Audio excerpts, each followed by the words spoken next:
All right. Hello. Good morning. It is super freaking early. Holy freak. It is 2:50 a.m. I don't think I've ever started a stream this early. Oh my gosh. I should have waited a couple hours, but I could not wait. Hello, everyone. Good morning. Welcome to Ghost Recon Breakpoint. In this stream, I am wanting to test the differences between gear score and immersive. I have been playing on immersive mode for like 4 years. I have not played on gear score in well, actually I don't think I've played gear score since like 2019 2020, so it's been about 5 years actually. Oh my god. So I am very curious on the difference between the two. Obviously, I personally prefer the immersive mode settings, but since it's been literally 5 years since the last time I played gear score, I do want to see what the difference is. That way I can make a video on it. You ready for this fight? And I thought it would be a good idea to live stream it. Gear score on. Nice. Let's go. It is super early. I don't think many people is going to be here in the stream until a few hours from now. People usually jump in around like 6 a.m., 7 a.m. So might have a couple hours to ourselves, you know what I'm saying? Before it starts getting like super crowded in here, which I don't mind. All right, so gear score is on. What am I looking at? What's going on? What is this?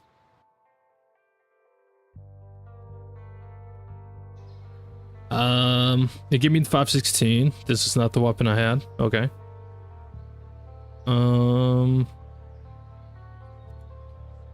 Perks seem about the same.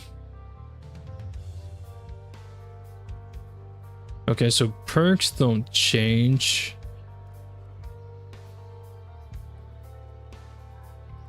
I have no pieces, or I guess I have standard pieces. I can do skin override. Loadout capacity. That's interesting. My camo's max upgraded. Get out of here. I cannot change my weapon. I can edit it, which is pretty standard.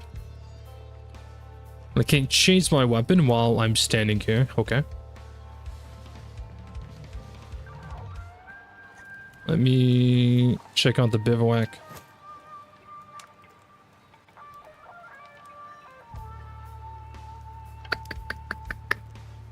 Everything here seems about the same.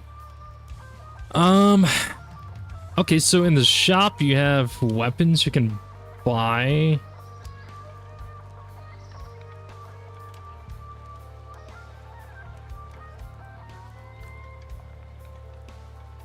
I see.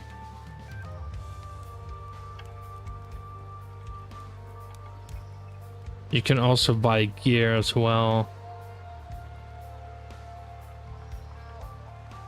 Yo, what's up, Zach? How's it going, brother? Yo, what's up, Steven? How's it going? Always love watching you go for it. Hey, good to see you. I'm glad you enjoy the content. I know it's super early. Trust me, I get it. I get it. I know this stream is starting incredibly early.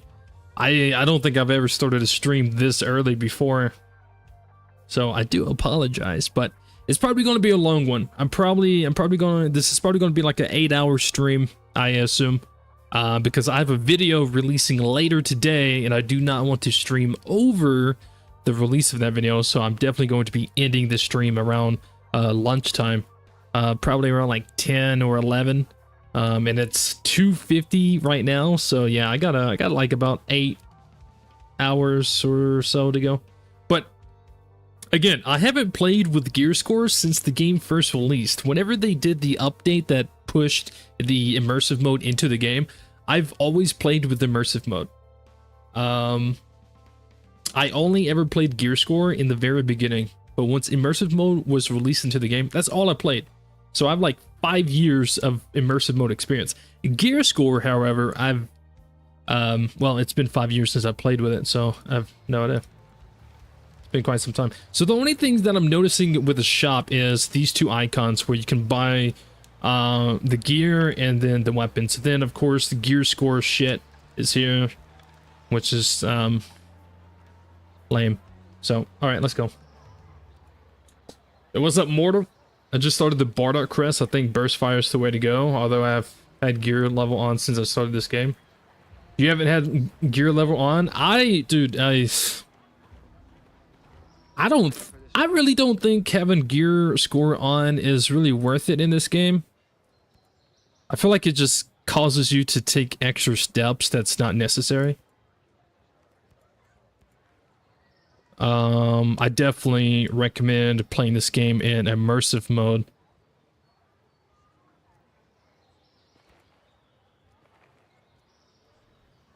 But okay, so you can buy like gear level weapons from the shop. So let's take a look. Let's take a look at like a base. Okay, so I can get fingerless gloves from this place. I can get stuff from this place. So you can find stuff at locations. You ever see yourself doing this? Interesting. I guess we'll just go here and see what this thing is, or we can go over here. Either one, it doesn't really matter. I did want to change my mini map. Obviously, everyone who's watched me for a long time, all my usual viewers, you guys know I don't play... Wait, what is this? Why is things turned on? I don't mind these. Oh, right. I was doing a DMR test. That's why I had the enemies on. That makes sense. Never mind. But I do want to turn on the... Where is it? Why am I blind? The mini map. There we go. I want to turn this on for the loot. I don't really care for anything else. I just want the loot. Yeah, nothing else. Don't care. Just the loot. Just the loot. That's all I want. Thank you. Alright. Let's go. Now, I want to see... Do missions give you stuff too? I feel like they might, right? Where's like a faction mission? Ooh, they do. So faction missions will give you stuff as well. Oh, but it gives oh yeah, right, okay. Yeah, okay, yeah, right, okay, yeah. Oh. Instantly, I hate gear score. What's up, Ghost? How's it going, brother?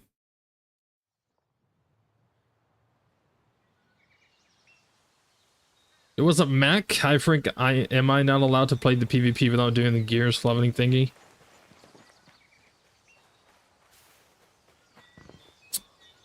I don't know. I don't play PvP.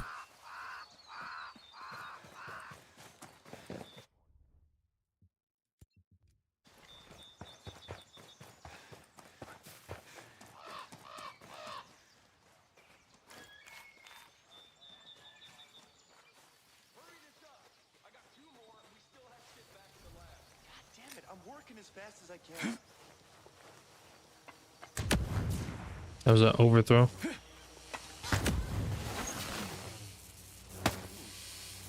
What was that? It's weird.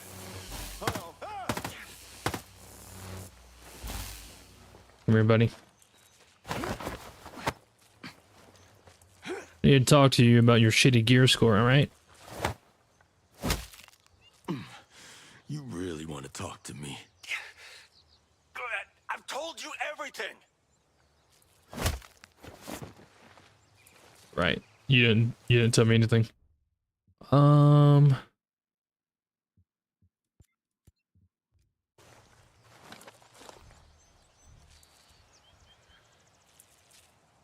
do I have a mine? So doing these missions give you like the stuff you want. But the thing is like the things that will increase your gear score are like weapons that you may not even like.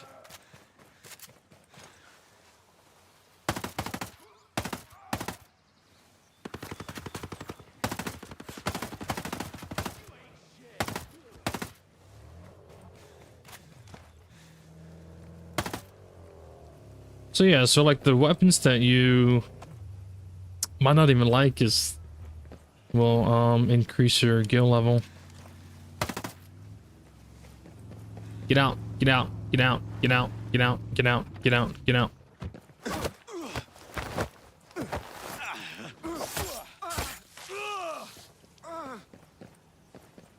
I got ghost ghillie pants from that. So you're like looting the stuff off of people. This gives 6 plus stealth.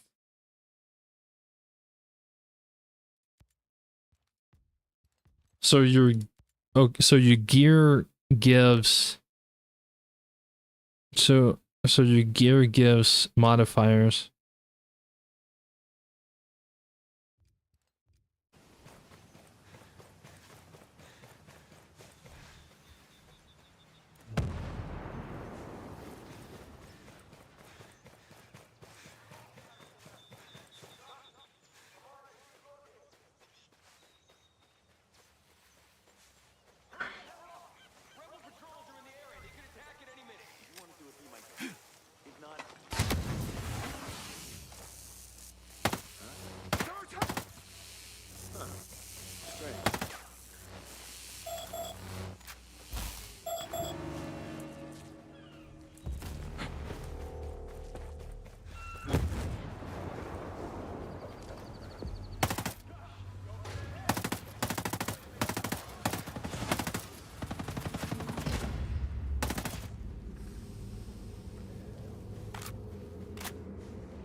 Does switching to immersive gear level, do you keep the weapon? I have no idea. I have not played with gear score on in 5 years, guys. I don't know. This is why I'm testing it. I'm trying to see what the difference is between the stuff and if it's even worth. First impression, it's not worth playing with gear score. First impression, anyways. I did get something new. This is a legendary weapon. That's the same level as... It's the same level as what I already have.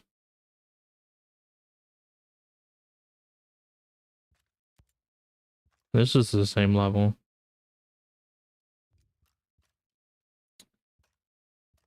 And it comes with modifiers.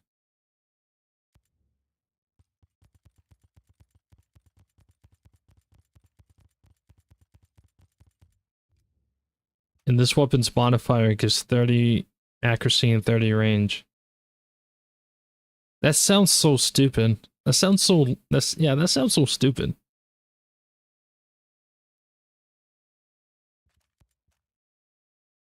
This one comes with 15 automatic marking and technique cooldown.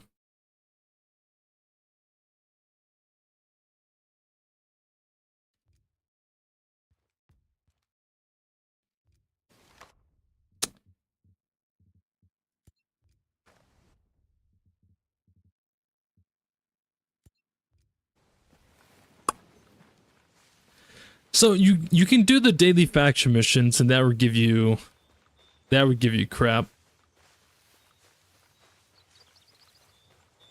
How accurate is it? Wait. Gives 30% accuracy? Doesn't feel like it.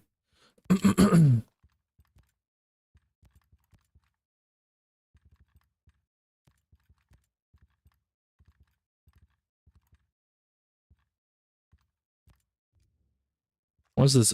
Why is it this ugly color?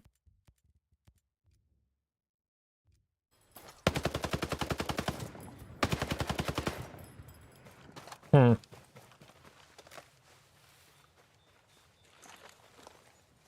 I'm pretty sure you need to find all the blueprints again if you switch as well. What do you mean? Do you have to? I don't see any. I don't see any blueprints.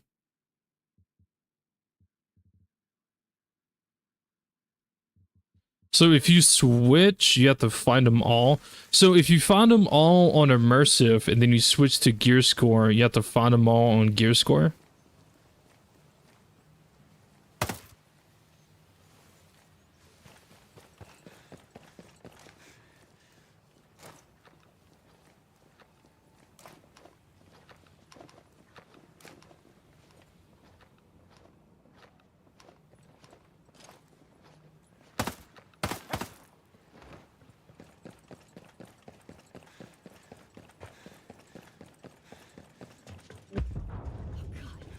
Go away. Why are you here?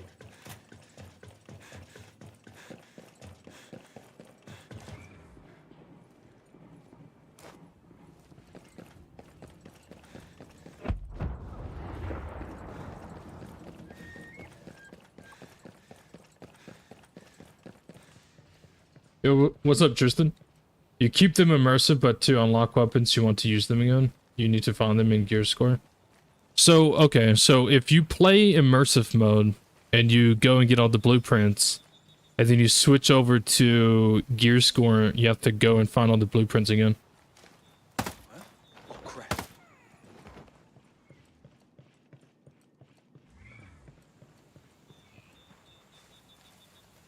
But if you jump back to immersive mode, then you don't have to find them again. Because you already have them for immersive. Wait, how strange is...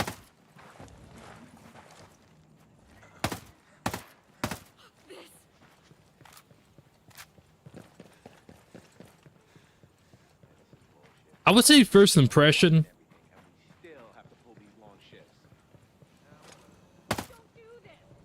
I just feel like gear score isn't worth it. Like it's making you take extra steps. I'm not doing anything wrong.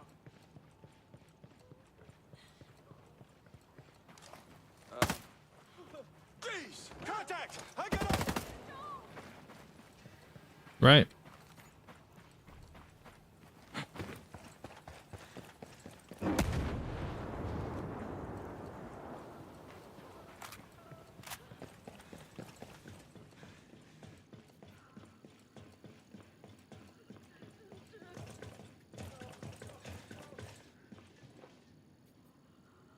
Oh wait, you can't break weapons? You can't dismantle weapons in gear score? I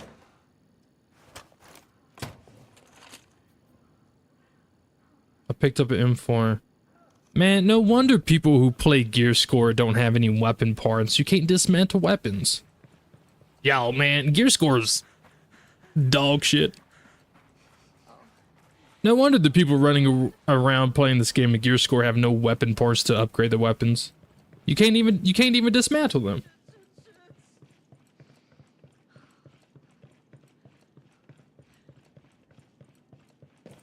Hey, who are you?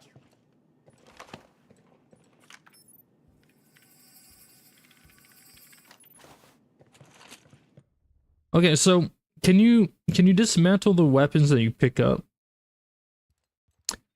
Yeah, I don't know. So weapons give, I mean, everything gives modifiers as well. Yeah, so I picked up a weapon. I don't have anything that's gonna XP bonus, reload speed, damage to drones. So to dismantle your weapons, you have to pick them up and then dismantle.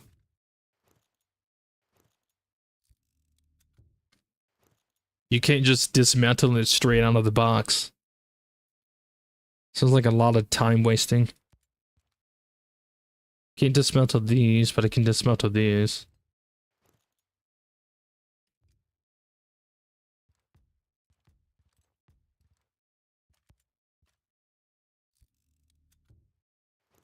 Huh.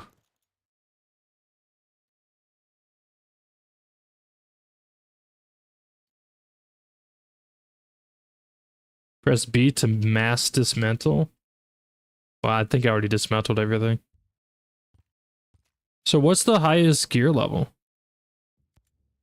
Guys, you gotta remember, I haven't, for anyone who missed it, I have not played Gear Score since, like, the beginning of this game. When the game came out and it was only Gear Score.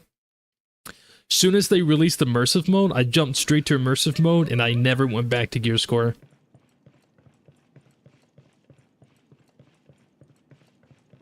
What are you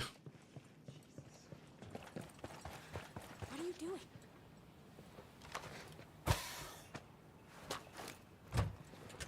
So 300's the highest?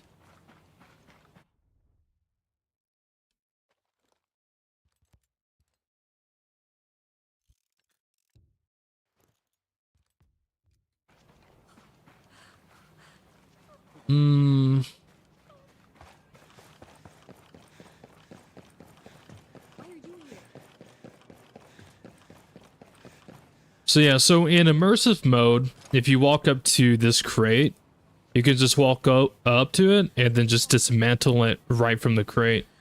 You don't have to pick it up and then go to your inventory and then dismantle.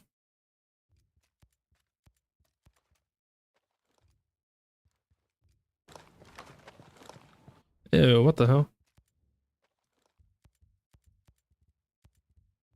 But you have to...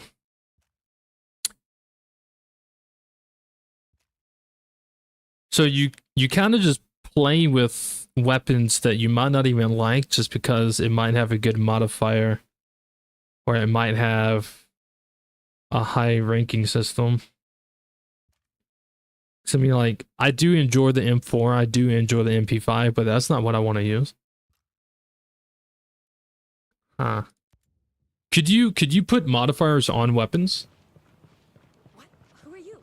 Hey, stay away.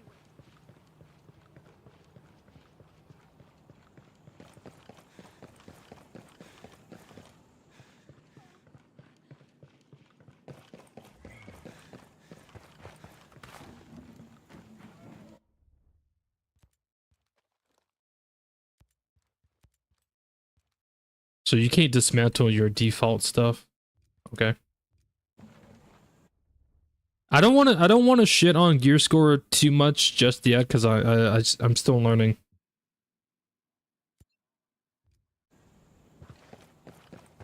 I definitely have to agree with what I said previously.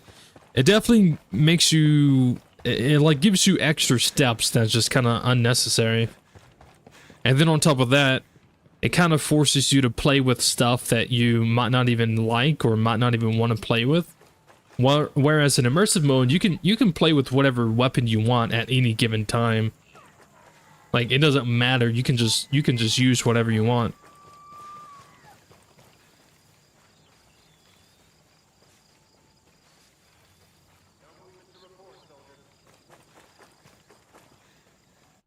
Okay, so I can still just change everything, right? I don't have to go around and re-get all the attachments because I already have this stuff.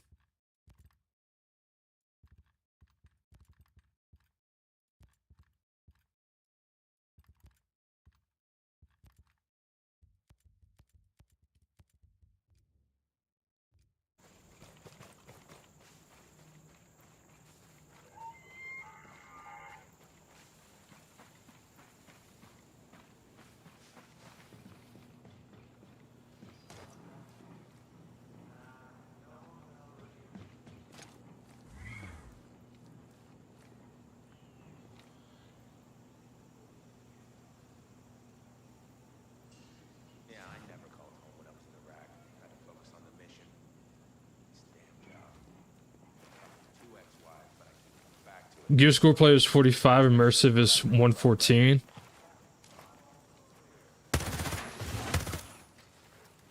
Yeah, because gear score is supposed to be more... Gear score is supposed to be, you know, the more immersive... I mean, it's literally called immersive mode. But it's supposed to be more difficult. Or at least, that's how they claimed it.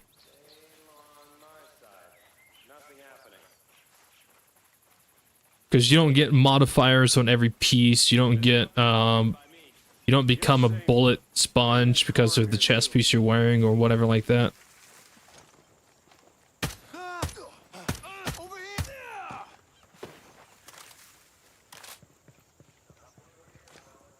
So what probably is like, since someone already had some, like, I don't know how the game reads it. I don't know how it registers it. But someone has experience in immersive mode and then they jump over to gear score. The game probably reads it differently than starting off. Because gear score is very arcadey. Gear score basically turns this game into like an arcade game.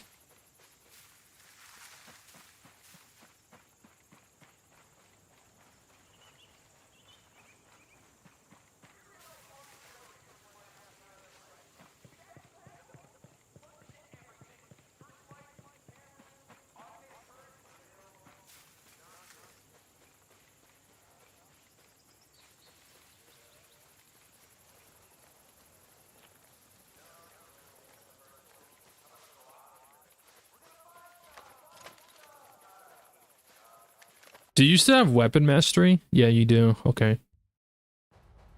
So you still have weapon mastery even in gear score.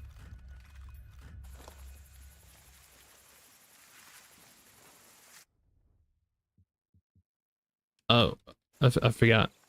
I'm supposed to blow something up.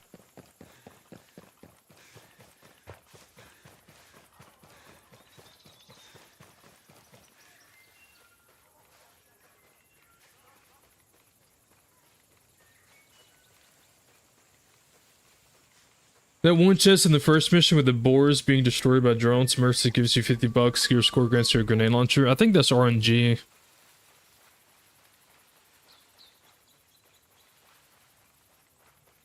Cause I pulled a TAC 50 out of that before. I know exactly which one you're talking about.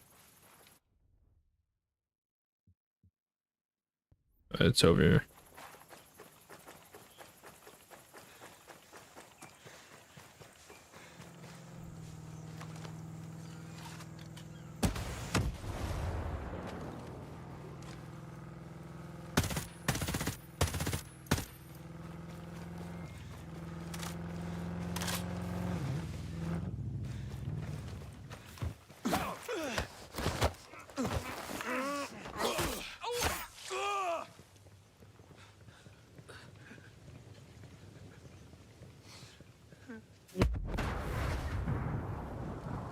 Damn, son, you got fucked up.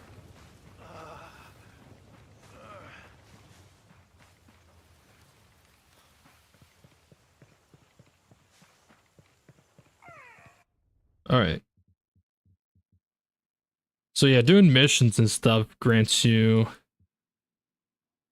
stuff as well. That's 2 daily faction missions that granted the T95. Okay, so you can find stuff just all around. So it basically replaces the stuff that you would find immersive. It just gives it some kind of gear, some kind of modifier, it seems. Okay.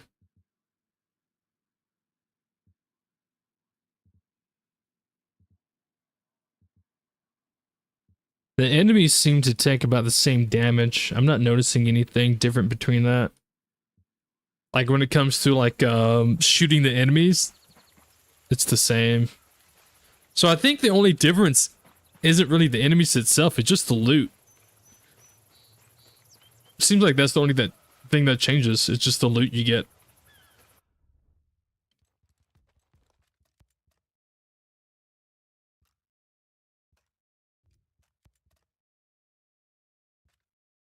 Damage to drones and reload speed. I don't know if I'm a fan of like the modifiers. I think that comes back down to what I said earlier. It makes it feel like an arcade game. It's like, oh, this MP5 can one-shot drones because of the modifier it has. It's like, what?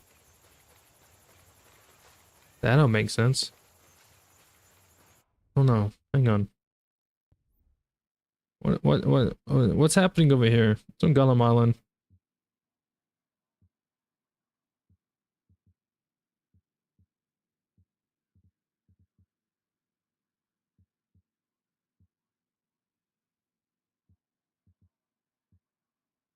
So none of these are like legendary. They're just standard. Is that normal?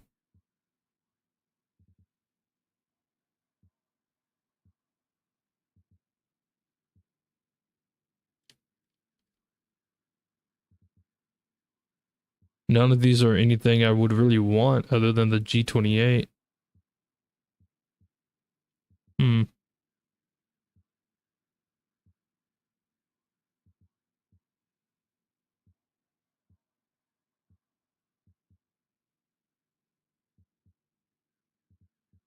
So I don't see any. What is that?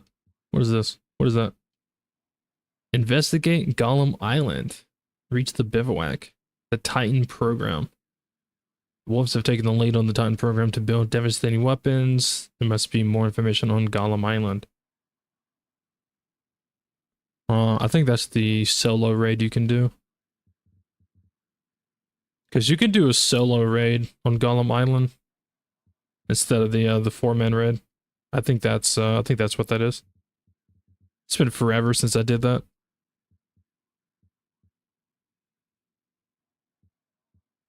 Okay, so where's a decent wolf base at? Do you get anything from drone areas? Yeah.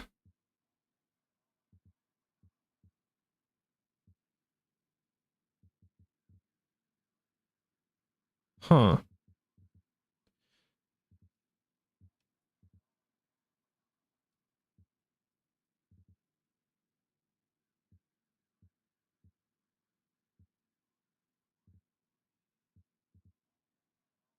Yeah, okay.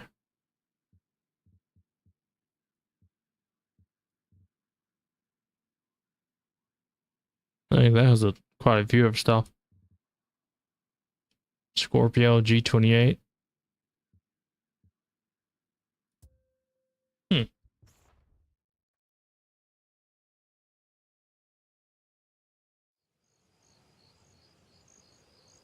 Gear Score also has stat bonuses, boosters on gear which immersive don't exist. Well, I mean, that's the whole point of Gear Score, right? It would make absolutely zero sense to have a modifier in immersive mode. That doesn't make any sense.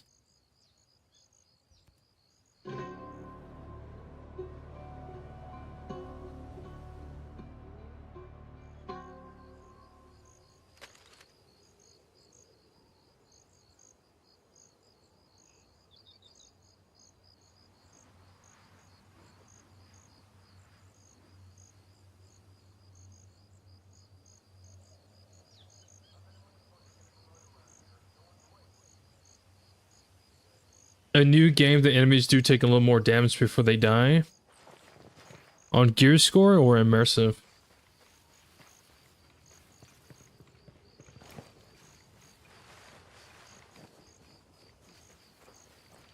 I guess that would be the difference, right?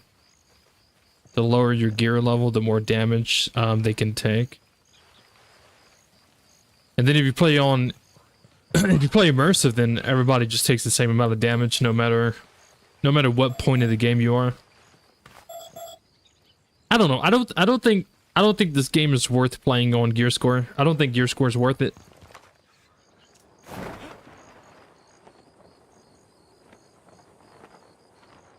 I think immersive is much better to play this game on. Golem Island is some sort of quest. I flew. There's a lot of stuff that happens on Golem Island. The 4-man raid takes place on Gollum Island. The solo raid takes place on Gollum Island. And then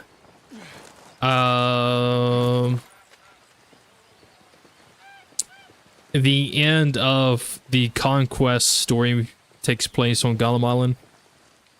Yeah, there's quite a few things that take place on Golem Island. Golem Island used to be blocked off. Like before they opened it up, Golem Island, like you used to not even be able to go to it by boat or air. If you got close to it, you would die. And then the raid came out. And then the only way to get to Golem Island was doing the raid. But there was a glitch you could do that I did, where you could get to Golem Island by yourself, and you could still roam it and kill all the enemies, but there wasn't really any loot or missions or anything. But then they added the ability. They actually added the solo raid to it. And then eventually with the conquest mode, they actually added like an actual story mission that takes place on Golem Island, which was pretty cool. They actually added like a whole thing that goes on there. What am I here for? Oh, I'm here for the chest. I'm next to one.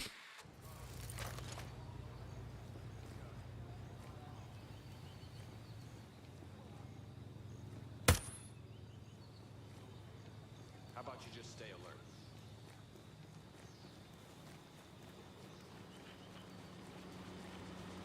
Hey, what's up, Tristan? By the way, big thanks for the detailed Behemoth vid. Now playing a tougher difficulty. It's great to have a updated reference to go to for scare parts farming. Hope you enjoyed it as much as I did watching. I did enjoy it. I did enjoy making it. The only issue that I had was, I swear I counted. I went to 11 different Behemoth locations, and out of 11, there was only 4 that I found. Out of my 5,000 hours of playing this game, I've never went to that many Behemoth locations and a Behemoth just not be there. So I was like, oh dude, I'm trying to make a Behemoth tutorial video and they don't want to show up. It was the first time ever experiencing that. We've been out here forever. All right, what am I doing? Oh yeah, the crates. I got distracted. Negative movement here. Nothing to report. I got nothing over here but smiles and rainbows. I can't wait to be a heavy gunner. That guy has it made. Shut up.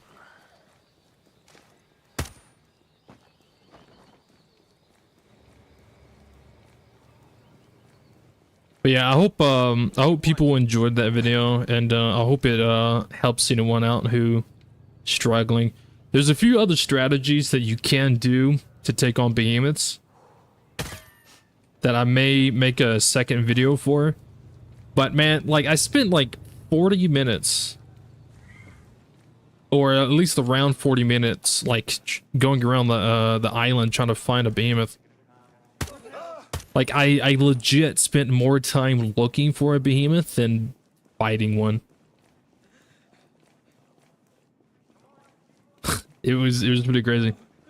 And you know, I kind of got tired, so I was like, I'll just take what I have now, turn this into a video, and then I can show off some of the other strategies in like a second video.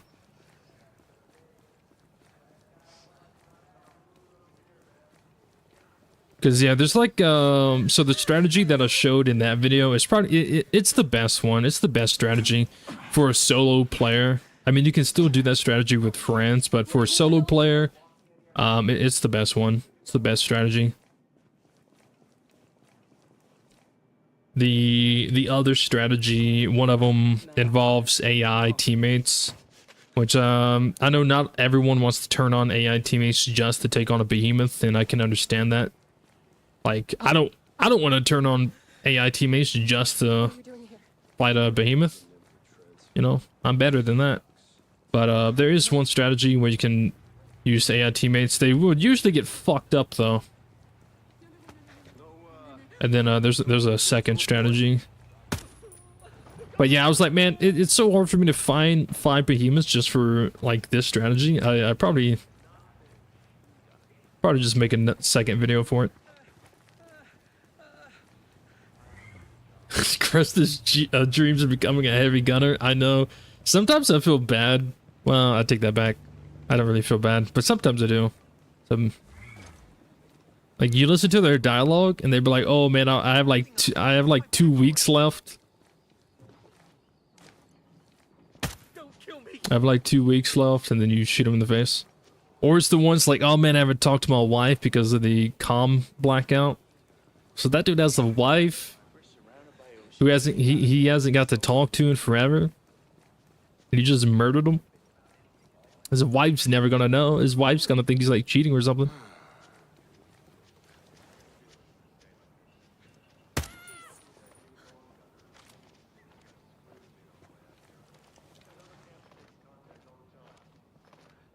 Whoa. Damn! Hey! Hey, they got one of us! Enemy forces are here!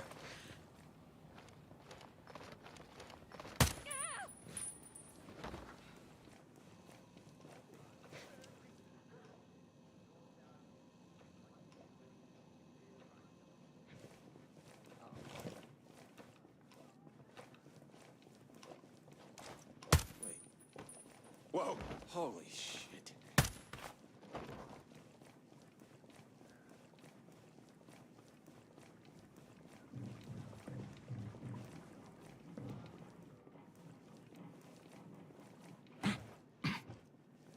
Hey, this. You can't be here. I can't be here. What do you mean?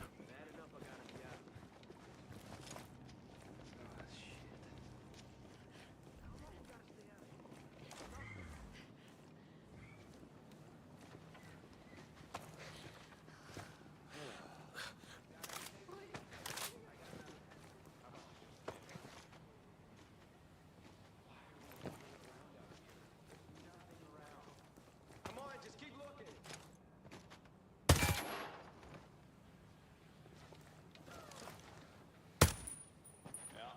Nothing out here. Like you'd do anything if you did find someone.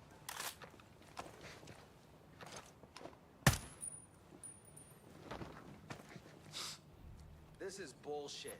No one's out here. Hey. How about you just stay alert? Wait, I heard something. Might as well go. I don't think we're gonna find anything.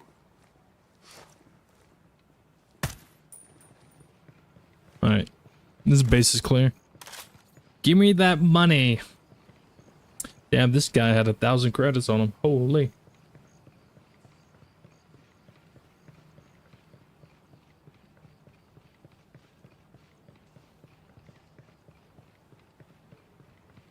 Mods? Nah, I don't play with mods. No mods here. Not in this game. I think I grabbed all the crates. Okay, so let me see. What did I get from this? Scorpio, I'll take that. Mobility? Range mobility? Yeah, the modifiers just feel weird. Feels weird. Feels weird. Damage to drones. Huh.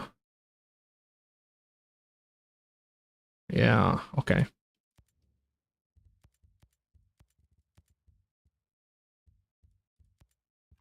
This is G28. I do love this weapon.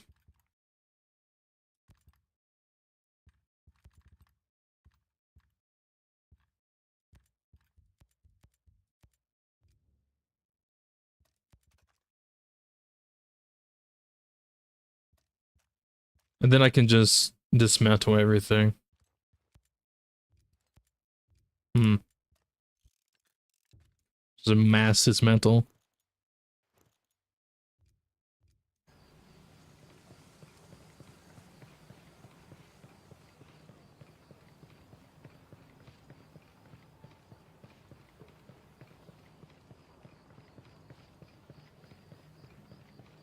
I like to soften up a behemoth with a drone, use the tools supplied. You can do that. Which drone? Are you talking about like the engineer drone?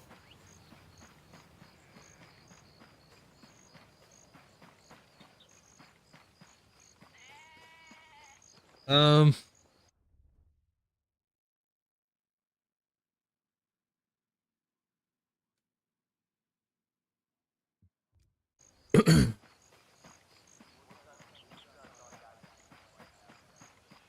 you can't dismantle the equipments which are equipped in other loadouts. I don't have any other loadouts. I just have the one loadout. Yeah, I just have the one. I still haven't found a headpiece. Now I don't know how long I'm going to play on gear score, because honestly I kind of don't really like it. Yeah, like I said, it kind of just adds so much like extra stuff to the game that's just so unnecessary.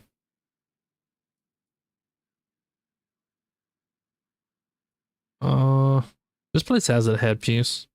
I'll go there.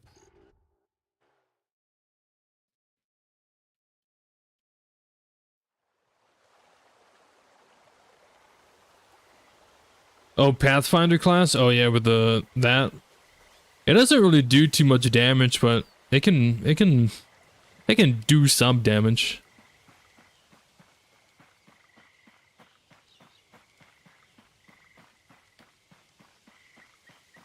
It won't destroy a behemoth though.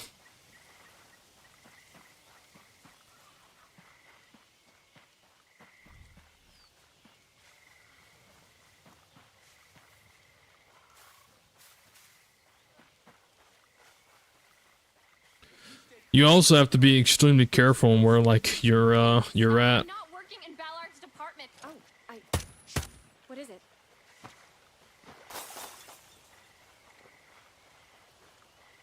No. No. Oh. There we go. Oh God. Thank you. Oh wait, I forgot I had a mission selected over there. Wait.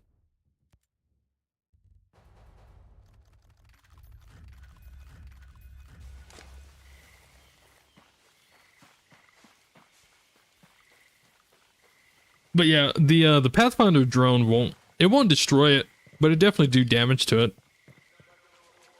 But you have to be extremely careful on where you are at when you call it in, because the behemoth can detect you, like the actual your player position, and start bombing where you're standing at.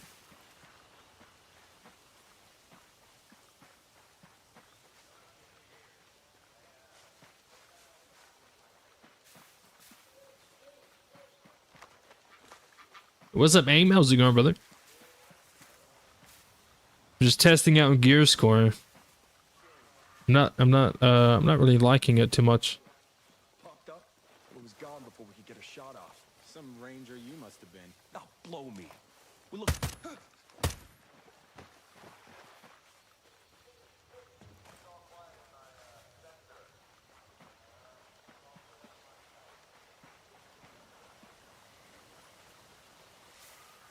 Do you know why some behemoths have, or just seem to use yellow gas and others don't? It's just a different variant of the behemoth. Because I mean, like, they're all about building different types of drones, right? So it's just a different variant.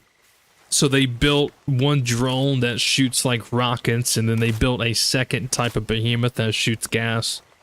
Just a different variant that Sentinel designed.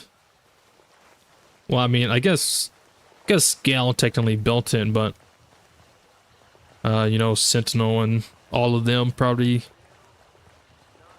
told them what they wanted. Hey, we want a behemoth that shoots gas, and we want one that shoots rockets. Yeah, just a different variant.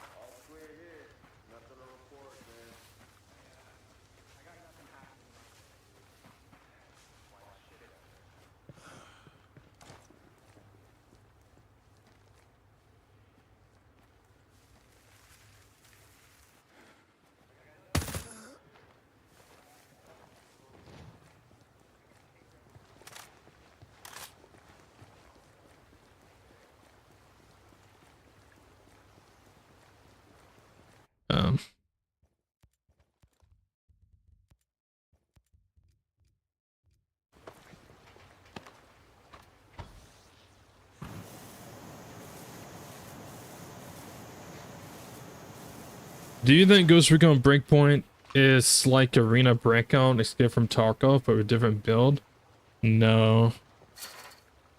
I think it's a completely different game.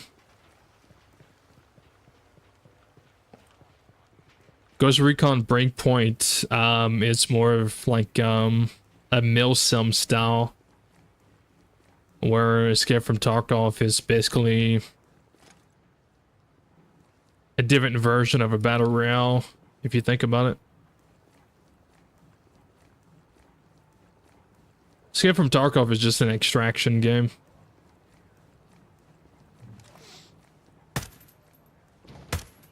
It's a battle royale 2.0, basically.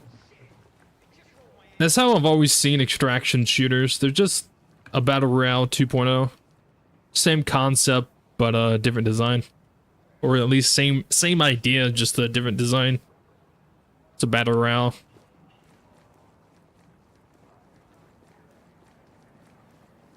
The only difference is instead of a circle closing in on you, you have a like a time limit.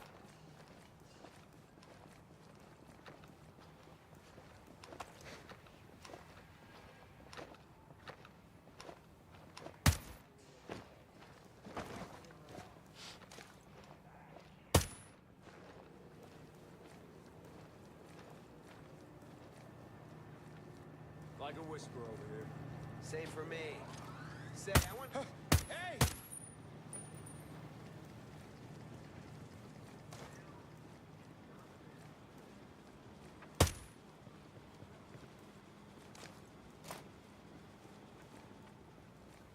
I don't want any shit, man. They have the same looting thing? What, Ghost Recon and Escape from Tarkov? No, they don't.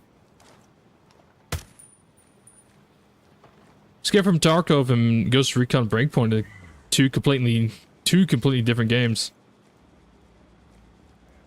They're not even remotely the same. They are not even in the same genre.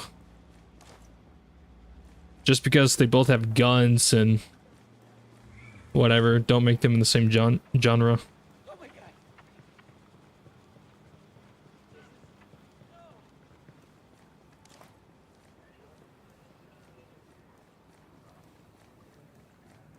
Escape from Tarkov would be in the same genre as like Hunt Showdown or PUBG. Believe it or not, Escape from Tarkov is in the same genre as Fortnite.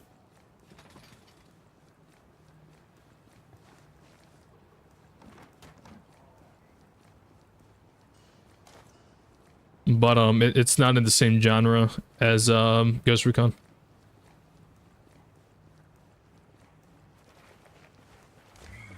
Hello?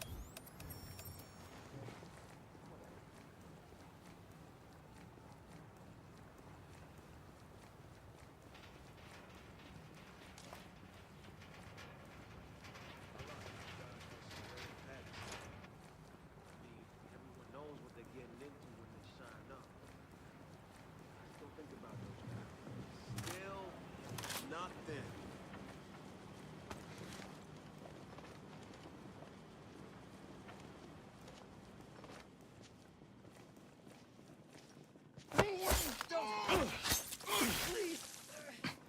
Definitely ups the stakes when you have a circle closing in.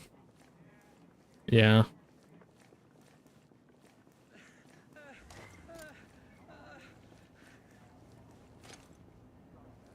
Because I mean, like, when you have a timer, and then you can, like, just extract whenever you want to, whether you have, like, loot or not, doesn't really up the stakes too much, because, I mean, you can just leave whenever you want. But at the same time, like, Fortnite or PUBG, for example, you're not really losing whatever you took in. Expect heavy resistance. Rebels are organized and dangerous. Copy that, sir.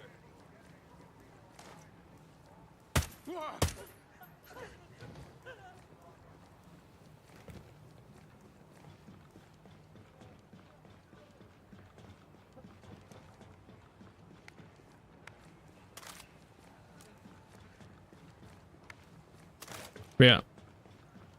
Yeah, this is a completely different game though.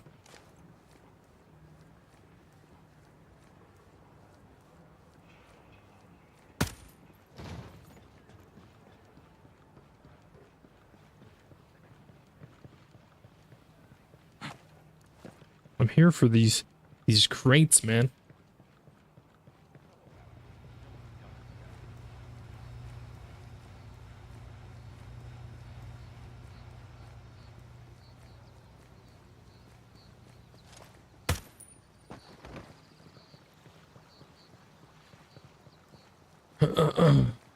Did you play Resident Evil?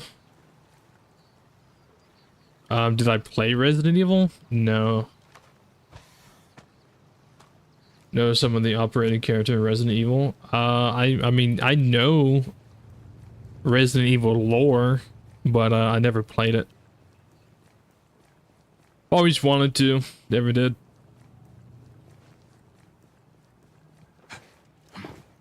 Can't blame you on the gear score opinions. Feel like it'd be a headache to play the game this way for those who pay it. Wait, what? Is it supposed to be pay or play? For those who pay it, did it take time to enjoy and warm up to, or did you enjoy from the get-go? Me personally, I enjoyed the game from the get-go. But at the time when this game first came out, I was very heavy into Ghost Recon Wildlands. And I was, you know, I will say I was one of the people who was, it was pretty difficult to like change from the way Wildlands was to this game in the very beginning, especially with the gear score, because I hate gear score. I don't care what the game is. I hate gear score. But where's this crate at? But I stuck with the game and I gave it a shot and I just spent more time in it. And eventually Ubisoft released the Immersive Mode.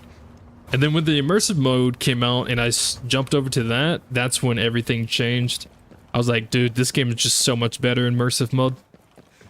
You don't have to go around and try to pick up all this crazy loot. You don't have to take these extra steps to pick this up, to pick that up, or whatever. I mean, you can just play the game however you want to. And,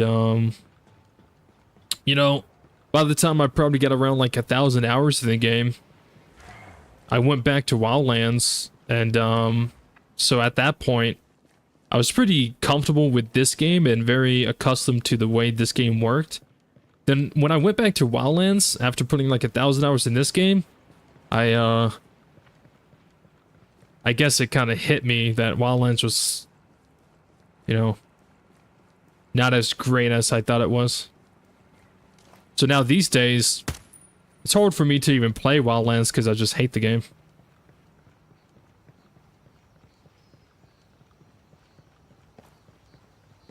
You know, I could be in my hooch watching a movie.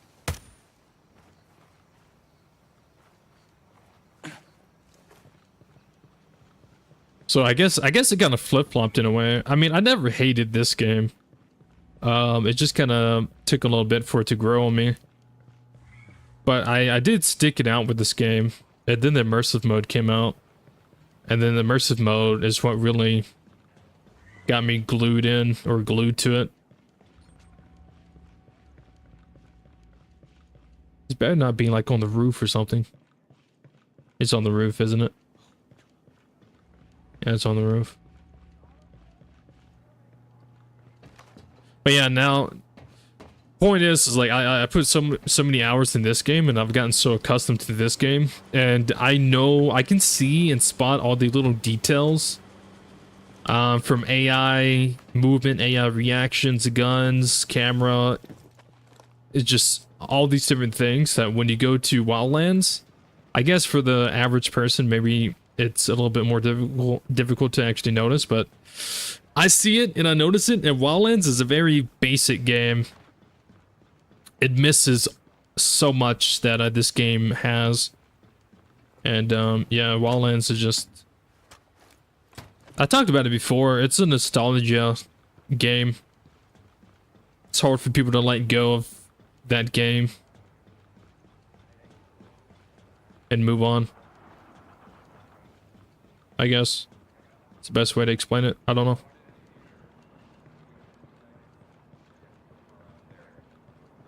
Ever liked gear level in games either? Not in RPGs, not in Ghost Recon. The ugliest non-matching gear in games is always the best equipment. Low level has you looking like a level 100 boss, but has you weak as fuck. Yeah. Or this game, you can override it, right? So you can have whatever your gear is, and then you can override it with whatever you want it. But that used to not be in the game. That used to not be in the game either. Like in the very beginning. You used to not be able to override the gear. I remember that because I complained about it. I was like, yo, this is ass.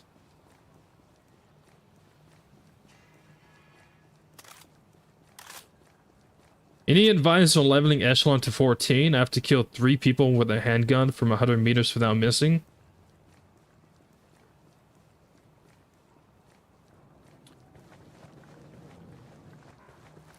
Do you have a Desert Eagle?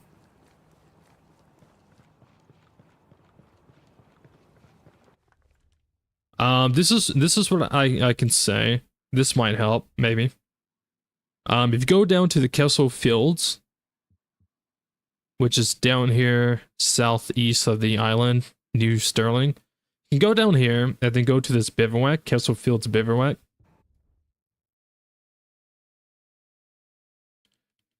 So a deagle will one-shot your enemies.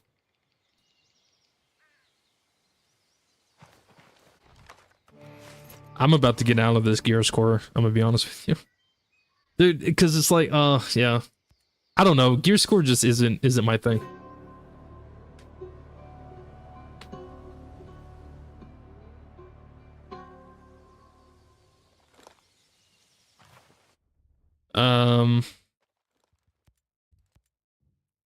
Get me out of this. Get me out of this ash. Get me out of this fucking ass mode. How do I get the best weapon that's not immersive? That's not in immersive mode? I don't know, brother. If you're talking about gear score, don't look at me. Gear score is ass, and you shouldn't play it. But yeah, if you got a deagle, or yeah. So I got the Desert Eagle Survival, so it comes with a suppressor, but the Sharp Thunder would work too. Either one. I'll use the Sharp Thunder as this test or showcasing.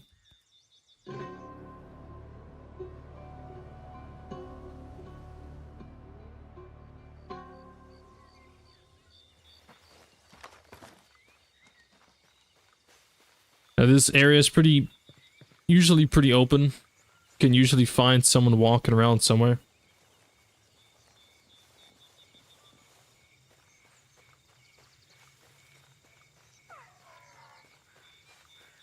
I maxed out a few classes. I was literally just done with everything. I have my engineer class left. It's the only one that's left for this this character. Because you know, every time you make a new character, you gotta like re-get everything. So for this character, I got my engineering class left. Alright. So if you don't see anyone on the side of the road, usually you will, but if you don't, what you can do is from the bivouac, just go up to the top.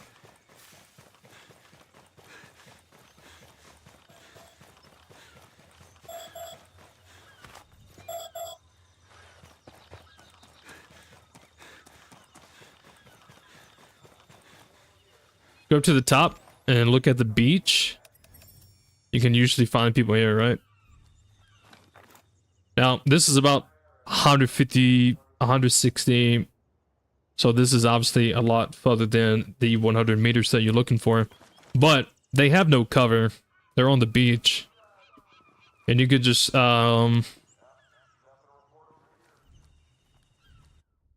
if you have a flashbang, and explosive expert, which gives you a throw range. You can throw this flashbang pretty far, right? Now, if you find people a little closer, it'd be easier. But for example, this scenario, they're a little bit too far. You can also add the... Now, you don't have to do all of this crap that I'm showing. This is just for this very specific scenario. The throw range.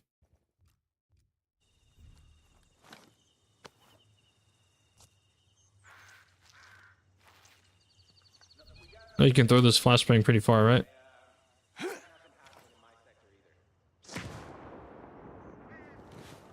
You can throw it far, it just doesn't make it. Actually, the bullet should make it.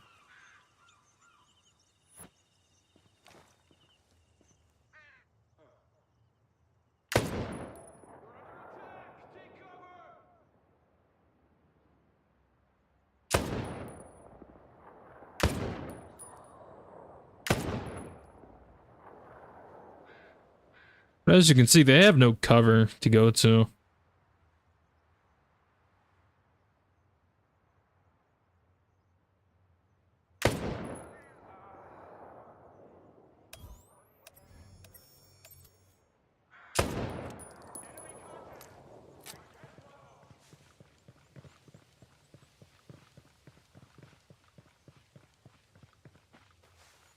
Flashbangs for everything in class completion. That is true.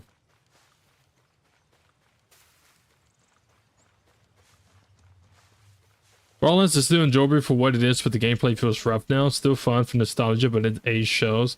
Hope the next Ghost Recon has a blend of the gameplay from the two games.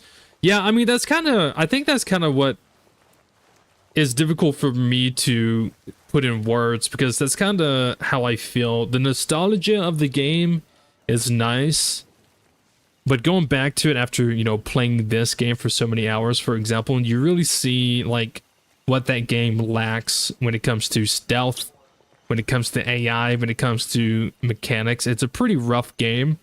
And, you know, you don't realize it back then when you're playing it. You don't realize it. You don't think about it until you play something like this. And it has, you know, bush concealment. It has prone camo. It has enemy reacting properly. It has all these different things that Wildlands doesn't. So when you go back to Wildlands, it's like, ooh,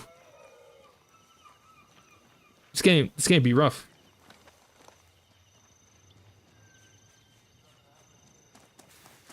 But yeah, if you go to this bivouac and you just swap to Desert Eagle or the Sharp Thunder and just look at the beach, you'll see people walking along, and then you can try to just snipe them from up here.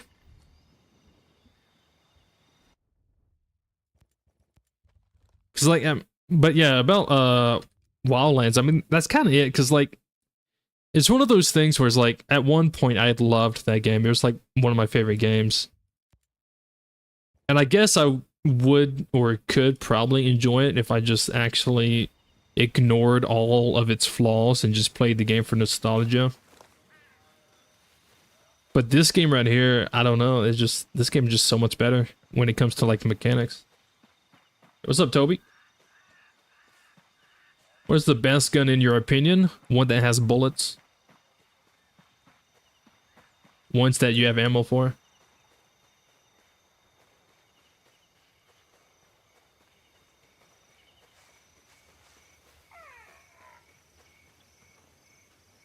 The one that is in your hands when you need it.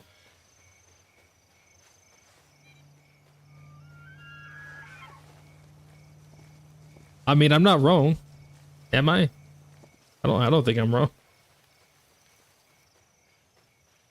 The best weapon in the game is the one that fits the operation.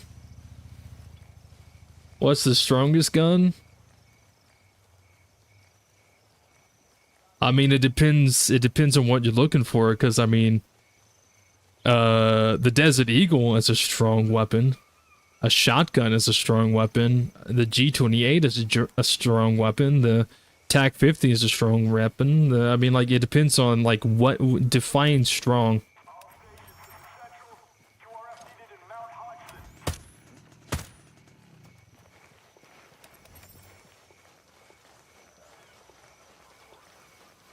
Because I mean, you can have a strong weapon, but it only shoots 100 meters.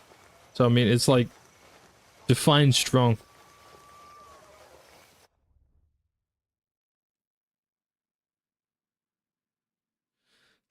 Both close and long that will one-shot any range for stealth. A gun like that doesn't exist. You are asking for a weapon that does not exist. A weapon that will one-shot no matter the distance, that doesn't exist. Because even the TAC 50, if you get to a certain range, it would become a two-shot. I think the TAC 50 is around 550 or 600 meters. It would become a two-shot. Unless you get a headshot. Everything's going to be a one-shot if you get a headshot.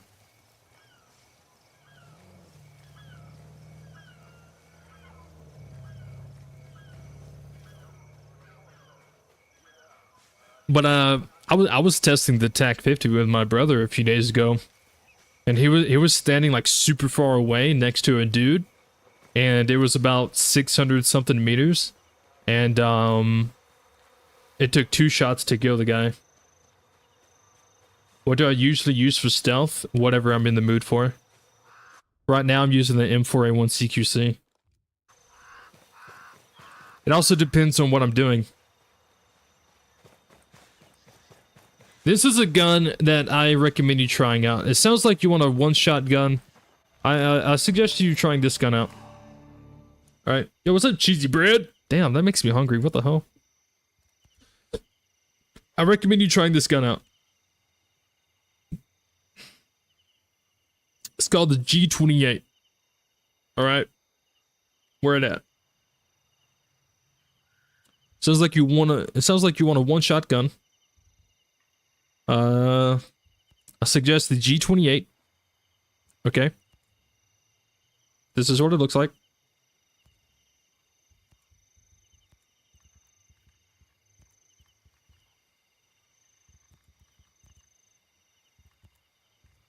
Now this weapon is, you can use it for close range, you can use it for long range, and you can use it for, bipod and foregrip combo. Where in the hell did I get this?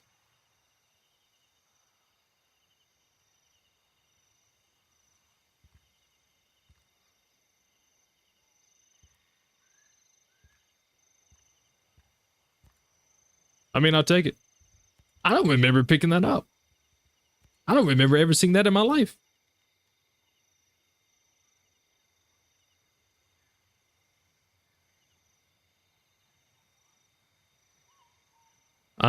But yeah, get the G28, and I'll show you.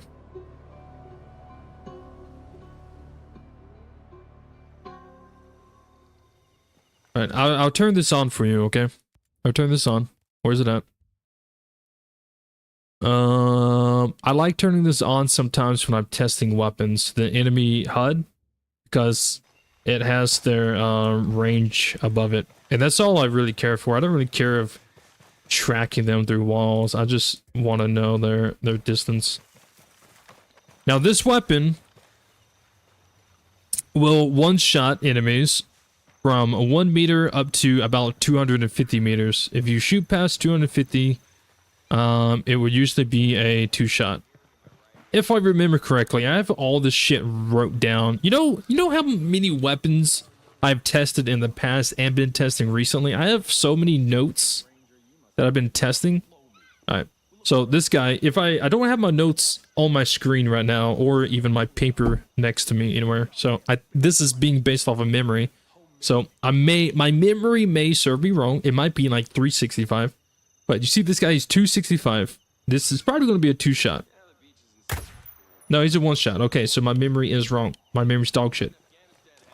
But he was 265 meters. 1 shot to the chest, he went down. These guys right below me. I'm going to shoot him in the arm or the shoulder. Down. Down.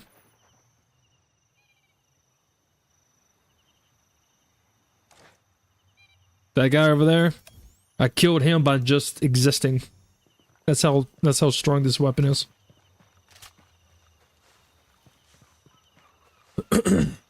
So if you want a decent one-shot weapon that's you can use from close to mid-range, try the G28. Killed with aura, yeah. Now, if I push myself further back, at some point it will become a two-shot. Every weapon at a certain distance will add an extra round or two. So this is 300. Now I am going to have to aim up a little higher for this. I think I hit him in the head. Well, if you get a headshot, it's going to be a one shot no matter what. I hit him in the back of the fucking head.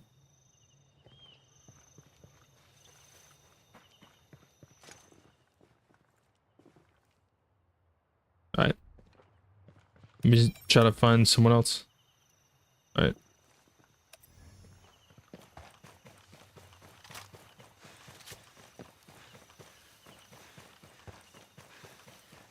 I think the G28 becomes a one shot around 350. I could pull up my notes, but I don't feel like it.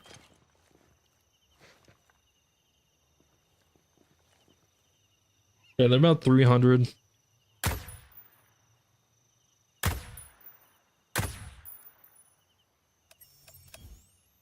So I'm gonna aim for the torso. Maybe I get him. There we go. Still a one shot, even at 300. Yeah, I think it's two shot at 350.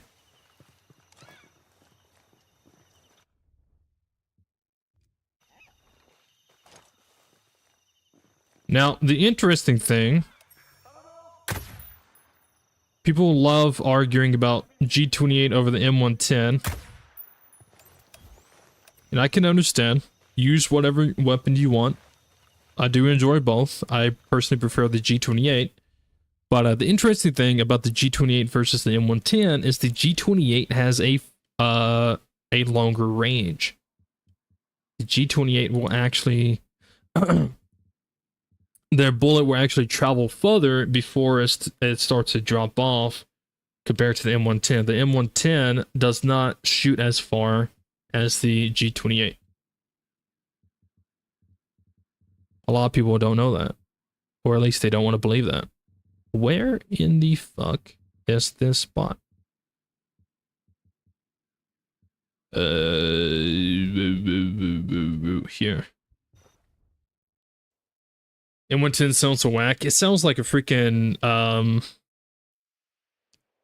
nail gun. That's what it sounds like. It sounds like a nail gun.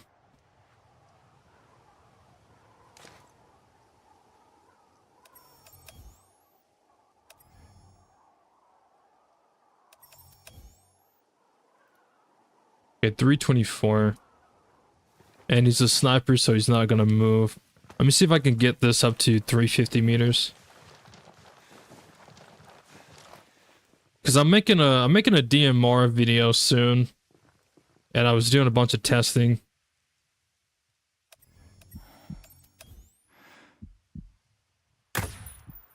Still one hit. Damn. Maybe it's the M110 that it turns into a two-shot at 350. No, wait, I think it's the... never mind. I think I'm getting confused with the SVD. The SVD, I did testing with it. I might be just getting my stuff, my weapons mixed up. Every weapon does turn to two-shot, but I think I'm getting my weapon mixed up with which one turns to two-shot at 350. I think it's the SVD. Because I was doing testing and I was comparing like the SVD with like the G28 versus M110 versus MK14 and all these other weapons. And the G28 will actually be, I mean not the G28, but the SVD will actually be a one-shot. But it turns into a two-shot a lot sooner than I expected it to. But with this weapon, you can also one-shot these drones. This drone right here. You can tell this is a security drone because it has blue lights around it. Get out of here. Insect. Alright.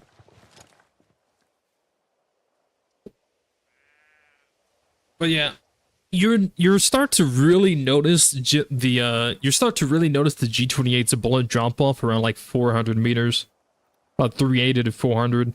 That's when you start to notice it dropping off, and then around 500 meters, that's when you have to start really aiming up a little bit higher. So this is about 400 meters. He's kind of behind this wall, so it's not really a clear shot.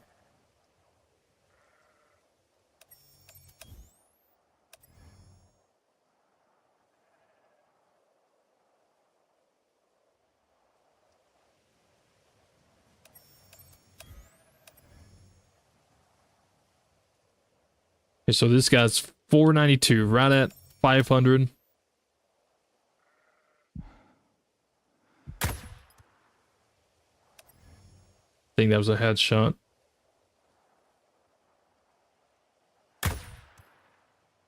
No, that's a body shot.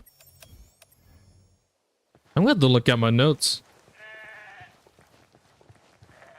But yeah, almost 500 meters, and that's still one shot to the body.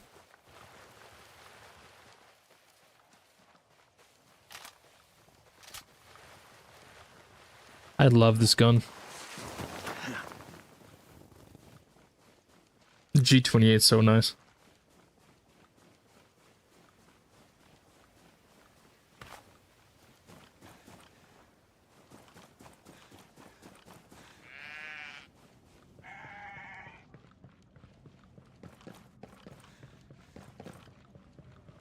But yeah, man, if you're wanting a one-shot weapon that can one-shot enemies from close to mid to even long range, G28 is what I would suggest. You can use it for close quarters if you wanted. You can use it for medium range shots and long range as well. I swear to God, if I pull out my notes and it says G28 2-tap at 650 or 600, I'm I'll flip a brick. If you had to choose a location for the next game, where would you like it set? Big open world or more linear like Future Soldier? Open world. I feel like the linear style is very nice for like to really tell a story, but it's also very limited on replayability. So if you do a story, there needs to be something that allows replayability. That's the one issue I'm having with Future Soldier, and it's one of the reasons why it's taken so much time for me to like upload the next episodes, is because like I feel like I'm at the end of the game. Like, I feel like I probably have 1 or 2 more videos left, and I'm enjoying the game so much. I don't want to end it so soon, because I already know that once I finish the story, that's it. Like, I'm not gonna continue playing it, because there's you know, there's nothing else other than like the guerrilla mode, and that gets boring after like wave 10. So I would say open world. If anything, I would want it to be similar to Breakpoint's like game mechanics, because this one's very good. But when it comes to, I don't know, when it comes to like location, I don't know. I feel like Ubisoft, with everything that went on with Shadows, it'd probably be their best bet to do with what they did with Breakpoint and make up some fake ass island or something like that. That way, like, nothing can be like wrong because it's fake, like it doesn't actually exist. Actually, I take that back. I would want the next Ghost Recon to take place on Al Nublar. That's what I want.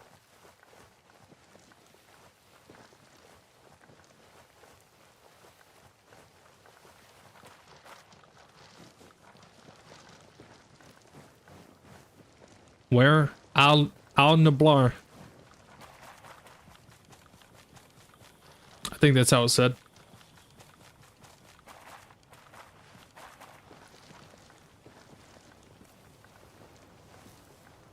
Where? Al Nablar.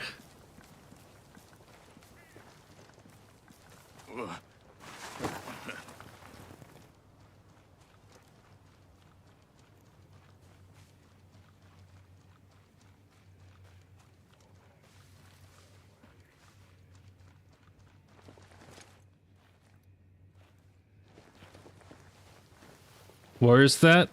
Man. How uneducated.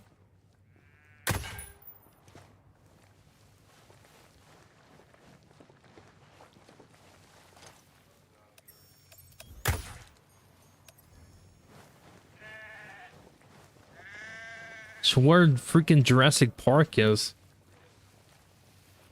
Guys, come on. Y'all should know this. Where the original Jurassic Park was, and then later Jurassic World was built on it. Hello? Never watch any of them? Wow. We're not friends.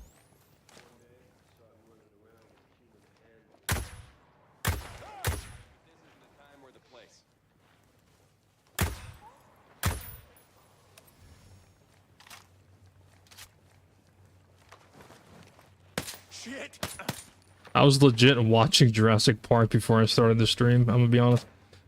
I woke up, ate some food, ate some breakfast, sitting here watching Jurassic Park.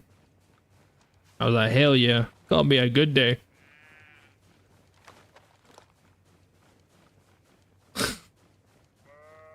Dude, they're so good. They're so good.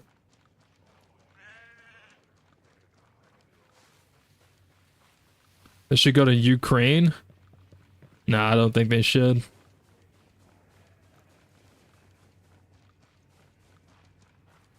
I think Ubisoft would get fucked even more if they did something like that. I think any game company actually would be fucked up if they made any kind of like tactical shooter that took place in Ukraine right now. Unless they, yeah, actually, yeah, I think so. Of a modern day setting, Ghost Recon. You know, I don't think Ghost Recon was ever really about modern day type stuff, because even the older ones, they always had some type of, they always had something that involved like futuristic technology. Even Advanced Warfighter.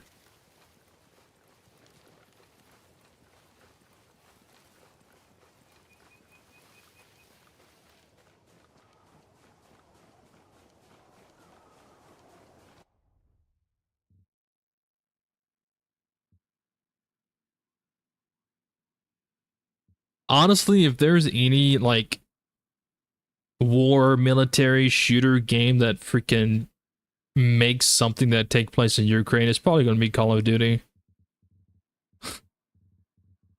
Call of Duty would probably be the ones to do it. Hey guys, new Warzone map, Ukraine. Let's go. Yeah, Call of Duty would probably be the assholes that do something like that.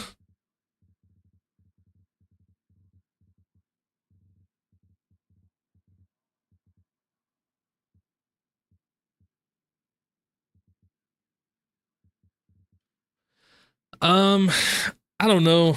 I really like the idea of just creating something out of nothing. Creating a whole new area, a whole new location like they did with Aroa. Doesn't necessarily have to be like a whole island. Maybe they just made like a made-up country, I guess. I don't know.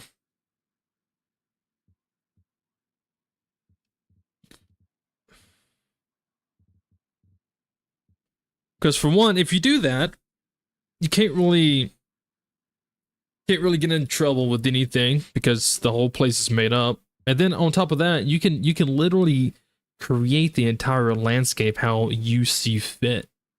You can create the building's architecture to what you think fits, you know, this location. You can have all this different type of environments, swamps, desert, snow, forest, whatever. Like, you can literally just have it however you want. You don't have to try to go by its like real life design. You can just literally build it how you want. And me personally, I think that's what I would do. I think that would be the best. But I don't know where to go. I don't know what I was doing.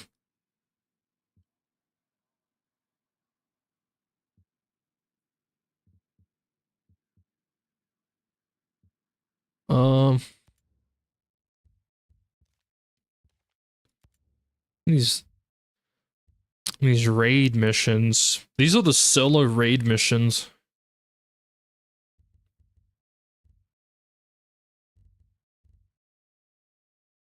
I guess I could do these, right? Yeah. Let's just do these. A city setting? I would probably have like a city setting. I wouldn't want the whole... Like, if it was an open world, I wouldn't want the whole game to be a city setting. Because, like, in playing The Division, both 1 and 2, it's mostly, especially 1, I mean, it's New York, but 2 has a lot of city setting.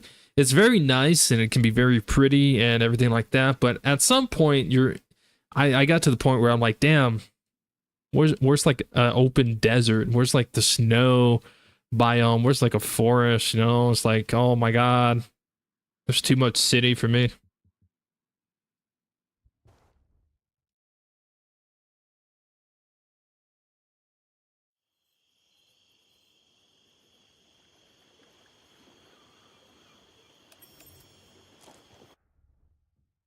This is a mission, right? The solo thing.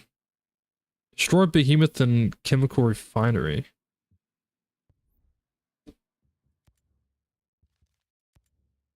Okay,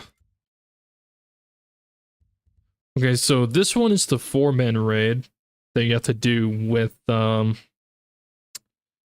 people and your gear level on. Boo, yucky, gross. And then these are the solo raid that you can do. Destroy the Behemoth, guarding the chemical refinery. Destroy the Behemoth in the testing zone.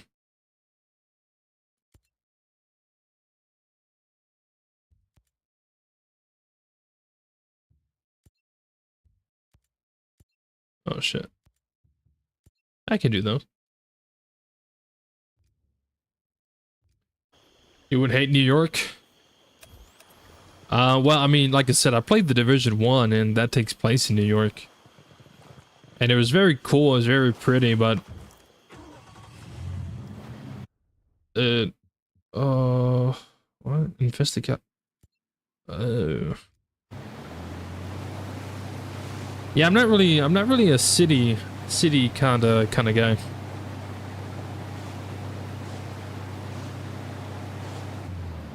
Hang on. I'm gonna change the title of this stream.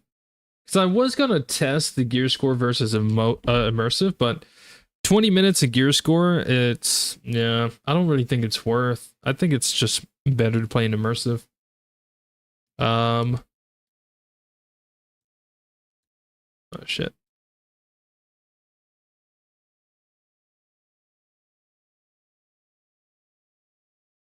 I can't even spell. There you go. Change it. I might have to do the whole gear score immersive stuff in like by myself off stream.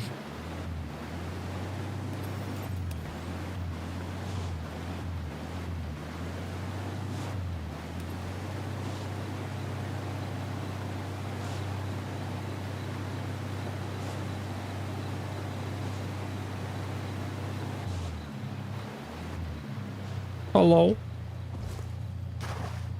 Immersive, in my opinion, is definitely better. Yeah.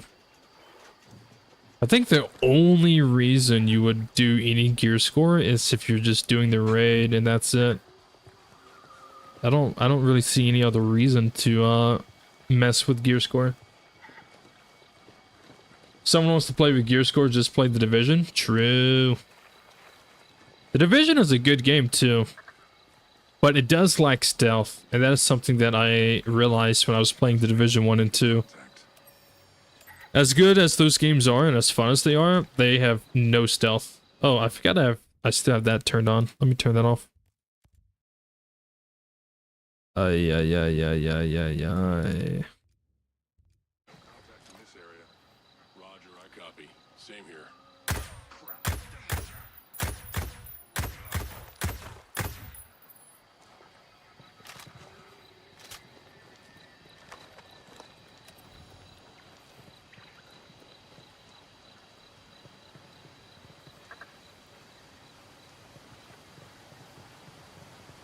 I may have to do a viewer stream one day so we can just go through the raid.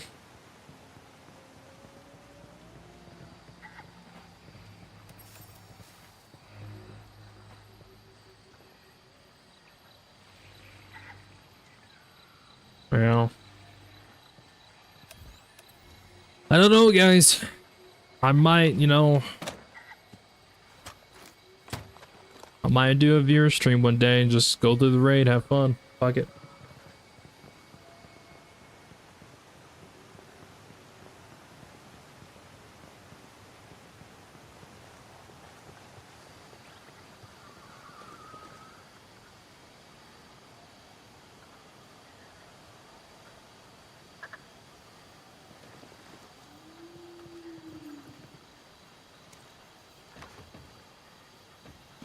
Ever been tempted to play Watch Dogs 2?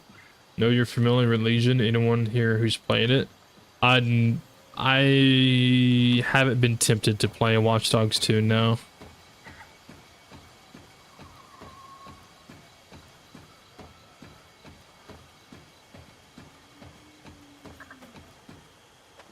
Mission success. Nice. What I love about Breakpoint is you can custom how you want to play. That is true. It's one of the beautiful things. I mean, like, you can, regardless of what I say or what someone in chat says, regardless of what anybody says, you can just play the game how you want to play, you know? Just play the game how you want. That's what I'm doing. I'm playing how I want.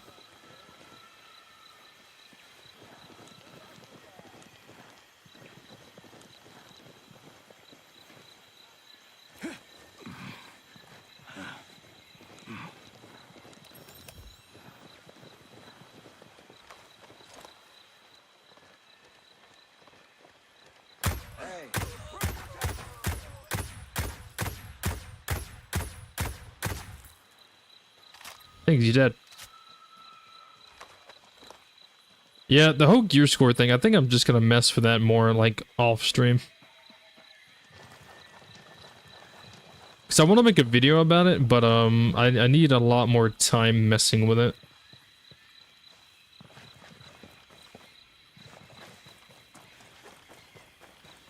Checking it out and stuff.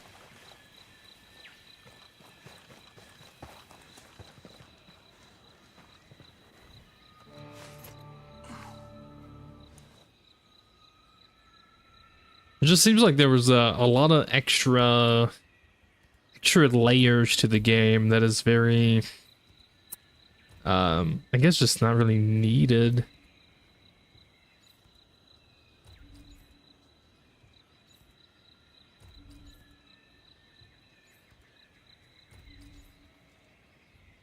Alright. So we gotta kill a behemoth. Should be pretty easy.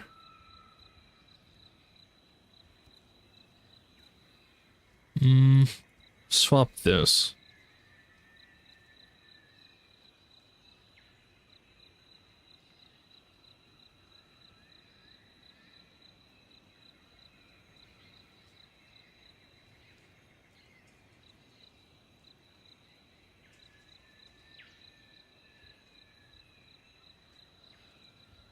Scout.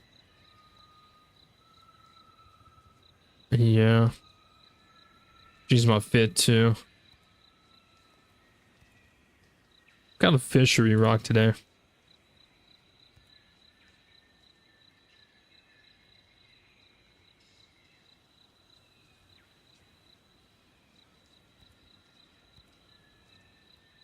wolf gone rogue.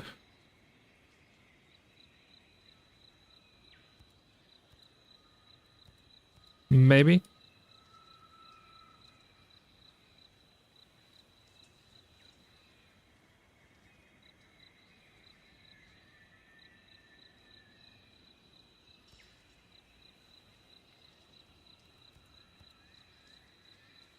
Kind of like the idea of that wolf gone rogue.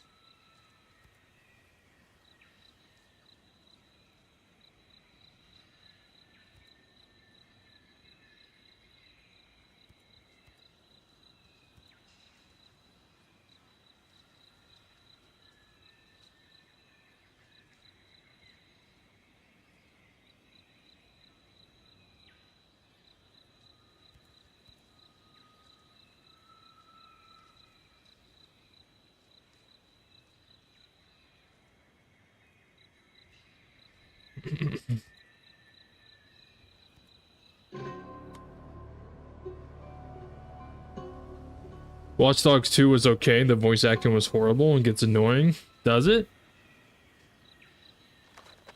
Dang. Watch there not be a Behemoth here. I'm a throw a fit. Okay, it is here. It's like not again. Not 2 days in a row.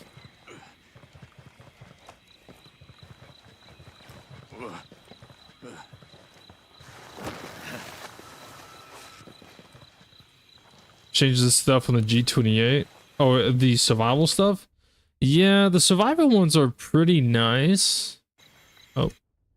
I usually, if I do use that, I usually just go full ghillie.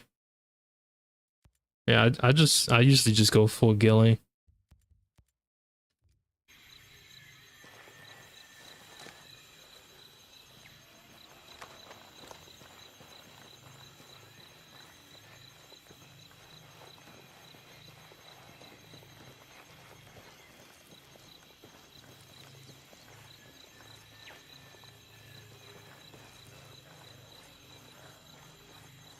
Yeah, Ubisoft really missed the opportunity to release like a alternate universe like DLC where you got to side with Walker.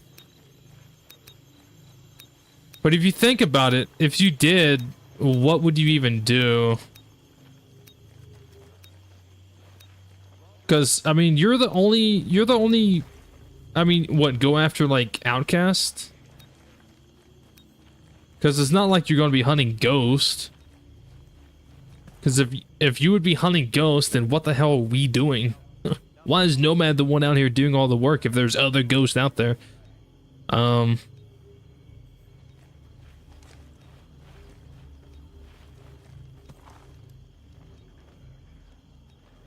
I mean, you'd probably go after, like, Outcast. So, I feel like Ubisoft really missed an opportunity to, like, release, like, a DLC where it's like an alternate universe where you got to side with Walker.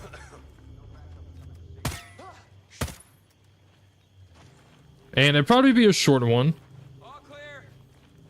Watch my back. But it would have been a nice little option that you could choose. And just see like what would happen if Nomad did choose to side with Walker.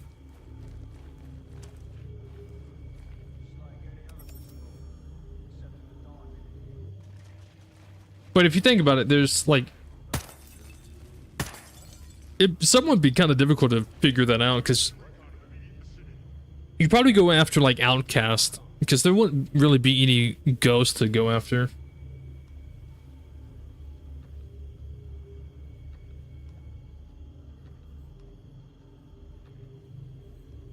It's an alternate universe, so the ghosts are the bad guys coming in.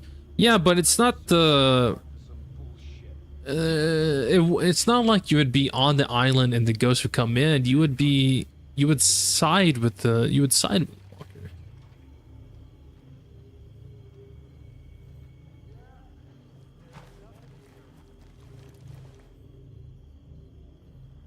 So there wouldn't really be many ghosts. So there'd probably be like, they'd probably have like 2 or 3 missions where you have to go and track down like the last remaining ghosts. So there'd probably be like 2 or 3 missions where you go to like a little area. And it would be kind of crazy though. It could be difficult because like, what if you go there and the ghosts are like sitting in a bush waiting for you to walk by? And if you're not careful and you walk by, they jump out of the bush and fucking stab you. Oh man. Yeah.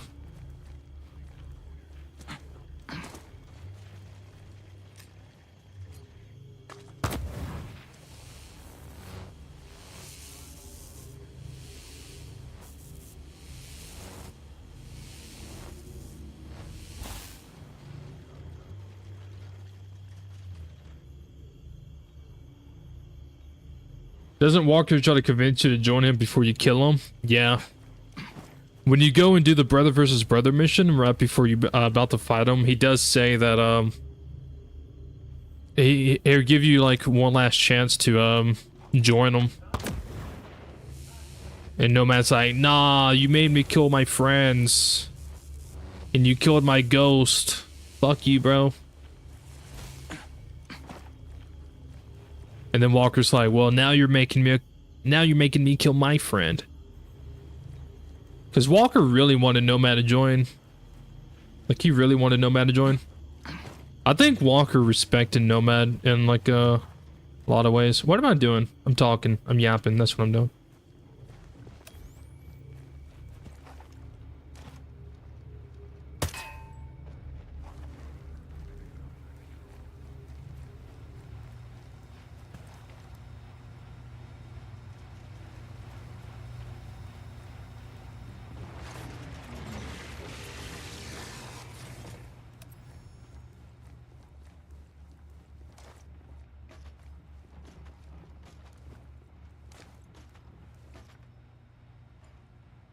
Jesus! Jesus.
Expanding grid.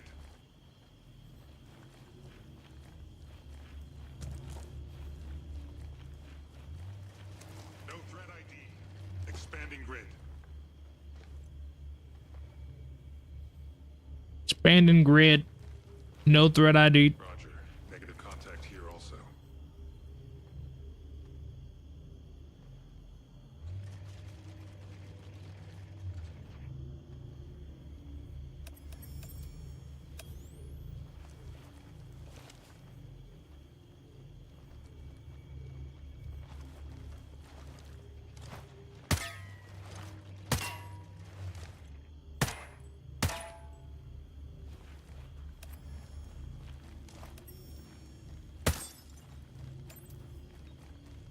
Walker was just another version of his Punisher. Like the actor, but his range isn't wide. What are you talking about, bro?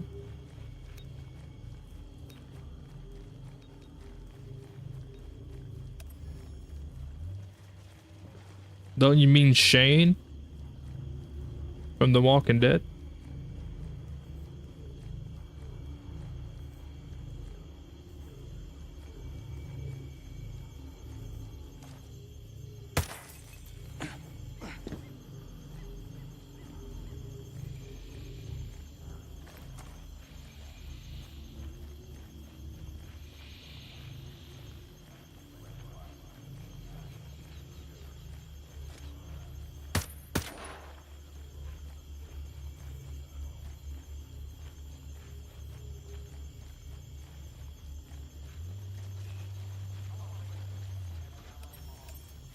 They sound like they were both voiced by John. I don't know where you get that from. They don't sound anything alike. Nomad's voice is a lot deeper.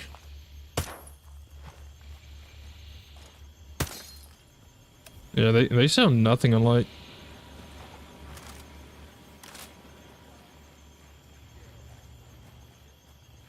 Could be worse. You could be me listening to you complain. No contact in this area. Nah, no movement over here.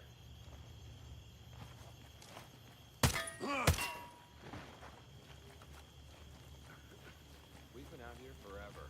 We're not gonna find shit. No one's out here. No one's gonna be out here.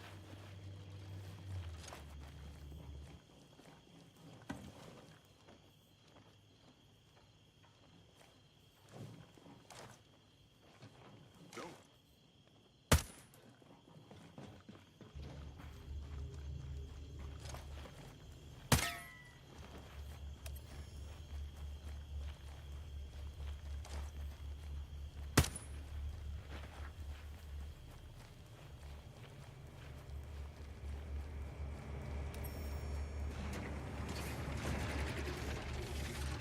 All right.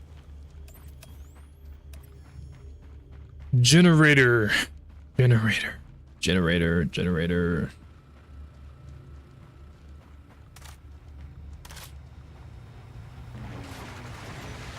About to go down, clown. You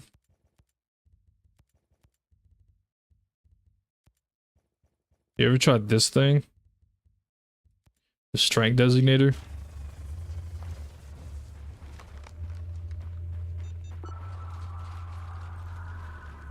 Armor's drone is set for uplink.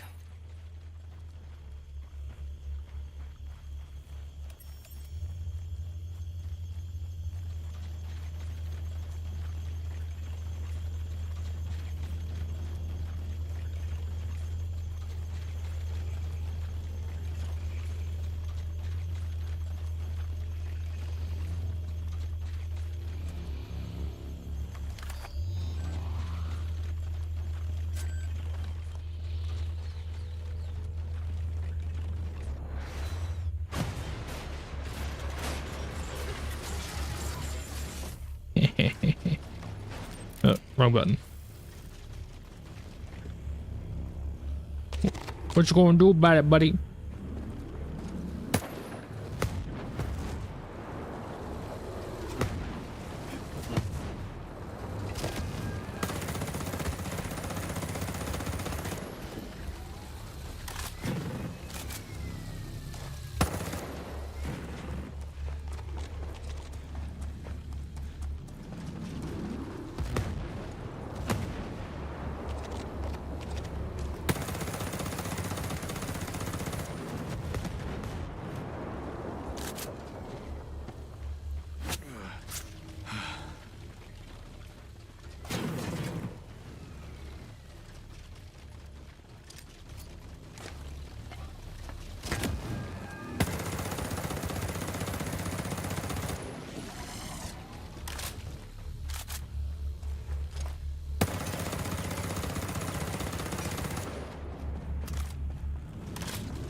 he's just blocking the door. Let me in, bro. Let me in. Stop camping the door.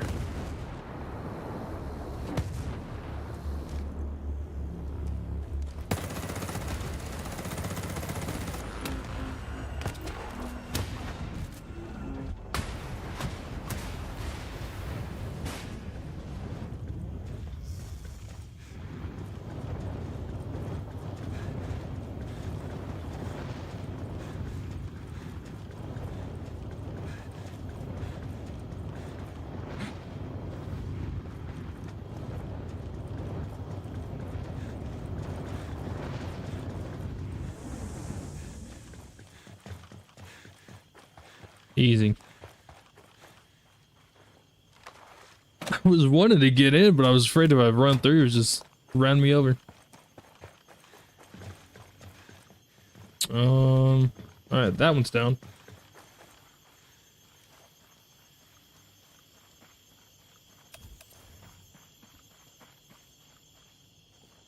The Amaros drone waiting. The Amaros isn't... It's not really good against a Behemoth, though. Especially this close to it. That thing would bomb me.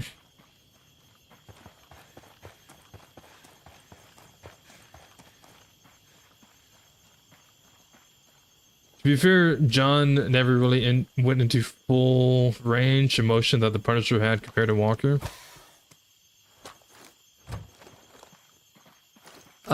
Well, I think, I'm gonna be honest, I think the whole reason why it didn't is because they're supposed to be, I mean, they're completely different characters, just played by the same actor. But I feel like if anything, Walker and Punisher can be somewhat similar, though. They have a lot of similarities. They have a lot of similarities. Do you think I have to settle like this? Yeah. Let's go there. Actually, is that the closest place? Actually, no. I think that place is the closest.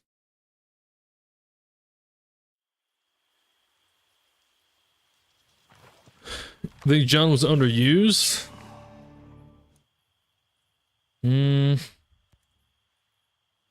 I mean, I guess it depends on how much he was getting paid to do this, be a part of it.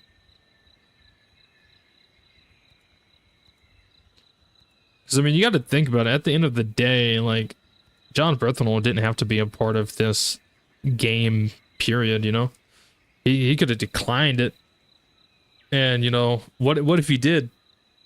I mean, I think John portrays Walker amazingly. I don't think there's any other person, any other actor I would want to portray Walker.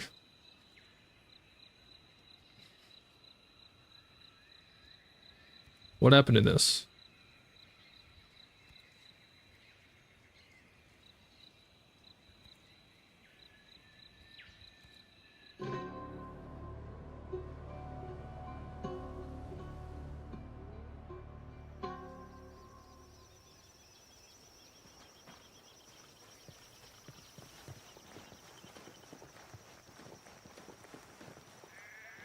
Great thing is no one has to agree with anyone else's opinions. It's great having free will. Huh? I'm confused. That's a random comment. What's little bro yapping about?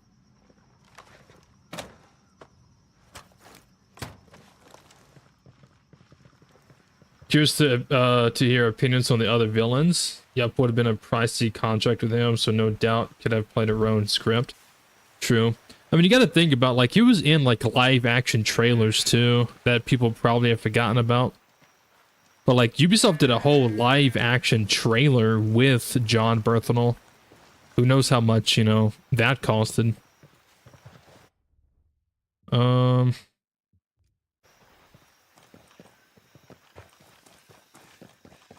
Yeah, I mean, I think John played Walker amazingly. Do I wish we got to see more of him? Yeah. Do I wish that I got his headpiece to wear in the game? Yeah. I feel like that was a missed opportunity. But I mean, I think John plays Walker perfectly. I don't, yeah, there's not another person I would want to play Walker.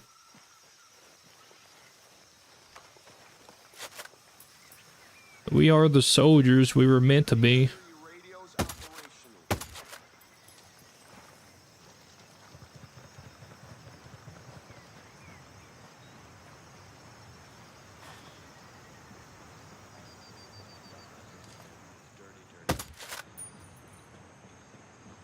If I didn't kill that worthless Poe, this whole village would have came after us.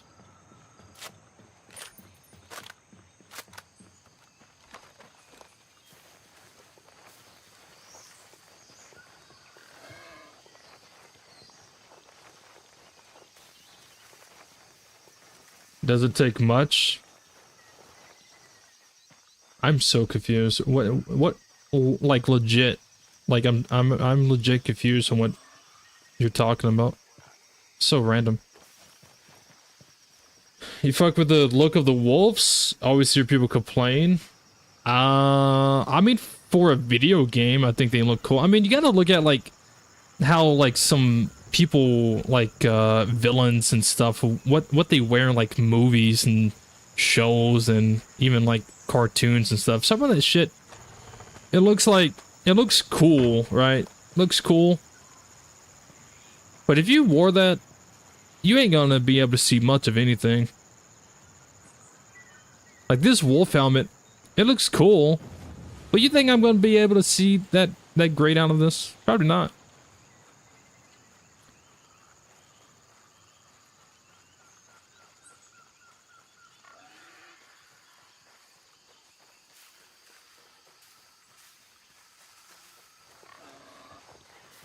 Yo, afternoon. Wait, afternoon. Hello. It's like 4:50 in the morning.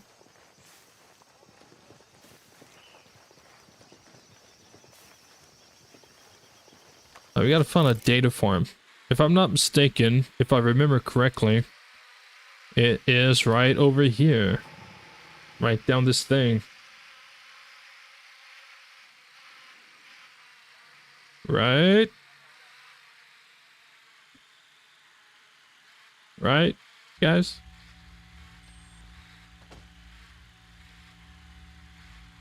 I feel like this is one of those things that the rain would just take care of it for me. Just let it rain.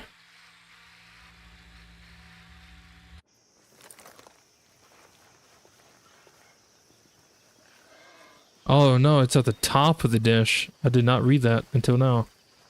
Oh man.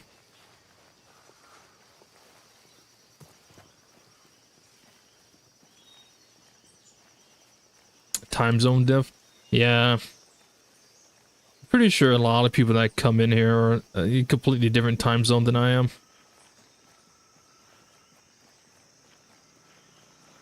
Dude.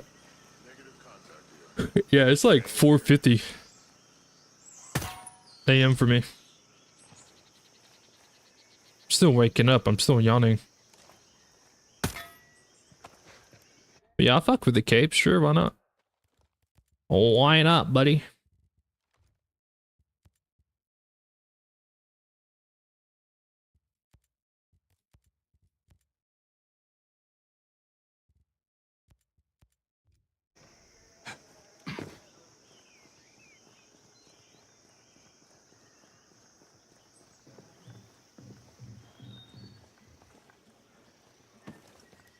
Probably move this, right?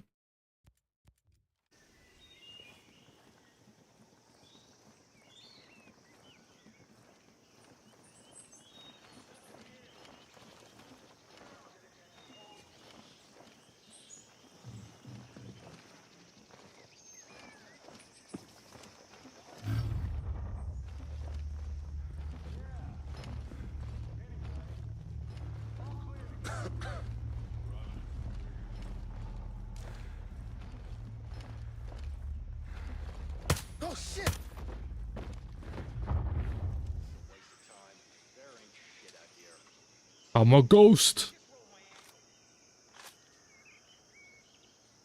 Where the motivation to start up early morning of the hours come from, by the way, man, it's a blessing for me, but an insane dedication. It's been storming a lot lately, and I got woken up by the storm. And so I woke up around like 12:30 midnight, and I couldn't go back to sleep. So I worked on a video, and I uploaded the video, and the video was supposed to release at 6:30 this morning. But I was sitting around, and I was like, man, I really want to stream, but I don't want to wait until later to stream. So I was like, I'm just going to push the video back and then just live stream now. So basically, the storm woke me up, and I was like, fuck it, I'll stream. You got anything? I got nothing. Yeah, well, you're still getting paid.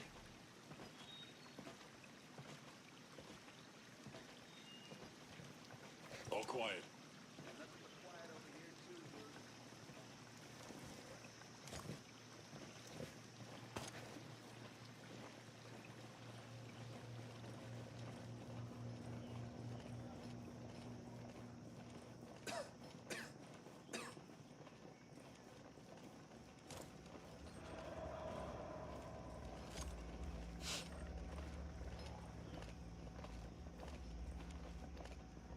We got no tangos in sight.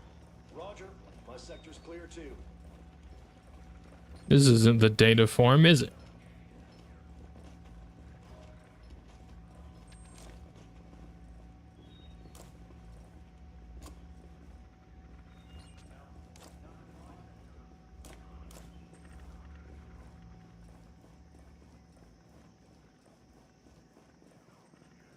I think everyone's above me.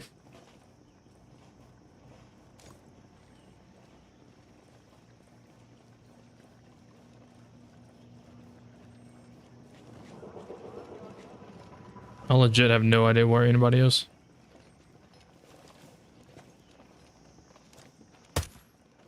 No movement here. Roger, I copy. Same here.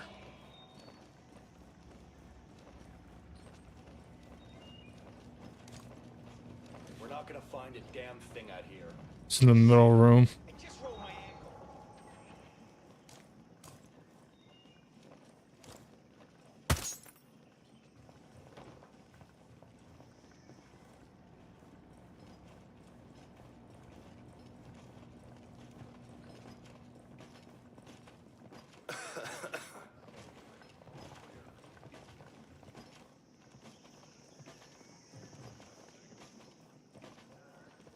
Maybe he's on the first floor.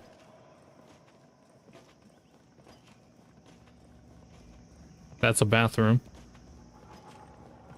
Heavy's not first floor. Heavy's above.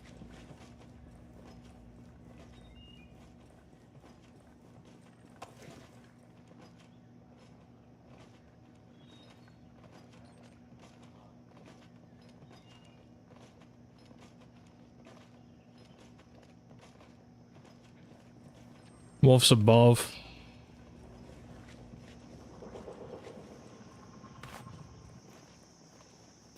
This is a waste of time. There ain't shit out here. Heavy's not above. Keep looking. The up and down directional sound just does not exist in this game. Nada happening over here, boys. Like, you can hear them left and right, but you cannot hear them like up and down. That's why I hate multi-levels. Roger, my sector's clear too.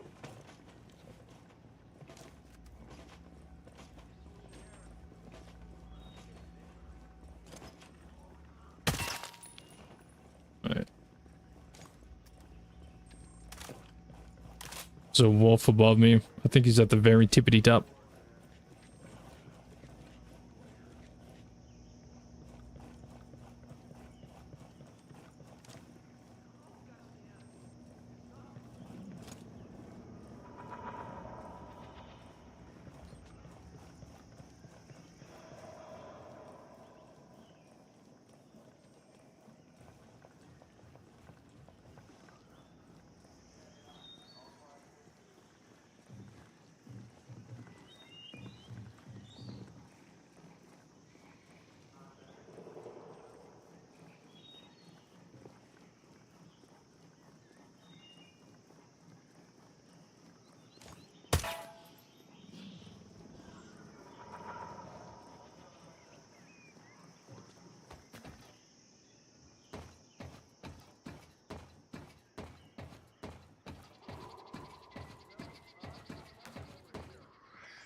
The Sentinel guys are kind of considered terrorists, right? They are killing American assets. Ghosts basically kidnapped a bunch of them.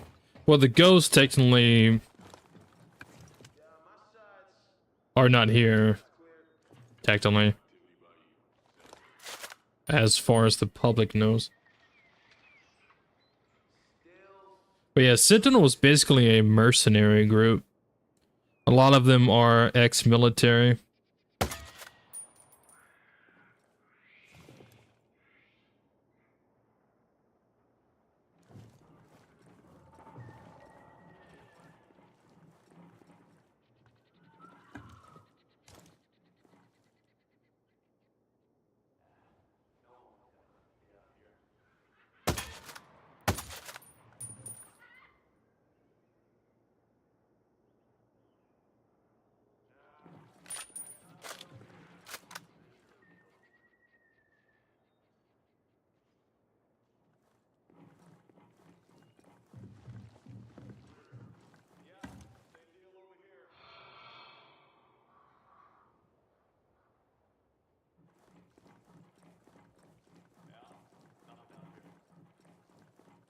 And depending on what point in the game you are at, the rest of the world doesn't even know what's going on here. Like everything is very hush hush. Secret, private. Yep, my lane's clear. Roger. Shit! Shit! Bootsy's dead! And we're under attack! You saw this guy through the ground?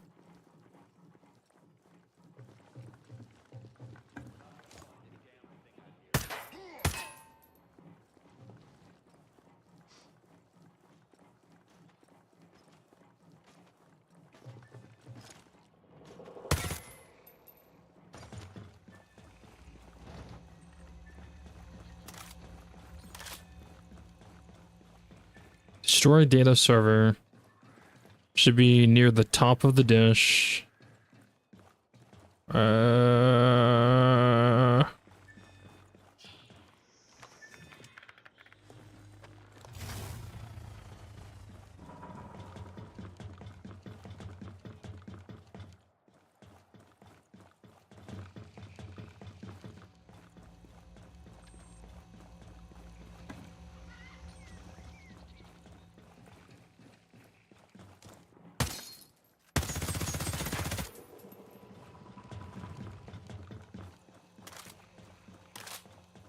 Nice, easy peasy. Honestly, if I knew it was gonna be that easy, I would have just bombed it with the Amoros.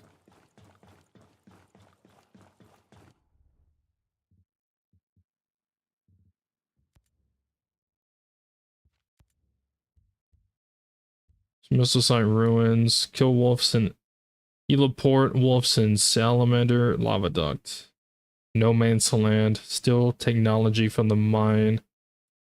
Which one am I close to right now? Okay, Ancient Harbor doesn't have anything. Sanctuary, you go there and murder people. Heliport, you kill people. Refinery has the Behemoth. Nothing about the pipeline. Nothing about the workshop. Lava duct is kill people. Mine still something. No Man's Land is the data thing. Okay, so I can mark off these behemoths because I know where those are. Can do heliport, salamander, and then lava duct. Easy peasy. Heliport, which is here. That one would be pretty easy. Salamander's here. That one's easy. And then lava duct is up here. So yeah, okay. Oh, good morning, Snow. How's it going?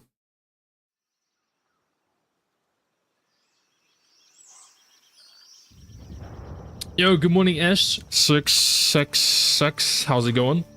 Greetings from Germany. I struggled so hard with the 6 headshot and 10 seconds challenge in that location. Yeah, I can understand that. You just gotta, you gotta go to the top. Or at least the way I did it. I mean, I don't know if you watched my live stream of doing it, but it's like, go to the top with like a DMR or something, and then kind of watch them until it's, I don't know, you kind of have to take the shots at the perfect time.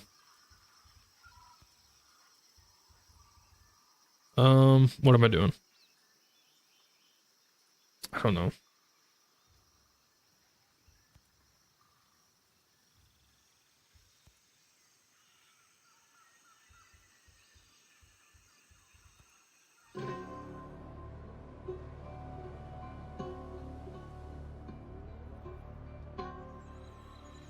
Assassin's Creed Liberation was the brain cell killer, and Valhalla put me to sleep, but each to their own. Yeah, I still haven't played them yet, so I can't really say anything. Unity is fun, but it's buggy as hell. It's annoying.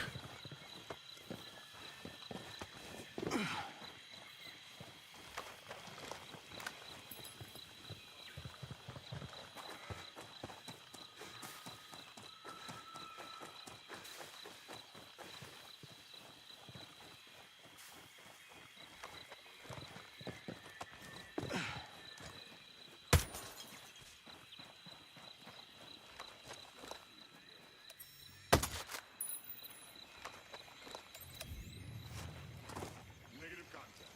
Continuing search.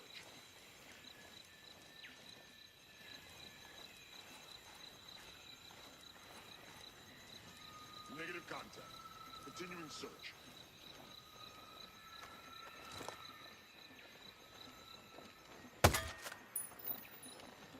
Damn it!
Should Oh. I don't have to kill everybody? Oh. Oh, okay. Oh, just kill 5 people. Oh. I didn't know that. Well, I guess I can go to Salamander now. Do you reckon there's a slim chance you consider Dying Light? I mean, yeah, I would like to play Dying Light. I just don't have it. I have the first one, I don't have the second one. I've played the first one, but I don't remember if I ever beat it. I think I got like halfway through it.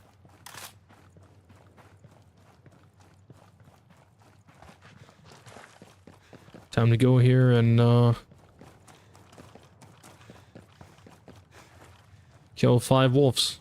Should be surprisingly pretty easy.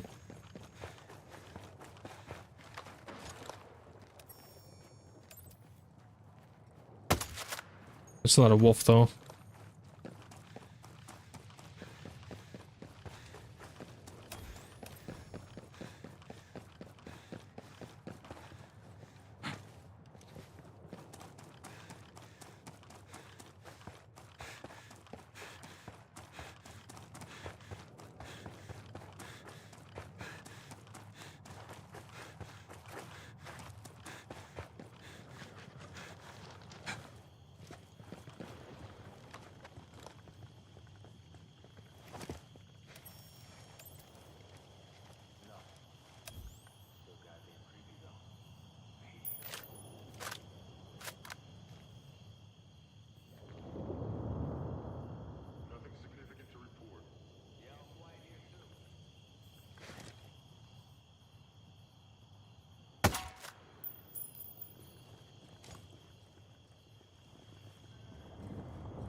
Stop hiding.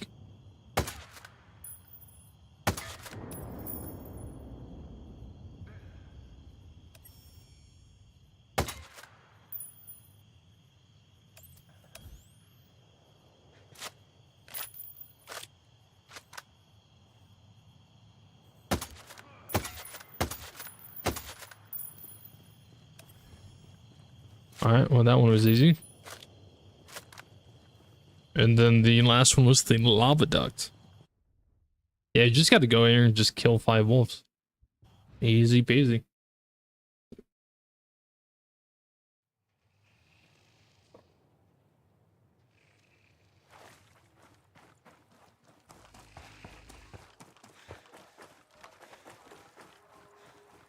Scorpio Scout's so good. It is. I love it. It's probably one of my top 3 favorite DMRs for sure. I feel like it's very underrated.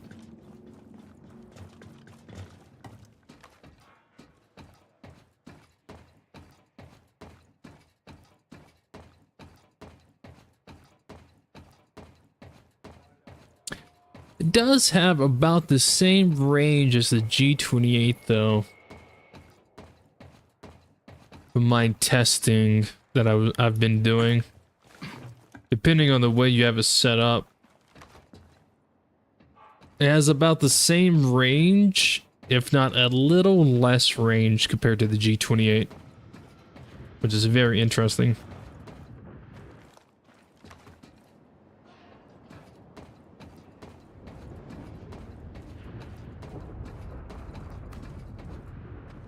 Yeah, I think this is the fastest bolt action.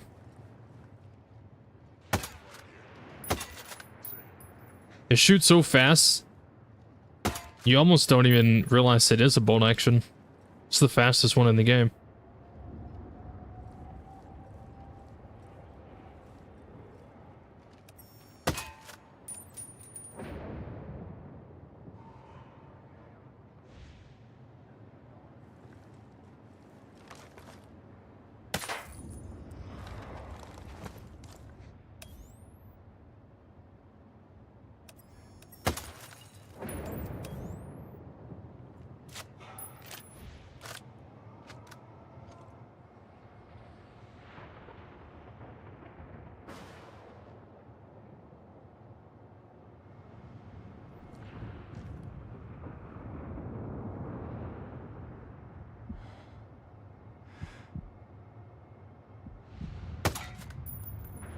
There we go. All right. That was easy. All right, what are the other missions? So there's two Behemoth ones left.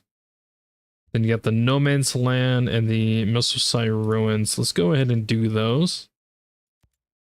I'll do the Behemoths last. Then I can also do this one as well. So Missile Site Ruins. Missile Site Ruins. Over here. I enjoy the Scorpio Scout. Yeah, it's a really good DMR. I highly enjoy it and highly recommend it.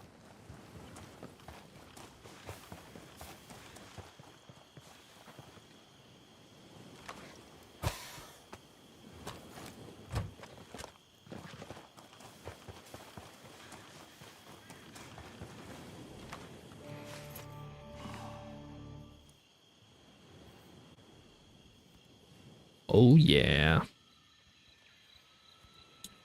Oh yeah, it's pretty good.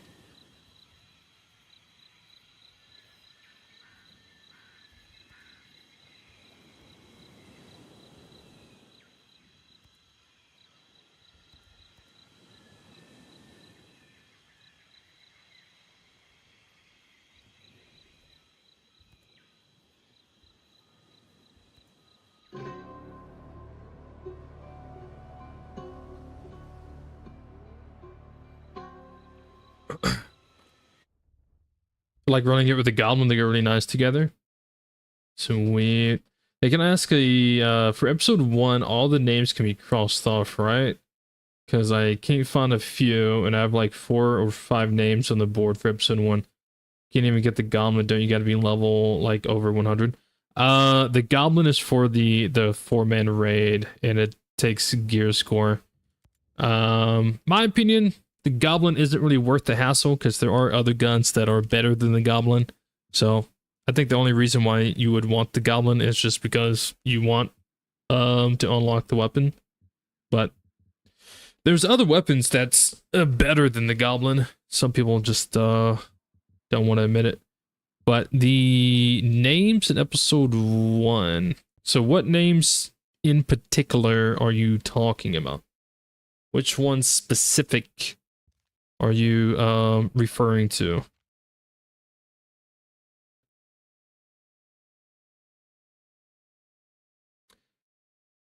Some of the names in episode 1 don't have missions. That is true too.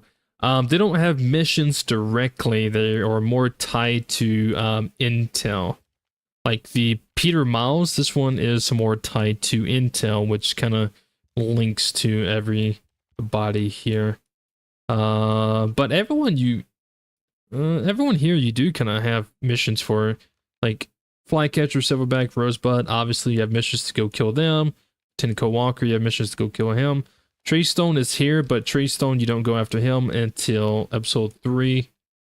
Paula, Carl, and Christina, you go and rescue them. Maurice does have a mission, RIP. Grace Maddox is more, she actually has a side mission. I don't know if I have it. I don't know if I've done it or if I've unlocked it, but she technically has a side mission that pops up. I'm not really sure which ones that you're referring to. So the names blacked down are the ones you don't have. Are you talking about these? These are blacked out because I've already killed them. Well, Peter Miles, he hasn't been killed yet, but he's still tied to intel. Jonah, I've already murdered him. I don't really know why Grace is blacked out.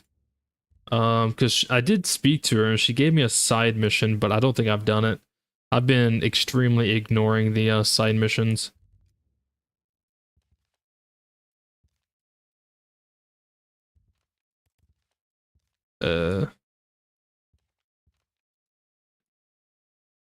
Maybe it was early in the game you didn't know. Could be. But yeah, Ian Blake and Herzog, you have a mission to where you go and you kill them, but they're tied to these guys. So their pictures over here with intel and stuff sometimes, but they one of these missions tied to Carl and a mission tied to Christina actually gets them killed, because Ian Blake, he dies in a cutscene. You don't kill him. I mean, you go there and you basically interrogate him and then use him to open up a door, but you don't kill him.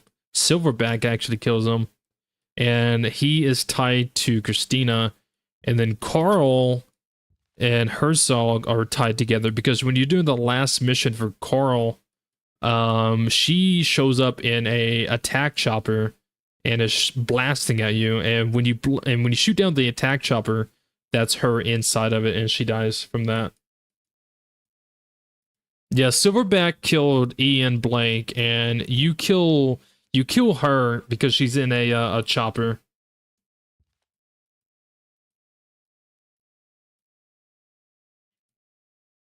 I did not put Snake's picture as my avatar. I don't know, brother. This has been my profile picture for a very long time. I'm pretty sure this is my Ubisoft picture. Hang on. Ubisoft Connect. Let me take a look at this. Ubisoft Connect, damn it. Where you at? Ubisoft Connect.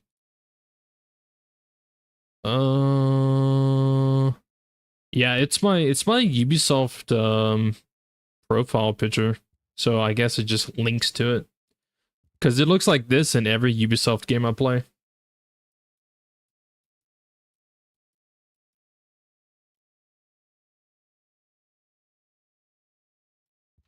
Carl. Carl. Alright.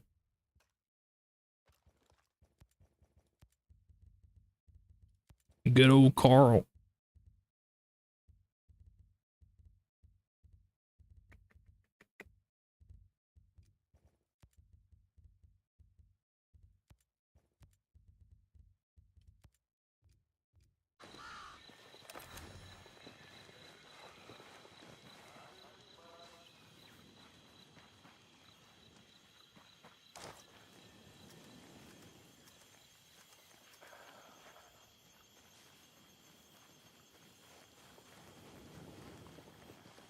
Do you have a non-Ubisoft related game as your Ubisoft profile picture though? PC, baby. PC.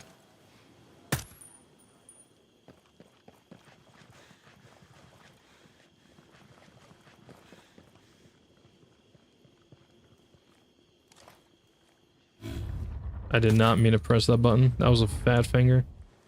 Whoops.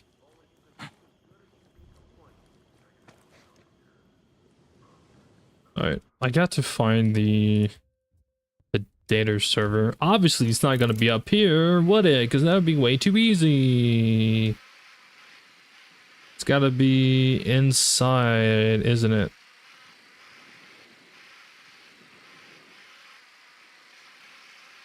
If only I could just make my drone turn invisible and then have wheels and then just drive through like a little RC car. Yeah, that was so cool in Future Soldier when I got to do that. I'm really surprised they don't have that in this game because Future Soldier takes place 1 year before this game. But to be fair, if you think about it, the Ghost did come to the island very unprepared. A lot of the gear and stuff that you get in the game, you kind of, like lore-wise, you're just scavenging from Sentinel. Like, the Ghosts themselves did not really come here with much gear at all.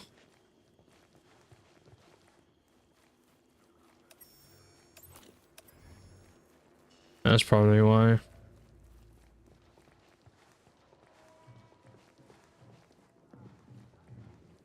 What were they coming here for?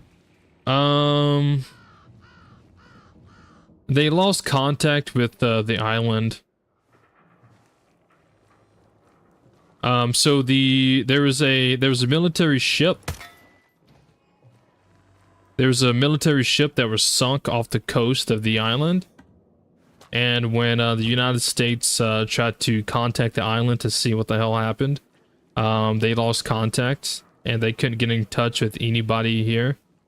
So due to one of their military navy ships being sunk, you know, outside of the island, I don't think it was super close. I think it was like a couple 100 miles, but this was the closest like land to it. And when the United States tried to reach out to the island to see if like something's going on or something happened or whatever, they lost contact. Like there was no contact, there was nothing, it was just black. And so they sent in the Ghost to the island just to see what's going on, and they were very aware that J-Scale, Scale Foundation, and like, you know, Scale was here building technology and stuff. So I guess they didn't think like there was going to be too much crazy stuff. But that kind of makes me that's kind of the thing too that ties in the Peter Miles, that ties in this guy. Peter Miles, he's the head guy who sent in the Ghost.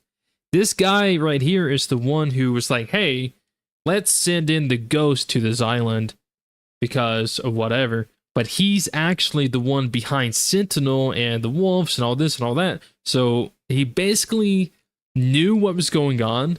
He funded Scale Tech for like the military weaponized drones. He's the one who funded and greenlit everything. And so this guy, Peter Miles, basically was playing both sides. He was a double agent, really. He played both sides. And from my understanding, he was working with Trey Stone, he was working with Walker, he was working with Jay Scale, he was working with the Ghost, he was working with everybody. And I think he wanted the Ghost to be the test dummies for the drones. I think he wanted to see the best people to have these drones test against, like in military combat, would be, you know, Ghost.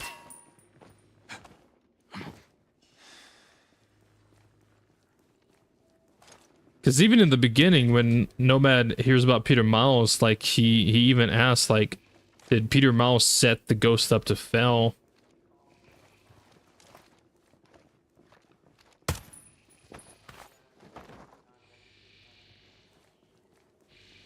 But yeah, homie was playing both sides. I can't remember if anything even comes of Peter Miles, like in the end. I think you either find out something about them getting Peter Miles at the end of episode 2, maybe at the end of episode 3. I can't remember. There's no way he just does all that and gets left down and let's go scot-free. I think some Fisher might have something to do with him getting captured back on the mainland.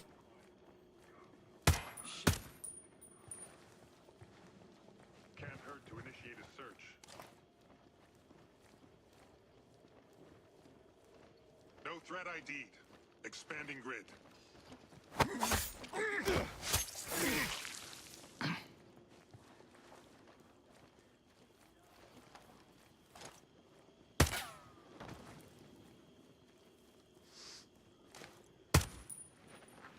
But yeah, there's a lot of lore, there's a lot of story to it if you pay attention to it. I feel like most people who play don't really pay attention to the lore and the actual story, but there's a lot to it.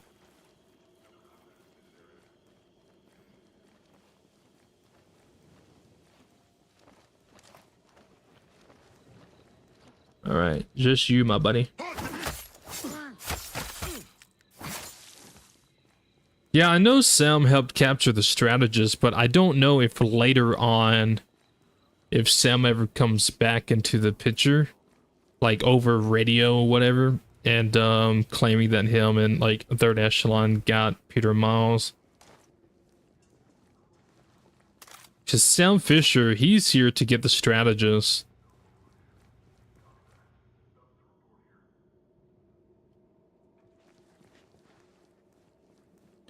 But again, I don't remember if later on Peter Miles gets brought back up. But yeah, Peter Miles is the head guy who's over Operation Greenstone. He's the one who picked the Ghost to be sent to the island. But again, he's also the one who funded J Scale to create weaponized drones. So yeah. It's pretty interesting, pretty interesting.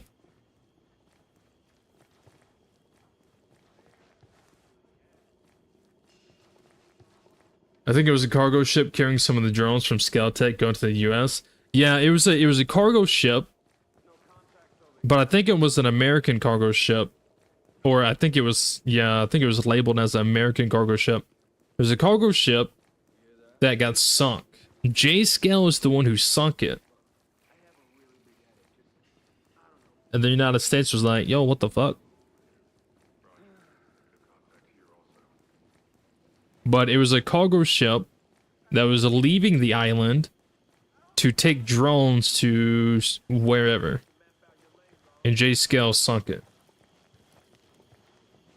Have I played Operation Motherland? Yeah, I've played every mission in the game. Some of them I haven't played in a while, but yeah, I mean, I've beaten the game, like, multiple times.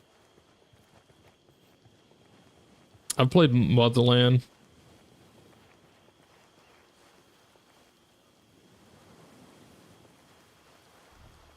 I can't remember how the story goes though. I know it's the Bodarks and Nomad's like, I thought I killed these motherfuckers.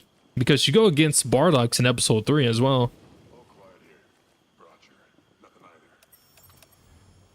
So when they show back up in Motherland, Nomad's like, I thought I killed these sons of bitches.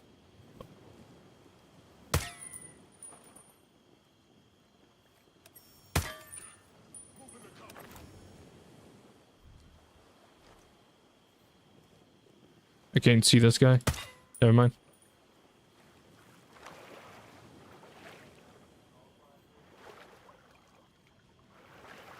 Do I find Motherland better than Greenstone?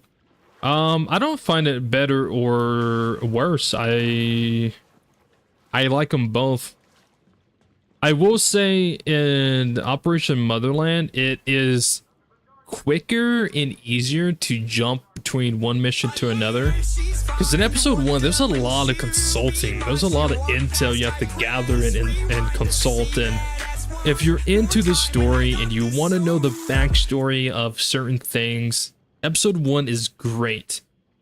But if you just want to jump in the game and just shoot people in the face and go for mission, episode 1 is where that kind of lacks, because there's a lot of intel, there's a lot of consulting, there's a lot of this, there's a lot of that. Operation Motherland, there's not much consulting, there's not much intel. It just go here, shoot this person in the face, go here, blow this up, and that's kind of that.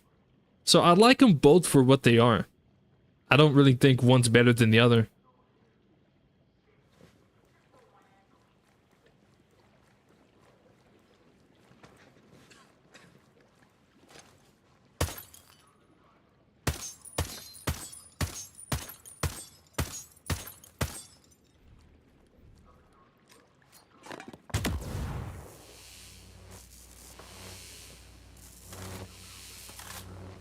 What I do like, and I will say this, what I do like is how every episode, and even Motherland, everything, like each operation, because every episode is a different operation.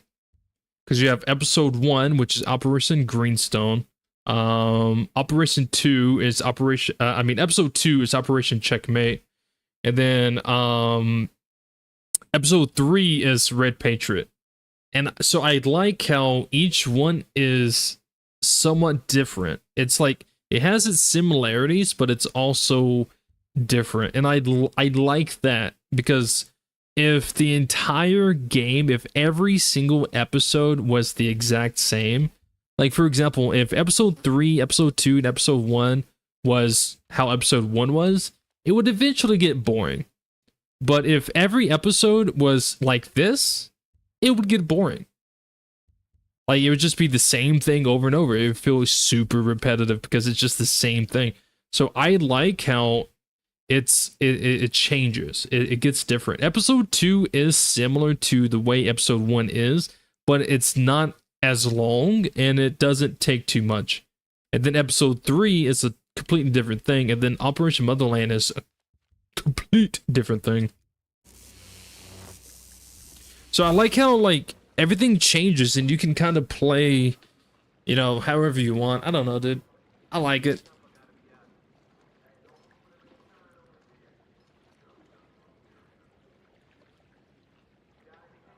Motherland ends on Golem Island? Yeah, Motherland ends on Golem Island.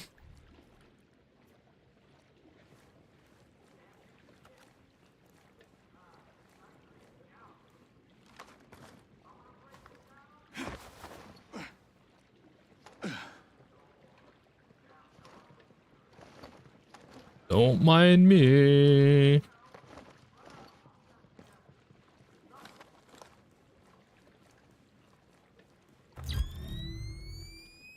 It's a lot of motherfucking people. Nothing to report. Yeah.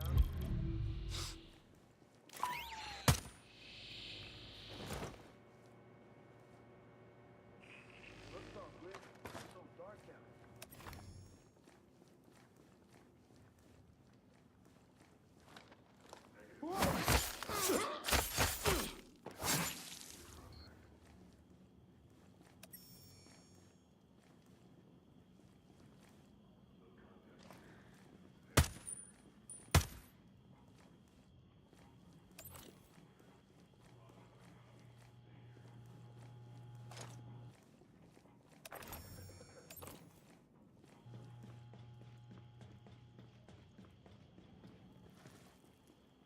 Golem Island looks like Mordor from Lord of the Rings. True.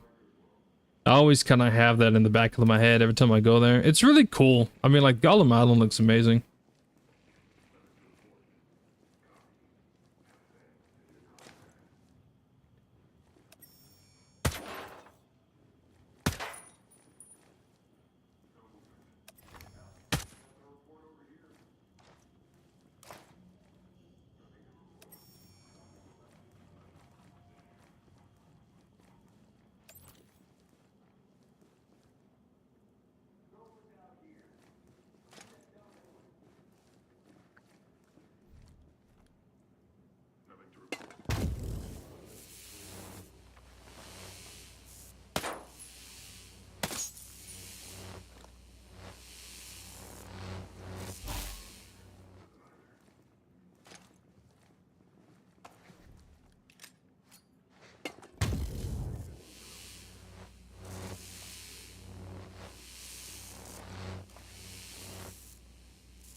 Ooh, what's up, David? How's it going, brother?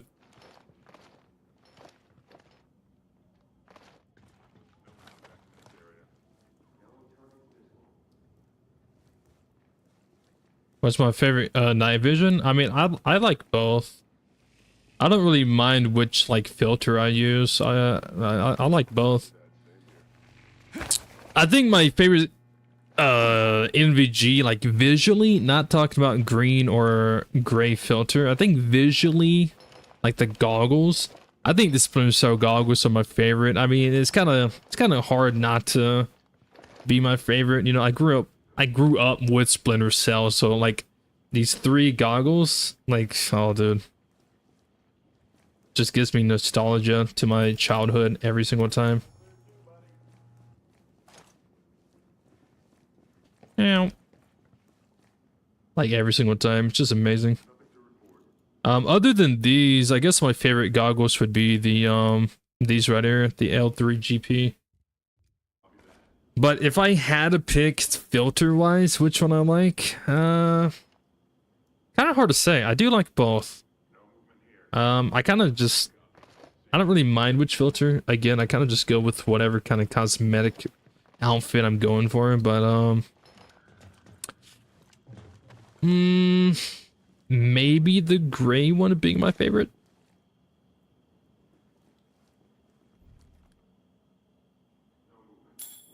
There's so many people in here. I gotta get someone out.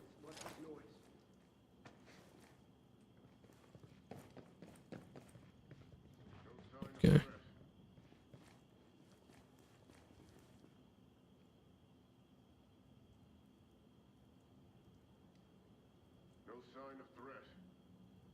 You're gonna go back in? Okay.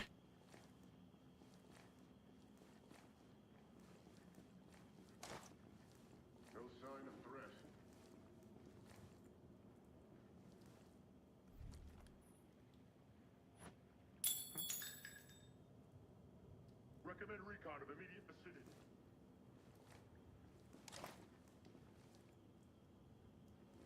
Negative contact. Continuing search. Oh, go in, bro. Yeah.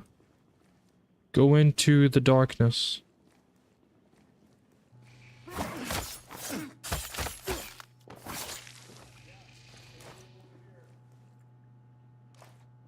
There it is. There's a freaking thing that I'm looking for. I knew it was in this room. Of course it would be.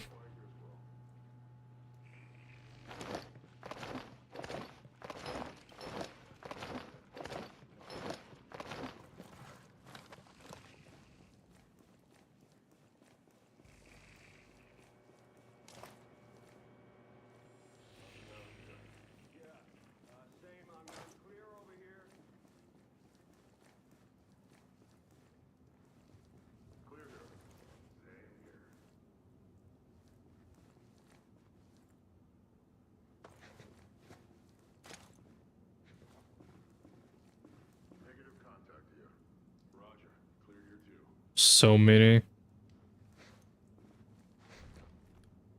Quiet here. No targets visible. Even if I had perfect aim, I wouldn't be able to shoot all of these because there's things in the way. Have negative movement. Copy, no activity by you. Same here.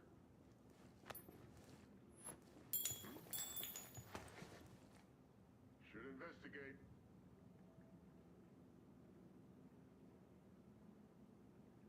No crosshairs with your laser on?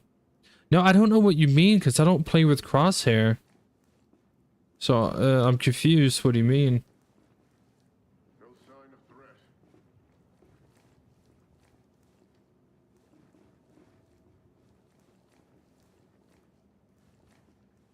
No sign of threat. These guys suck.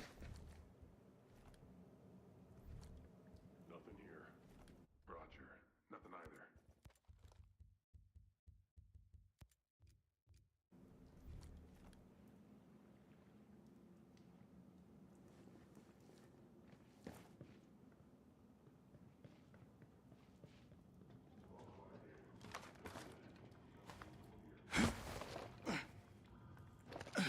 Super random, but I'm trying to find a good keyboard for item use on keyboard because G is just slightly too awkward. G is too awkward for you?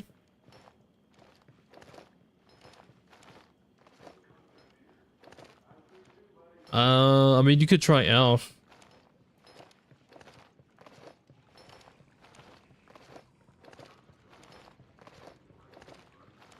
I've always used G for my grenades and tossable items in every game I've played, so I don't really know an alternate to that.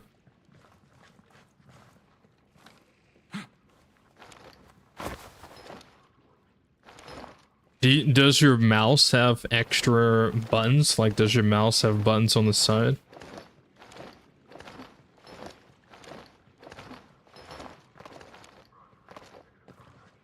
Put it on like a button on your mouse.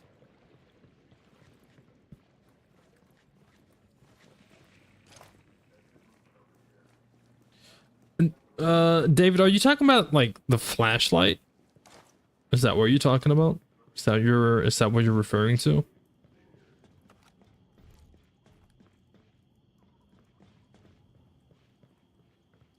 Quiet here. Copy, no activity by you. Same here.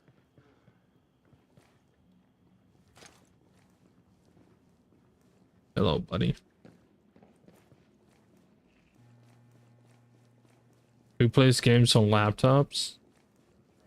Not me.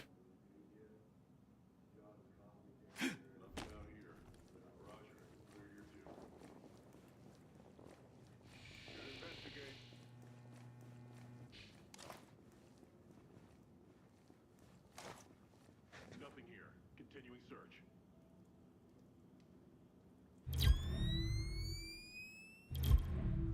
This one guy was the only one? You gotta be kidding me.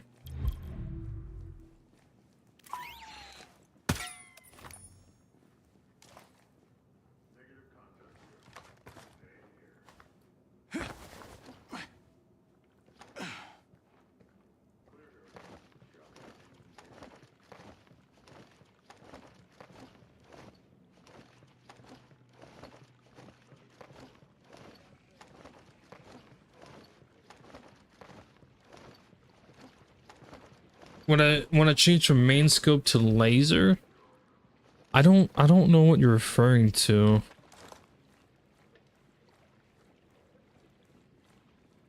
'Cause I don't have a crosshair.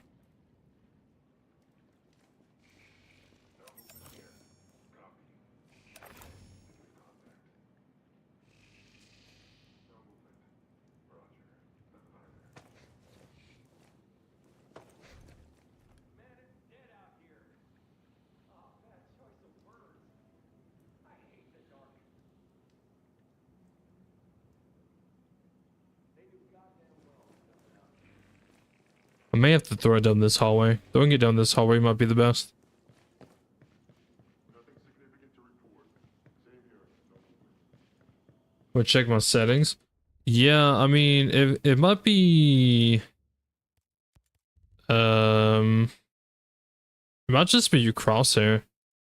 Because you can have it dynamic, and then you can have it always on, and then I just have my crosshair just never.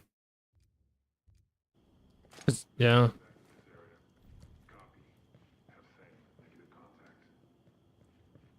That might be it, maybe?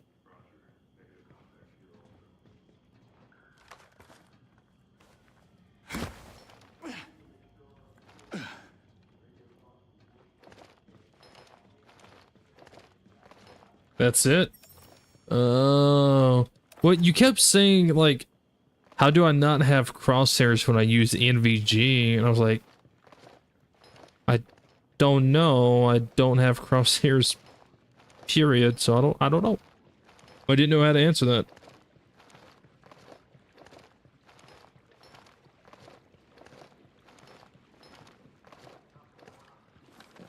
Alright, I just gotta get those guys out of the room, and then I can go in there, plant C4 on the server, and then get out.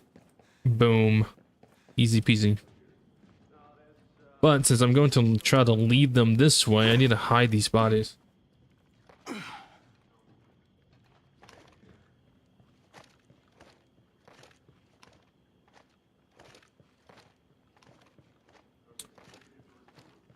I've been playing Ghost Recon Wildlands and Breakpoint without HUD for a few weeks, and I would say it's 10 times better with everything off. It feels more realistic.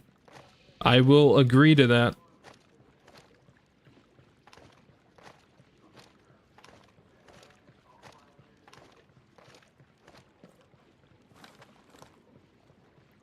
I've played this game for 5 years with no HUD. It's definitely a completely different game.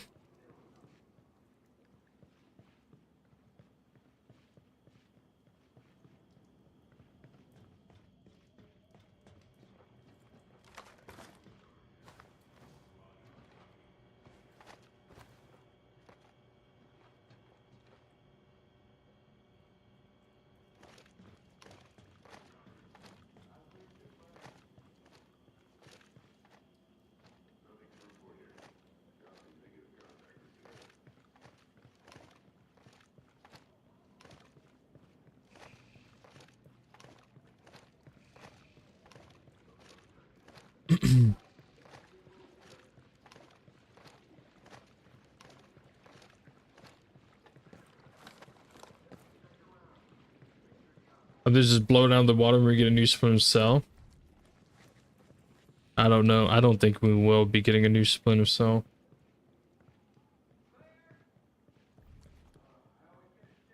But yeah, I agree. This game is definitely a lot of fun without HUD.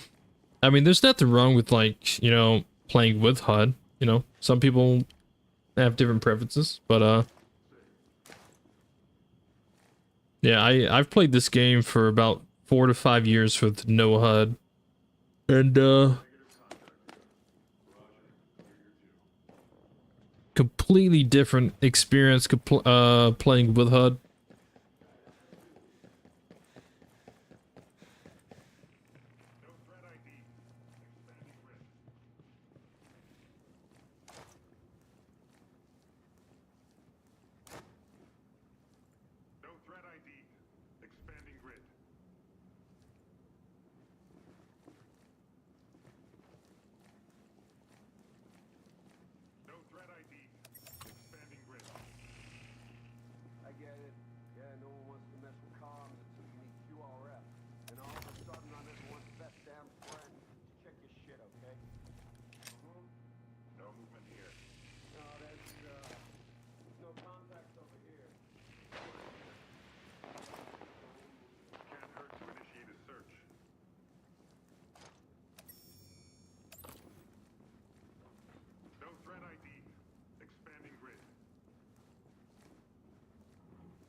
Is it me or does Breakpoint feel more empty compared to Wildlands? It's just you.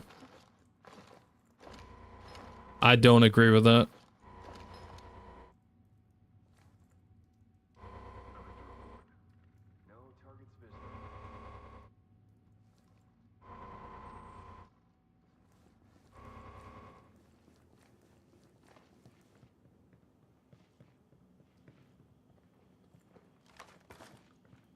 I do kind of think Wildlands did better on the world overall, like as a fake Bolivia. I don't agree with that.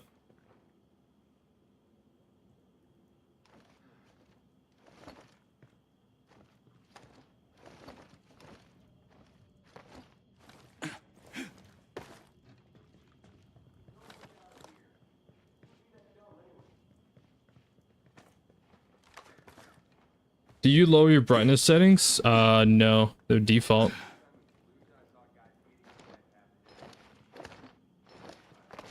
I'm pretty sure they're default.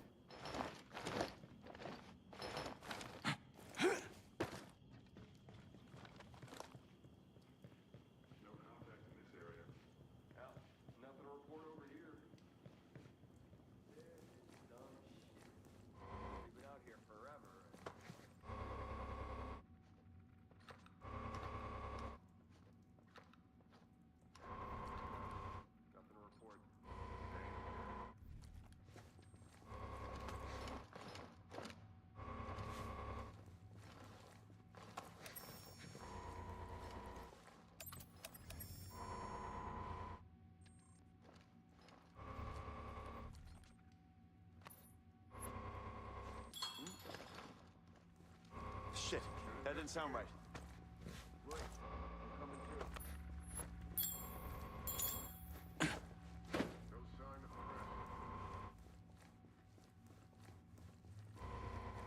Trying to throw C4 and I threw the wrong thing.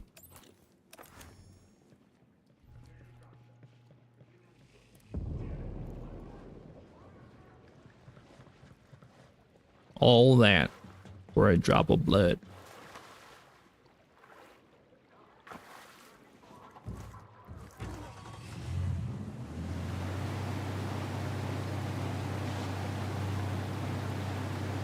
Meow.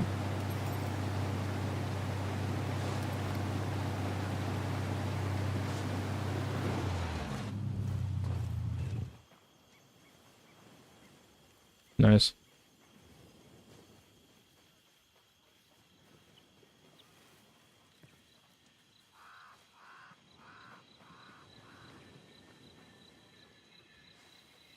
What was I doing with all the bodies? I was just trying to get to the server so I could put C4. Because all I had to do was blow that damn thing up.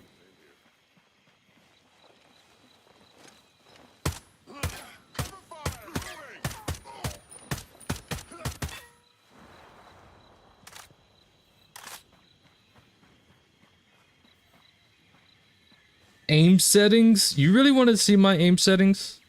I don't think you want to see my aim settings, bro.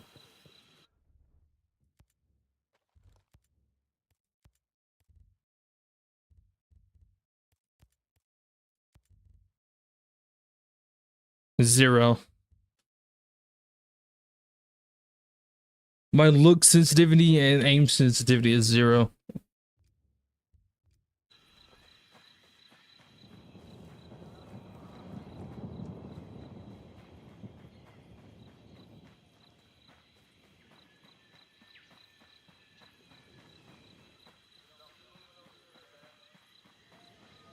I came back from the bathroom. This dude is just out here doing laps of some dead bodies. Dude, there was a lot of people in that room. There was at least 12 people in that small, tiny room. I had to like lure some out and then move the bodies just so I could blow up a freaking server.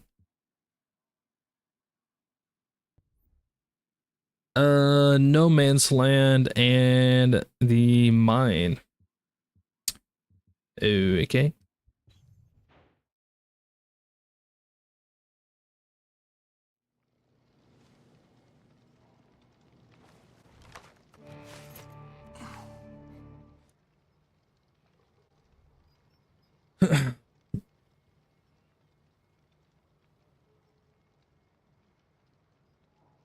The sensitivity settings in this game are whack. Yeah, the sensitivity in a lot of Ubisoft games, not even this game in general, just a lot of Ubisoft games are very whack. My sensitivity in the Assassin's Creed games that I've been playing recently are the same thing. I think they're setting at like 1 for mouse. It's just Ubisoft's just sensitive settings in most of their games are just really weird. I remember when I was playing Far Cry, I think I was playing Far Cry 5, and my sensitivity was 0 as well. But I think a lot of games I play are like that, because when I play Ready or Not, I think it's Ready or Not. I might be thinking of a different game, but there's another tactical shooter that's not Ubisoft. It might be Ready or Not, and my sensitivity is like 10. It might be Helldivers that I'm thinking of actually. But yeah, my in-game sensitivity for most games are either 0 or just pretty low.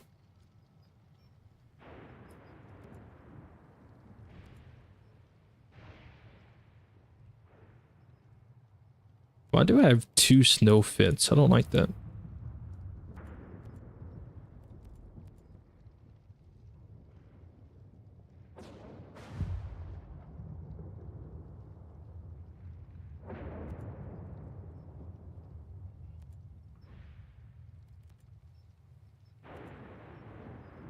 Oh, hell yeah, brother. I got me a new backpack. Let's go.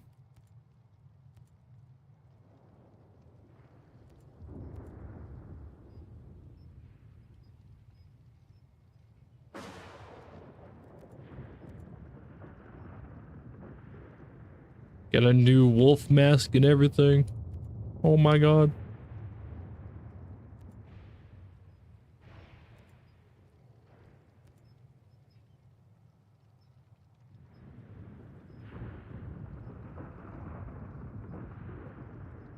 Hmm.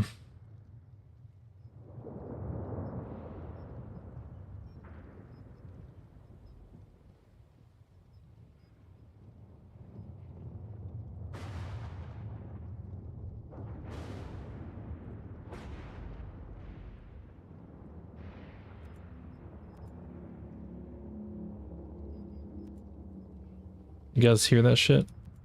That shit's scary. What was that? Oh, that looks bad.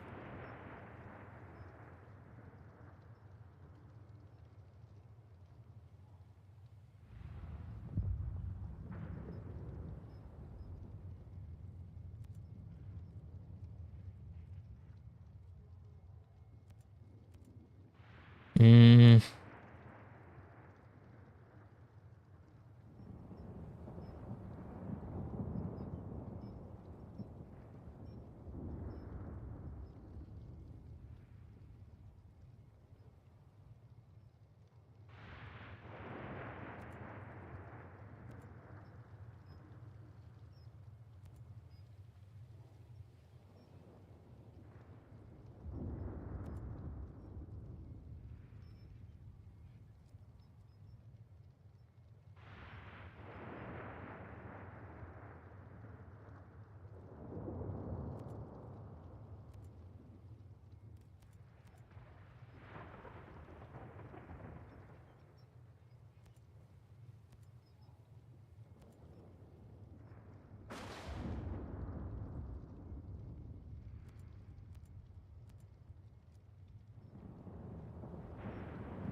I'd just do all black to be fair.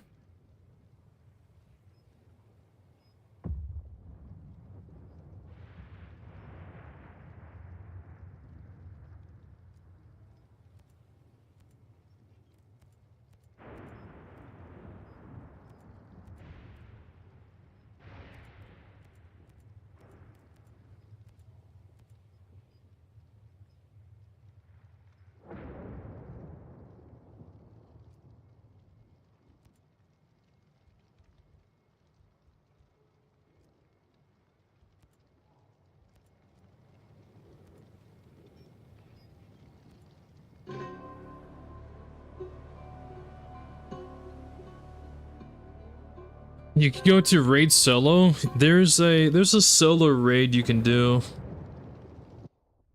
It's these the missions that I've been doing. So it's a solo raid.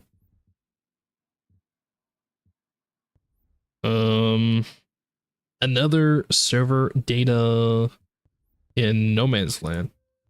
Nice.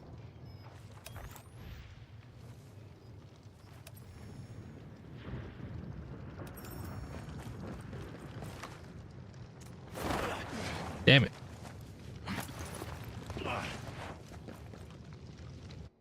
I messed up.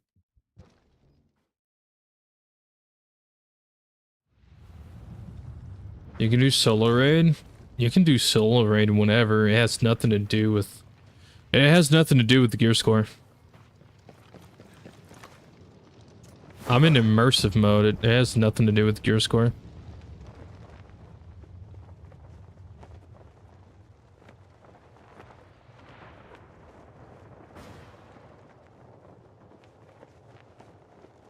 I really wish in Breakpoint you could have a mask and a hoodie on with glasses without modding the game. Yeah, Ubisoft kind of flopped on that part.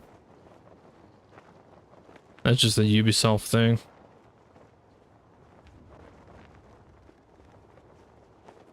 But I ain't gonna be modding this game though. Hell no. I'll just wear something else.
I need to locate the server thing.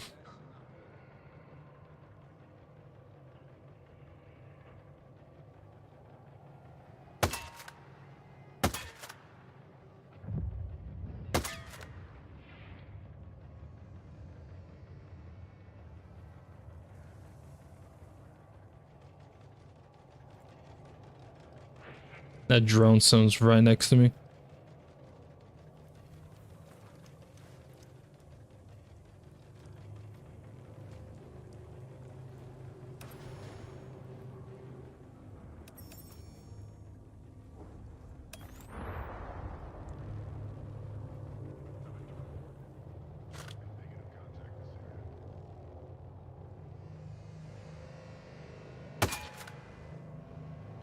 Watch some YouTubers that mod the game to do it and it looks so nice. Well, if you mod anything, you can make it look nice. You can mod Minecraft to make it look nice. That's what mods do. I don't think this game needs mods. This game is fine the way it is.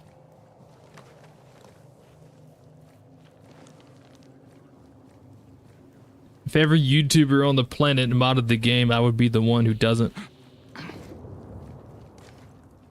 Who does not mod.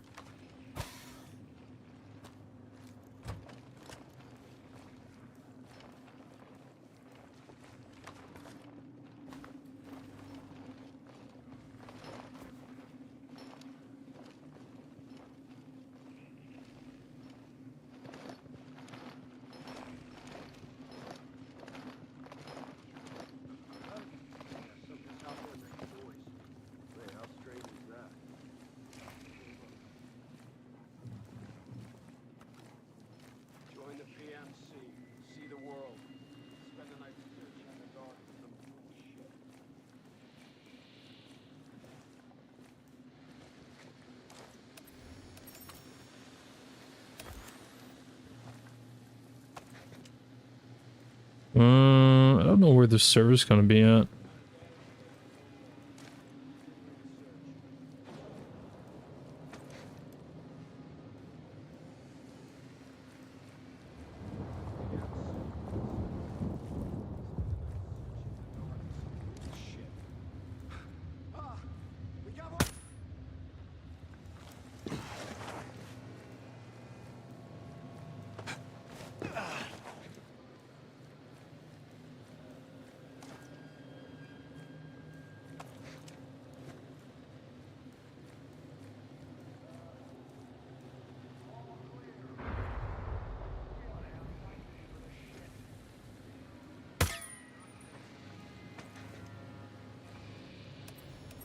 I'm blind. I like the server's probably going to be in this room. Yeah, top of the morning to you. How's it going, brother? Roger. Negative contact here also. Scorpio Special. It's called the Scorpio Scout. Quiet here. I think the reason why it's not labeled as a sniper is because it doesn't shoot as far as a sniper. So, though the weather in both Wildlands and Breakpoint is one of my favorite things in the game, the weather is amazing.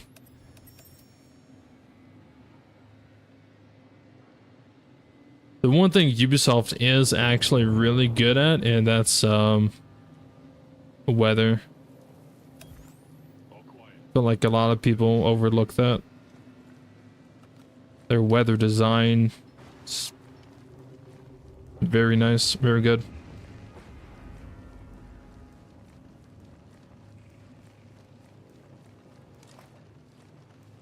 Someone walking up and down the steps right now.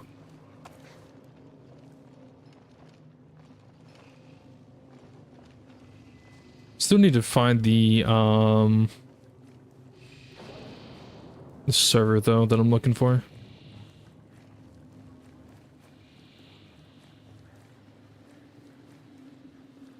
It might actually be down here. I don't know.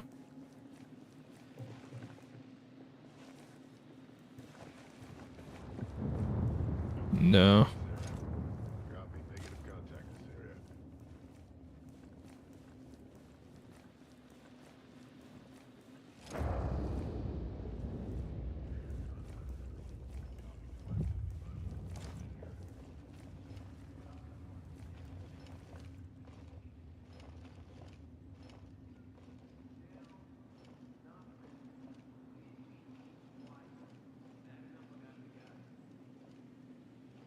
You like the rain? I'd love the rain.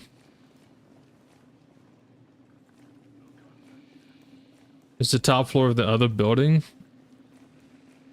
I may have to pull out my drone and take a look. 'Cause I thought maybe it would be up here, but I didn't see it.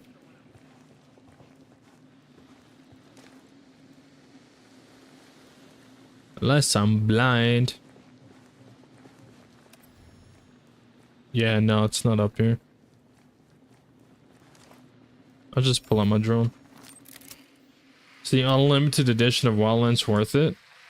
I mean, I think that would be a personal preference. If you like the game, then maybe.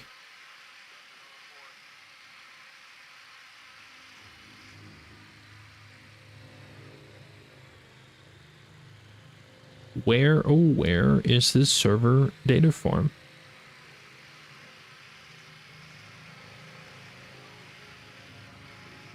I feel like it's in this building.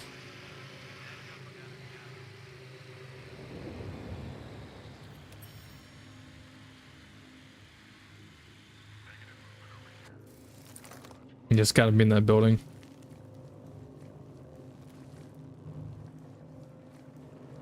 I think that mission normally spawns it on the top floor. Well, I went to the top floor up here, so it might be in the other building, top floor. Nothing to report here. Copy that. In this building.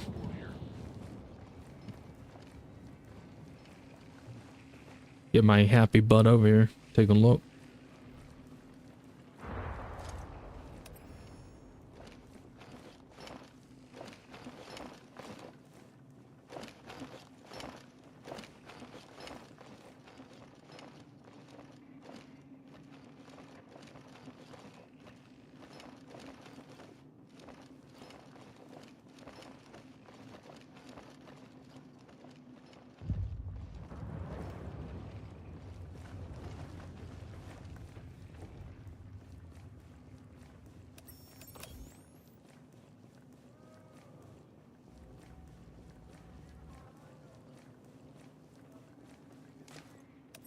I didn't do it.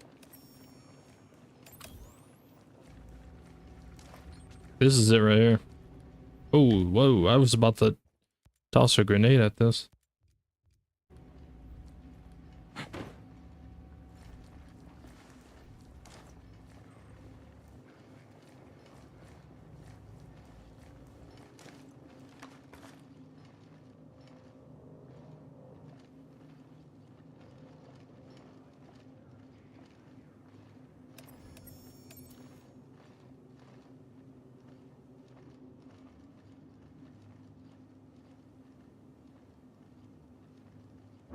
They're all on that side of the stairs.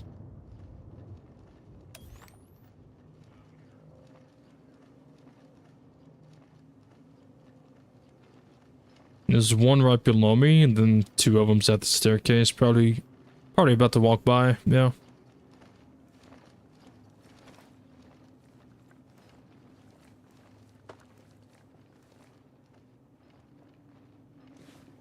The other one's kind of trailing behind a little bit. I can take this guy.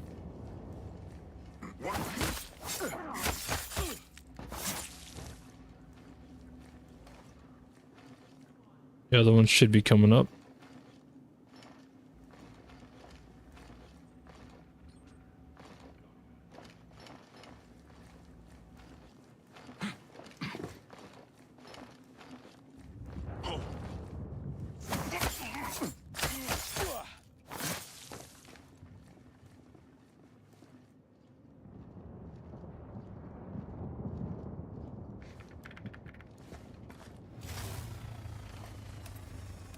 Jesus, the NVGs keep blinding me.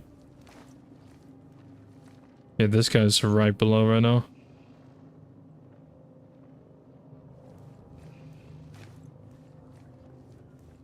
Gotta have a great headset. I'm actually using earbuds right now. There's normal earbuds that you plug into your phone and listen to music. I gotta get a new headset.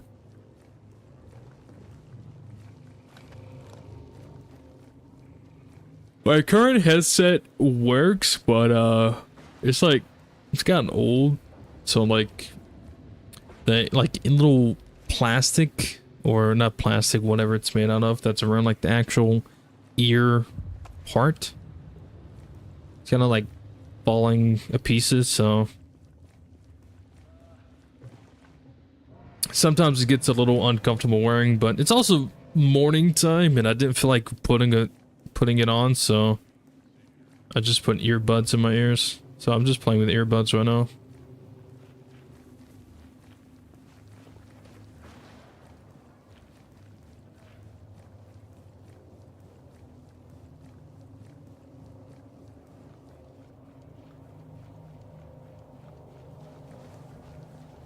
Bro, the sounds in this game. You know, Ubisoft could probably make a really good post-apocalyptic game. I'm gonna actually be honest about that.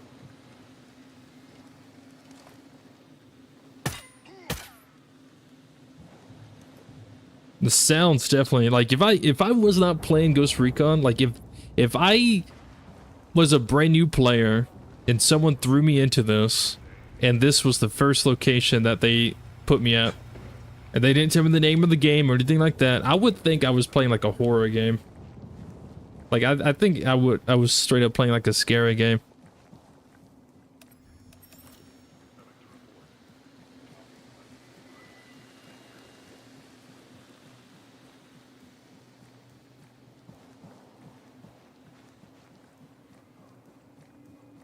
Seven in the morning.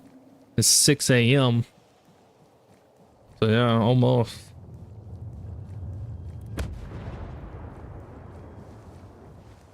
Mission complete. Hell yeah, buddy. I heard the new Ghost Recon project over. They would take out third person. It would only be a first person shooter. Yeah, I wouldn't believe that. I wouldn't believe anything you read or watch about a new Ghost Recon unless Ubisoft releases it.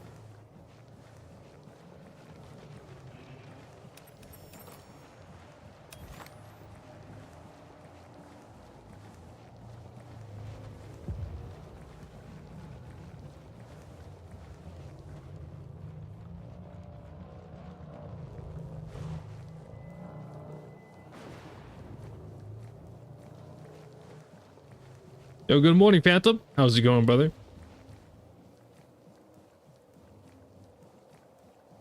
We have the inter grenade.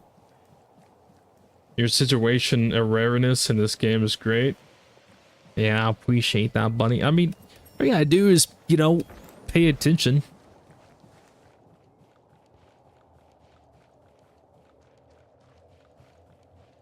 Y'all should have saw me when I played Airsoft.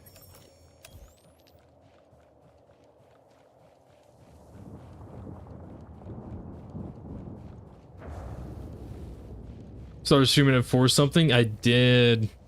Well, actually, no. I started streaming at 2. Well, 2 for me, my time. It was like 2:50. Yeah, it was like right around 2:50 a.m. What's up, Naruto, by the way? How's it going, brother? You have school? Stay in school. Is it college? Stay in college.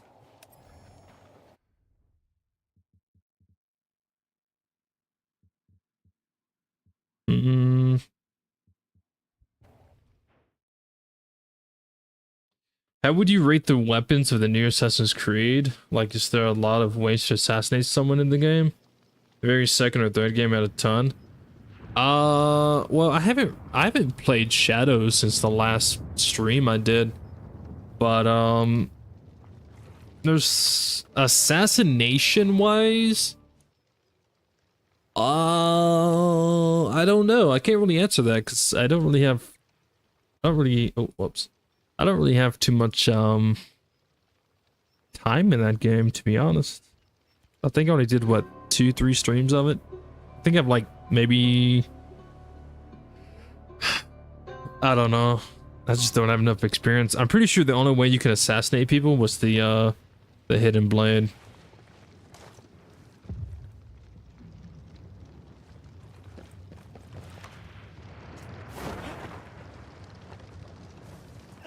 Damn it, I messed up.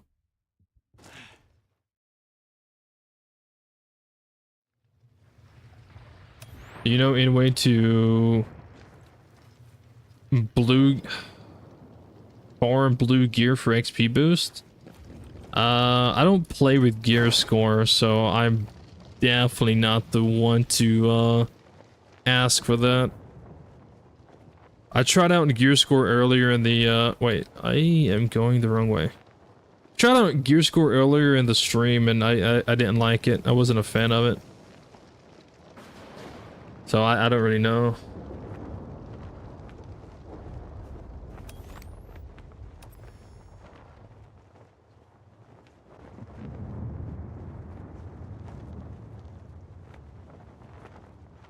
Convoys, maybe?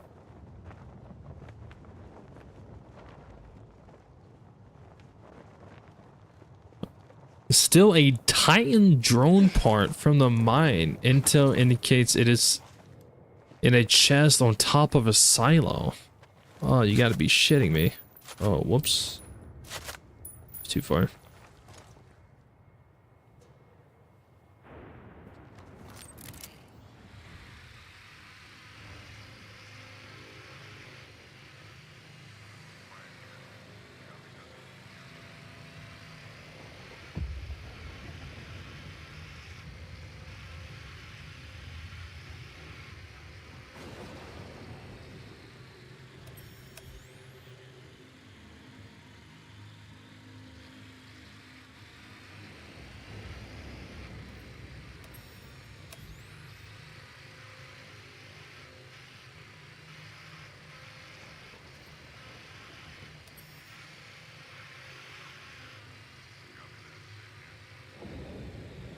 In a chest on top of a silo.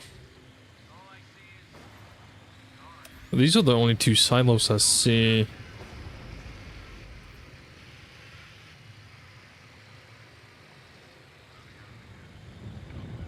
And I did not see a chest. Unless I'm blind. Which I could be.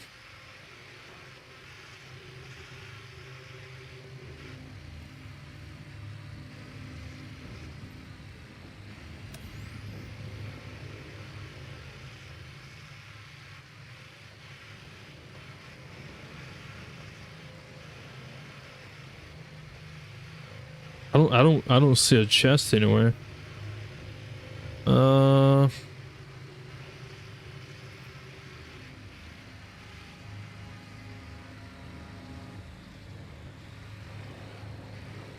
Hey, what's up, Porter? How's it going?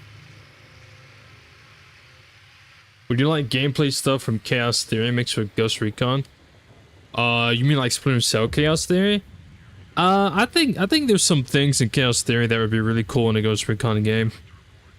I think a lot of stuff from the Splinter Cell games would be really cool in Ghost Recon, because I say this all the time. Ghost Recon is a tactical shooter, sure, but it's also a stealth tactical shooter. It's not Rainbow Six, it's not Call of Duty, it's not The Division.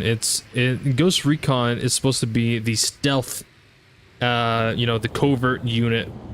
So as long as Ghost Recon sticks to like stealth, then yeah, I think there's a lot of really cool ideas, especially from the Splinter Cell games, that would be cool. I think the cover-to-cover system would be nice, like how they had it in Future Soldier,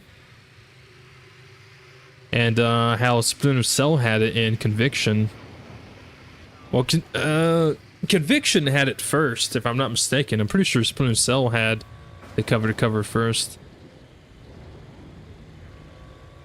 Where's this crate, by the way? Am I blind? I don't see it.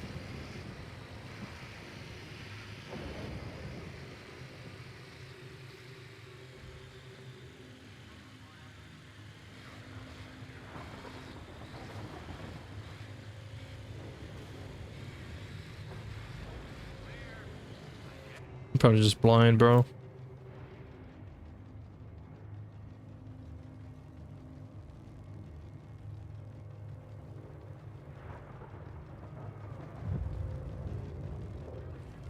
Oh.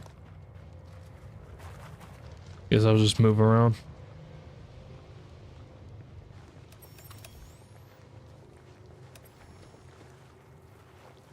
Future Soldier is one of your favorite games. The story is really good. I am currently doing a playthrough of Future Soldier on the channel. You can definitely check that out. It's my first time playing it. I think I have one more or two more videos that will kind of finish that story off. The last video I ended with doing the mission where you're in Russia and it's snow and you blow up shit with the Warhound. That was fun. That was really cool. But that was the last mission that I finished off on. So I don't know how many more missions is left in the game, but I feel like I'm close to the end, which is kind of why I've been taking my time to finish it, because it's such a fun game. Like, I don't want to finish it in like one more video and then that'd be it. Because the game's so fun. There's a lot of things from Future Soldier that I would like to see and like make a comeback. Some things did make a comeback. Like this right here, it's very simple, but a lot of people will overlook it, especially if people did not play Future Soldier. But the way your character moves like this when you're crouching, and the way the camera, like your character doesn't follow the camera like it does in Wildlands. So this simple mechanic came back. That's how it was in Future Soldier. And I prefer it to be like this than how it was in Wildlands. I hate games that like force my character to face my camera's direction. I don't know why. It just, like, for me personally, it just doesn't feel comfortable, I guess is the best way to explain it.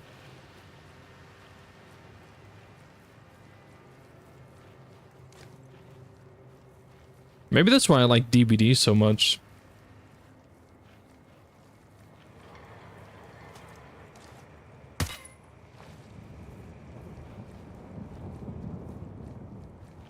Nah, I'm just kidding. I like DBD because I like being chased.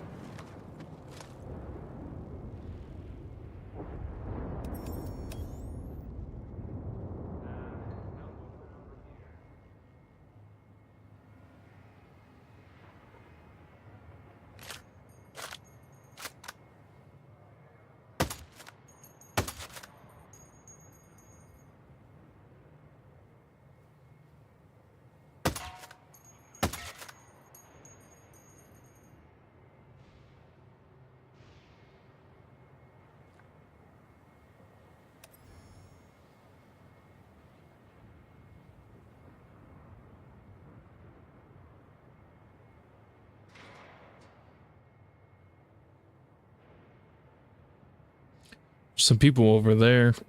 I don't know where this chest is. No movement.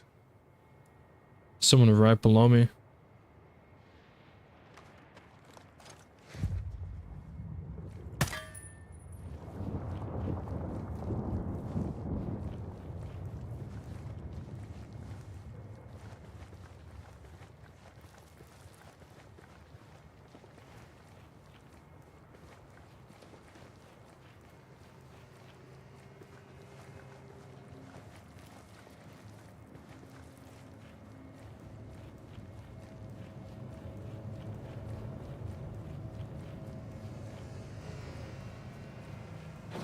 Oh, now I can see the chest. I guess I was too far for it to spawn.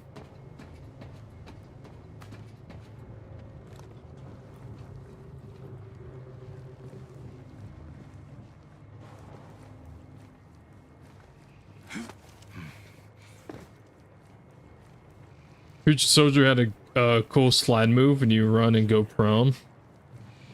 Yeah.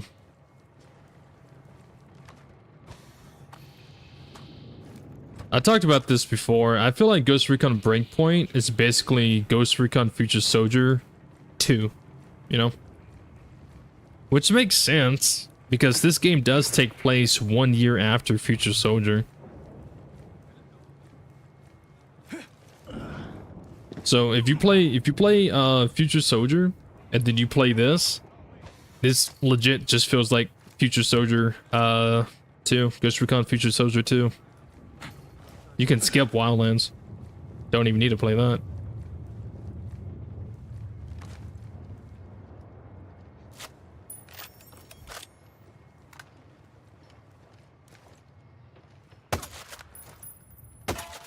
No movement here.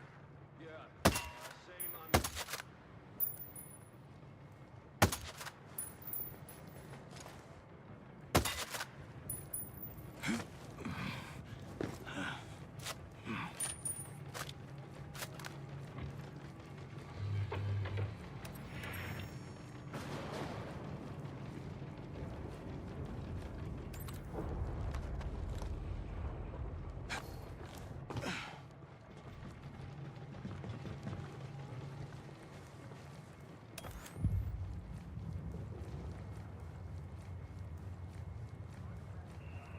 Clear up this side.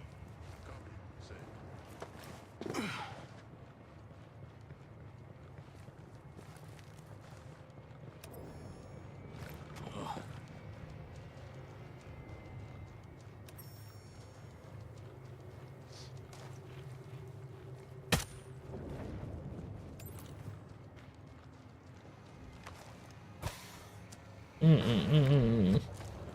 Yay!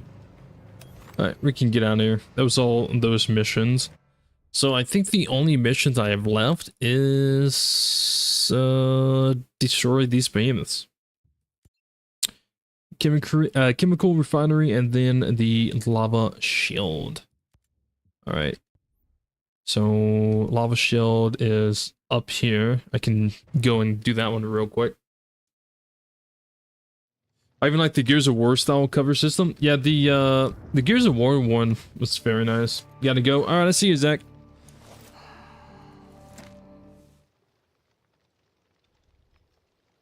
What do you press to turn on that white thing? It's called white hot thermal. And I just cycle my visions. You have to play as Pathfinder class to get it. If you play as Pathfinder class, you get to use the scout vision. That is what it's called. It is called white hot vision, white hot thermal. So yeah, you just play as Pathfinder. Pretty simple.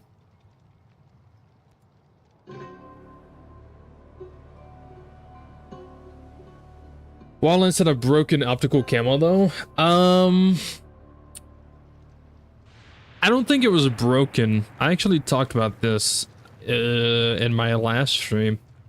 It's not broken, it's just cosmetic. So visually you see yourself turn invisible, but it's just cosmetic. Like it doesn't change, like it doesn't change the way the enemies detect you or anything. Unlike the way it does in this game where it actually works, it's an actual mechanic. Wildlands is just visual cosmetic. It doesn't change anything mechanically. Why you engineer so much? What do you mean? Engineer? What are you talking about? What do you mean by that, buddy? What do you mean? What do you mean? What do you mean? Alright, so this time I'm actually going after the Behemoths. So I think I'm gonna take the swap over to the ACAR. Where is it? I could use the M4A1 CQC for it. It is pretty nice. Actually, you know what? Yeah, I'll just stick with this.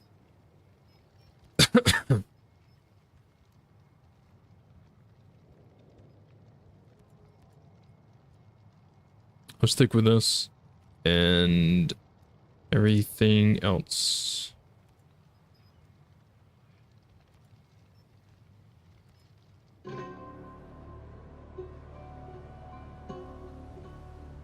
So much better than regular thermal? I agree.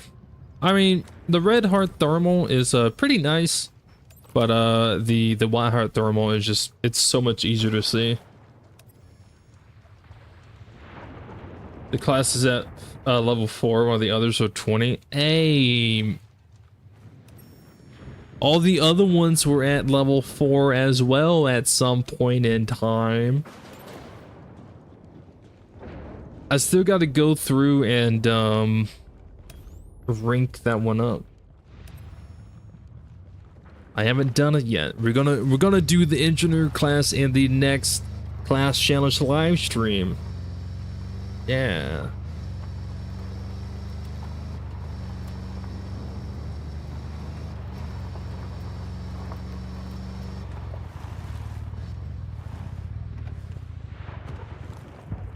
All right. Oh man, I only have one. I mean, that's fine. You think the Behemoth would fuck me up in here?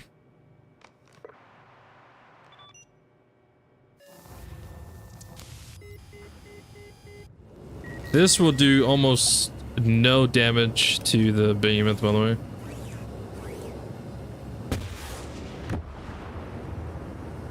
Well, I mean, like, it will do damage, but it's not gonna destroy it.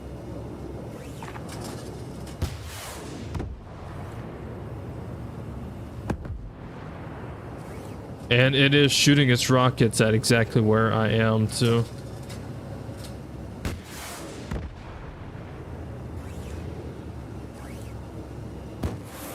Flash it.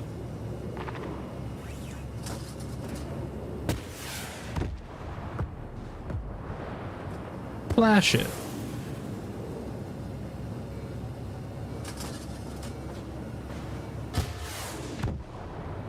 Flash it.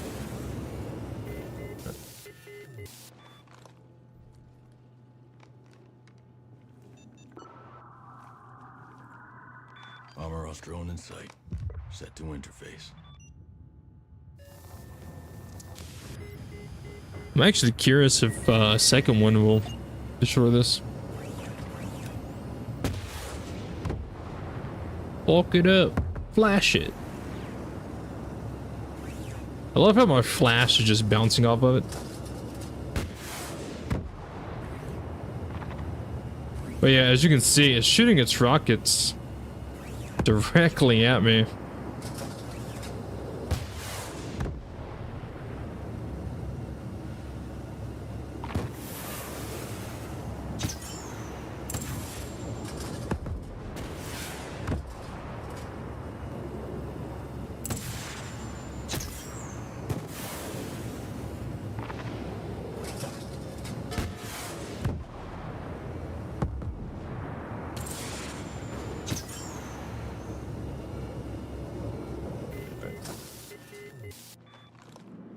Yeah.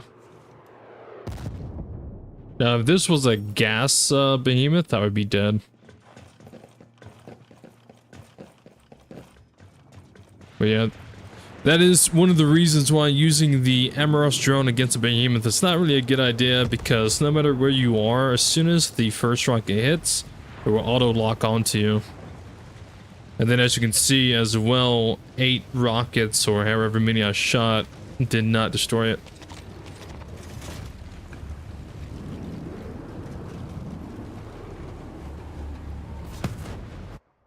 So it's not really worth it.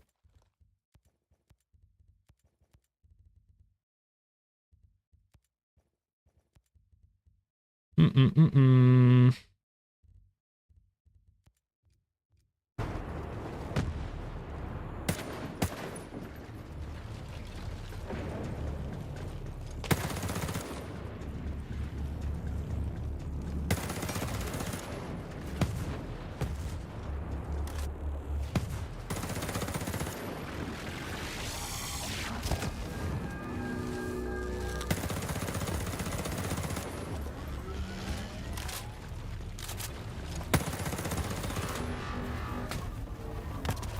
6,000 credits, let's go.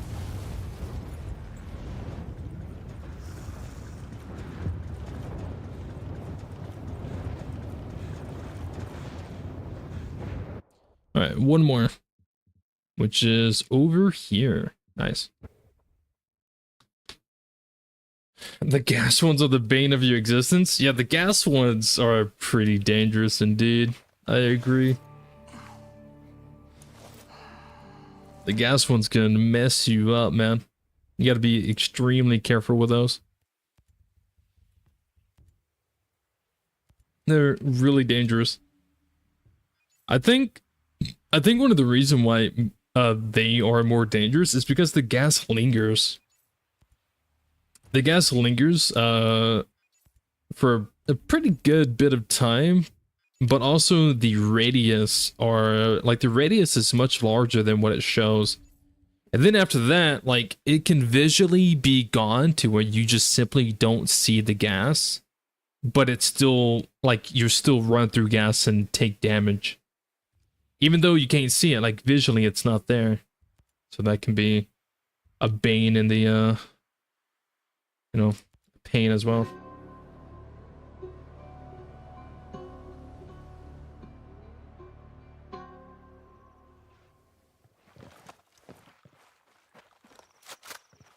Never really used the engineer class. Is it any good in your opinion? I think every class in the game is good depending on the user. And depending on what you're trying to do, for example. So if you get into open combat a lot, then it's pretty good and it's pretty fun for that. But when it comes to stealth, it doesn't really offer anything to aid you in like stealth.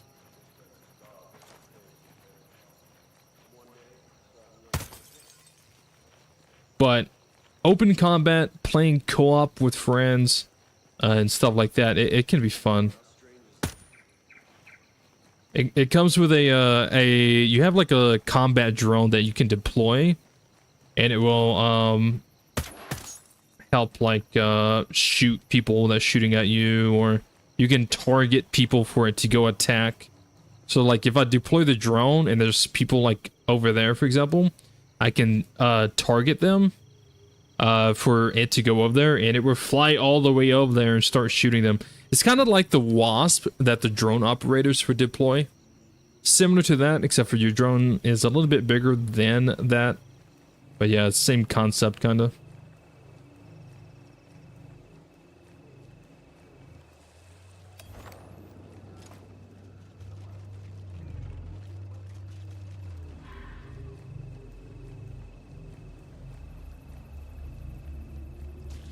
This Behemoth will never know.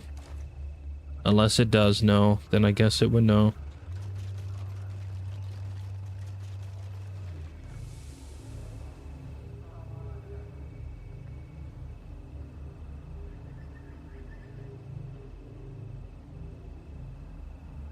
How far do you think these guys are?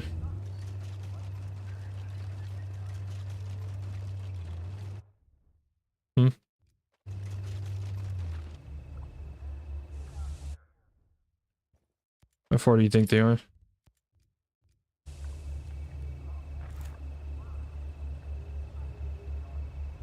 About 270. So anywhere between 250 and 300. Oh, that's not bad. They look a lot further than that. Okay.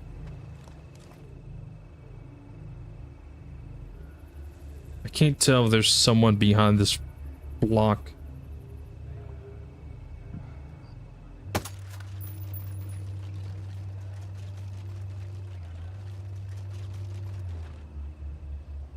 This drone, we never know. Yo, what's up, Alex? How's it going, brother?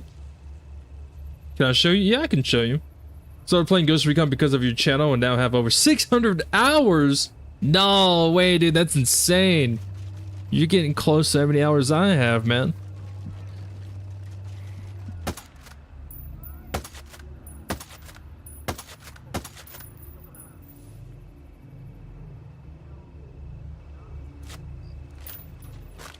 I'm getting kind of close.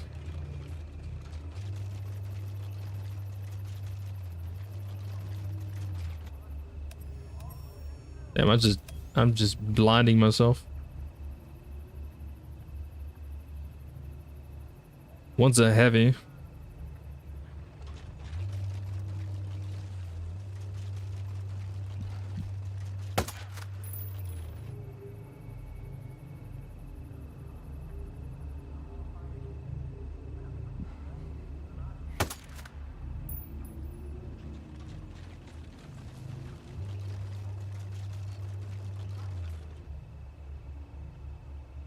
Someone right here. I can't see him. There's a street pole in the way.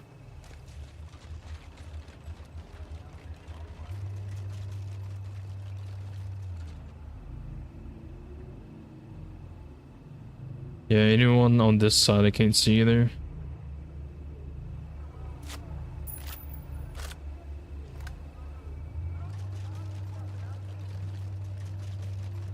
Small compared to your 6K on COD. That's not a flex like you think it is.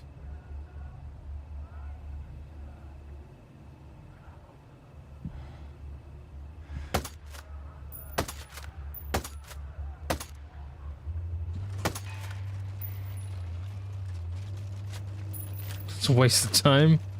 And COD?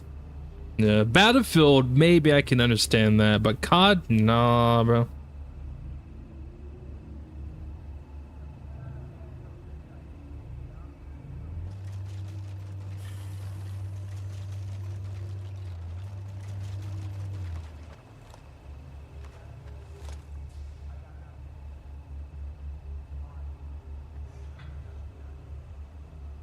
This is a waiting game right here.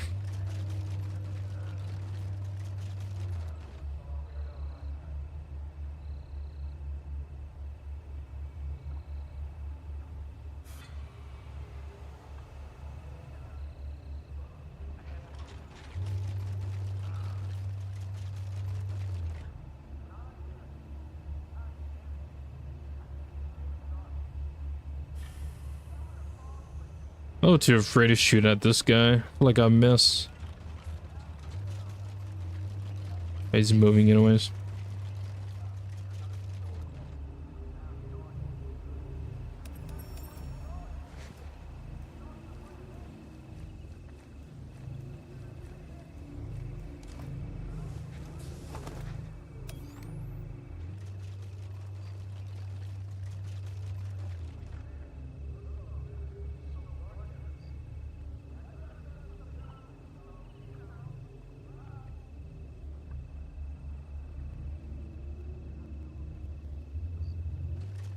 Need a better precision. From this angle, there's too much LOS blockers. Yeah, I need to rotate.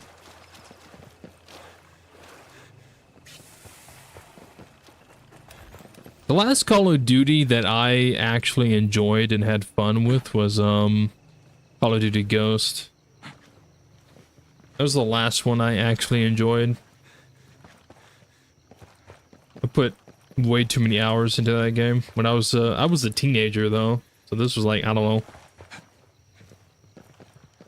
20 years ago, 10 years ago.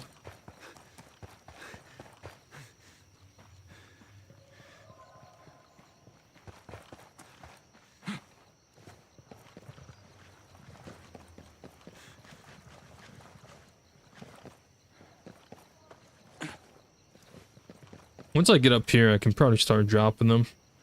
I just need a better angle because there's too many LOS blockers. And I would rather have a bigger target to shoot at instead of just barely ahead. I need to get this off my screen.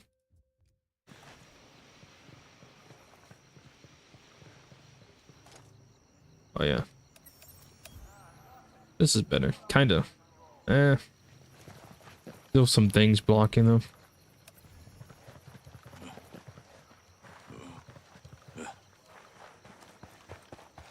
Could move to the tippity top.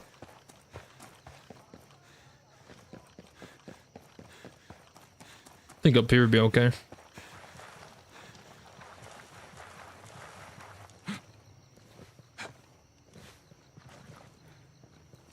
Yeah, up here might be alright.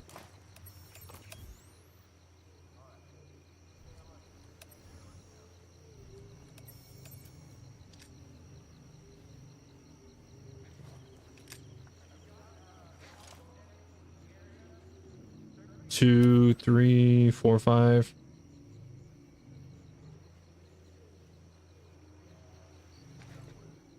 Two down below.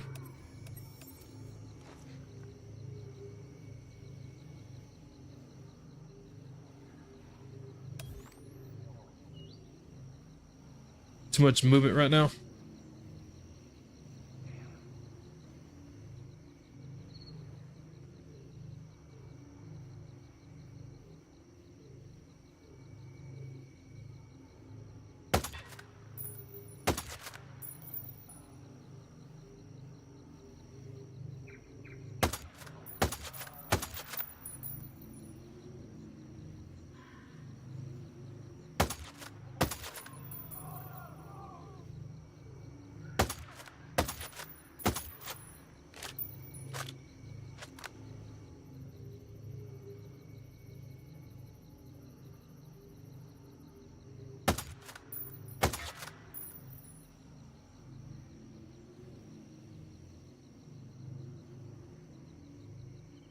They're bugged out, as you can see.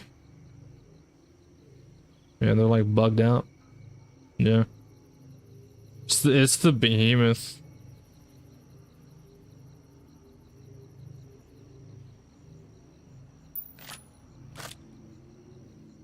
The Behemoth is causing them to bug.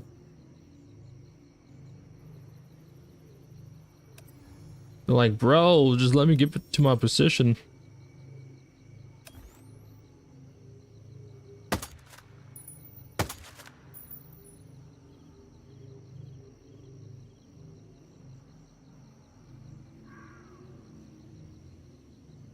That's why they're looking at the Behemoth, because it's the Behemoth that's causing them to do this.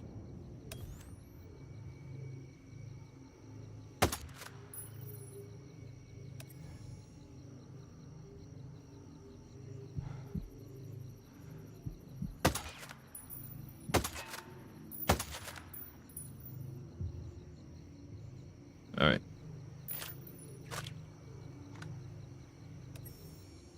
Do think on this side of the base, unless there's one right here, do believe the humans on the side of the base are dead.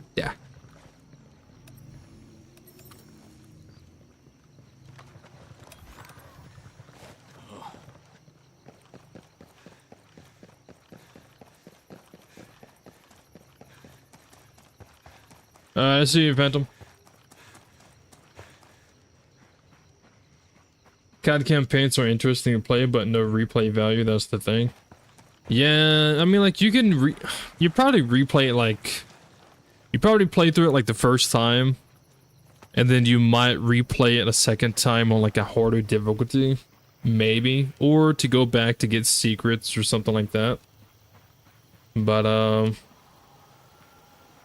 after you replay through it, like maybe 2-3 times, it's kind of over with. You might go back to it like years later down the road to like revisit it.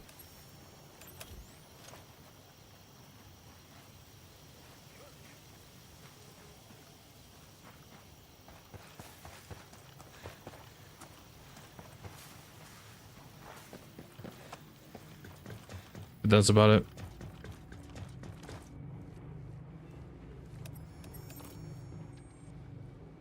Where's the generator at? Probably up here, right?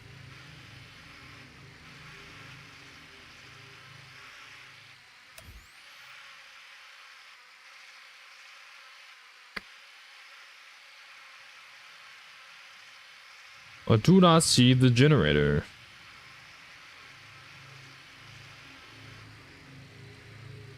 So there's someone down here, and then there's someone up here.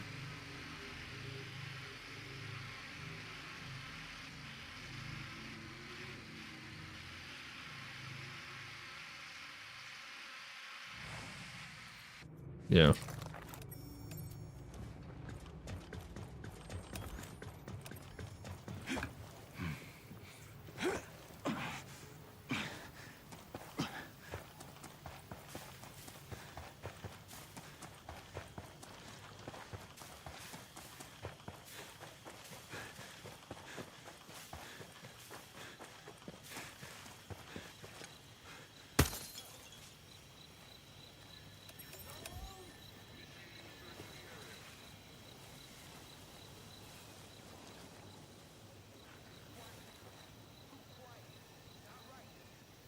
Oh, good morning, Henry.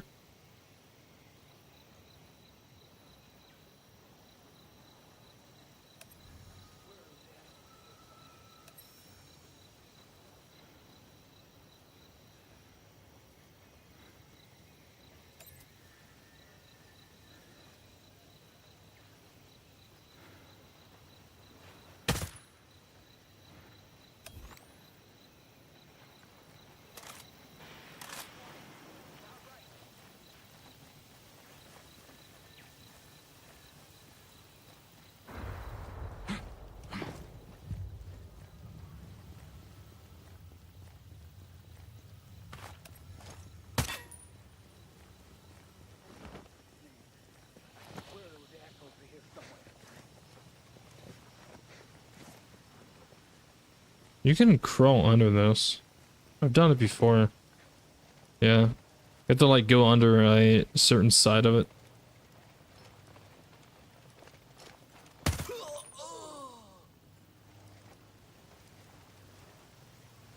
I'm solid snake.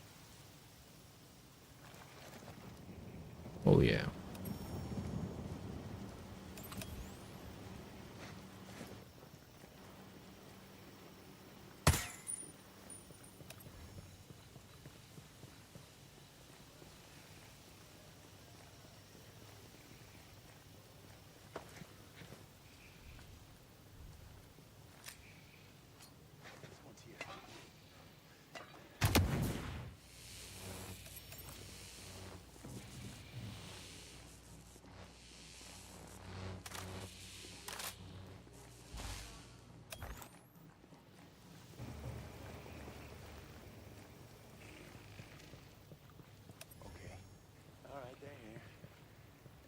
Gotta find them.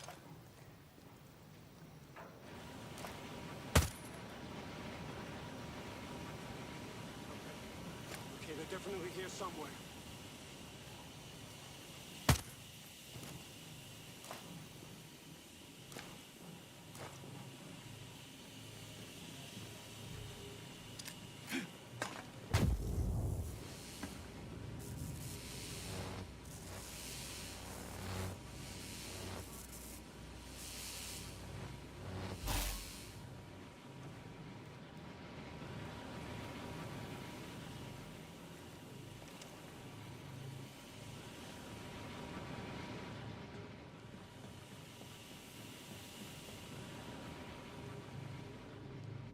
Still no idea what the generator is, but I guess it'd be fine.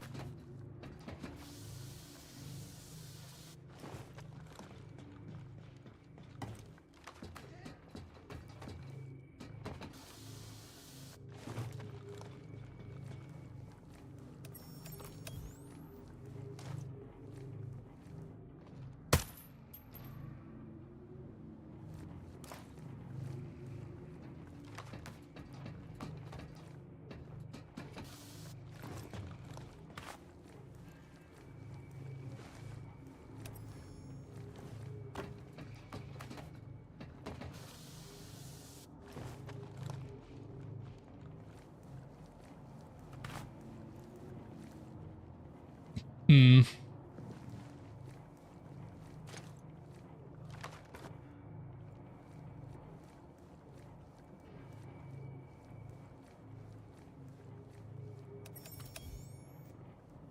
Don't mess around. Stay alert.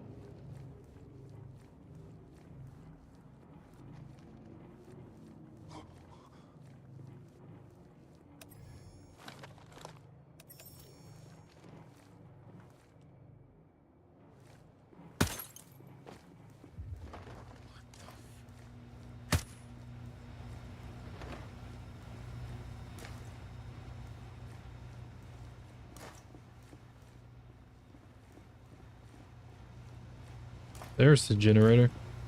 I found it.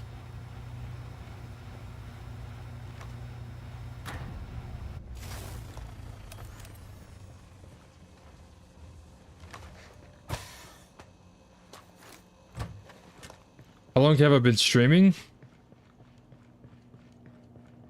94 years.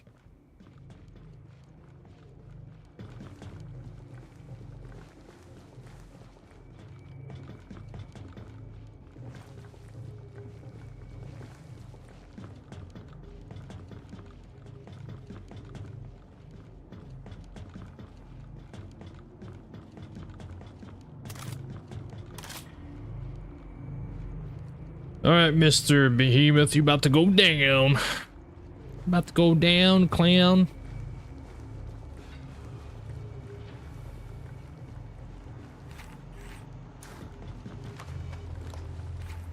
But yeah. So the Behemoth kind of bugged everybody out.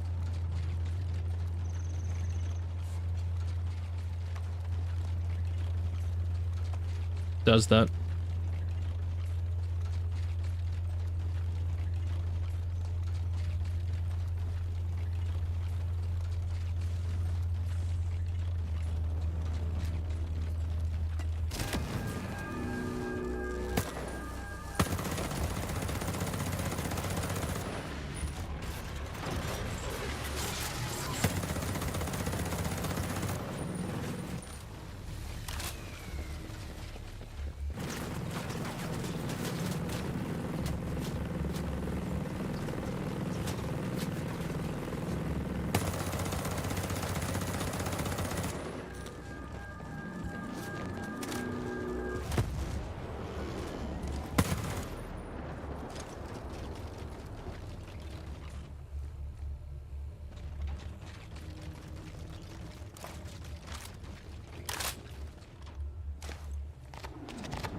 I will take everything. Thank you.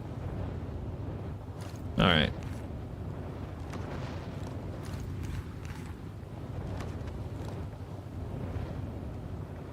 All right, that was the last one.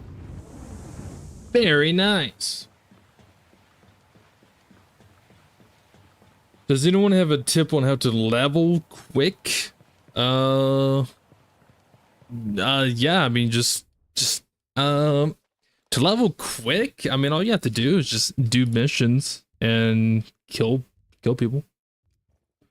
Like if you're talking about like your level, I mean, your level doesn't really matter. So, yeah, leveling up in this game doesn't matter too much, but you can just go and do missions, like side missions, which gives you XP. The daily faction missions, which is the green one, that gives you XP as well. You just gotta do missions. I mean, you get XP for everything you do, but obviously missions themselves will give you more XP. But yeah. But if you can do these side missions, that gives you a lot of XP as well. 2600 XP. Damn. But yeah, your level doesn't really matter too much.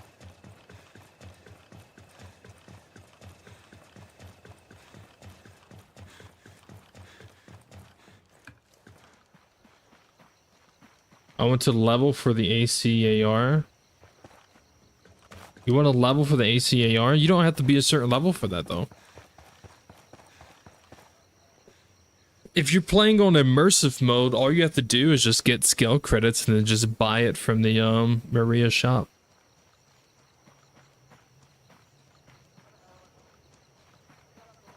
How do you get elite weapon parts? Well, a lot of it is very RNG, but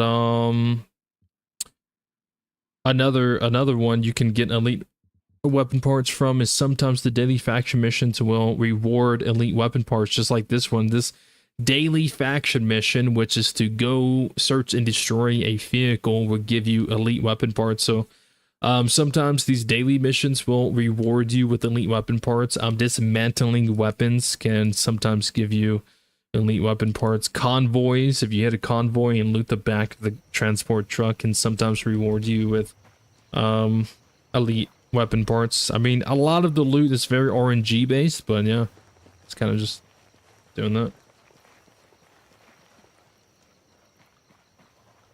Alright, so we did all the Gollum Island solo dolo missions. Yeah. Did all of them. Very easy. The only one left is just to do the raid. Boo. Lame. So now what? Oh, someone said something about the engineer class. Oh yeah, the engineer class. Like the mask, it's one of the gas masks. It is the bulldog gas mask. That is what it is called.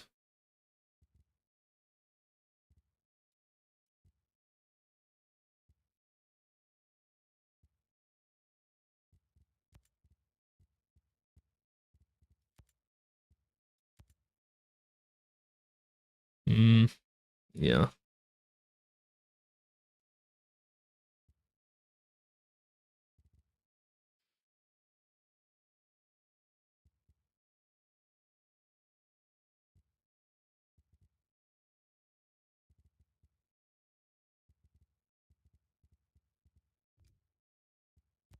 Yeah, the drone operator. Drone operator. Or engineer, technically. Let me see here.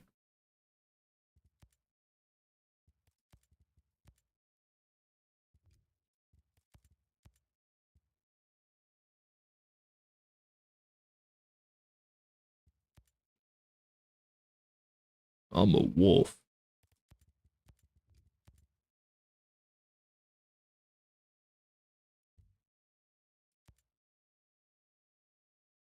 Dang, you get Walker's chest piece with a knife, dog tags and stuff.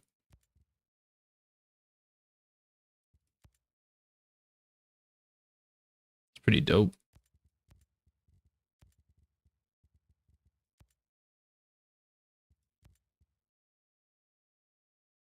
I think I have like three different wolf pants. They're just different colors. It is interesting there's no like wolf boots though.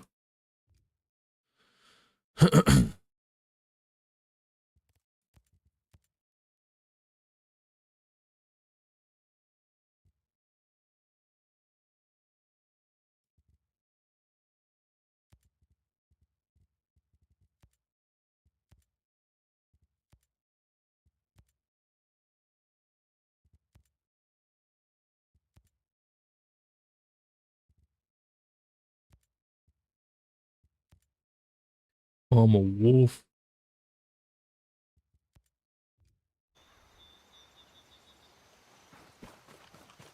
Alright, engineer class. Yeah. Should go to all the unexplored areas. Nah.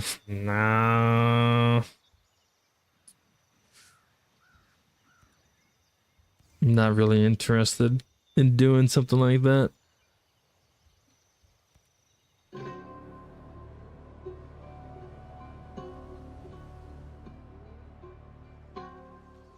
ACAR is available at level 80. Why y'all playing with gear score?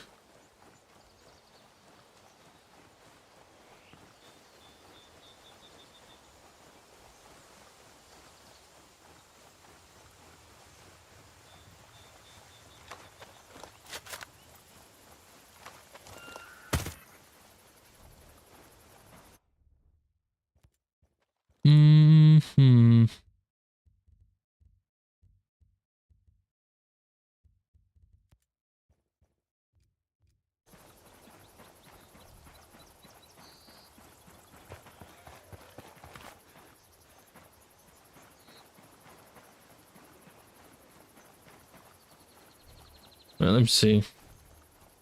Kind of forgot how to use this thing.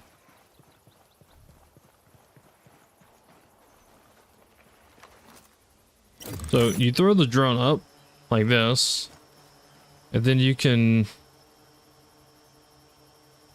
tag it some way. Whoops, wrong button. You can tag it to go attack stuff. I forgot what the keybind. I forgot what my keybind is for that. I think it would be here somewhere, right? Defense drone targeting. Why? That's such a weird button. But yeah, why? So I can target it to go attack that. And we go right over there and start fucking it up.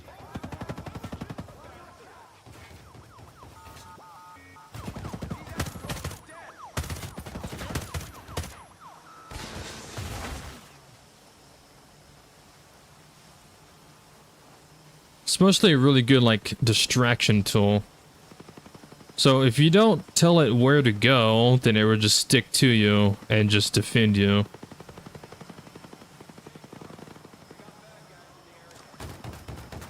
Yeah, so it's trying to defend me.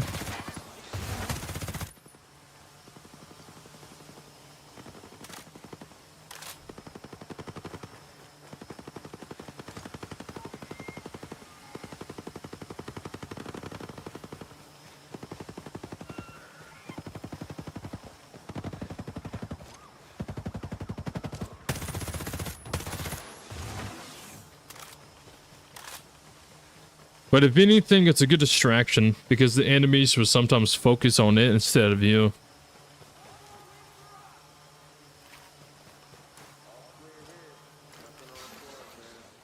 Oh no, it's gone. Nothing happening. All clear over here.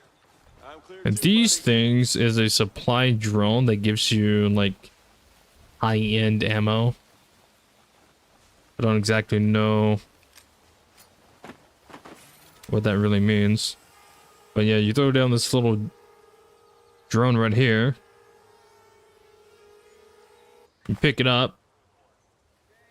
And then you reload to have the ammo. It's high-end ammo.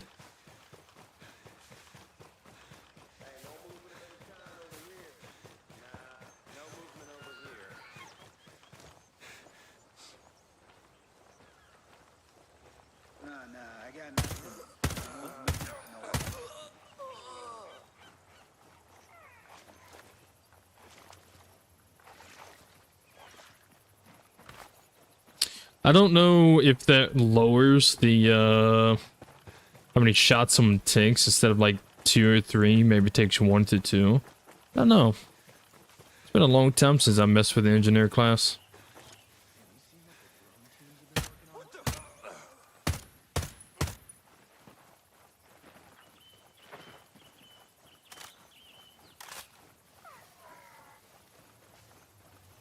But yeah, the engineer class is fun to use, especially if you're playing with friends and stuff like that.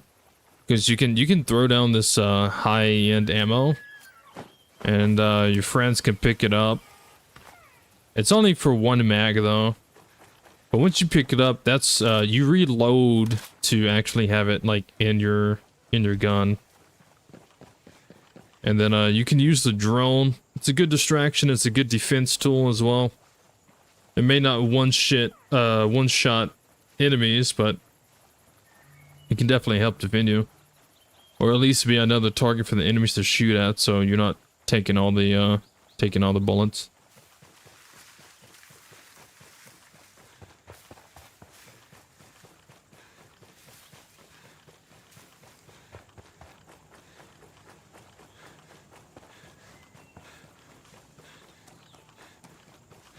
Do I like the TAC 50?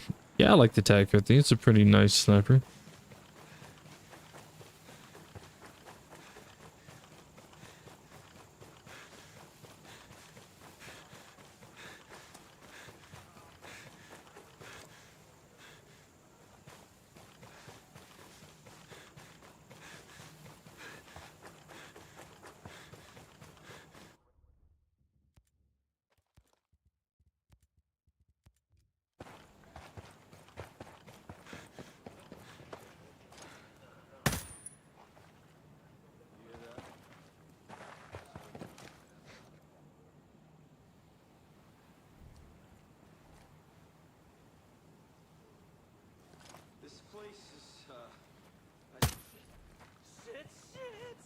I don't know how you get the drone back, unless it's on a cooldown.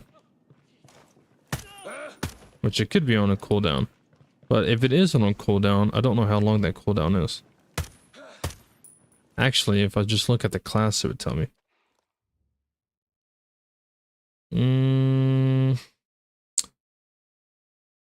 Technique gauge filler, kill and damage dealt to drones, kills with explosive, drones destroyed. Okay, so you gotta destroy drones and get explosive kills. So yeah, it's a pretty open combat type class. It's not really a stealth class.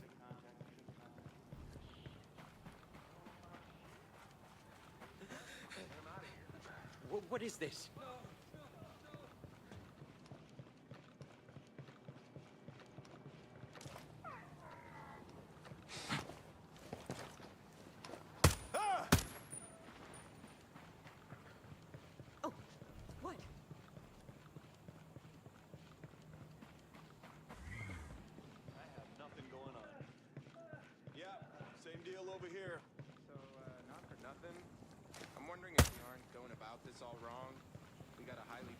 There's nothing to report. Shit, we sneaking around and reporting on stuff. So.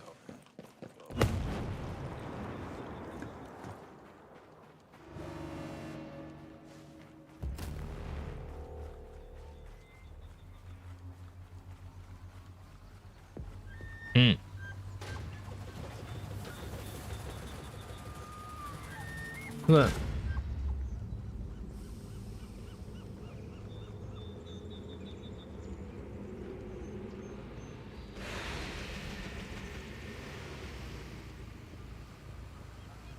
How do you get someone to get in the helicopter at World Seedfall for Sharpshooter Challenge?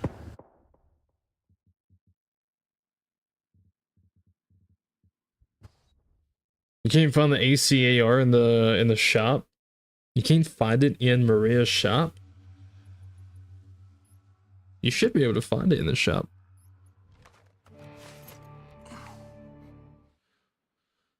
To get in the chopper.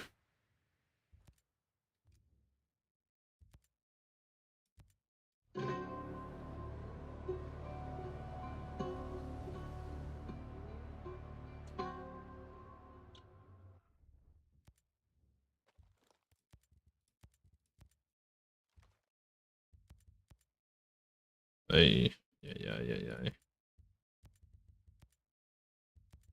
And all my fits are all over the place right now.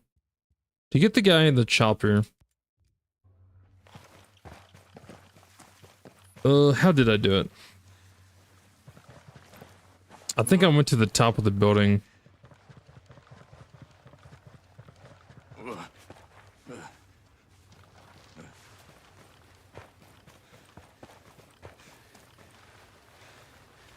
You gotta kill the, don't kill the money bag guy. Just don't kill the money bag guy. Because he's the one who's gonna get in the chopper. The money bag guy is this guy right here. He is almost there every single time you come here. Everybody else might be in different spots, but this guy is here almost every single time. The money bag guy is a little pussy. Bag man. He is the one standing with a pistol.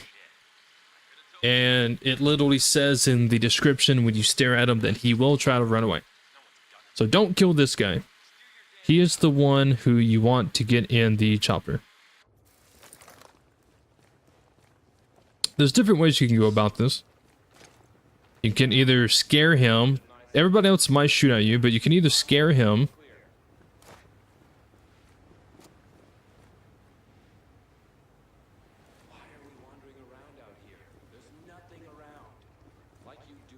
Yeah, you can either scare him to where he runs to the chopper and everybody else might start shooting at you.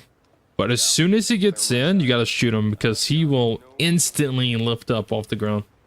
Instantly.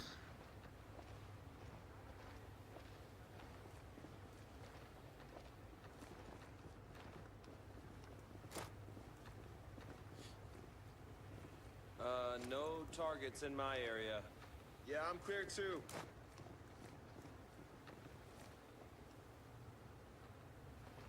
We've been out here forever.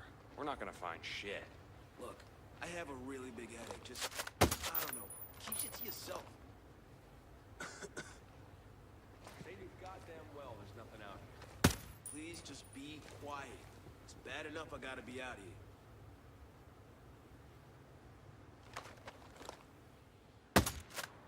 Still nothing. I could have told you there's nothing out here.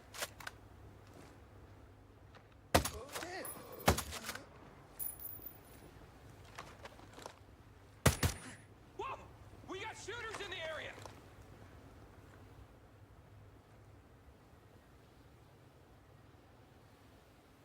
We got company. Stay focused. Just like that.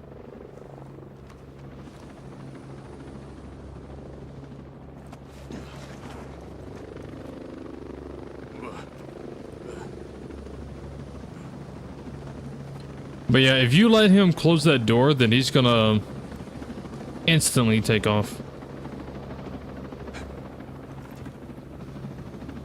You can't find the ACAR. I think it's only with level 80. What do you mean with level 80? What do you mean with level 80? Let's go!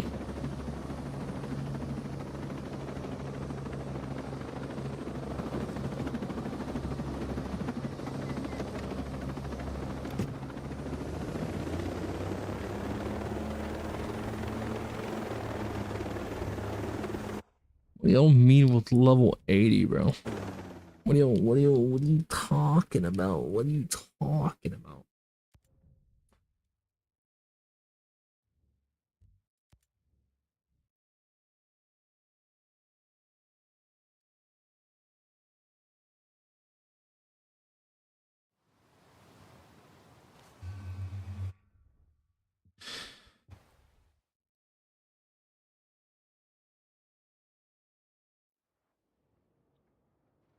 This is my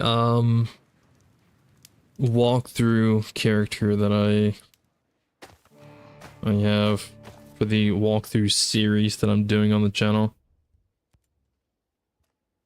Oh. What do you mean? What do you mean? What do you mean? What do you mean?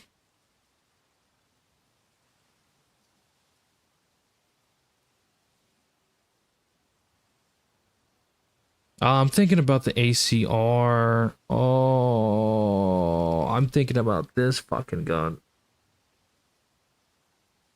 That's what it is. ACR, ACAR, same thing. I'm thinking about this fucking gun.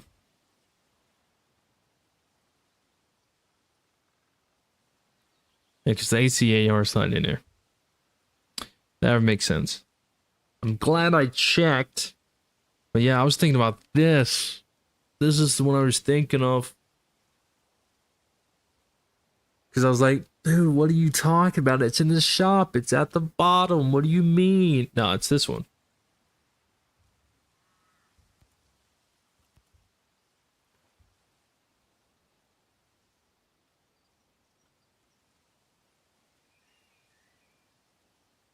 Yeah.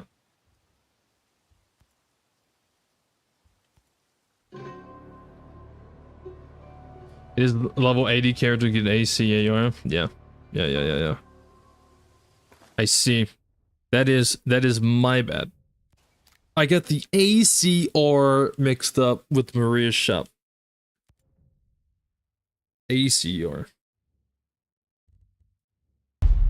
Introducing. Shut up. Gear score. Oh my god. Wow. Is this the division? Get the fuck out of here. Get out of here with that. Yeah.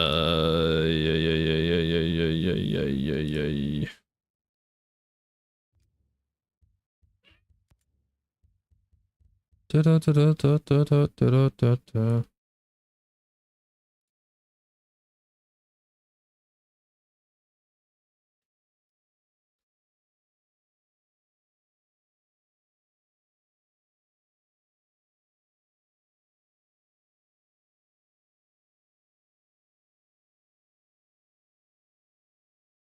You don't shoot the pellet, he doesn't count though.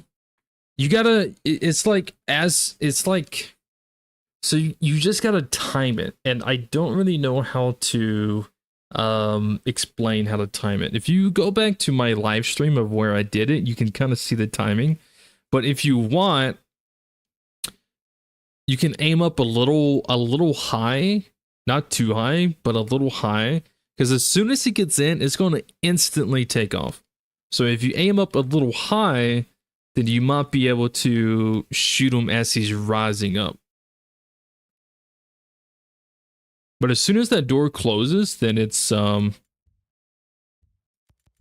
like he's off the ground. He's gone.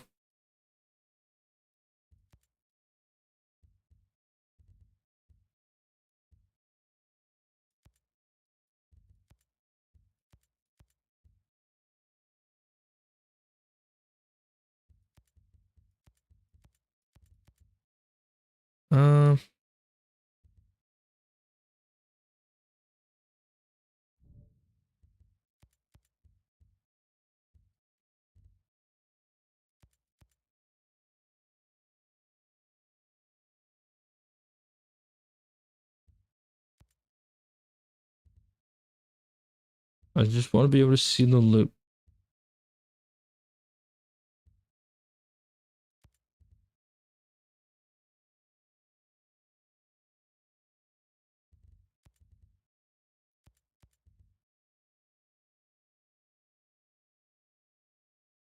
All right.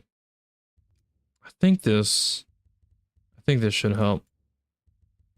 I don't really care too much about all these settings for this character that I'm doing.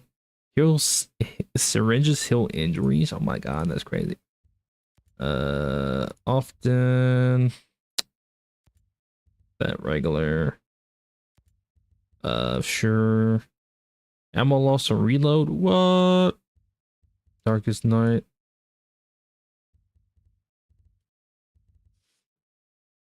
All right. There we go.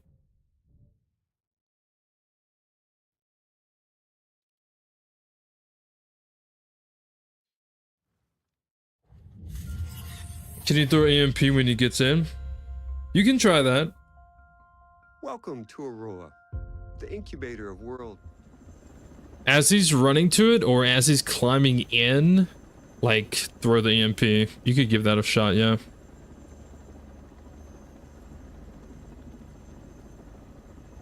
If you wanted to.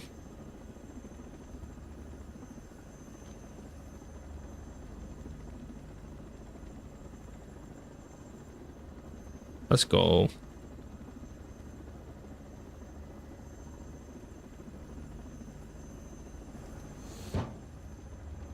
Got the challenge? Nice.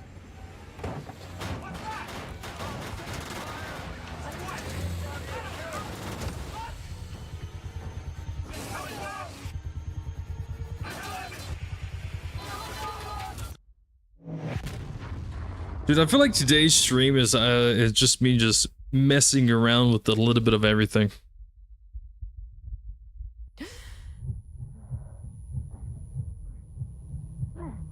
I did not have any kind of plan for today's stream. I just wanted to play the game and have fun, hang out with you guys, see what's going on.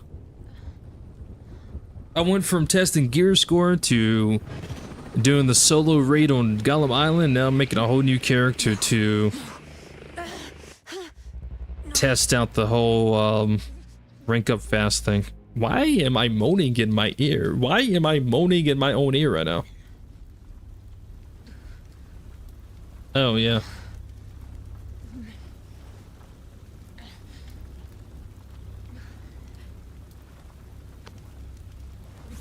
Loving it all the same. Hey, I appreciate that. Sometimes before I can like give like a concrete answer, I gotta test things, you know. But though like XP, getting XP up faster, I have ideas, but I don't want to just. I don't want to like just say random shit.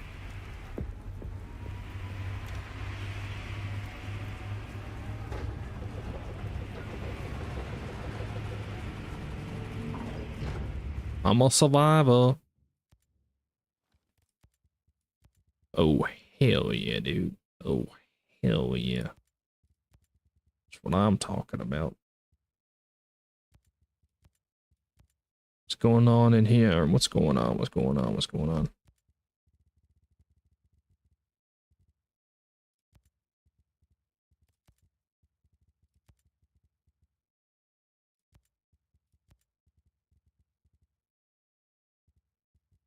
Eye patch. Let's go.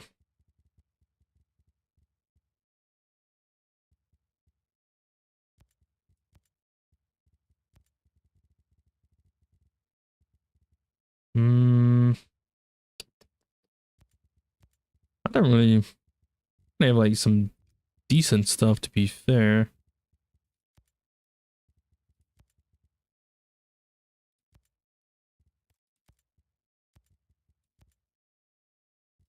Don't have anything super crazy though.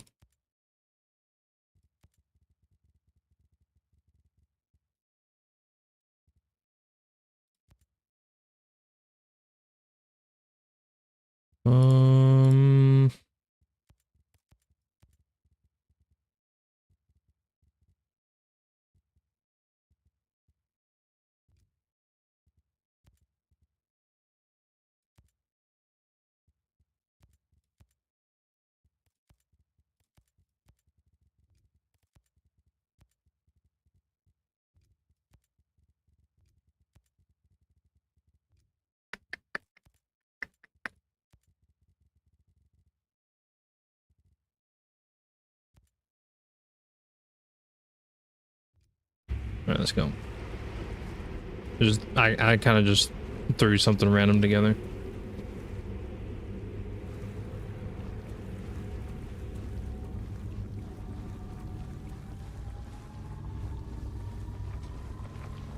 You different, bro? You was a science person at school, experimenting when in games to see outcomes would be different or not. I don't know if scientists would be the correct. Why is tips popping up? I don't know if scientists would be the correct thing, but I did always do that, even when I was a kid and when I was a teenager, playing Splinter Cell, Metal Gear, the earlier Ghost Recons, whatever it was. I always would just experiment with things to see what would do what, how AI reacts to certain things, what happens if you do this, what happens, da da da da da. You know,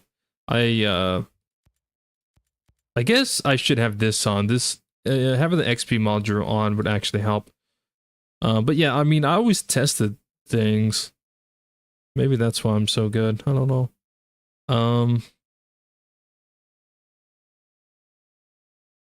I don't see the tips. Yeah, anyways, I always kind of just tested things.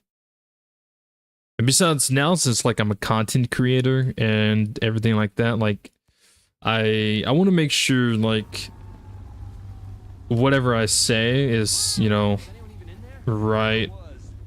I don't want to say something wrong.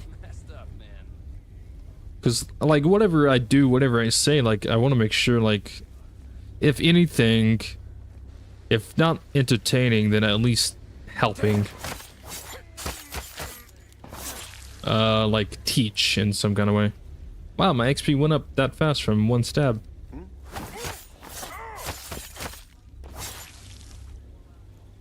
Wow, man, all I gotta do is just stab a few people.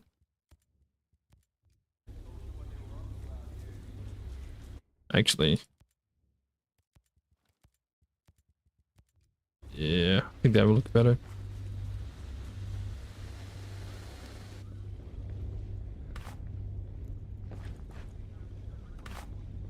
There was a ghost in here, by the way.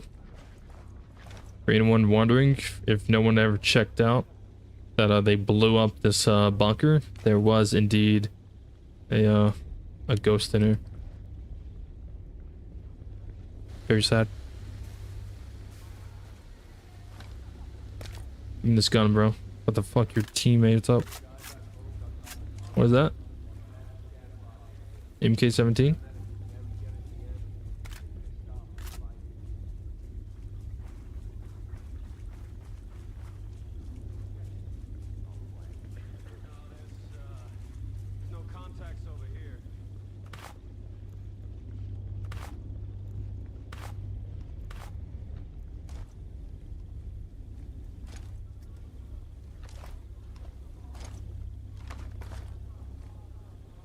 Scary shit. More of these guys. Oh boy.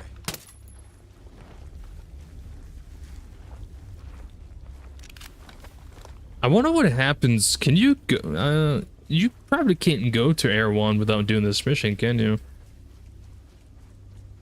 I don't think you can.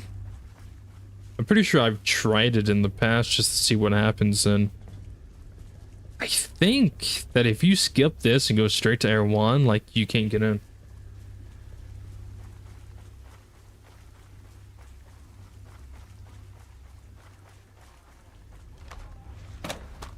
Hey, give me this. Shit. My soldiers.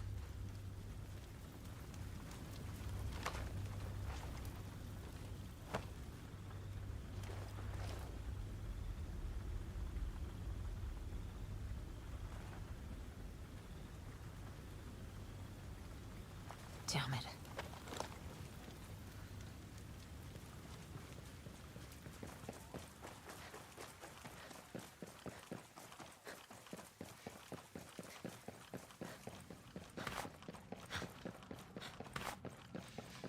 Love how Nomad it's in a chopper that crashes.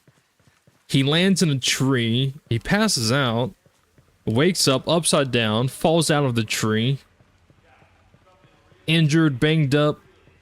You know what he does? You know what Nomad does? Gets up, bandages, kills, starts murdering people. You know what Holt does? Lays in a bed for the entire fucking game.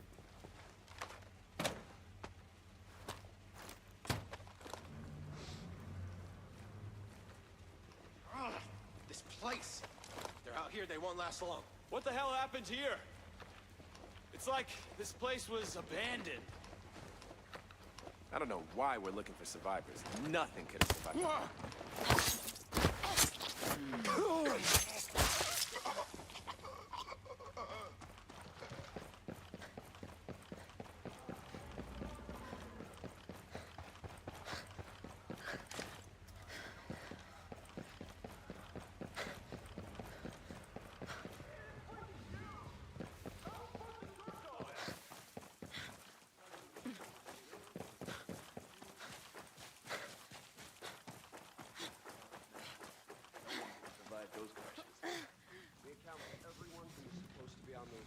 Got that? I'm not gonna be responsible for even one of those guys turning up alive. All good on my side. Too short for this shit. Did he just say that he's too short for this shit? Look for blood trails. Sounds like my ex-girlfriend. Yeah, who am I kidding? Those assholes are dead. Used to hear stories about these guys, but they ain't shit now, are they? God, this place is a shithole. One of the things I've always loved about Breakpoint is the dialogue. Yeah, the dialogue is very nice. The dialogue, if you pay attention to it, like it changes throughout the entire story. Depending on what missions you're doing, depending on the point of the game you're in, like their dialogue changes. Don't ever count anyone out. Look for blood trails. If anyone's alive, they may have crawled into the bush.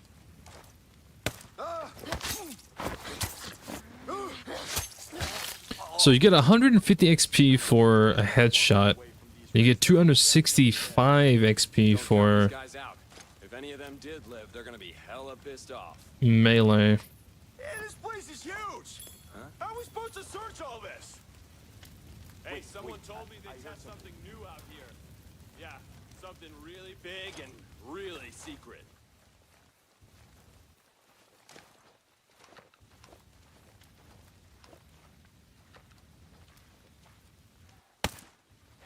That was 140. Well, oh yeah, it's adding up. 140 plus 140, 280.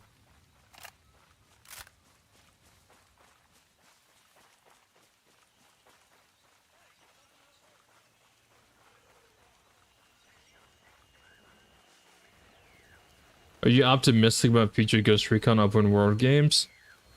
I mean, it's better to be optimistic than the opposite, right?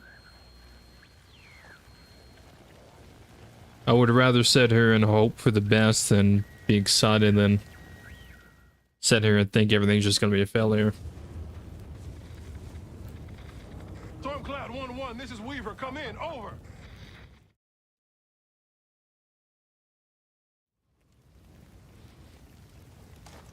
Walker. What the hell are you doing? Should have shot him. Should have shot him in the back of the head.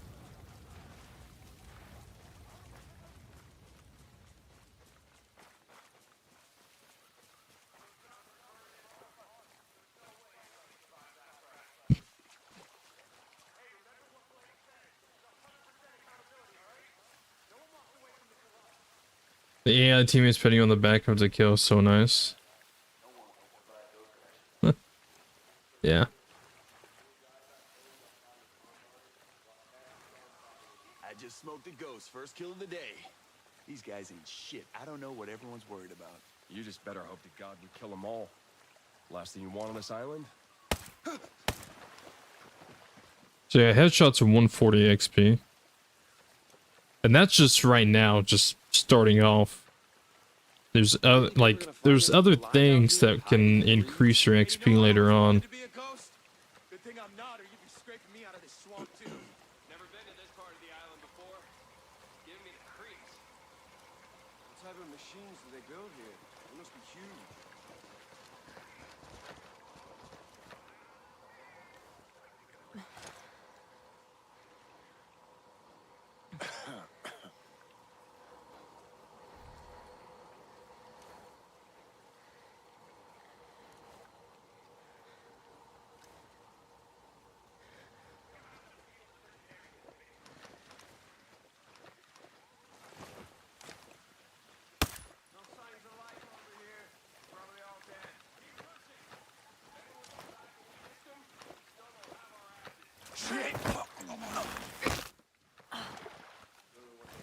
So the CQC is 265. So you get more.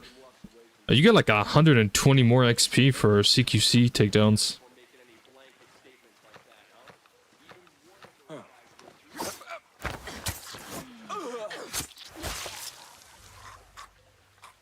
Yeah, I'm already level 3.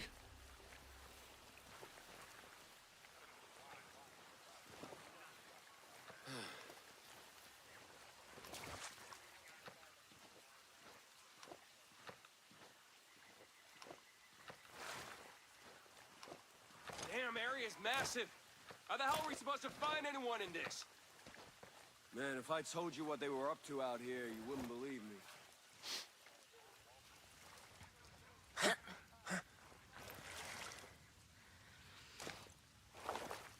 Kicked him on the back of the head. Fuck you, baldy.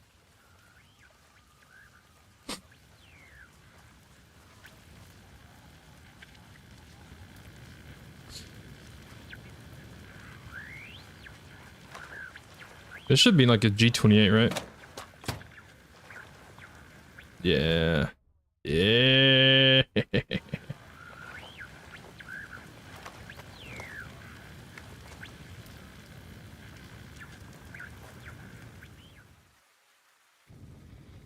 Mayday, Mayday. This is Ghost Lead. Does anyone read? You're back. Yo, what's up, brother? Welcome back. Who is the this ghost or understood? Ghost Lead. So yeah, CQC gives 100 more XP compared to headshots. So that is nice to know.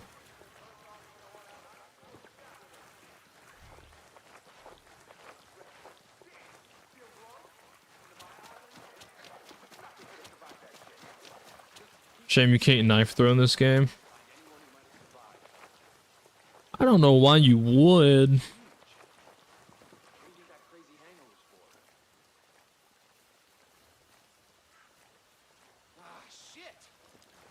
Numbers to search an area this big. Well, whatever the hell they were testing out here, I hope it's not close. All right, we're gonna move out. Your team over there, your team on that side. Watch your spacing. You know what to do. Let's roll. I'll be goddamn amazed if we find anyone alive after that. Oh, Dead. I think I got You got spec ops? Spray and pray, baby. Spray and pray. More XP for me.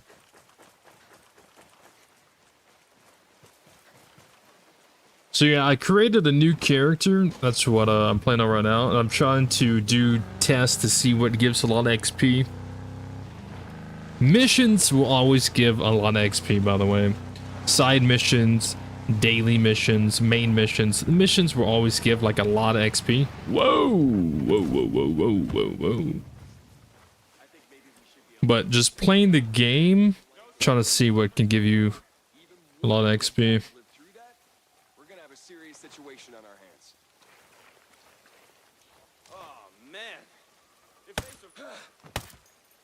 Yeah.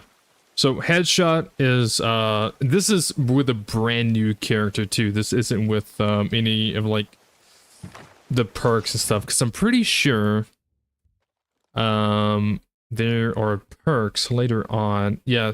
So there's this one, experience upgrade. So this one gives you 20% more experience. So I do need to get that. What should be my first class? Hey? Well, I mean, I can get these for free.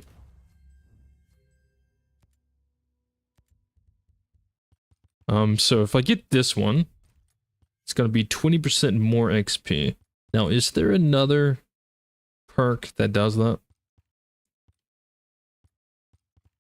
There's the scout credits one. Don't think so. Parachute. Yeah, if you ever start a brand new game, or if you're new to the game, the first two I recommend: XP, parachute, and then night vision, and then perk slot. These should be like your first 4 right here. I mean, I mean, obviously you can pick whichever one you want. Just these are the first 4 I always go with: XP, parachute, night vision, perk slot.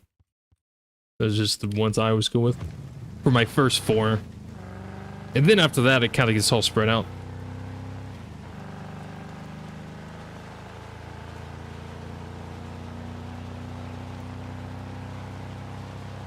Having a sharpshooter and cub is super enjoyable and effective. Yeah, until they miss their shots.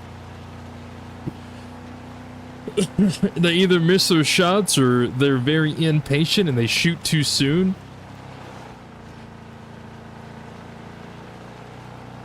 But I mean, I guess if the base gets so running over an enemy only gives you 48 XP. Interesting.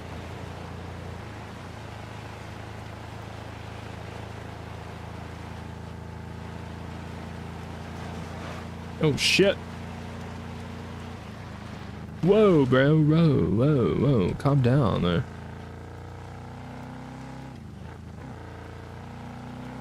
How about my brother? My brother's a pretty good sniper. He's still learning the game and everything like that, and he's pretty good at stealth. But I would say, like, if anything, Stop right there. I'm just gonna skip the cutscenes. Who are you? I was invited. Unless you guys want me to watch the cutscenes, then I don't mind watching them. But I feel like if anything, he's probably better at sniping. Cause the last time we played, I haven't uploaded the videos yet. What is this place? The last time we played, we actually did some where I kind of go through and do this up close and personal stealth while he is sitting somewhere sniping, and he kind of rotates around. It's pretty cool, pretty fun. I don't know. My brother's a good sniper. I'm a good sniper too. So I mean, it can go both ways.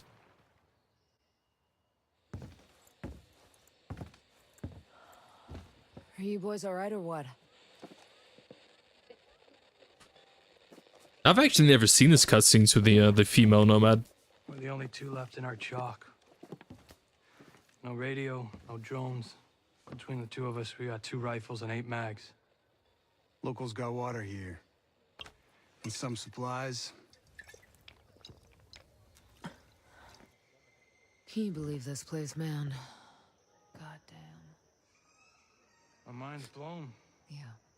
And they're friendly more or less, but they're still keeping us on a short leash. You boys know what took out our birds? No clue. But there are definitely hostiles out there. Tangled with some troops out there who were calling themselves wolves. You know who we're dealing with? Now you're dealing with me.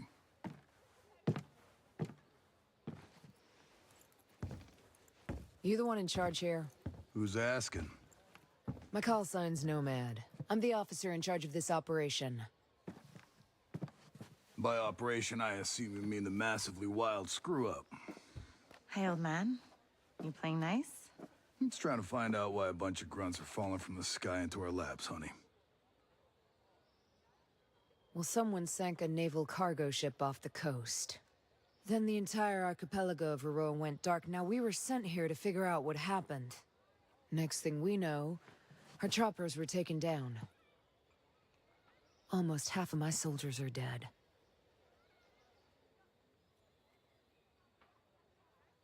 Best we can tell, there's some kind of military takeover. Sentinel, military contractors, they put this place under martial law, using the old boot-in-the-neck technique to enforce it. Scaltech is still making all the high-tech stuff they always make. Except maybe now they're making more weapons. Not I'm pretty like the tall. Utopia J-Scale advertised. I didn't realize it. Nomad's pretty The head tall. of Scaltech himself. We haven't seen him, but His drones are keeping an eye on his islands. So you think he's still a part of this? We're just not sure why. All right. Well, I'll put figuring it out on my to-do list. For now, Cassiar wounded? Yeah. One of your guys needs to rest, but he won't shut up. Calm him down, yeah? And then come find me. I'll give you the guided tour. Yeah, Nomad's pretty tall. Do you see your brother one day preceding your skills? Nah. I mean, I love my brother, and I think he still has a lot to learn, and I think he's pretty good the way he in his current state. But nah, I don't think he ever would. Are you ready for this fight?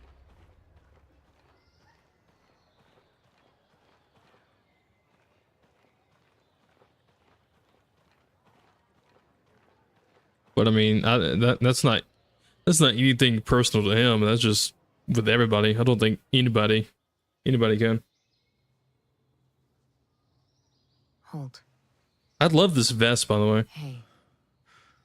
How are you, man? I'm skipping these. You just, yeah. Skipping. I'm with the Oh, so that's 1,000 XP right there for that mission.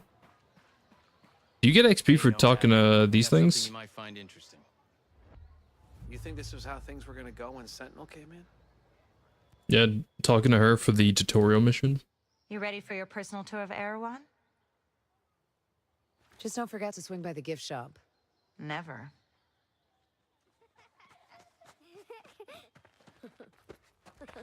Bang, bang!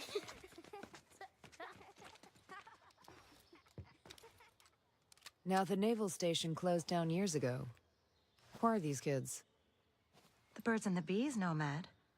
We've got 3 generations living on this island. If I can be blunt, I don't like you soldiers being here. It puts these kids at risk. But my old man bleeds red, white, and blue, so we'll never turn our backs on you. Red, white, and blue. Hell yeah, brother. If you need any gear or supplies. You and your troops can bivouac over there. Really like the vest too. I use it for my ghost from COD skin. Nice. He used to be Kiwi. It's a really good looking vest. For those I wish they added more vests like this. Ubisoft knows, they knew people wanted vests like this. That's why they added it. But they only added one. Yeah, I don't think I get XP for this. What's the best? Well, I don't have. I like the way you think. Yeah, probably not. Yeah, I'm not noticing any XP.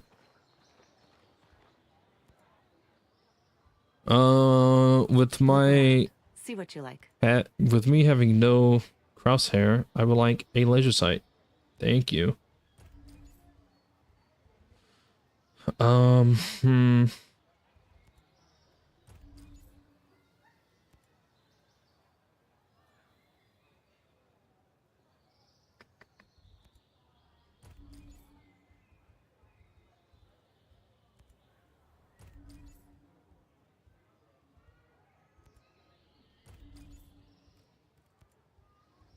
See.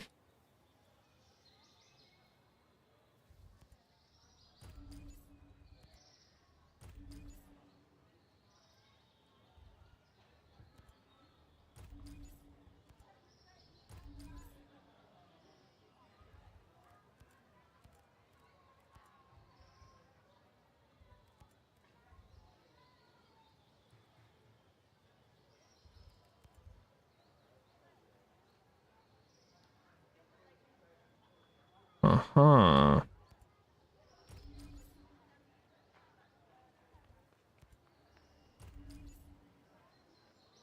Very interesting. I'm broke. I have no money.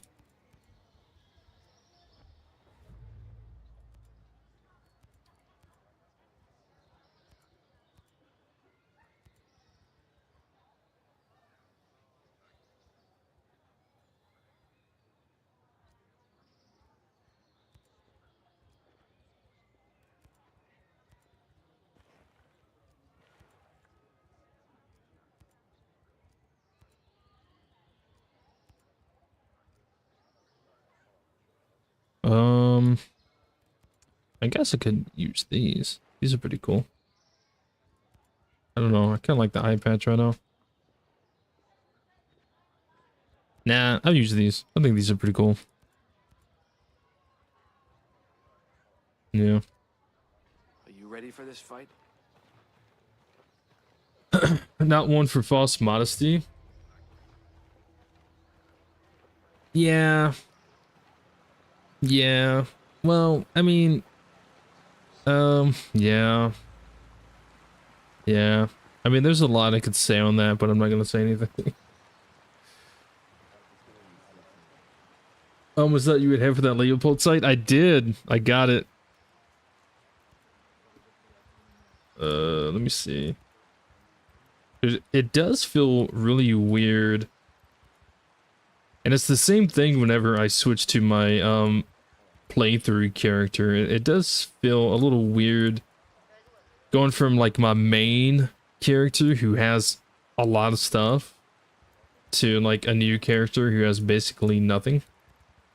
I'm just like, oh man.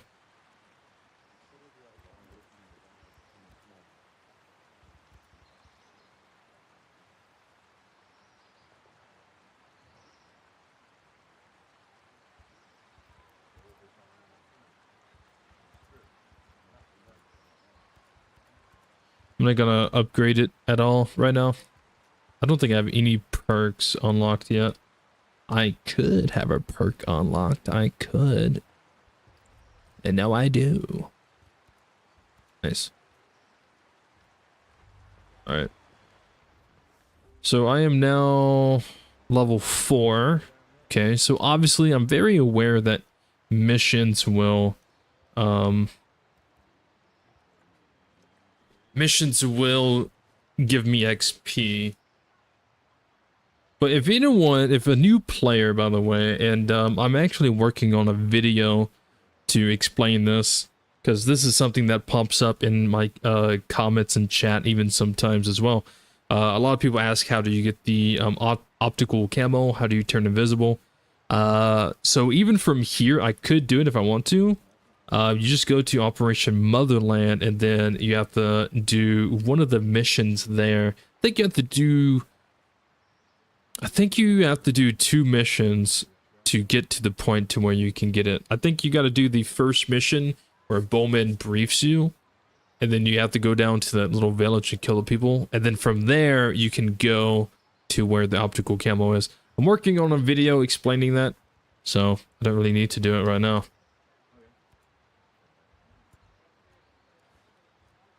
Right.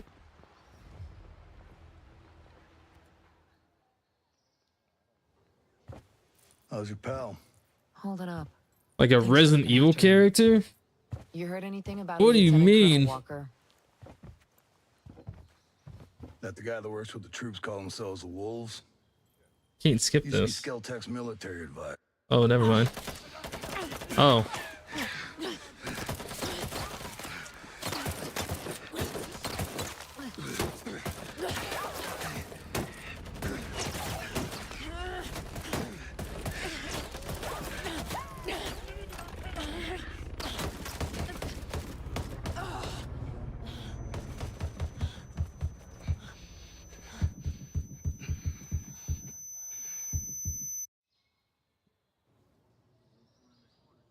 You got a mean look in your eye.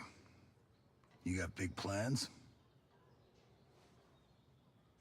Know how I can get off this island? Right.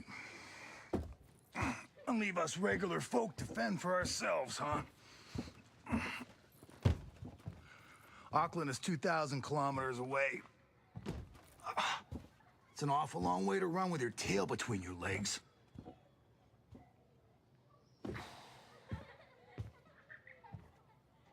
I'm not running maths. The USS Wasp is a couple dozen clicks off the coast.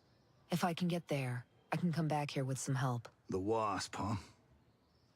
Not sure I'm fond of the idea of a bunch of squids running around our island. There are a couple of jarheads on board too. Well, if that's the case...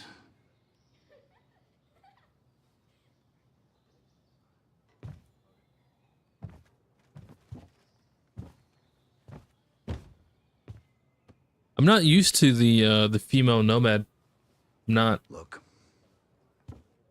I'll be straight with you. We know that we're no match for former spec ops.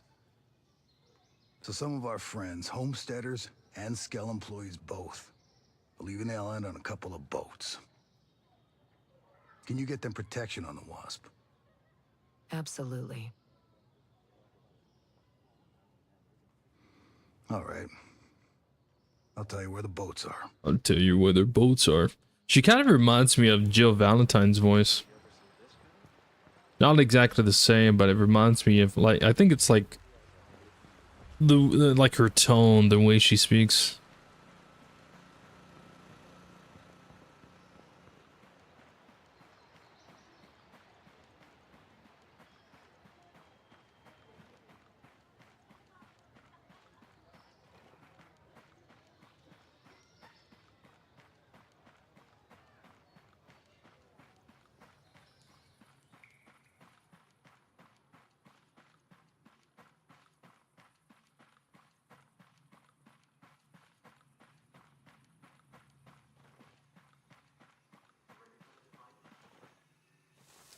How is the chat doing? I think chat. Oh, what? Man.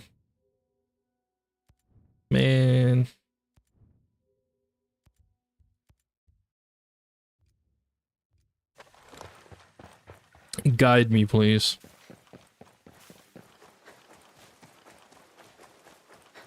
I think chat's doing good, looking good, you know what I'm saying? Walker has always been unhinged to you? Yeah. Yeah. Yeah.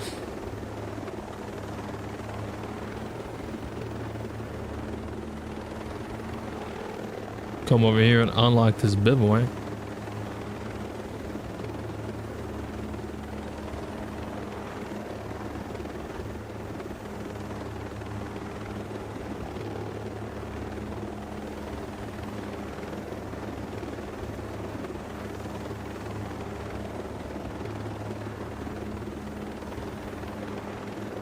I do love how, like, the first thing the game is like, the first thing you do as soon as you get out of Air 1, it's like, take this chopper. Yes, thank you, don't mind me. I would hate to have to figure out a way to get all the way over here on foot, being brand new to the game. I'll take the chopper, don't mind me. Tips for 300-meter headshots? Ooh, that's pretty easy. Does it say what kind of weapon to use?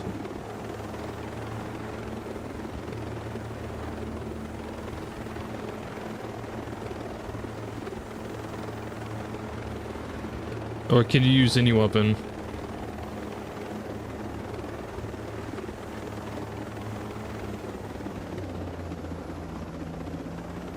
And park this bad boy over here for reasons. No, any weapon? Well, if it's any weapon, then use the TAC 50.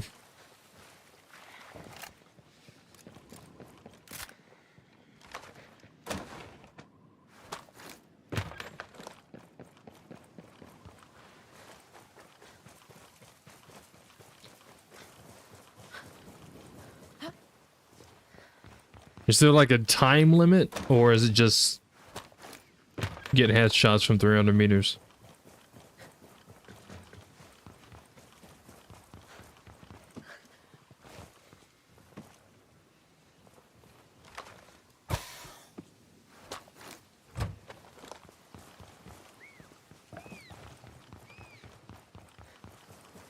No time, just 300 meters. Okay. TAC 50. Weapon. Ballistic. Well, I mean, you could use the TAC 50 or the Scorpio Scout. One of those two. Ballistic advantage as a perk. I'm not gonna hurt anyone. Mad Schultz sent me. You don't look like homesteaders. Well, I work for Skeltech. Mads is a friend. When Sentinel started arresting people, he helped us out.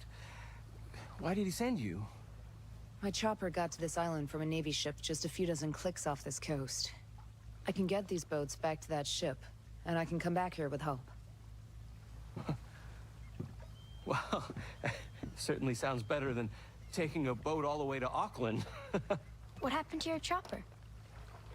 I'm still working that out. You leave it someplace? Yeah. No, it blew Maurice up. Fox. This is my daughter, Harmony. It's nice to meet you. Call me Nomad. You know, we met another soldier. He said his name was, Hill. Josiah Hill? Is he here? No, he helped us get around some of Sentinel's men, but he was injured. Well, not badly. We left him at this, fishing building area thing. I actually think I know what you're talking about. I'll pick him up after I get back.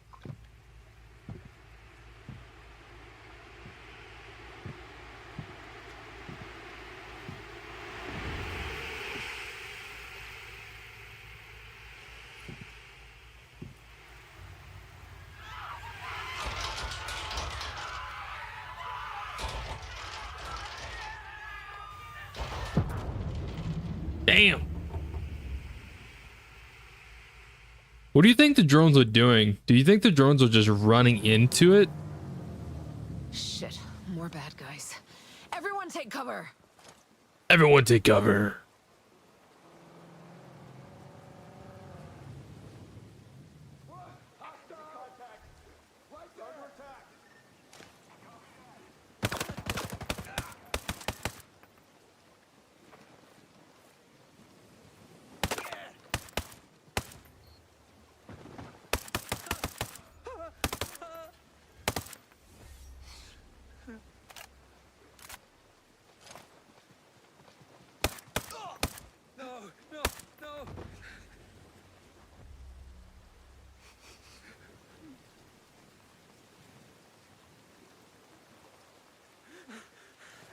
Oh.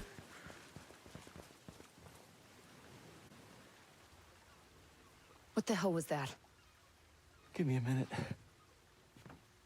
My God. Those people.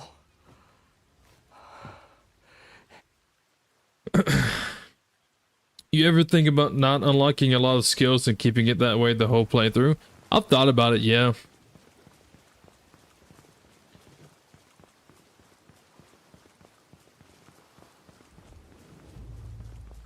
I mean, I've done a, I did a series that, I think I called it like survival series, where you don't touch your skills, like you don't touch the skills at all, and, you just go around. The thing with that is like, kind of just, I don't know. I think I didn't really have any objective, and I think that's what got boring for me, because I was like, I don't want to do missions, I don't want to do faction missions, I don't want to do anything. I just want to roam the island, don't get perks, and just grab whatever loot. Because, you know, realistically speaking, this game could be a really good survival game. It's just missing some of those survival mechanics. It's like it has it, but it doesn't have it. So that's kind of what I went with, and it didn't really last too long. Or at least it didn't, yeah, I didn't really make too many videos, because it's basically me just moving from base to base, killing people. With no like real objective. So I wonder how much XP you get if you stab them in like combat like this. Contact! Enemy contact! Shit! Enemy contact!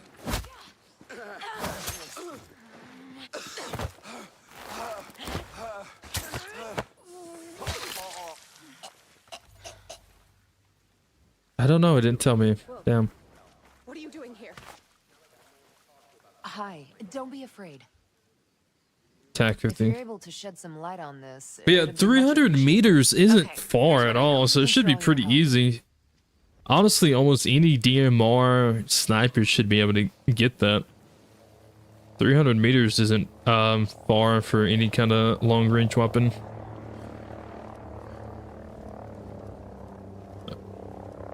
Yeah, I mean, hell, you could even use the MK14 for it if you wanted to.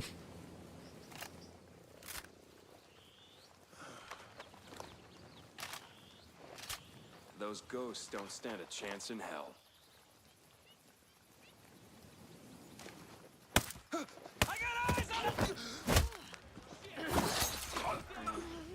Now maybe I will see the challenge thing or the XP.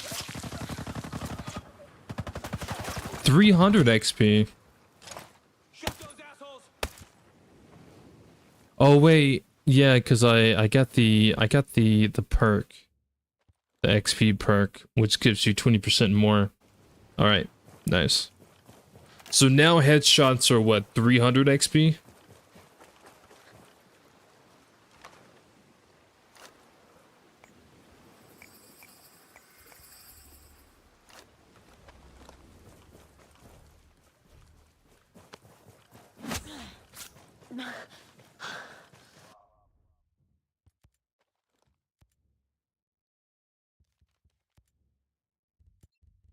This mission would give 1,000 XP.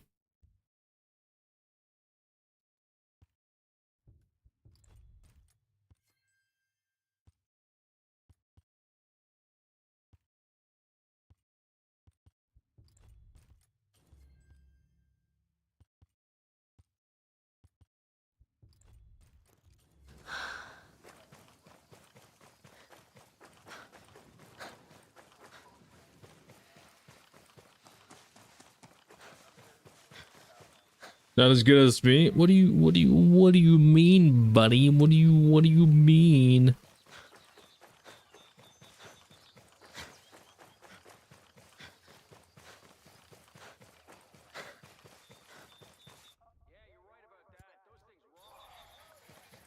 Might as well get this since I'm passing through.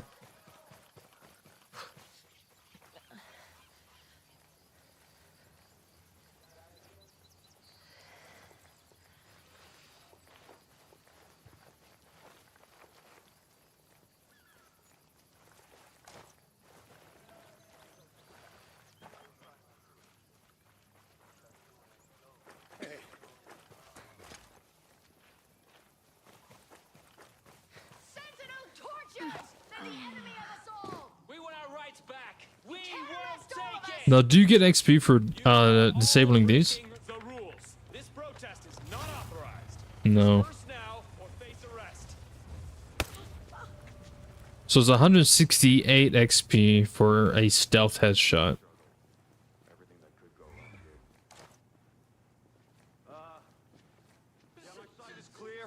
I don't think a ghost would be stupid enough to take us on.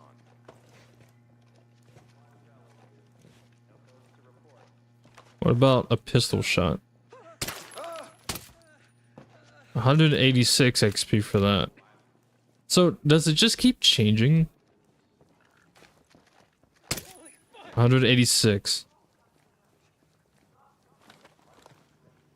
Please, go away. 48 XP for shooting that.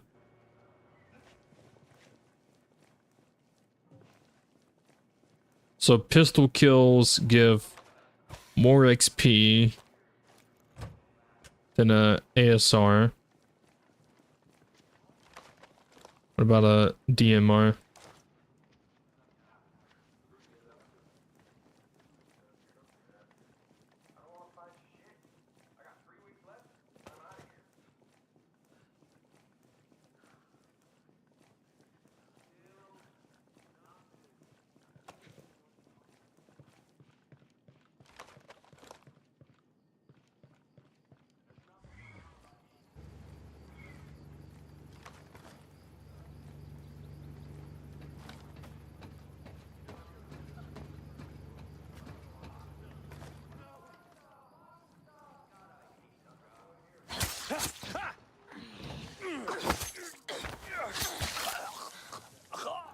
So yeah, CQC, that's 342 XP.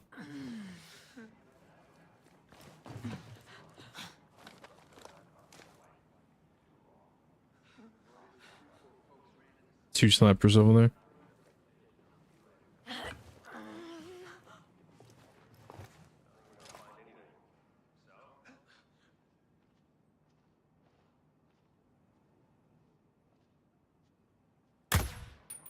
180 XP for a headshot with a DMR while in stealth.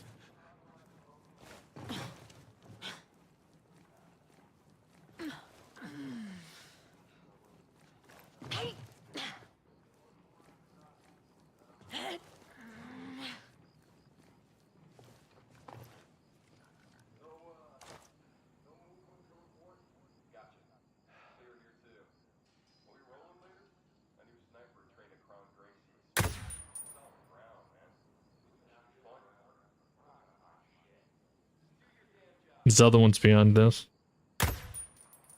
Yep. DMR headshots are 180 while in stealth.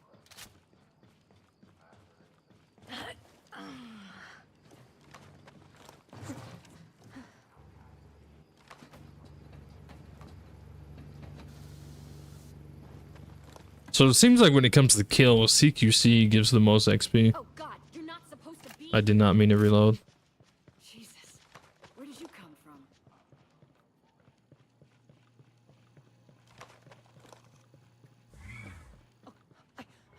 Who are you? Hi. Relax. No need to be afraid. I need to know how to find this location. Can you help me? Happy to tell you. I know where you can find that. Really appreciate it. Goodbye. Please, leave me alone. Hey, who are you?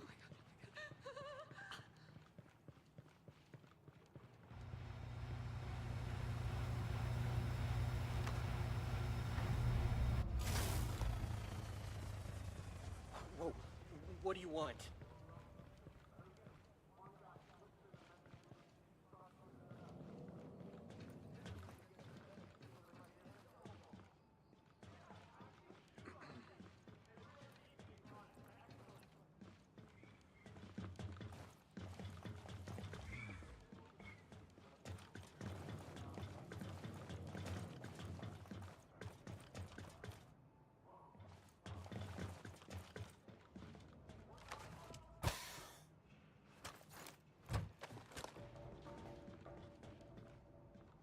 You tried playing without the gear score and you struggled? How did you struggle? Like what was the issue that you was running into? What do you want?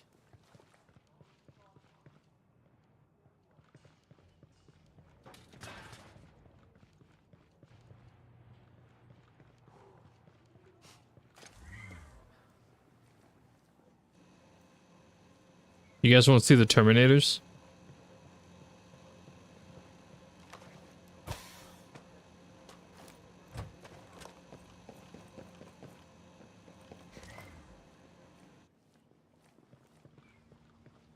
Look at them. The Terminators. Oh my gosh. It's the Terminators. Oh my gosh. See?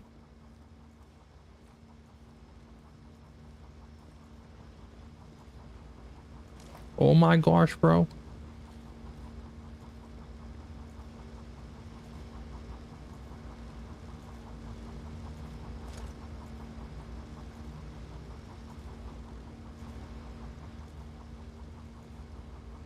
So said I missed the event.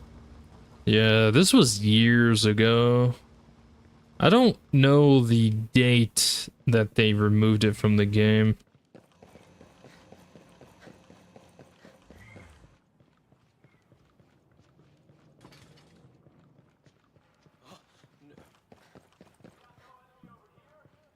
Imagine finding those things. I have fought those things. I fought those things and the freaking boss one.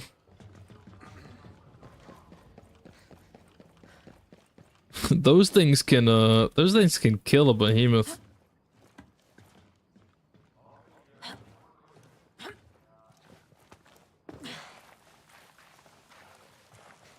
You started to get a Ghost Recon this year? This year? It's only been 4 months. Yeah, it was years ago when that event came out. I played it. I have some older videos for it. I mean, they are old videos from like 4 years ago. That was when I was playing on Xbox, so if you go back and watch those, you might see some really bad aim. But I don't know, yeah, like date-wise, I don't know when they removed it. I know why they removed it, I just don't know when they removed it. Unlikely there were any survivors. But things look great at this report. Oh, shit!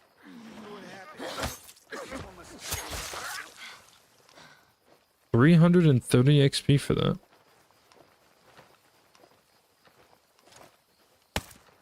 We got house.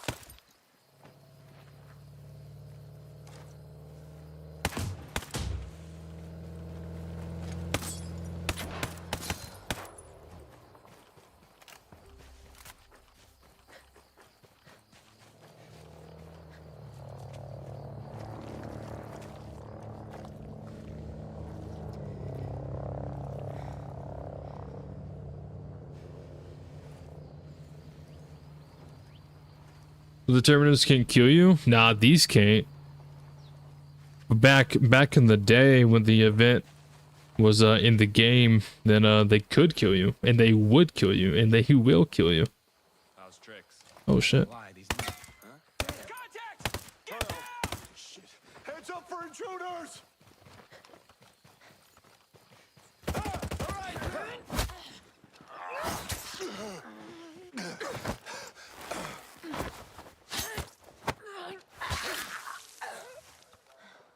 318. So it doesn't seem like being in combat really matters. Or like it doesn't change the XP rate. Actually, I think it went down. I hate they took him out the game. Yeah, I mean, I hate they took it out the game too, but I mean, I understand why. Even if I don't agree with it.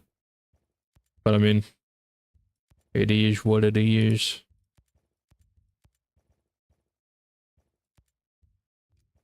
What am I gonna do? Cry? Probably.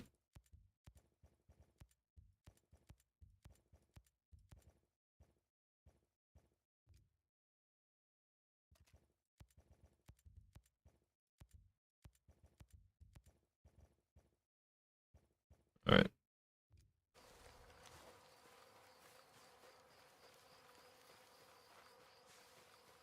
Around January 2023. Oh, damn. That was like a year and a half ago. Yeah, I mean, it's because Ubisoft didn't renew the license for it. Which I guess makes sense since they don't support the game anymore. So I guess since they wasn't supporting the game, why pay to renew the license for a game that they're not supporting? It is unfortunate though. The event was fun. Dude, Terminators just spawning out of nowhere. They legit would just spawn out of nowhere and just start fucking everything up. They got extremely chaotic. It was fun though. It was funny. I remember seeing a lot of like funny things happen. I remember one time there's like this group of Sentinel soldiers. There's like 4 of them. Kind of like, you know, kind of like back there, over here. They were just standing out in the middle of nowhere. And I was sneaking up on them. And the conversation that they was having, it was like the normal conversation. One of them was like, oh man, you know, there's nothing out here. The other person was like, oh man, I wish something would happen because I'm so bored or something like that. And the other guy was like, oh man, I have like 3 weeks left and then I get to go home. And it just, like, the way like the conversation went with the dialogue, it sounded like it was just like bouncing off each other.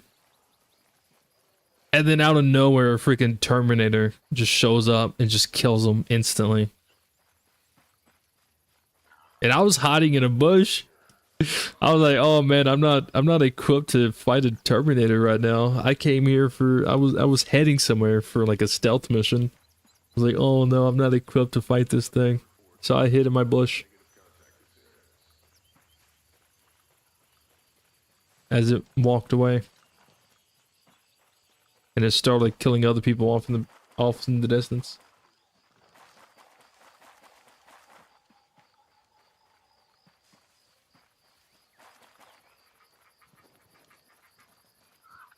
Funny thing in Ghost Recon is that the normal civilian knows where a weapon blueprint is.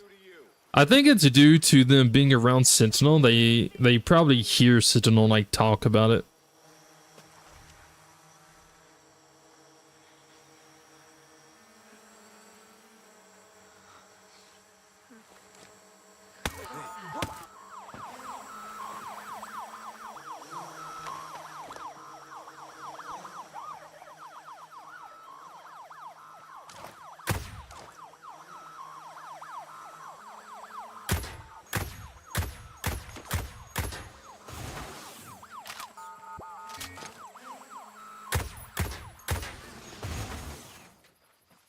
Yeah, that's how I always kind of imagine it, because I mean they even say it sometimes.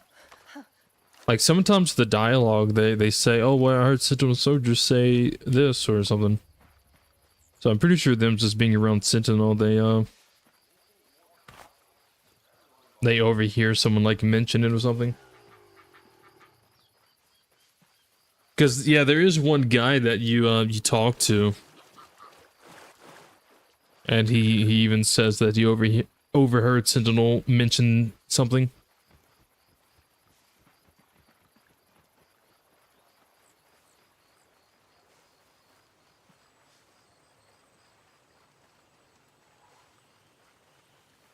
I was under the impression that quick kill streaks multiplied your XP. I don't think it multiplies it. I think it just... like if you get like kill streak, it doesn't seem like it multiplies it. It seems like it just stacks on top of each other, but it doesn't actually like add it. So if you kill someone, it gives you 10 points, and you quickly kill a second, then it just goes up to 20 points. And then a third just goes up to 30. But each kill is still at 10 points. Like, I don't think it actually changes or anything.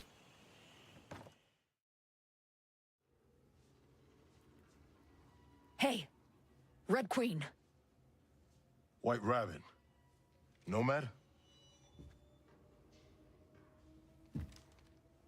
But yeah, the Terminators could kill behemoths.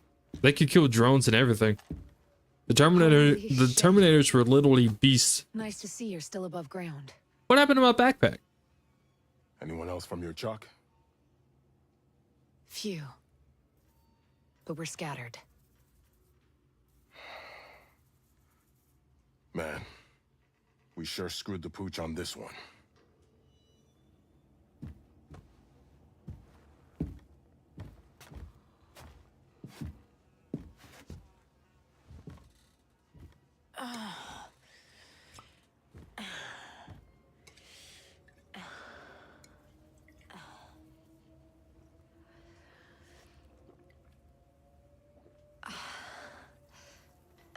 Is that moonshine? I think it is. Y'all ever had moonshine? I hope that bastard burns in hell. I thought he was your friend. That was yesterday. Today he's the asshole shooting at my soldiers. Damn.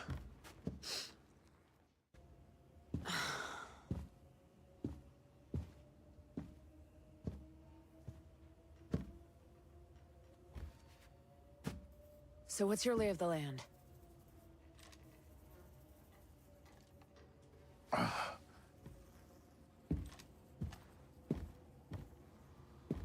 Either Walker sank that cargo ship, or someone he was working with did. Weaver's tattoos? That's not Weaver, bro.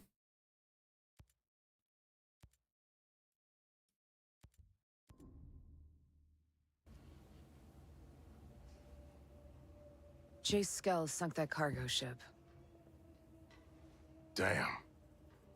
Everything that happened here is because of that prick. I'll locate Jay's Skell. I met some Skell Tech employees. I'll see what they know. I'll try and round up more survivors. We'll link up at RP Delta. Sounds good. That's not Weaver, dude.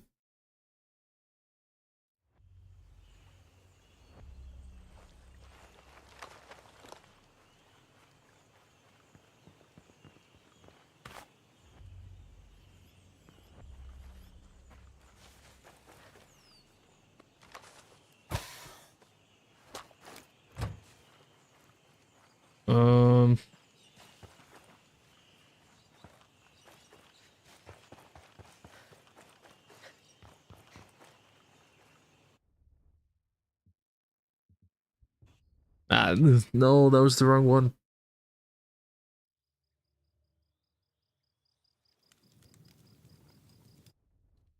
Kind of forgot in the beginning. There's a lot of traveling around.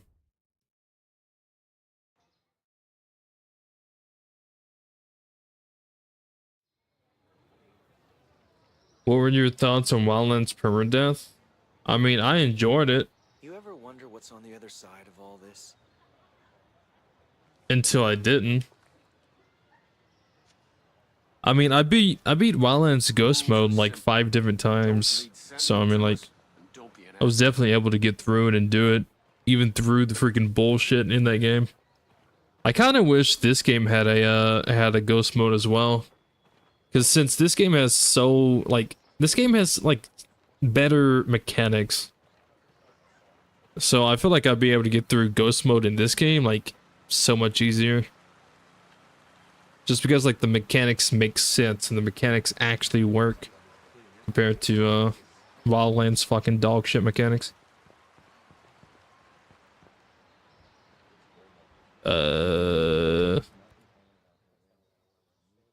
Mads, did the folks from the beach make it back? The Godzilla Easter egg? Survivors? Not recently. I knew some of the Your This is hold on. What? I don't think I've seen the Godzilla Easter egg. If that is the Godzilla. I don't know. May have to refresh my memory. Keep an eye on any stocks from the Outcasts. If you see someone sick, give them a hand, but make sure you do it in a way that's sanitary. Apple moonshine. I've had apple moonshine. I've had peach. I've had oh dude, I can never remember the name. It's like cobble, is it like cobble pie? Something like that. Apple moonshine is pretty good. I like cinnamon apple moonshine. Yeah, I've had moonshine here and there. All right, Fox. What have you got? I'm telling you, Jace is not behind this. Someone on the inside. He sent me. Dude, no one told me that they wanted me to watch the cutscene, so I'm just skipping.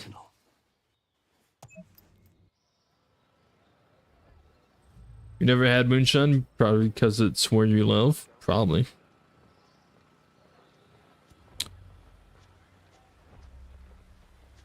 Where I'm from, moonshine is very easy to get.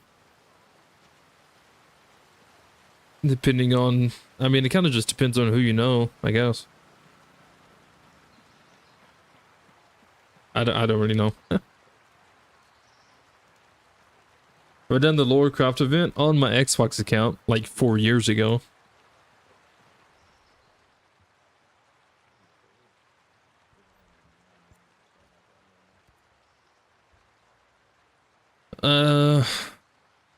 There you go.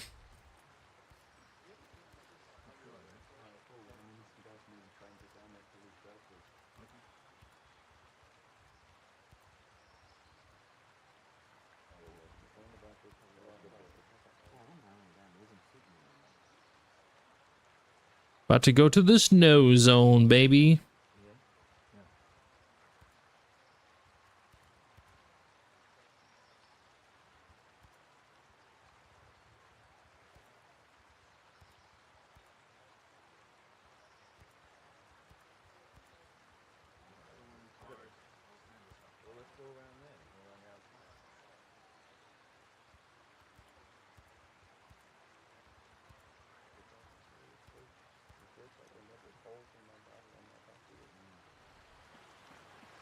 All right. Definitely don't have a bivouac over there.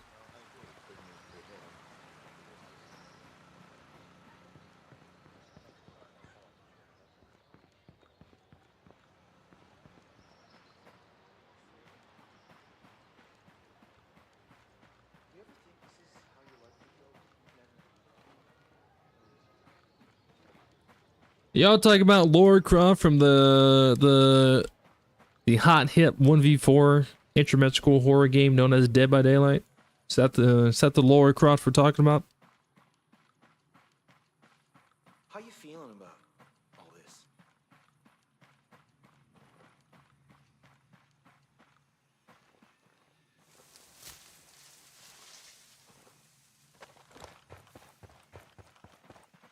I needed a YouTube tutorial to check what they wanted from me.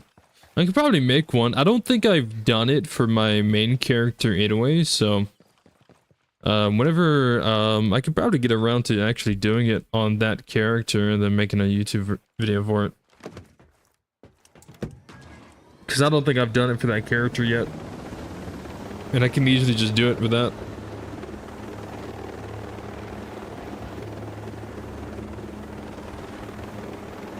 By my side, we have traditional beer that is made from malt and maize.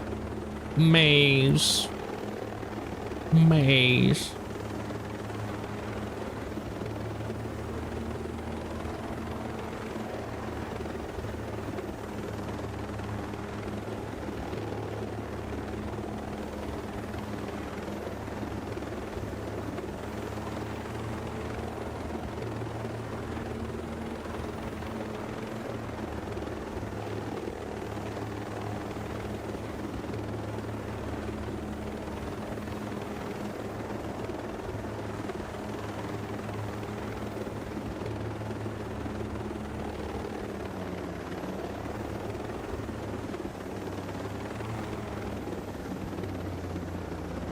You got the name of the camp of the Godzilla?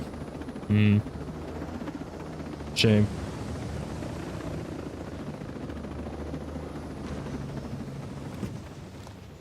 Shame, shame, shame.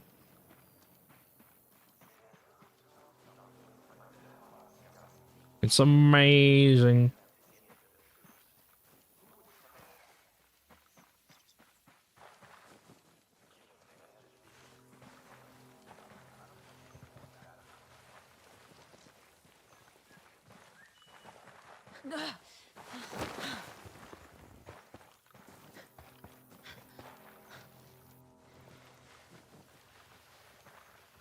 Oh.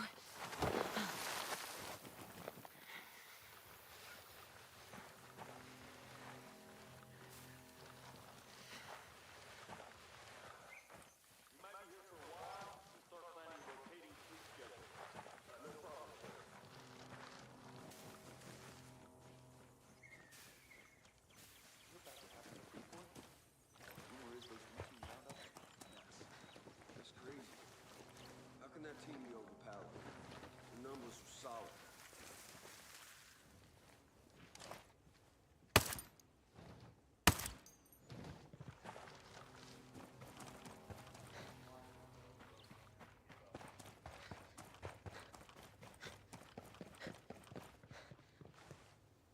I bet I can probably just go straight up to the building, right? But I think the person you talk to down here actually gives you the passcode. I think.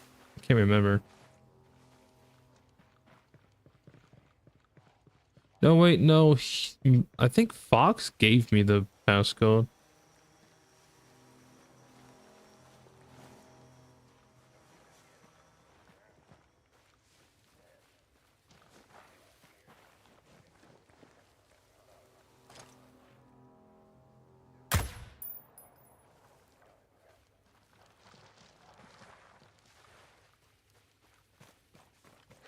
So I can probably just go straight up there.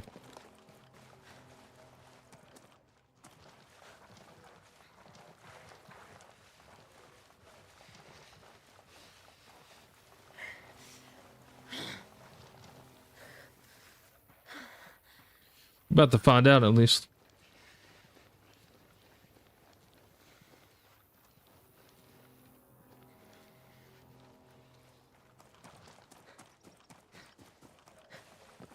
Yeah, so you can just come straight up here.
Come here, buddy.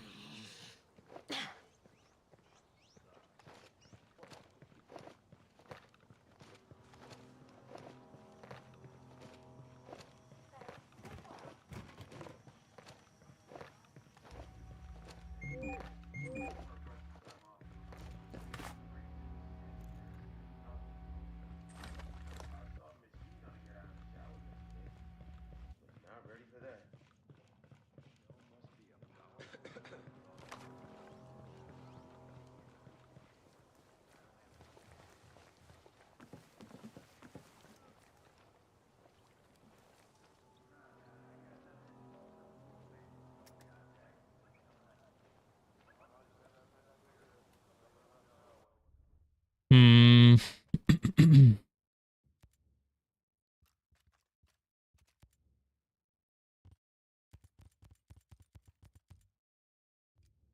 Nice. Nice.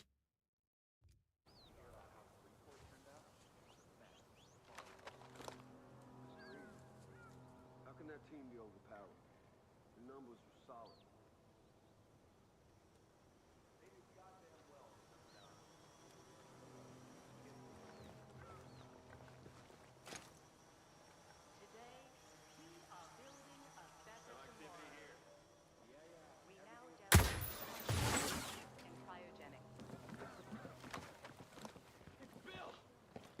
Someone's here! They're attacking! Here they come! Move!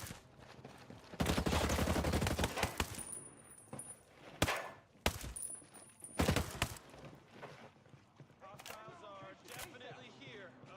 Stay sharp. Spotted a hostile nosing around Scal's villa. Roger that. Time to earn your pay, boys. They're here. Keep your eyes. Running for cover! Contact! Enemy contact! They're still here. Somewhere.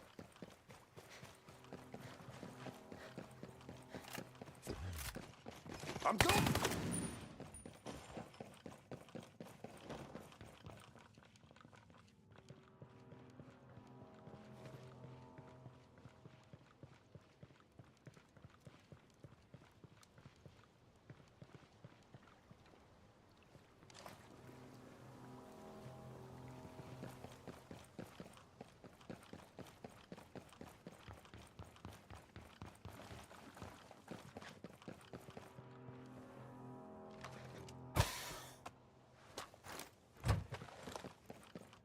lot of collectibles around here.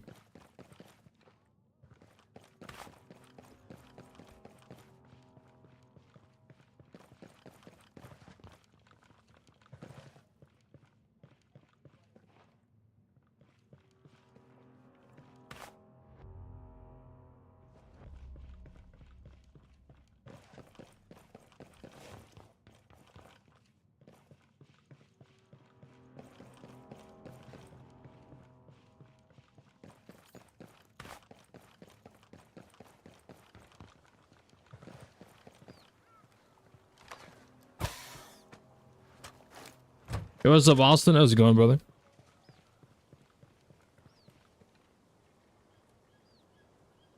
Oh. Has ammo loss on reload ever attracted you due to even further immersion in reality? Are you talking to me?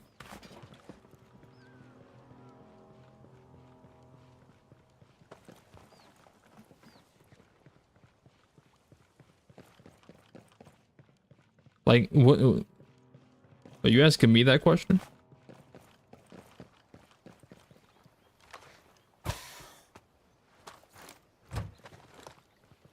Apologies for the nitpick in your previous video, the one with your top 10 ASRs.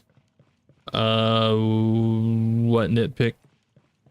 I do not remember. I do not recall.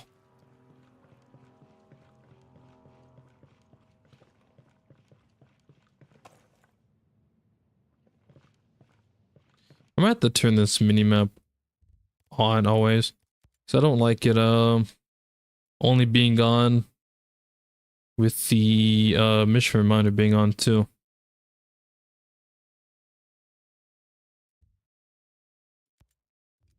There we go.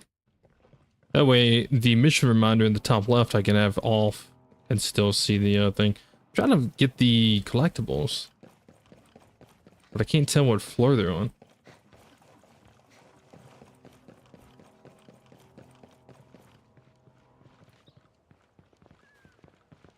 Probably below, I would have to imagine. Yeah. Okay, so what is the question? Has ammo loss on reload ever attracted you due to even further immersion in reality? Ooh, okay, what do you mean by that? Can you put it into simpler terms?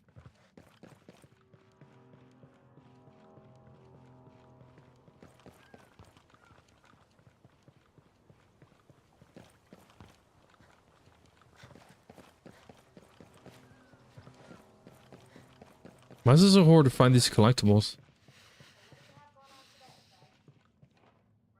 Oh, there's one right here.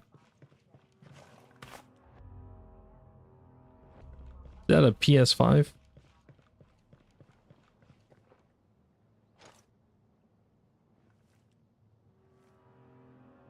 Oh, look, it's John Berthnell.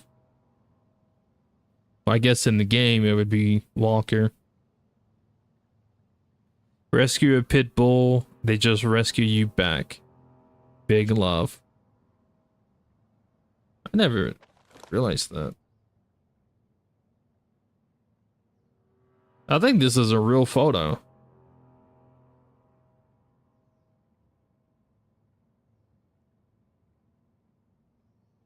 Yeah, this gotta be a real photo. Do you guys ever know this?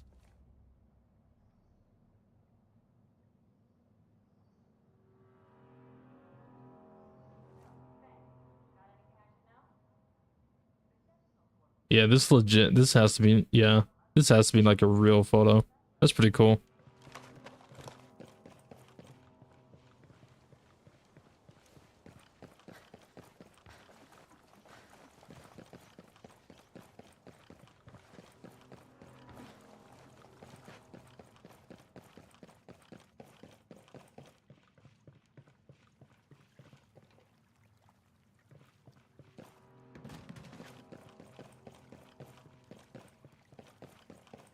So the collectibles must be above, I think.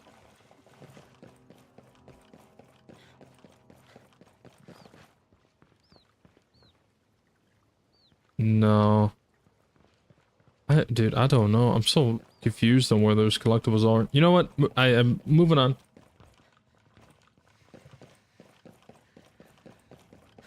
Moving on.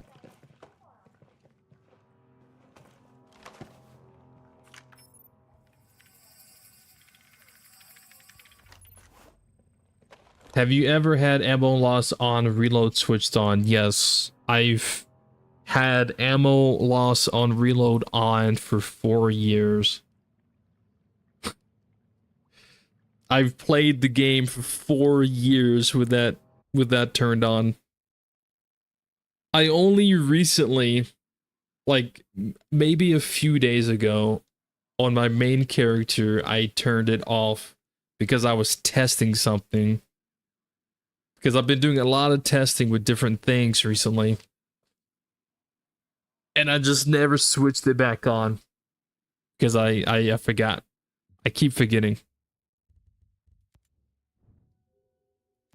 But yes, I've played the game for 4 years with ammo loss on. But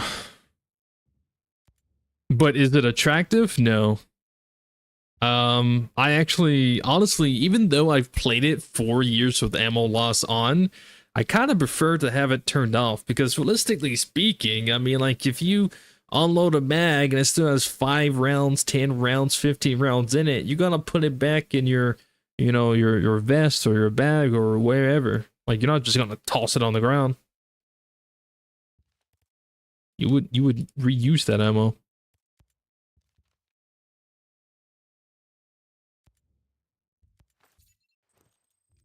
So, to be fair, it doesn't really... Although I've played with it on for 4 years, it doesn't really add any realism. It doesn't really add any immersiveness to it. If anything, it just makes the game more difficult. That's all it does. It just makes the game more difficult.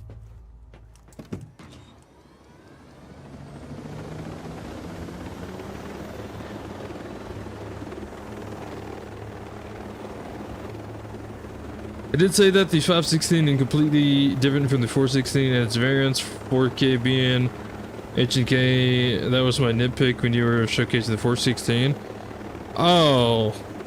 Yeah, I think it was because you said that I said that the 416 and 516 were the same when I said that that's not what I said. That I wasn't talking about their make and model or anything like that. I was just talking about their performance. I never said they were the same. Like I never said they were the same make. I was talking about their performance or similar.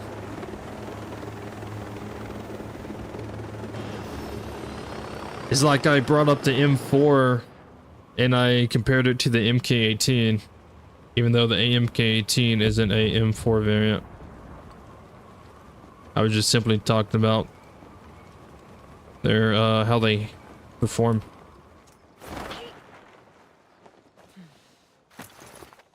Yeah, I have, dude, I have ammo loss turned on right now. Yeah, I have ammo loss turned on right now.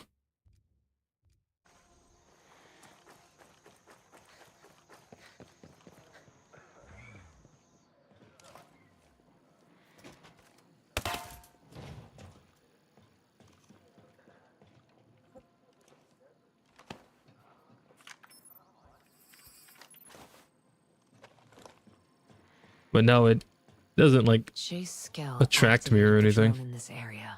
That thing will have a GPS card that'll help me track the signal.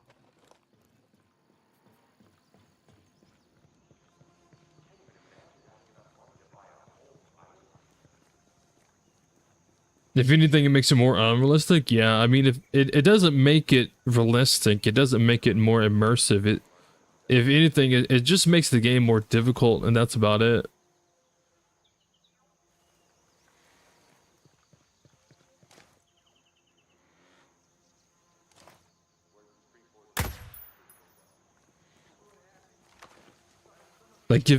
Like, I would actually advise people to not have it on. If you're trying to play immersive and whatever, I get it, but playing immersive with Emerald Lost on, does it make it immersive? Ready, we will be uploading to all of our drone platforms.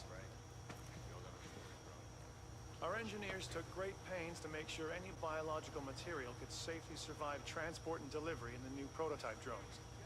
We've added advanced temperature controls and vial housing with a double... Let's make sure nothing happens to them. Hey, I hope those auto guns pop off today. Love watching them lay waste. But how hard can it be to mess with those things? I gotta say, man, of all the things I might have wanted to do today, searching for this Skell prick is like literally the last thing on the list. You think this has anything to do with those helo crashes? Got a lot of air blowing through. Roger that, sir.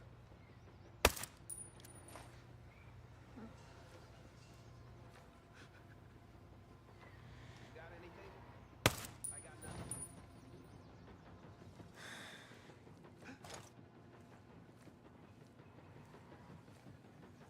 Feel it, man? Tension. Crew's gotta be through. You see Skell's villa? Jesus.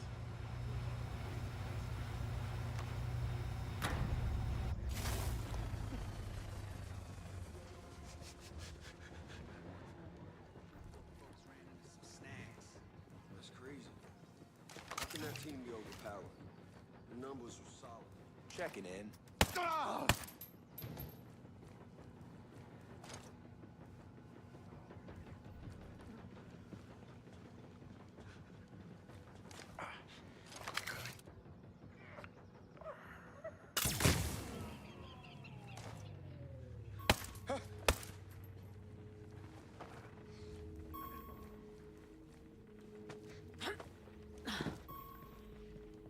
I'm gonna go up there and grab that. I'm gonna grab all these crates here before I blow that thing up.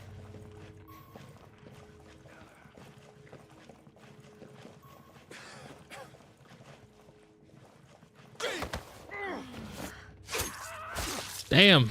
I didn't even get to see it.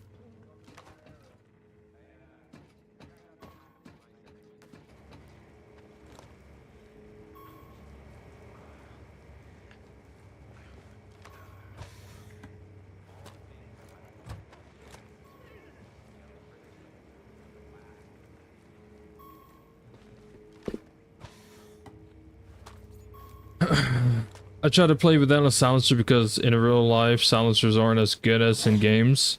Well, I mean, that's the key word right there. It's a video game. Fuck it. Use a silencer. I've said this before and I will always say this. If video games worked the way real life works, people would complain. People would hate it. Isn't that the whole reason why people play the video games in the first place? Because life sucks?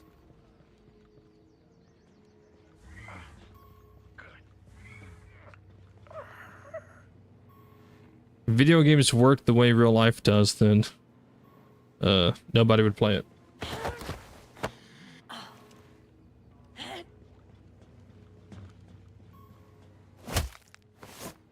Damn it.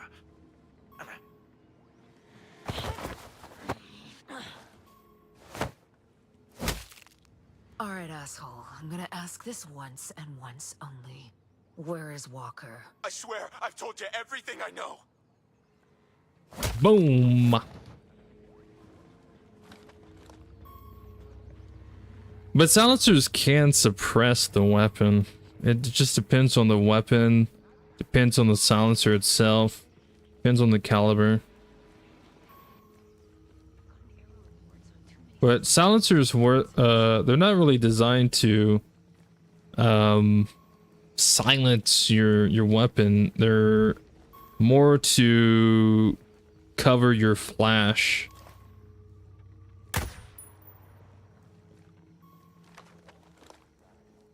So if you're doing like a night op and you shoot, the silencer, the suppressor, it's more to hide the flash of your weapon.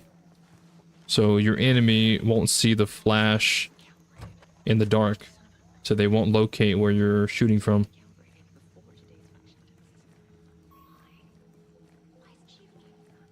The more you know. But also, due to that, it does help suppress its sound somewhat. May not make it completely silent, but it does help suppress the noise to where the directional noise may not be immediately, instantly located.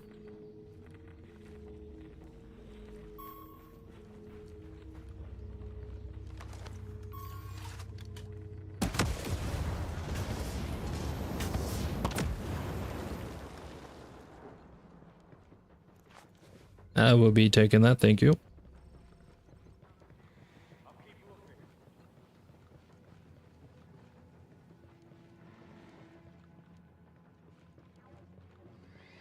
Not a damn thing so far. Continuing the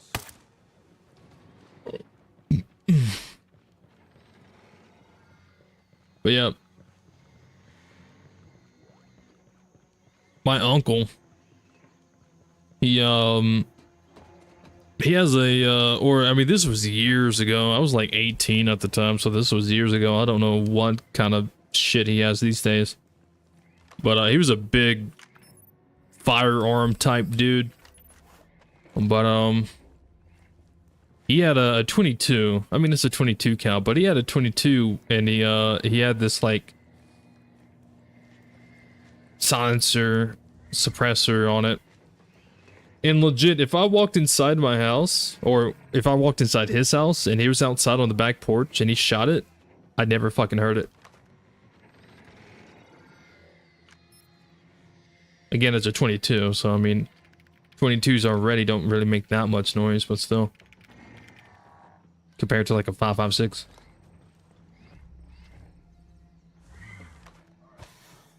He also had one for this this 9mm. He had it for like a Glock. Figure out what's next. And he would always like mess with stuff and like test stuff, and like he would be like, go inside and watch TV, or go inside and like go to the kitchen, just whatever. Just like do something as like you're just doing something normal. You're zoned out, thinking about whatever, watching TV, whatever. I'm like, okay. Sometimes I forget that he's even outside, and he would wait too. He was a patient dude, and he would wait. He'd wait until like an hour, 2 hours would go by, and then I forget he's even outside. I forget he's even messing with anything, and then he would start like taking a few shots with it.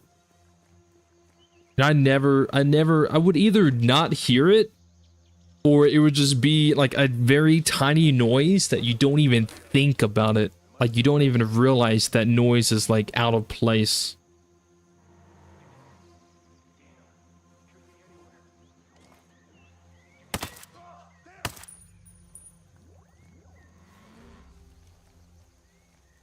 You can definitely sneak up on people with silencers.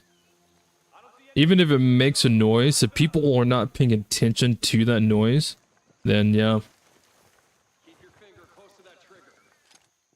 Know what I'm saying?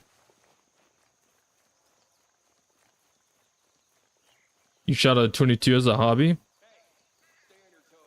I mean, I've went squirrel hunting with a 22 a couple times. Shot a few squirrels.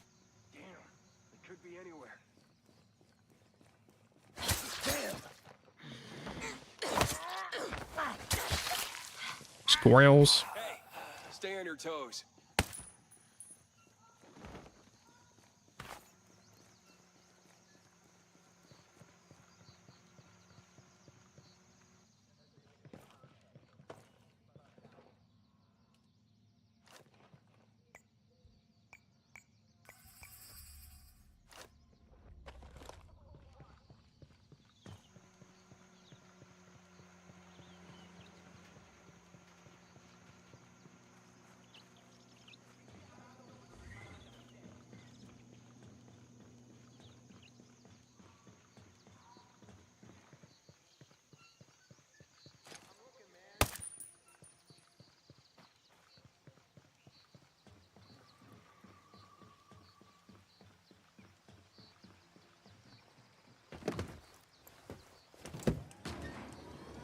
Oh, there's a cosmetic crate. Oh my god.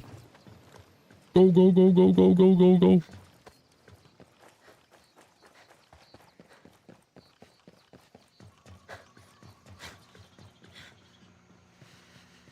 What did they taste like? What, squirrels? I don't know.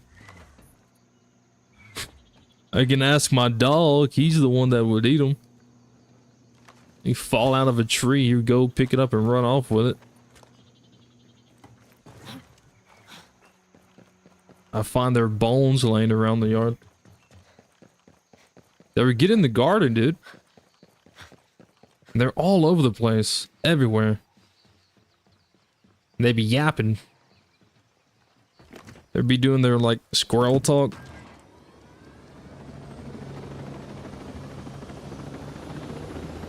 And once they realize, like, a predator is, like, near, man, they'd be yapping like crazy. Talking to each other.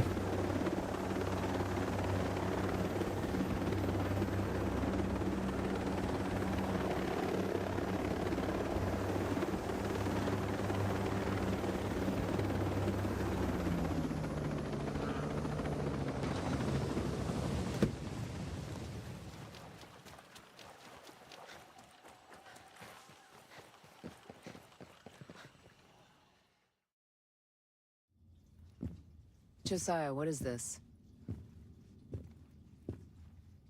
I found some of the others. Johnson. Weaver. They were good men. What is Walker after?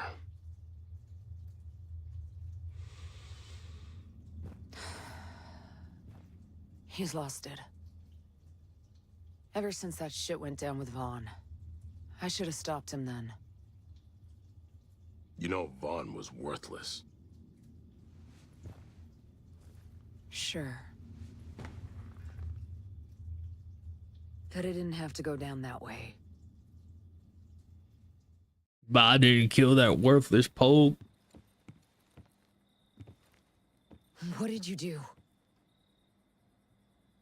There was, I thought someone was gonna shoot me. This is our village, Vaughn. These are fucking allies! She had a weapon. Yeah, she had a gun. Well, I don't see no fucking gun. No, she had a weapon. See? She left me no choice. You gotta be kidding me. You're done. You have wasted too much of my fucking time as it is. No, you can't do this to me. You did this to you. No, this is your fault.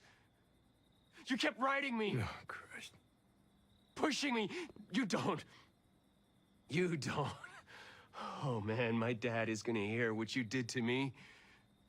You fucking worm. You cry to your daddy? That what you're gonna do? Every single time you fuck up, you put the blame on someone else, don't you? Anytime you're in trouble, you just wait for that daddy of yours to swoop on in, huh? Well, let me tell you something. Your daddy, he ain't here. Fuck you. I'm a good soldier. I'm a good soldier! You are a worthless fucking human being. Hey, hey, hey, hey! Come on, come on. Vaughn, give me your weapon. Come on.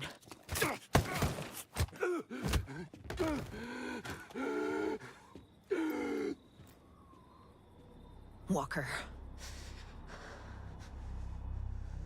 Yeah, John's voice acting in this is really good.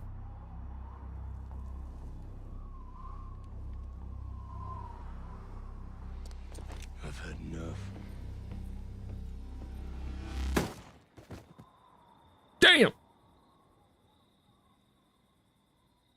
Walker, what the hell did you do? He was done. Well, now he's done. Besides, if I didn't kill that worthless pogue, whole village might have come after us.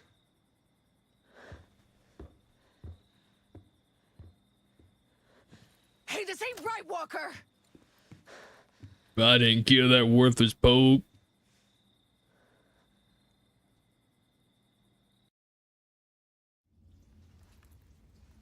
You know the rest. I know you didn't testify. You kept him out of the brig. I should have said something.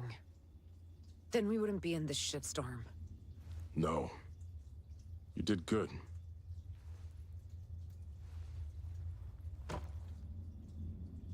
Tell that to my soldiers he just shot.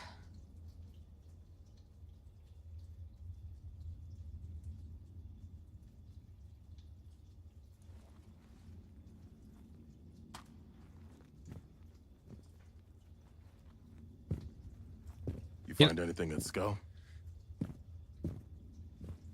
This was in the computer lab. You know, if you think about it, you don't really see much of you don't really see much of Hill throughout the entire thing.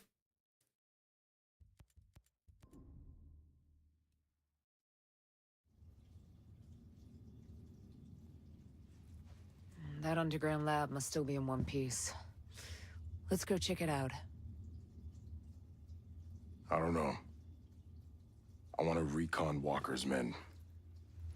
Find out what he's after. If you see any familiar faces, don't assume they're friendly. I bet I know what happened. You too. We'll link up back here. I bet Hill was trying to be stealthy, and he fucked up. I bet Hill didn't know how to be stealthy, and he got caught.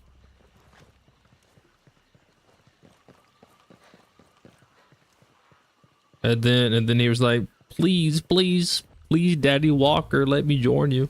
I bet that's what it was. Son of a bitch.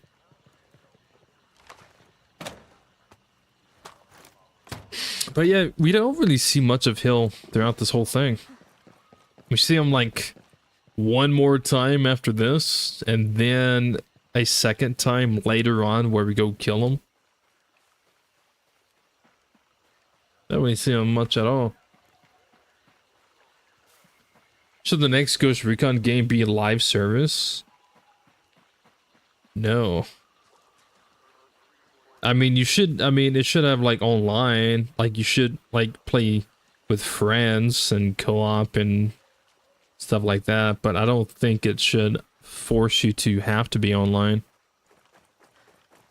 I mean, I remember times where like it would like storm really bad, like years ago when I was playing like on Xbox, and I was living in a completely different location, and it was storm really bad, and it would like knock my internet out.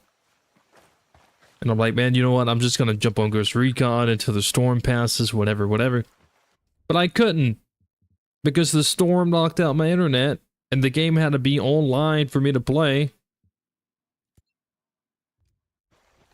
So no, I don't think any game, especially if it's like a story-driven game or anything like that, I don't think any game should be forced to be online. That's like saying Red Dead should be an online service game. Like, what? No. No. Which is exactly the game that I had to play during those times whenever my internet was knocked out. I'd be wanting to play Ghost Recon, but I would have to settle with Red Dead. Which normally isn't that big of a deal because Red Dead is an amazing game, but at this point in time I had already beaten it 3 times. I didn't want to play it.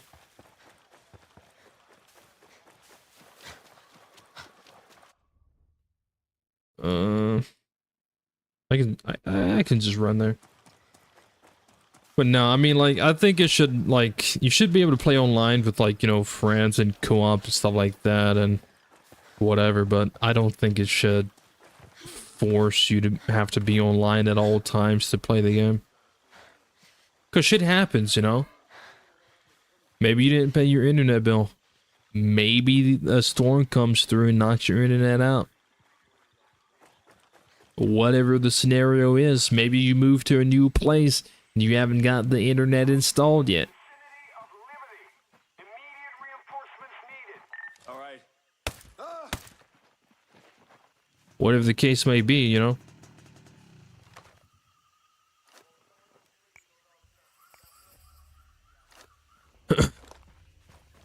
I do think that one day Ubisoft is going to come back and make this game not a live service game. where you can play it offline. I mean, they did it to Wildlands.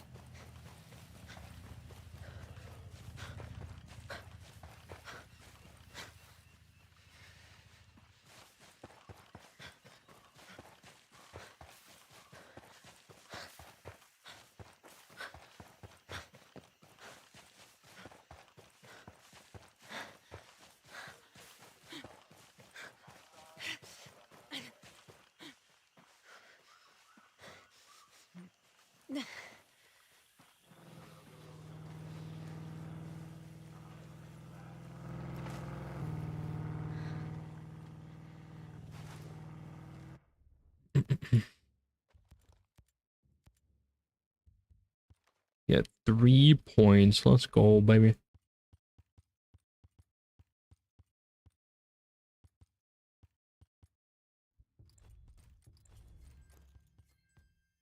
Damn.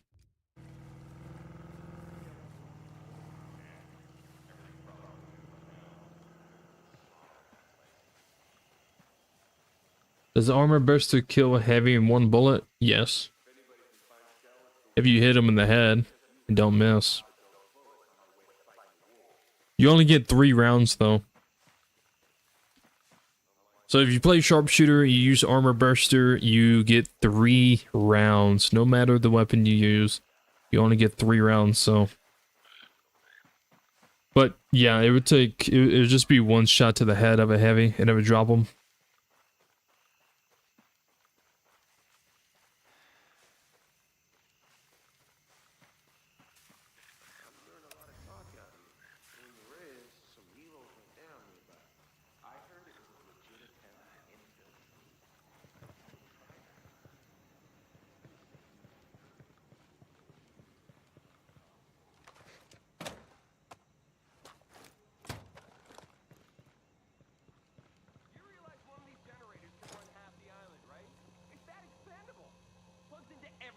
Searchlights, cameras, automated turrets.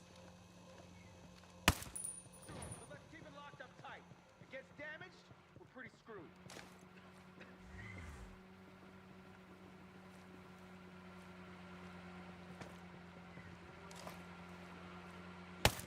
No, no.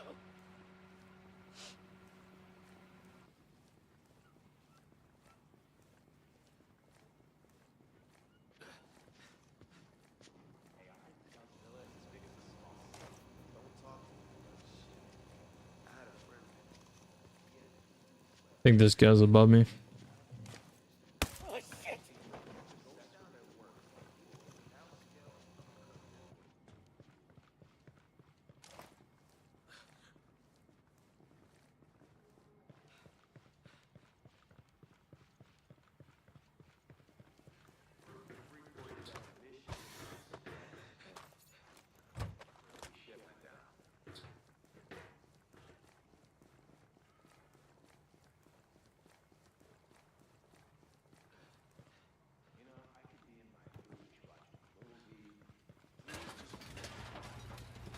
Jesus Christ. What do you think these rumors of crashed choppers are all about? I heard some troops are trying to land here. That's all I know. Scale has enough money to buy a whole island. Oh no! I missed! I'm reloading, hold on!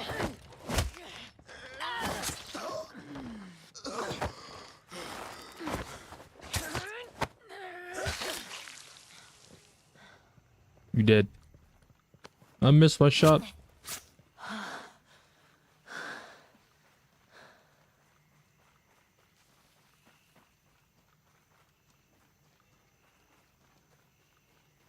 The enemy of my enemy.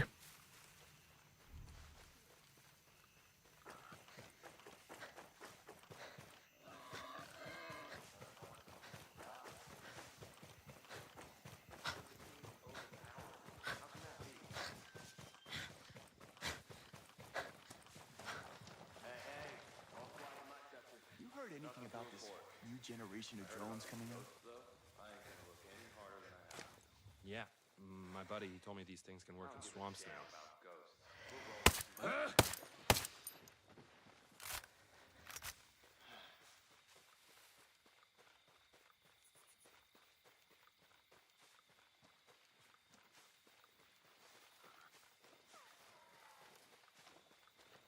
Favorite to least favorite? Sooner or later, those ghosts will figure out they don't stand a chance.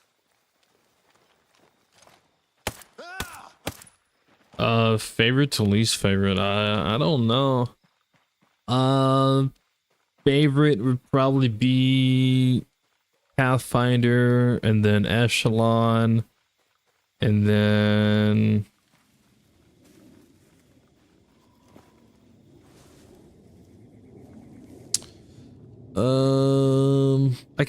I would put Echelon and Panther right next to each other.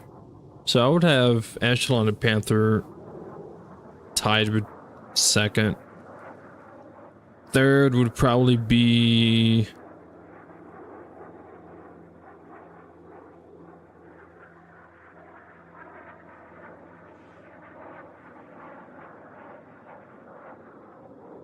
Medic, and then Engineer, and then Assault. I think Assault would be my least favorite. It's not like it's a bad class or anything. It's just like I don't use it.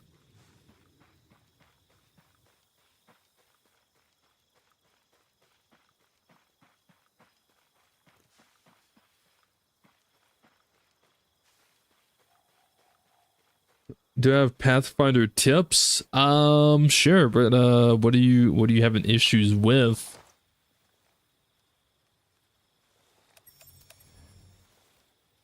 Like what kind of tips are you needing?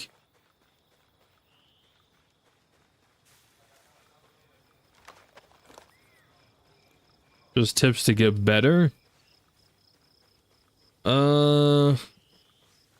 Don't be afraid to use your white hot thermal.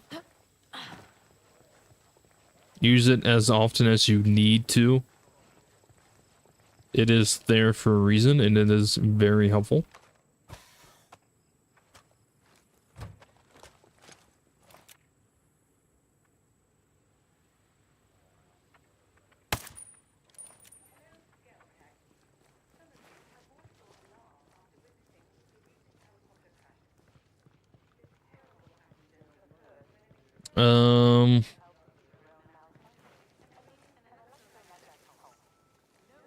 You don't have to call in the Amorous drone to bomb a base. You can use it to recon the base instead.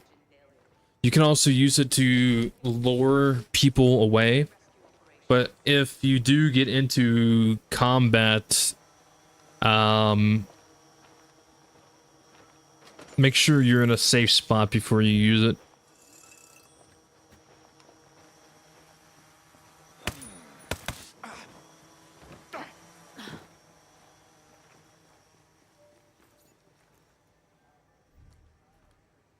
I mean,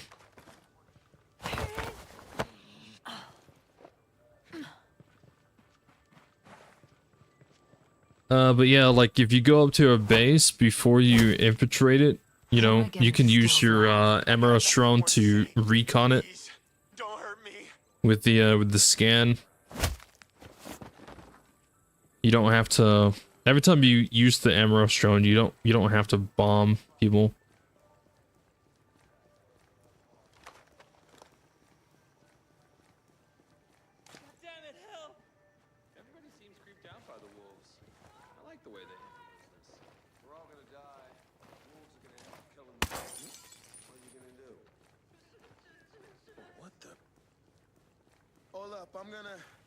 I'm gonna go see what's what. So yeah, you do get more XP when you do CQC. Yeah. Compared to like shooting someone. It's interesting to know.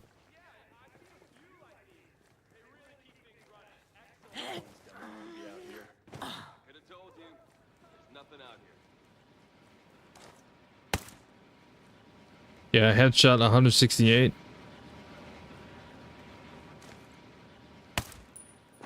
Headshot 168.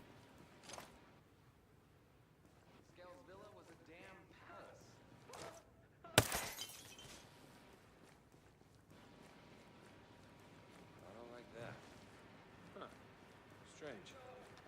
I'm going to see what's up. Commencing search. Not that I can see a damn thing out here.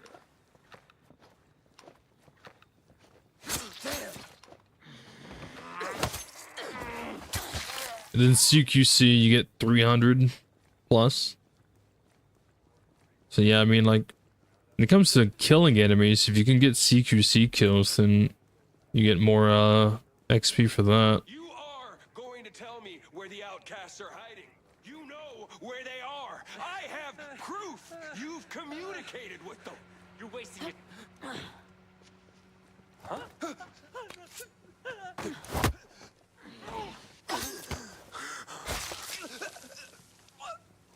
318, yeah. So I don't think it really matters about the type of animation you do. I hear that drone.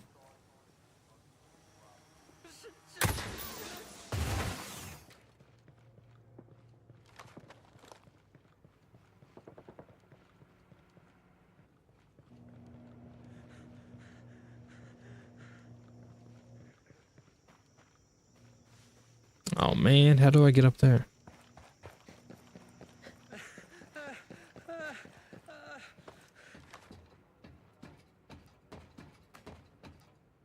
Never mind, I have figured it out.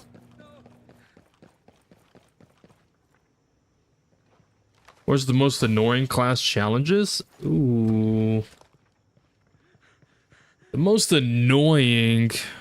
Annoying isn't the same as difficult, so I want to say the most annoying ones...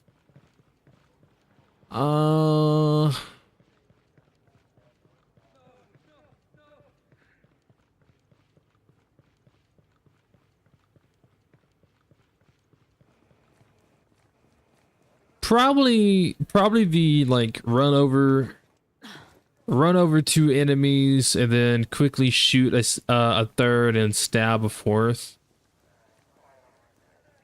Or maybe... It's just like the crazy ones. It's not like it's difficult, it's just... It's so bizarre. Or it's like, what was another one? Run someone over with a helicopter. Like, that's pretty easy to do. It's not really annoying. I guess it's more just bizarre. I don't really know. I can't really think of one. Oh, I know. We've been out here forever. The annoying one was get like 10 kills in one use of cloak and whatever.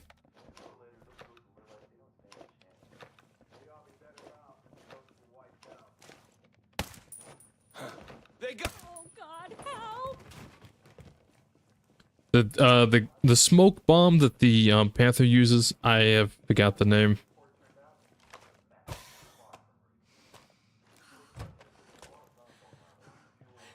But that one was annoying because it doesn't last too long. So you basically have to get like 10 kills in like 4 or 5 seconds. That one was annoying. I think it took me like what, 3 tries for that.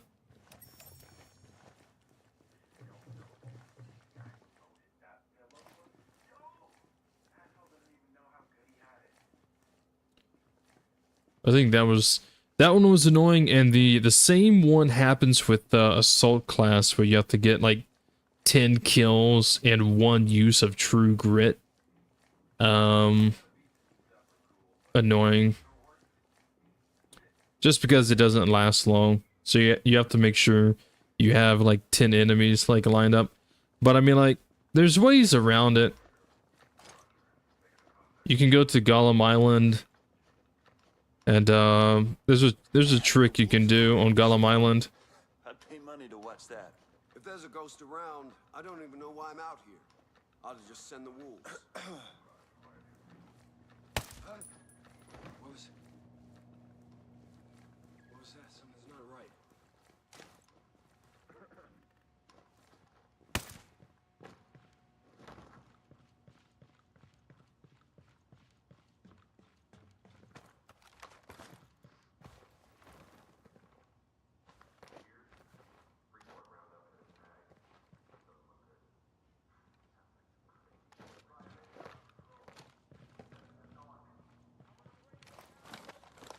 Run three enemies over in the CQC.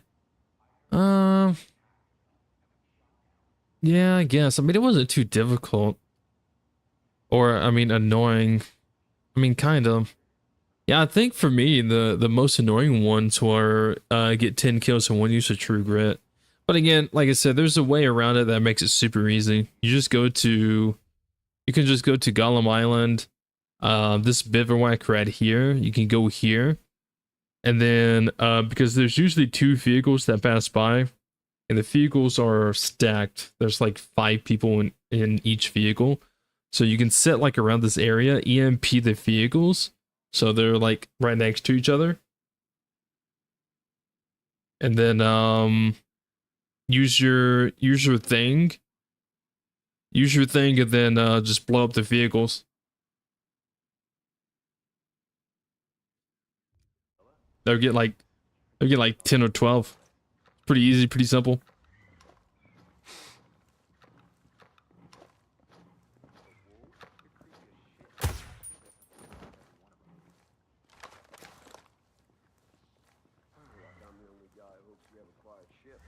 I don't care what anybody says.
Y'all want to hear something funny?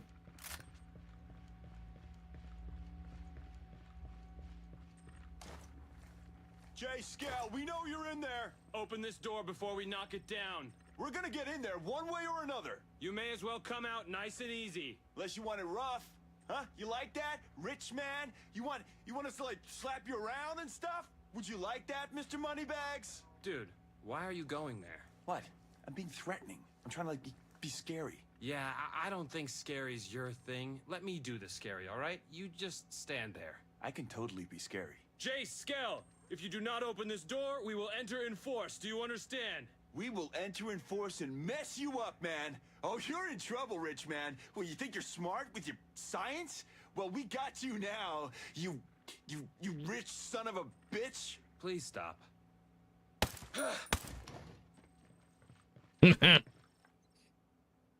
All right.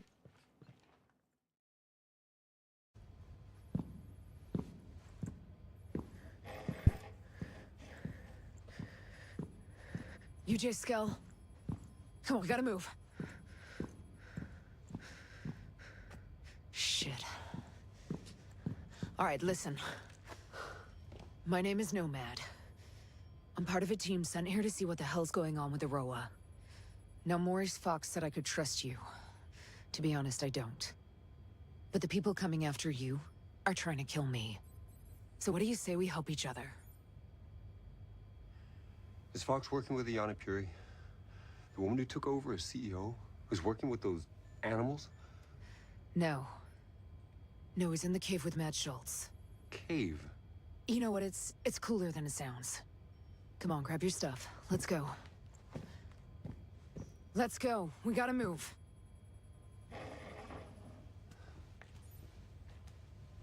It's my fault. All of this. can fix it. Yeah. The answer's the drones. Operation Citadel. Right now, Citadel's keeping people in. But we can use it to free Aurora. Hey, tell me. What does Walker have to do with any of this? Walker was our military advisor. He led the takeover of Aurora.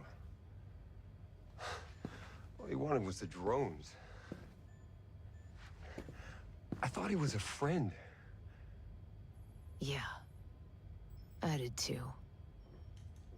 Well, that just brings a tear to my eye. Go, go, go!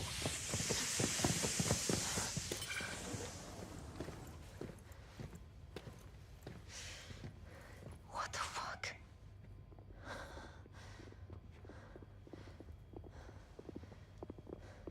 Walker. Josiah. It's good to see you, Nomad. Glad that you're still above ground.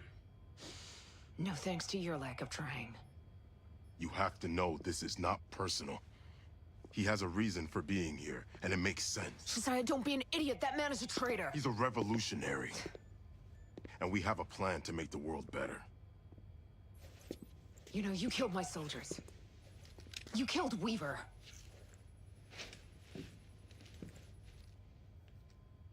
We've chosen to become the warriors we were meant to be. Your masters that just... they don't believe in anything. We'll make you an offer, Nomad. Hand over Jace. Join us. You gonna turn me over? No. Good old Nomad. You always were righteous. That class is bulletproof. Like hell it is. We need to get out of here. That's our way out. Vent toxic fumes through there. It might kill us. They will definitely kill us.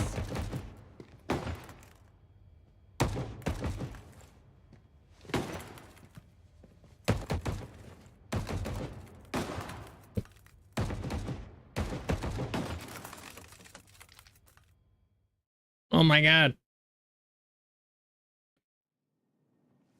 Let's get going. All right, I'll be right back. I gotta make a phone call real quick.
All right, I'm back. Sorry, I had to make a phone call. There's a they call the maintenance people. It's a leak. It's been storming a lot recently, and there's like a leak in my living room. Wish I'd looted the place when I had the chance. Yeah, I heard it was a slaughter at that place. Shit. They killed one of...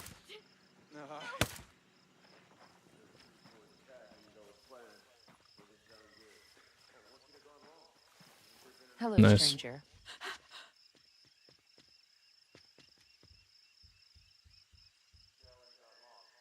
Yo, wait a minute. Tristan, you still here, dude?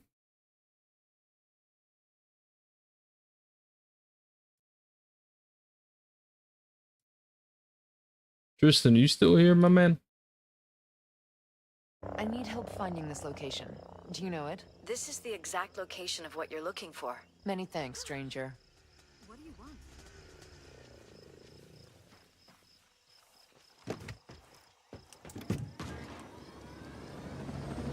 Yo, Tristan, brother.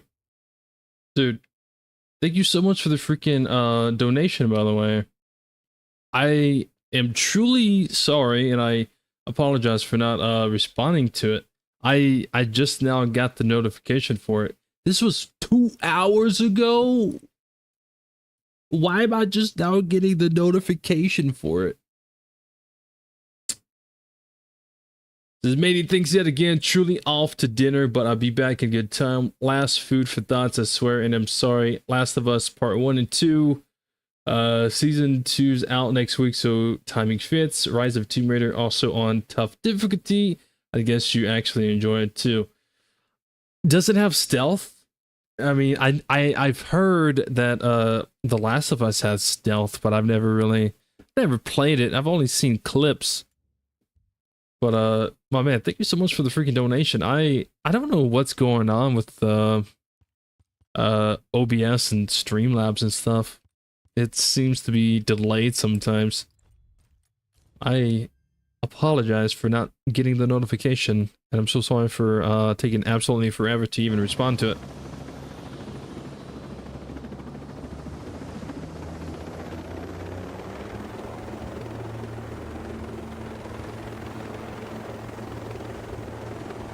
Damn it, none of this makes sense. I know Josiah, he's one of the good guys. They were gonna kill me.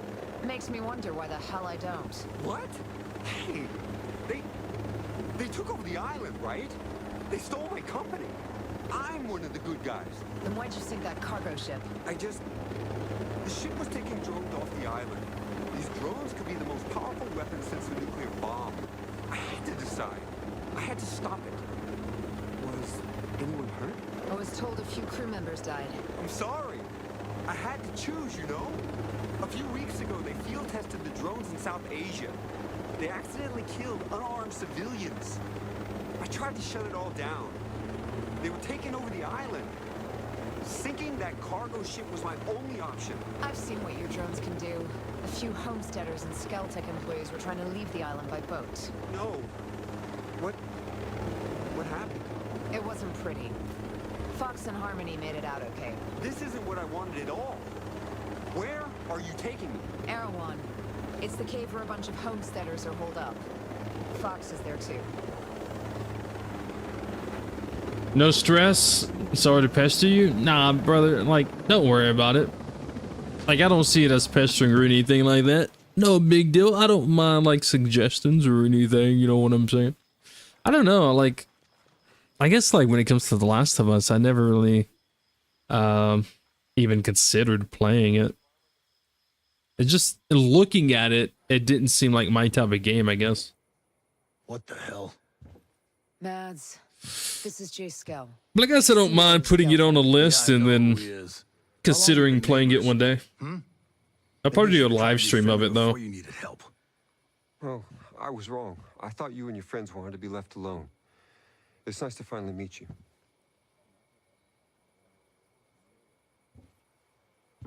Yeah. Fox was right. He wasn't the one behind Sentinel's takeover of Aroa. Walker was. Now they're after him, because he could take down the drones. And you think it's a good idea to bring the egghead here? You want to throw him to the wolves? It's better than the wolves coming here. Jace! Oh, Harmony. Are you okay? Are you hurt? I'm okay. We missed you.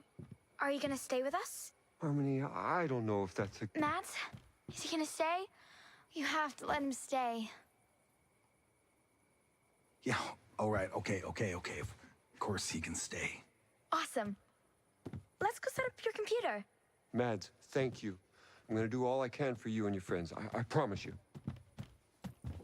You know, just how many damn computers are you all gonna set up? And speaking of which, your dad's got something he needs to show you.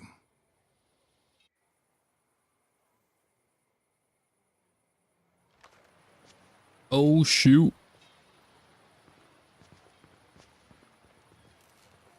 Will this walkthrough cover all 3 seasons? Yeah, it will. It will. I've been skipping some of the cutscenes, but I kind of feel bad. So I probably won't skip any more cutscenes. Because I have a whole nother walkthrough of the game that I'm doing with videos that I've been uploading. And that one's already made it to... That one's already on episode 2 with Sam Fisher and all that stuff. This one, yeah, I'll cover all of them with this. Might as well. Fox. Mads said you had something to show me. Jace! Oh, Fox. It is so good to see you. So great. Thank you for trusting him. He's here, but I'm still making up my mind about him. Schultz said you had something. This is important. Someone still with the company sent me this video they shot with their smart glasses. Terrorist activity was reported in your area. Please stay indoors and cooperate with security forces. A Skell-Tech security alert is in effect. Terrorist activity was reported. Just sit there and shut up! Help us! Please stay indoors and cooperate with security. Shut up! Do something!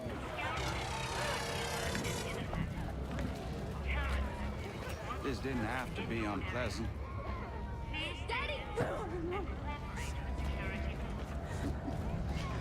Found just the guy you need for your Wonderland. I appreciate mid-level managers who still get their hands dirty. Don't you? Get him in the truck! Move it! Quit your caterwauling. Won't have any of my guests crying like a virgin on prom night. Let's go! Don't you glare at me, you son of a bitch.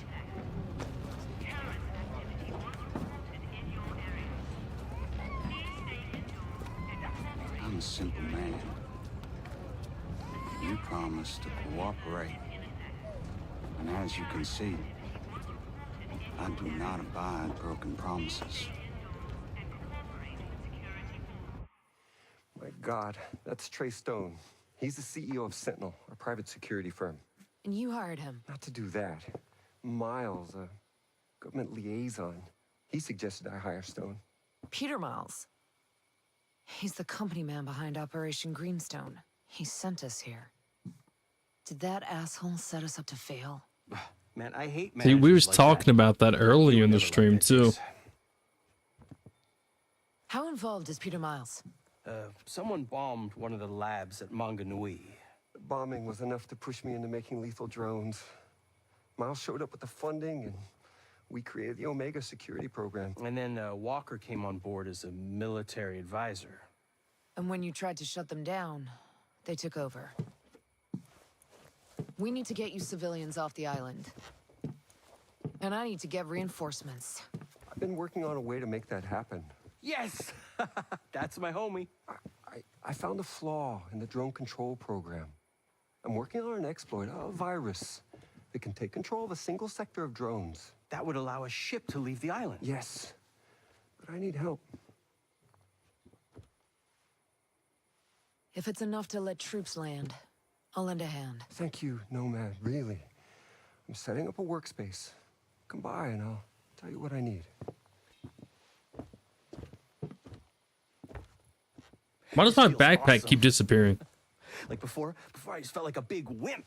You know what I mean? My stomach was all acidy and I really just wanted to eat some fish tacos. But now, I mean, this feels great. Like we're gonna kick some ass. This feels awesome.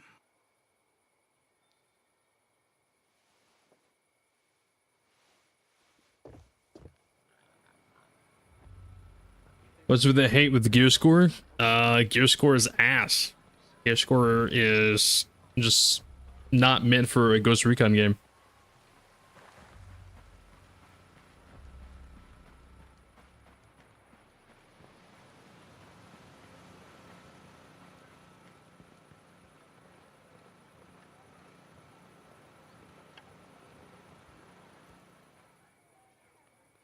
You like fish tacos? Hell no. I have no idea. I've never ate it. Exploit a flaw in the drone control program to take control of a sector of drones that controls the perimeter of the island. But I need help. We need to find my head engineer. We need to make sure that back door in the drone's programming stays open. And we need an advanced AI we're developing.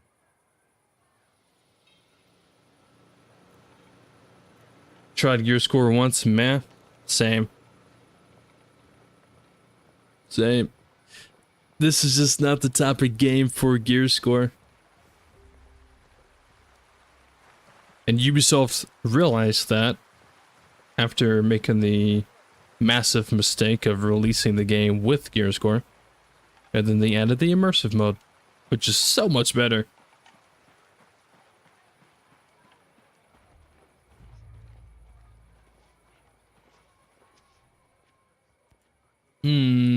I got 1 skill point to my name. Will you ever see this coming? Hey, Nomad. I got something you might find interesting.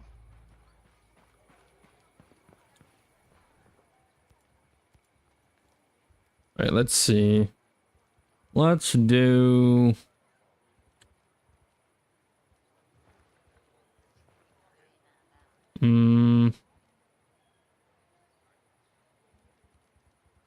Guess we'll do... I mean, in the video walkthrough series I'm doing, I started with Paula. So I guess in this one, I can just start... I can start with Christina. Yeah. Oh, wait, I gotta talk to Skill about all 3 of these. I forgot. Want to live in peace. Don't forget that.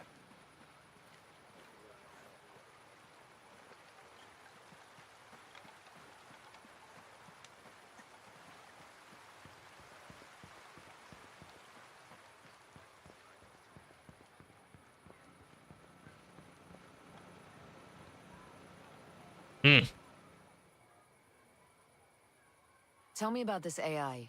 To take control of a sector of drones, we need this AI to hijack the drone control program. The AI is the centerpiece of our campus on Darkwood Island. The campus is built overlooking St. Patrick Lake. Do you know what kind of Sentinel presence is on that island? It's bad. Lots of soldiers, lots of surveillance. All right. So how do I get my hands on the AI? Find Christina Cromwell. When Grace Maddox, our lead computer scientist, got a little controversial, Cromwell took over the AI department. Maddox is brilliant, but Cromwell will know the AI inside and out. If we're lucky, she'll know how to get it. You know how to get it.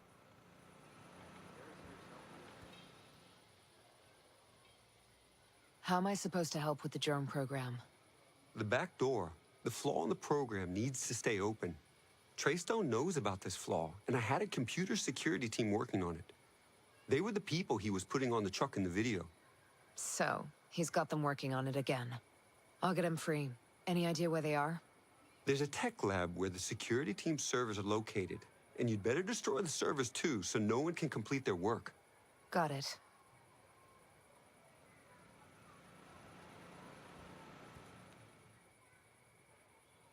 Tell me about this engineer you need. Paula Madera. She's my drone expert. She's brilliant. I can't write this program without her.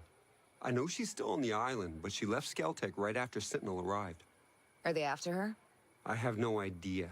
All I can tell you is where she used to live. It's a start. It's a start. Hell yeah. That's what I'm talking about right there, brother. That's what I'm talking about right there. All right. Scale Foundation campus. Oh yeah, I forgot. Hers takes place over here most of the time. Hey. Gear score is the devil? Dang! Holy moly. That's right. That's flipping right there. The gear score is the devil. I don't know. I mean, gear score in a tactical shooter, it just doesn't make sense. I mean, look at The Division, right? The Division, as fun as it can be, imagine if it didn't have gear score. It had, I don't know, an immersive mode. I would probably play and enjoy The Division a lot more than what I did. You know?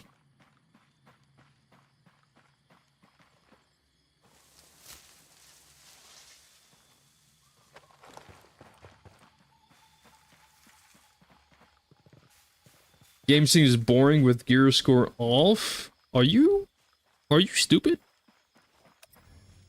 It seems boring with gear score off.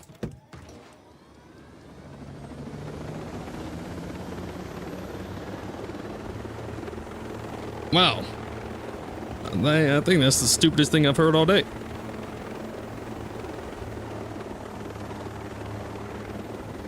How long have I been streaming for? 7.5 hours. 7.5 hours, and I just read the stupidest thing all day.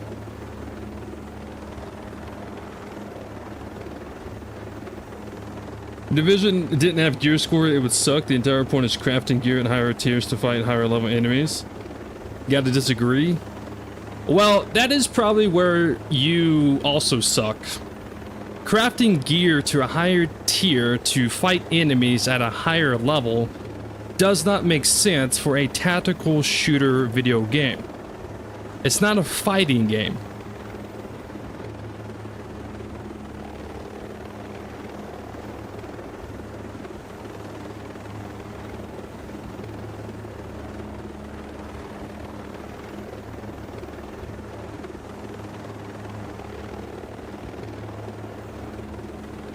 You shouldn't have to craft gear to be a higher level to shoot enemies at a higher level. You should just shoot enemies.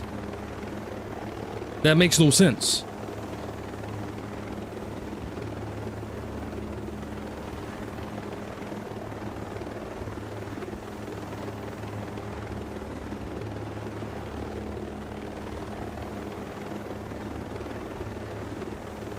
The Division is a shooter looter, and that's why it is a mid-tier game.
To be fair, Division and Ghost Recon in the same place, mid-tier games.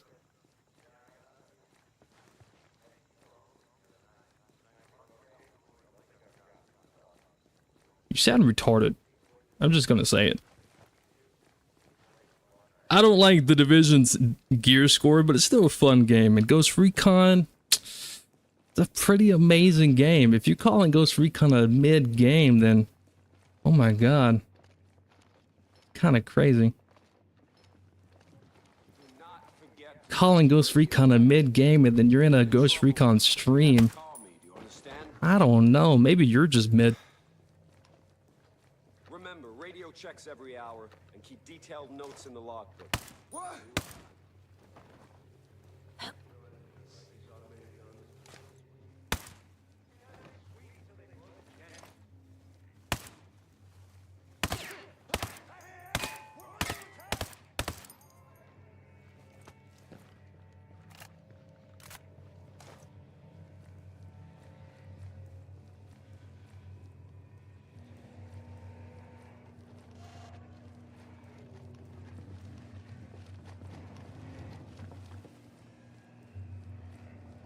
They can't hide forever.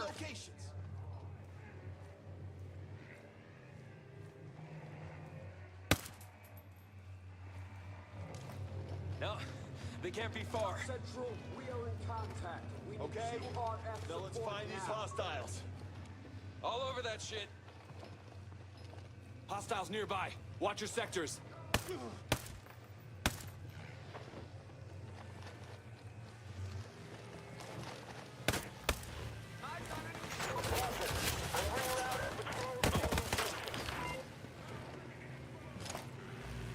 Let's end this quick!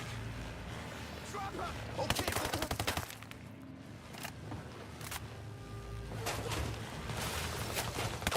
Positions! Stay focused. Drop those hostiles.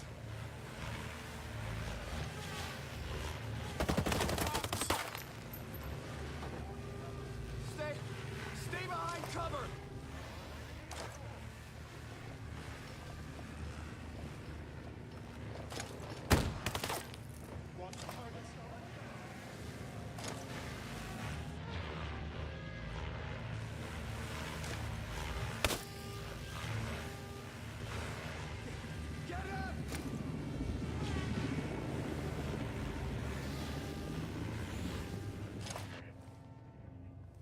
Take him out!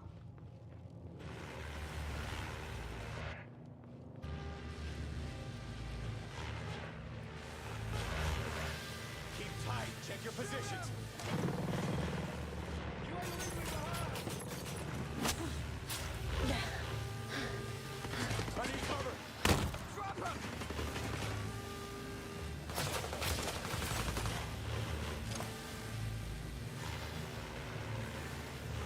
Stay focused. Drop those hostiles.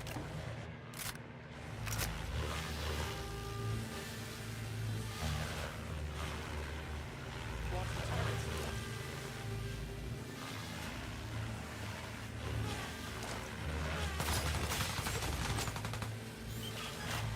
Keep tight. Check your positions. Get those sons of bitches.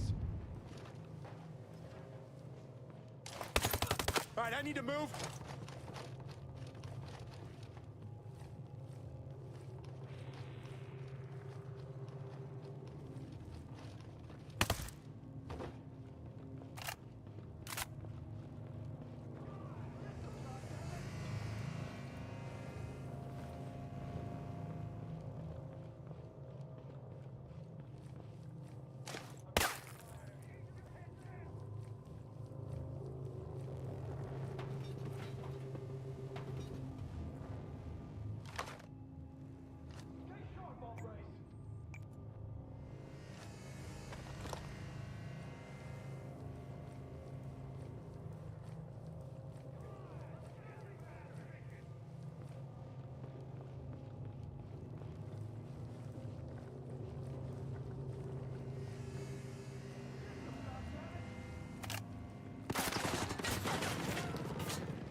Bro, y'all crazy.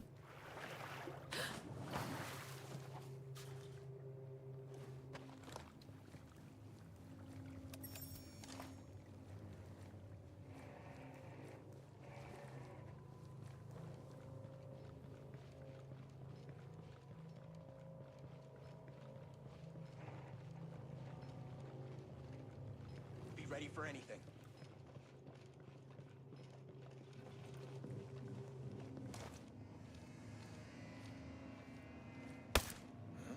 Something's definitely up. Something ain't right. It doesn't seem like this is a Skell uprising. Even Doc. We're clear here. They're gone.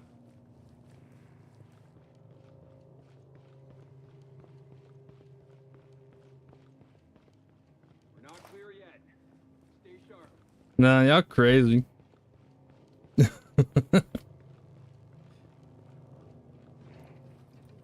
All right, now that the firefight has calmed down, I can talk some more shit.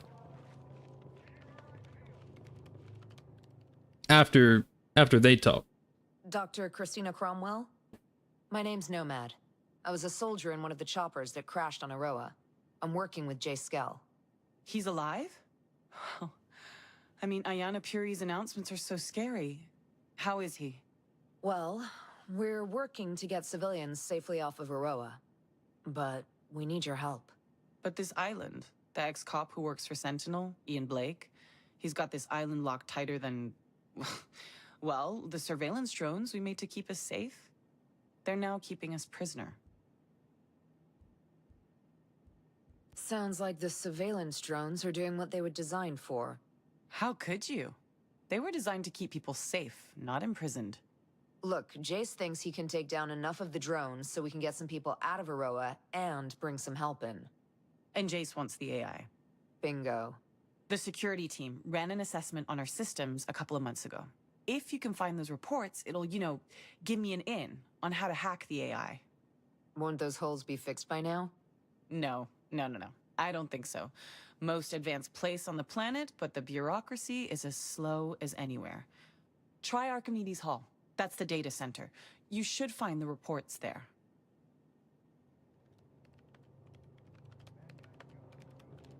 You're scared of women?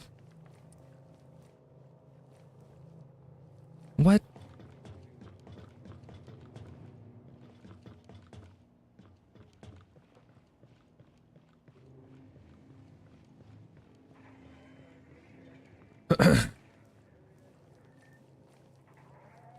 I think that's the most random thing I've seen all day.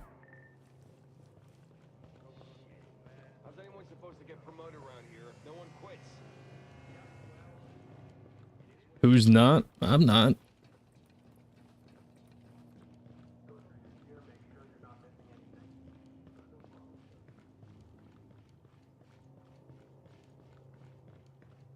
You know what I'm scared of? I'm not scared of anybody, but you want to know what I do get scared of? And I don't know if it's, you know, fear or if it's paranoia. But it's when I may have been speeding a little bit on the highway and then a cop gets behind me. That's when the paranoia kicks in. Like, oh shit. Did they see me speeding about 10 minutes ago?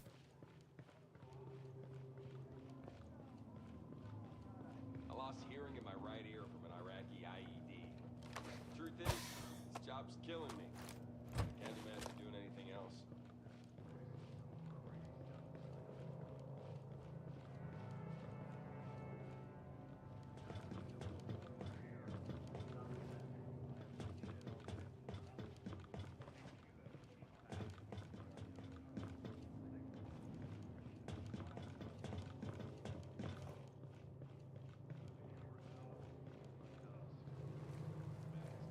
You know what I'm saying? And I ride a motorcycle too.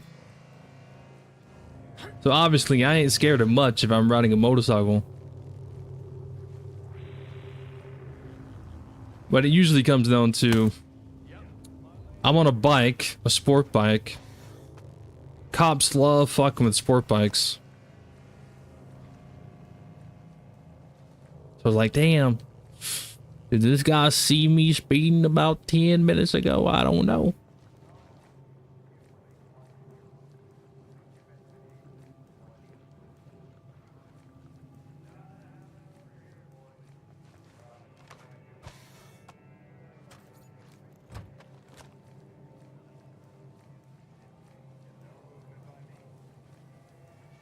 Wear a leather jacket? Nah, I wear a t-shirt. Wear a t-shirt and a backpack. Gloves and a helmet.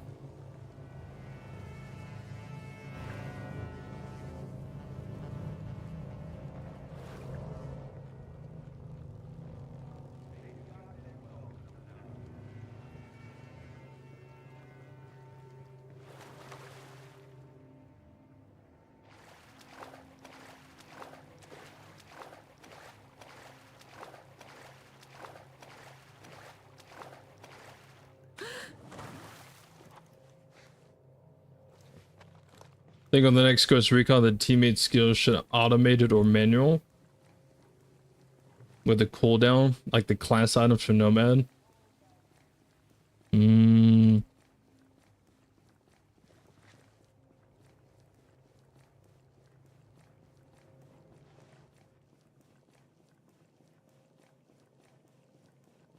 Yeah, maybe that could be interesting.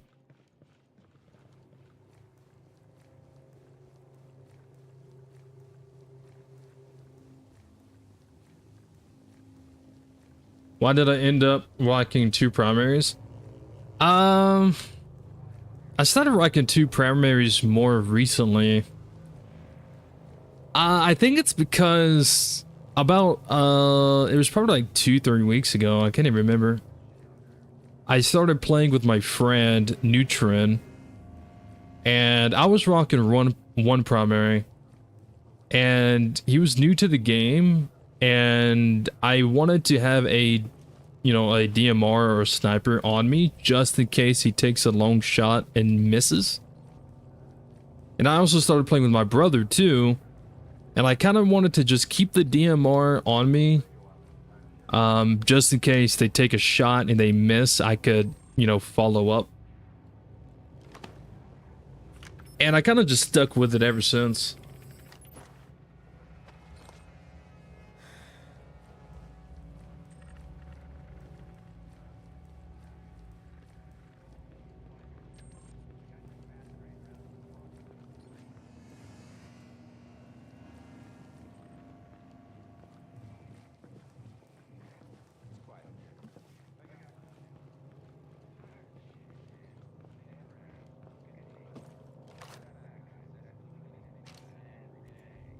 There's nothing going on by me.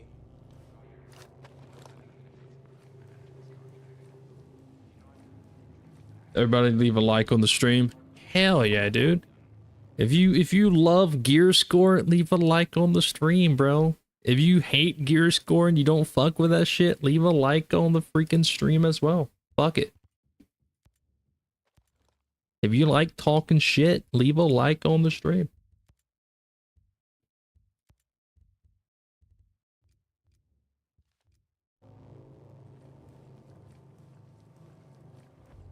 If you like air, leave a like on the stream, brother.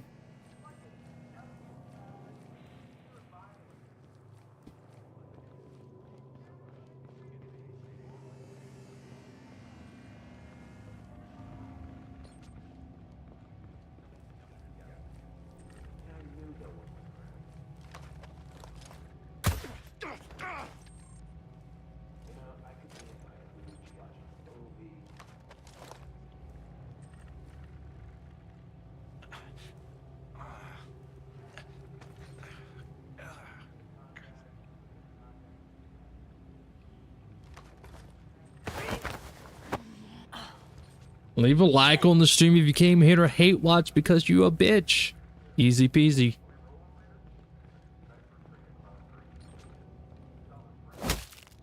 Surprise shitbag. Give me your PC password. If you believe in achieving world domination. All right, okay. Look, I'll talk. Here's my password.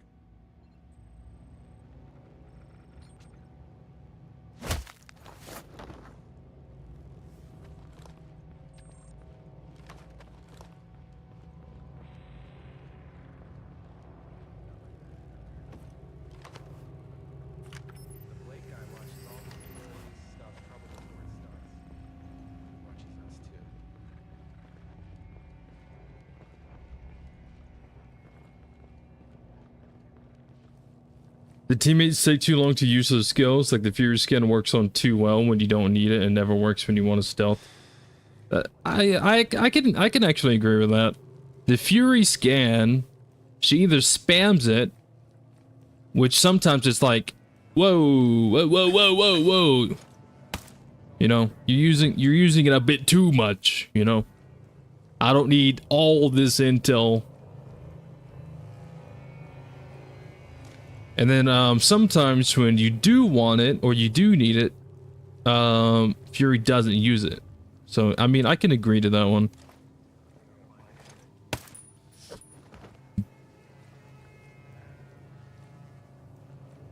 Same can kind of be said with the R6 teammates too. I was messing with them off stream to kind of get a little bit more experience with them compared to the Ghost Recon. And the one that's supposed to shoot the grenade launcher, I sent them into a combat area to see if he would use it. And he used it, but the target that he shot it at was one of the most useless targets that he could have shot it at. There was a vehicle that rode up. It was reinforcements that rode up on him. And instead of shooting the grenade launcher at those guys, he shot it at one guy by himself that wasn't even behind cover. It's like, you could have shot that at the vehicle. You could have shot it at the two guys behind this rock. Or the other two guys that's behind like this this box that's, you know, behind cover. Instead, you shot it at this one guy that's out in the open, not even behind cover. Like, what in the hell?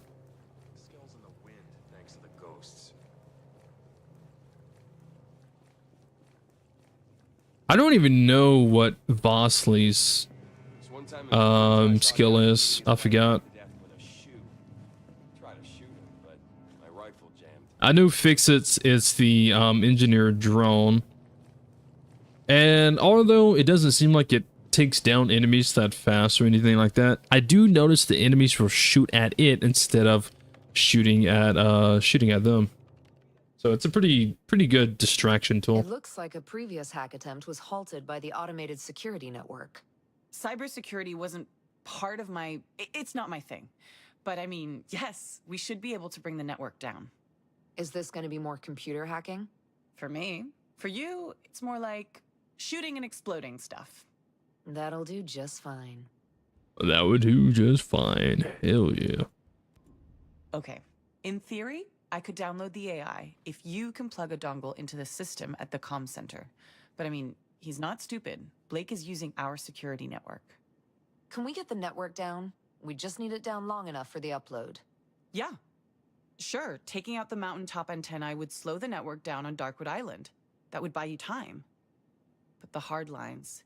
If you can also cut the hard lines, but those are like in this cavern by the coast, if you can also cut those, I should be able to download the AI. Sit tight. I'll make it happen. Wow, you're confident. I'll meet you at the spot I put on your map. Good luck. Is there a mod out there that makes you consume the rations for nutrition? I don't know. I don't play with the mods. But I would assume there might be a mod out there that's like that. I don't see one there wouldn't.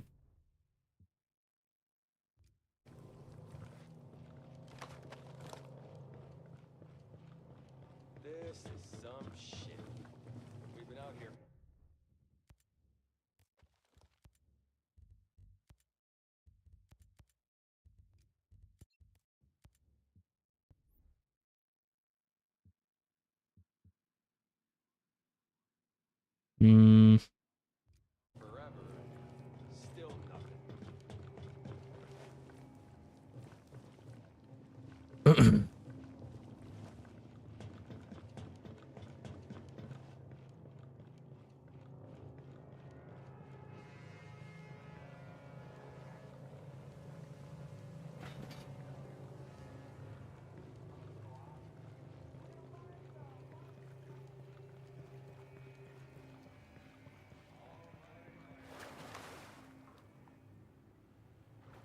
Plans for vids and games and live streams this week. I might jump back over and State of Decay Either later today or tomorrow.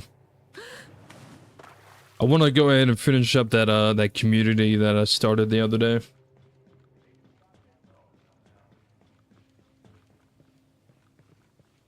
Other than that, not really. I have some videos I've been working on. Some of them are taking a little bit longer than I wish. But I've just been doing a lot of testing with things recently, which is kind of delaying the videos themselves.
Got hostiles in my sights. Come on, soldier.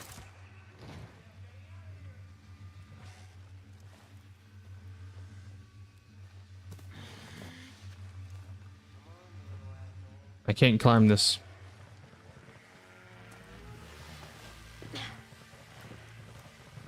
Down the mountain we go.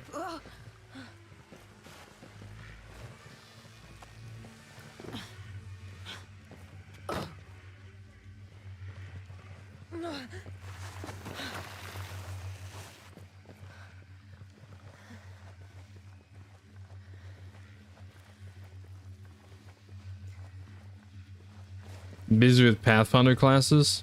I still gotta do the engineer ones. Someone told me in the last class challenge stream that you have to do a lot of Behemoth killing.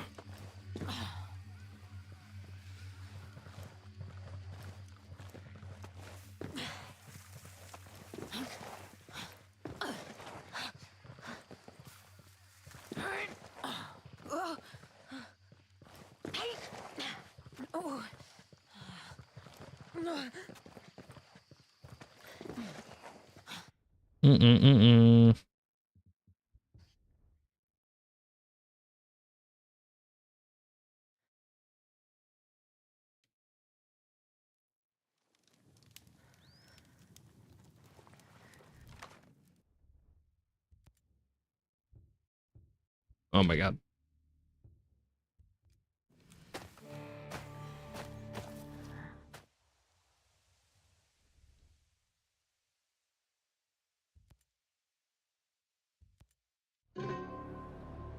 Eat rations to get Nomad more muscle? No, it's more like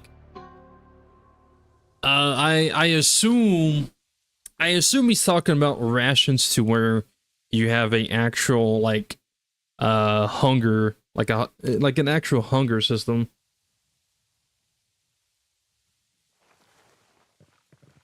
That's what I imagine they're referring to.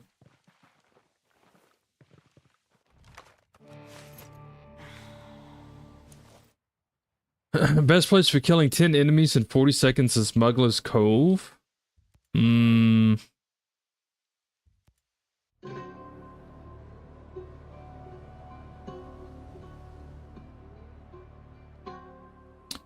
Smuggler's Cove. Where's that at? Smuggler's Cove. 10 enemies in 40 seconds? Where in Smuggler's Cove, a really good place to go to is up here. In this spot. And also over here. at this spot right here. These are pretty good spots you can go to get 10 kills in 40 seconds. I mean, they're kind of, honestly, looking at it, those are basically the only really spots you can go to. You can try to come over here to this little place. Most of the enemies are usually out in the parking lot or in this building. But I would say go for this spot or this spot. Have I played Metal Gear Solid? Yes. Yes, I have. Every single one of them. Multiple times.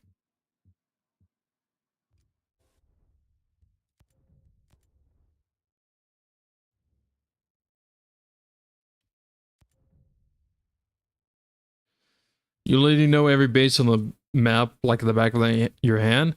Nah, it's more of, you know, just a few days ago, I did those challenges, so I'm just basing it off of memory of where I went. So, yeah, if I look, it would be this place right here, the materials deposit, or the, this port right here. I mean, you could go to, the freight yard as well. This place, has pretty decent amount of enemies.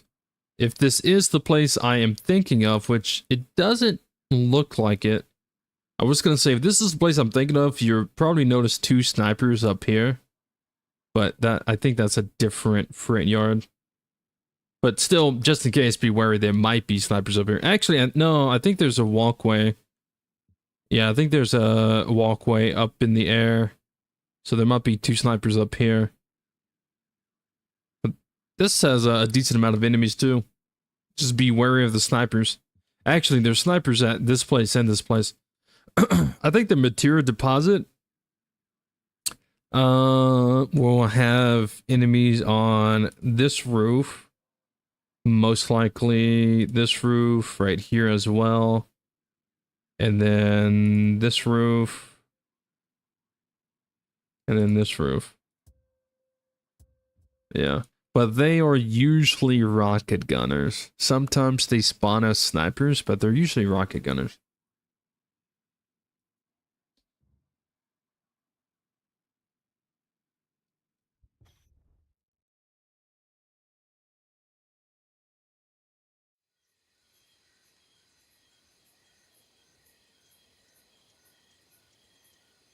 I stopped playing Gear Score because an NPC I'm targeting 100 meters away, aiming at its head from behind, still spots me since my gear score is under 100, while the camp I'm tackling needs a recommended 200. What? Hold up. Hold up. That sounds so stupid. So someone spots you 100 meters away because your gear score is too low, and then the camp you're tackling needs a recommended 200? That sounds so dumb. See, that is why gear score is ass.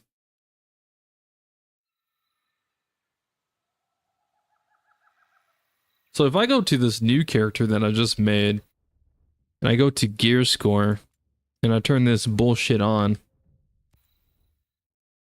what's it gonna do? What's it gonna say?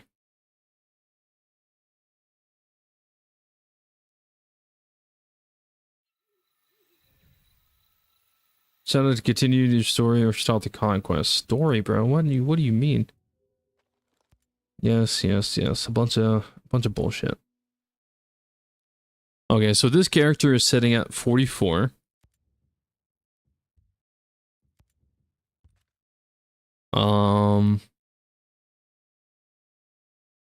I think these are the weapons I was holding. I don't know.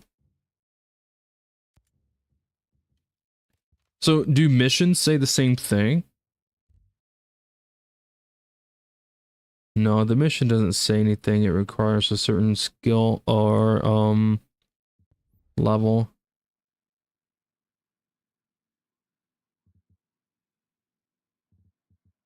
So do bases say that? I mean, I haven't really unlocked much of the map on this character. I just started playing as this character. This one has a red thingy next to it.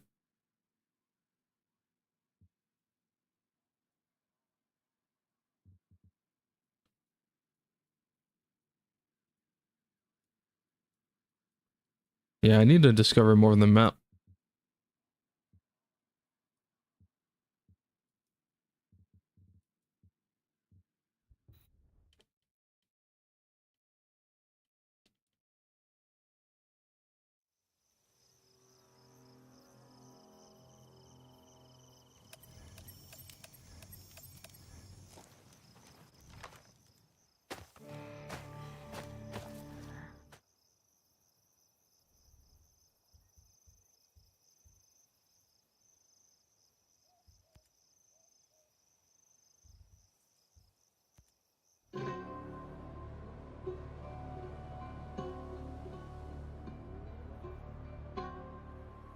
I've been streaming for nearly 8 hours. You're a trooper. Yeah, well, I mean, I'm just kind of used to it.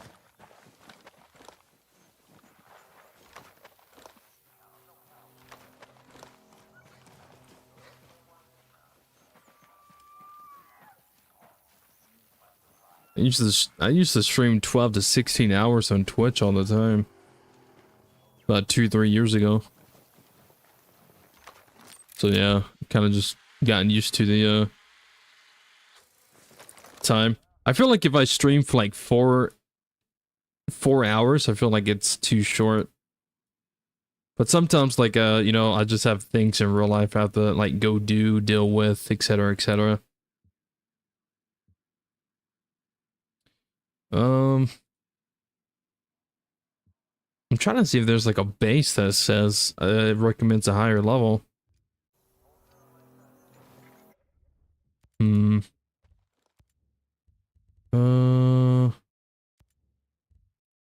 This one has a different...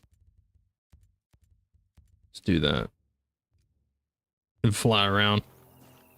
Actually, fuck it. I'll just go down here and steal a chopper. Fuck it.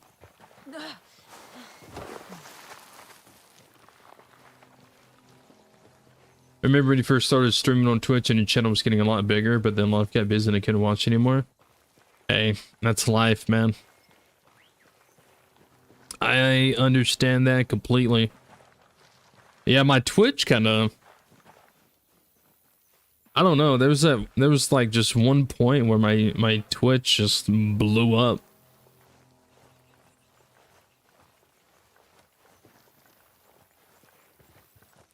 For what I was doing. Kind of... At one point, it kind of... Got kind of crazy.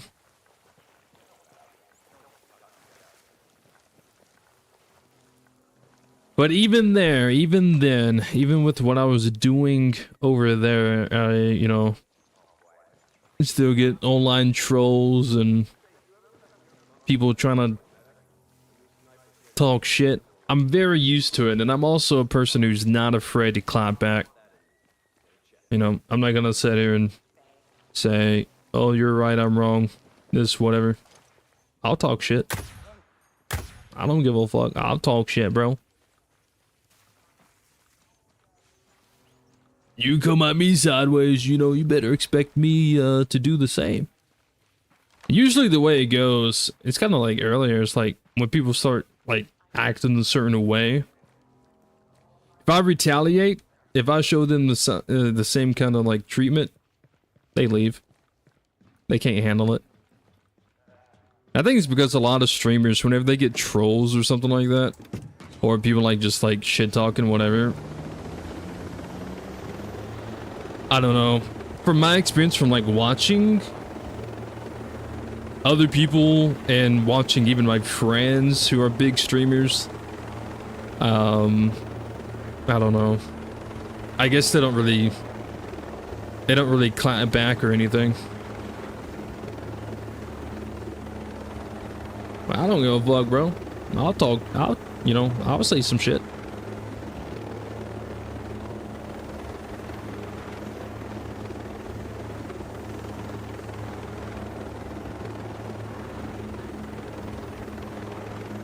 I want to see if I can find a base that says that I need a higher level. I'm assuming it's probably going to be like a wolf base.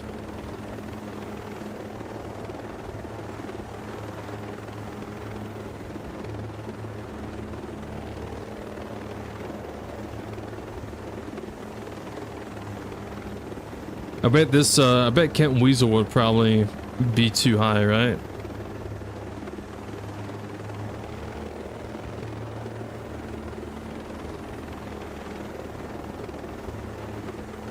Let me check, let me look.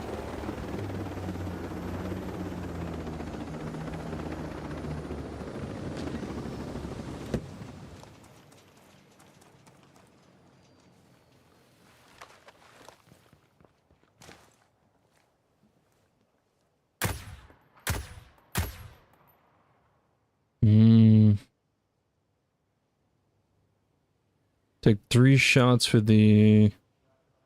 3 shots with the G28 to drop that guy.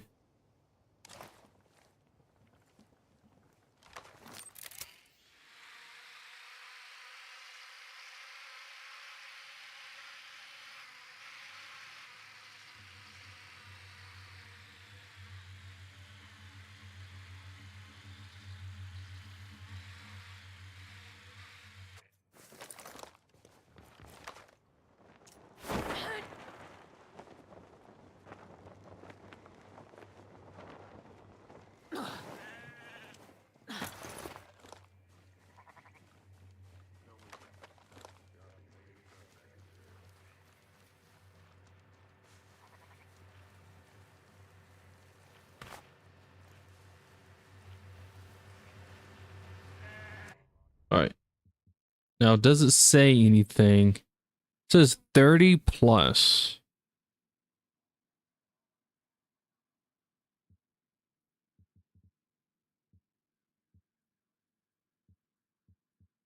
$30 plus. But these don't say that. Huh.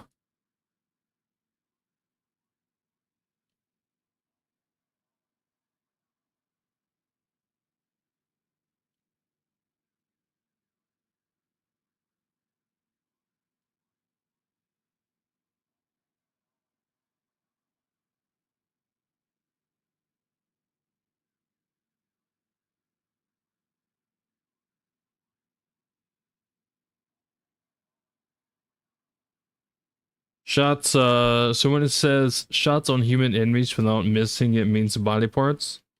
Yeah. Yeah, body shots like torso. Shoot him in the chest. Hey, what's up, brother? I visited your stream for the 4th time now. Well, I hope you enjoy. It's been a long one. It's already been 8 hours.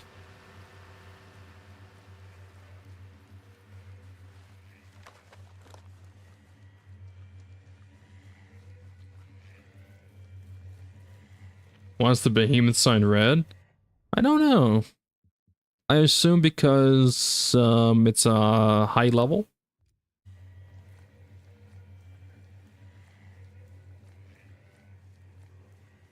That's silverback space?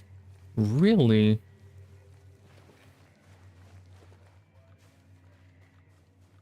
I had no idea.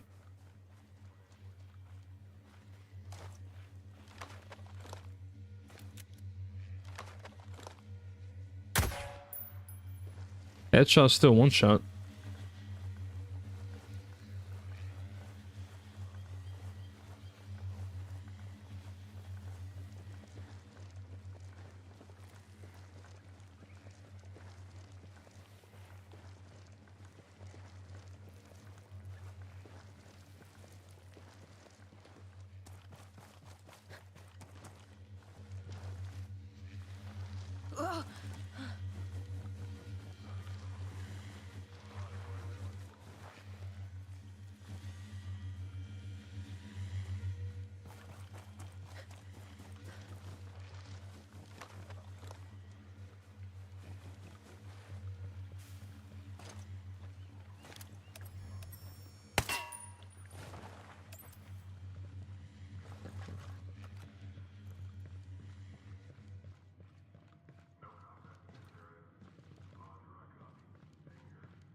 Never saw it in red.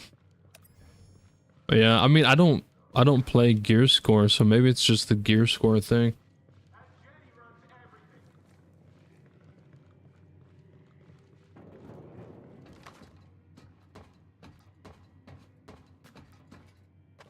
Do I know how to get the cloaking device? Like, turn invisible? Yeah. So, what you need to do, alright, when you're on this page, you press whatever button it is to go to Operation Conquest, and then you hit confirm. You gotta go to Operation Motherland. I'm making a video on this. Don't rush me. But I can go ahead and try to show it in the stream anyways. Skip this. Spoilers. I've already seen it, I've already read it, but spoilers, gotta skip it.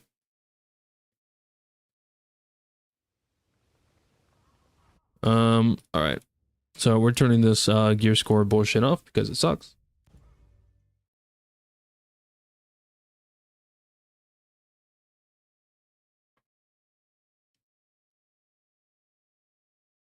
Bowman, it's Nomad. Got in. Surprisingly, I missed this place. Over. It's great to be working with you again, Nomad. Good times. New day, same old shit. Stay undetected while you make your way to Ito and the Outcasts. Liberation should be easy with Sentinel and the Wolves leaderless and exhausted. The good news is, building an independent Aroa will be a breeze now that all parties have given the green light, including Skell's blessing. The only condition Ito gave to the CIA was that you be involved with the transition. Be discreet. U.S. forces cannot be seen on Aroan soil. Great to be back in action, Bowman. The Outcast main base is nearby. Do a recon before heading to the base. There's an observation point just in front of you. That way you can better plan your approach. Okay, so you go to Operation Motherland, it will spawn you here. You would do this briefing with Bowman. So what you need to do is you need to do this mission first, because it's not going to open up anything else until you do this mission. So you do this mission first. It's a pretty simple mission. Do some recon, murder a few people, bada bing, bada boom. Shit. I'm at the observation point. The Outcast camp's been attacked. A lot of dead. The place is still crawling with enemies. Fucking Sentinel. Continue the recon without leaving the observation point. You can't reveal your presence. We need to find Ito.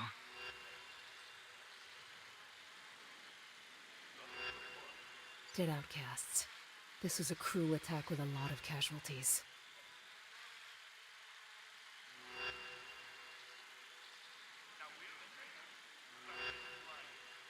Ito's place is surrounded by bodies. It was the epicenter of the... Alright, I see you, Tristan. Come to capture Ito. You will have the invisible enemies to go against. Jesus. That soldier is near invisible. Last time I saw this was in Bolivia. They're a real complication. But you should be able to see them using thermal vision.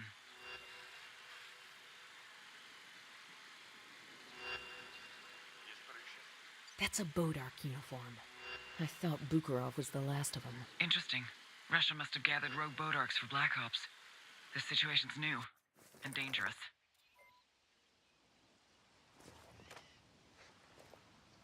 Did you find Ito? She's not here. If they got her or too many Outcasts die, Conquest will be impossible. It's looking more and more like Operation Motherland is compromised. I gotta find Ito. I can't let her down. Fine, but if Ito is dead, you have to escape Aroa before it falls. And if she's alive? We'll have to wait and see. First, secure the Outcast camp. It's the only way to find intel on what happened to Ito. Copy.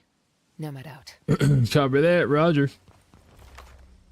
So yeah, you need to do this mission, or you do the recon, and then you come down here and you murder a couple people.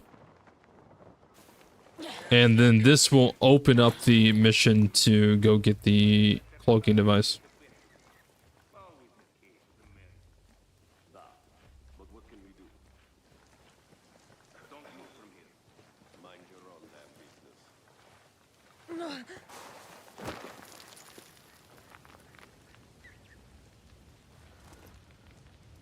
Do.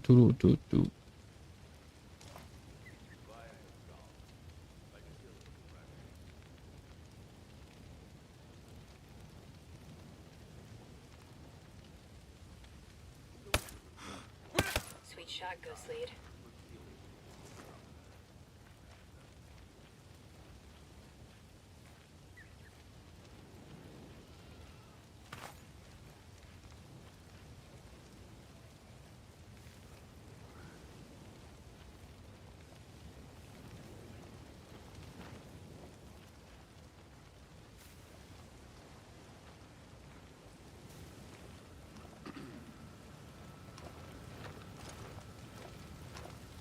The wolves may be skilled, but they let their pride get the best of them. Always the case with the men. All day, baby.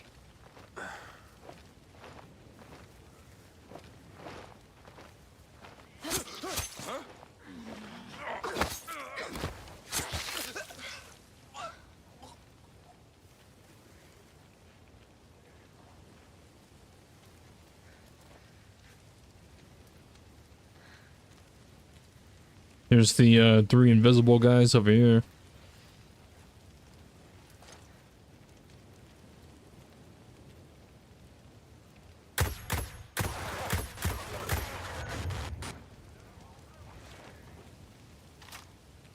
But yeah, you can see that pretty invisible. Hold. I got you. Holding here.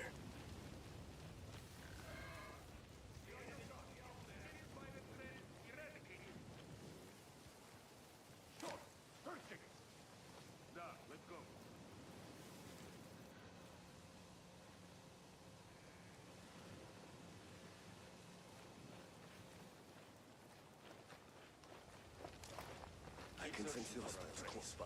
Keep searching. I sense them close by.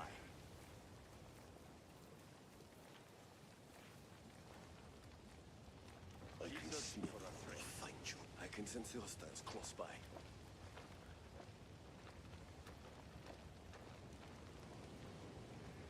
I can smell them. I'll find you. I can sense the hostiles close by.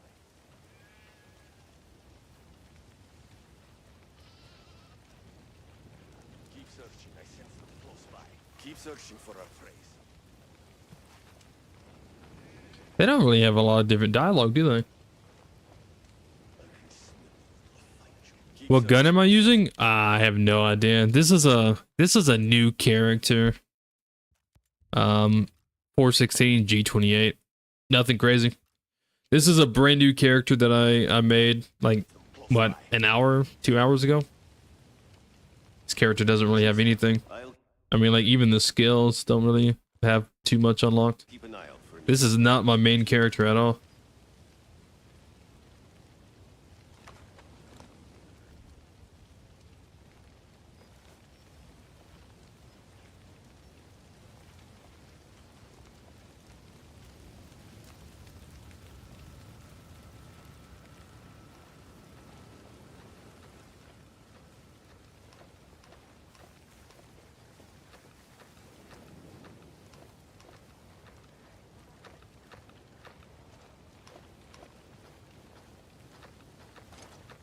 Clean kill, Ghost.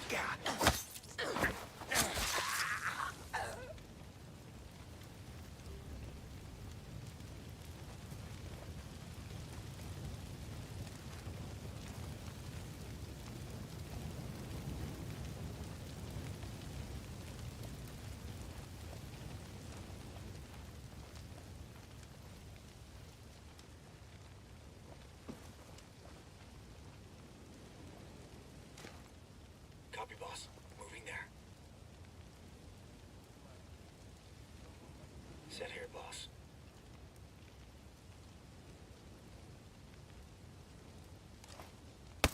Firing! Okay, Ghost Lead. We're clear. Well done.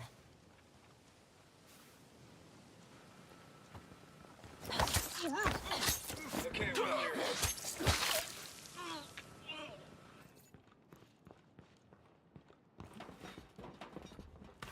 Bowman, this is Nomad. The Outcast camp is secure. No trace of Ito. dead or alive. We'll proceed with caution, but if Ito is dead, the only option will be for us to retreat. Your main objective is to conquer the region and save Ito. Start striking at the Bodarks you find. It's clear that they've invaded the island, and they are our most pressing obstacles. There are several destabilization missions to support the primary objective.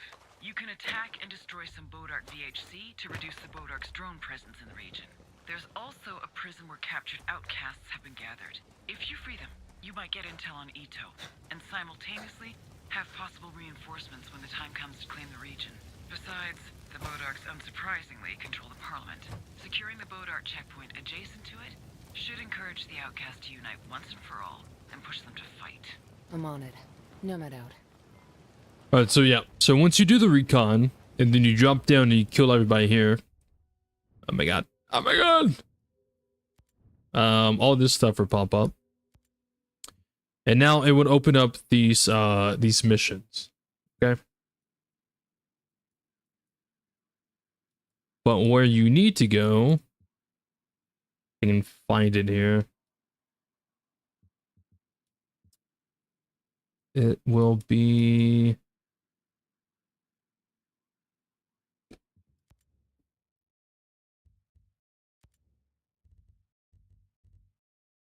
This is this, this is this, this is this. I think you have to do the first few missions first.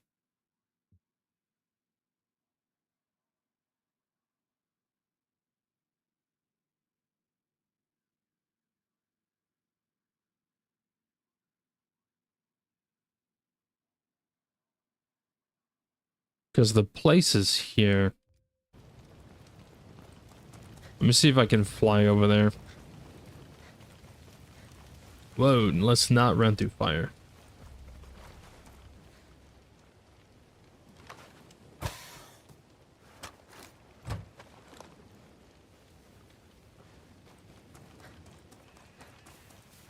Which gun do you like more, the G28 or the 416 Scout? G28.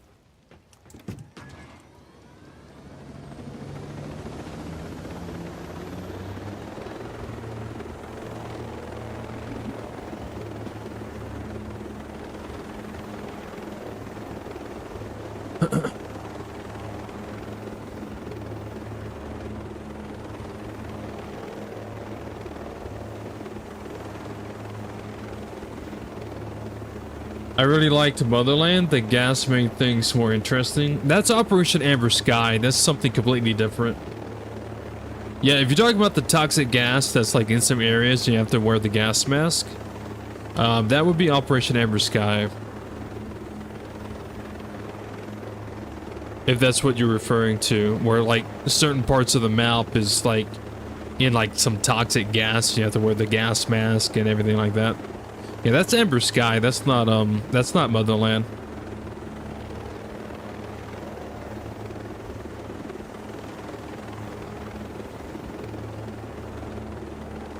Do you think Wildlands better or no? And what's the difference? Do I think Wildlands is better? No. No. Not even close. Breakpoint is so much better than Wildlands.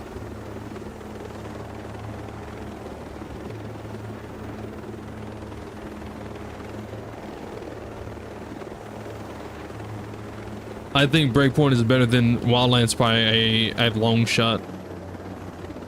It just has so much more to it, and the game mechanics and stealth mechanics and AI mechanics, camera mechanics, character mechanics, just everything is just better in Breakpoint. Guys, danger close.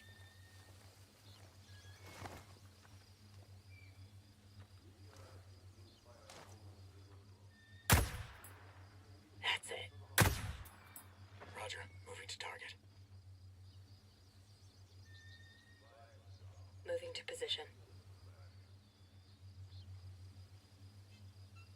Target locked. Killed him. Rock and roll. Alright, so this is a place where a mission will send you to get the optical camo. Now, since I'm coming here before the mission requires me to, I actually don't know if I'll be able to get it. This is going to be a nice little test. Outstanding.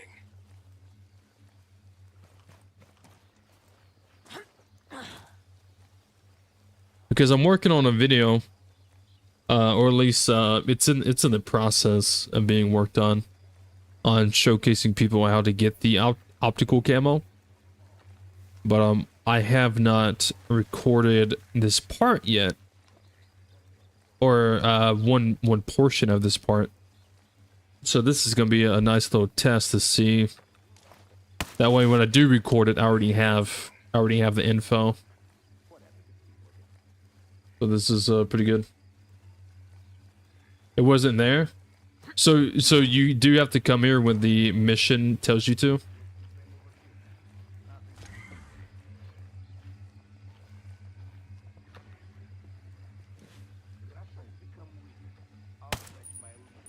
Holy shit. Nice shot, boss.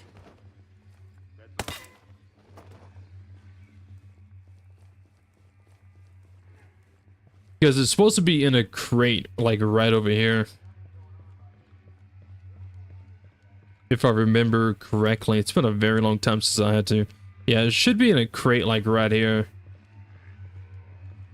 So yeah, so you probably have to go through the first sector first. Okay. So I mean, that's good to know. Now I know what to, how to, do my video right. Nice shot. I'm already here. I'm gonna grab this stuff. I'm already here. Might as well. So yeah. So what you have to do this entire section first, from what it seems like. Which one of them is locate and destroy 4 vehicles. 2 will be moving, if I remember. 2 would be moving. 2 would be parked here. You have to go and rescue these civilians, and then you have to clear this area out. And then I think after that, the mission will pop up.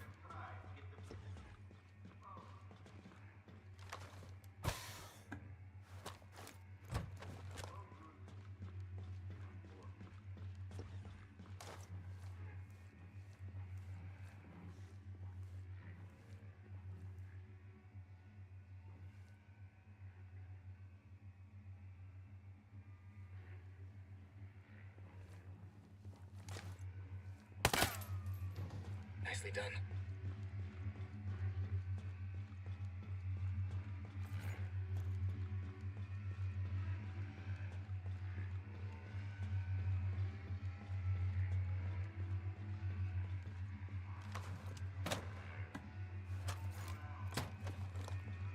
Ammo points.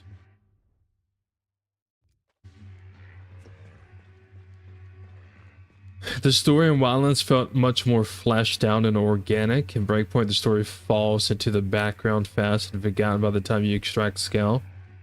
Well, I think that's because you didn't pay attention to it.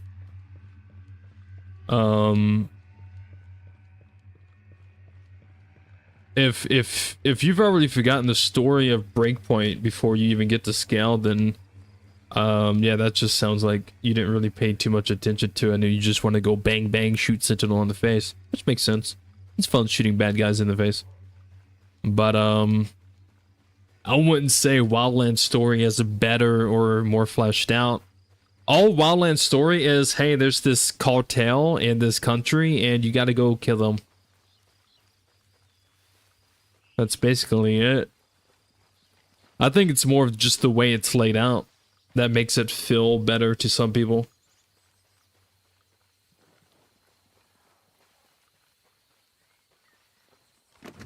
But at the end of the day, the Wildlands story is basically covert operators being sent to a foreign country to take down a cartel. There's nothing really special about it.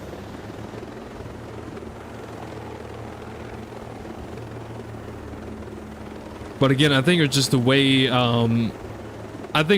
the missions were laid out.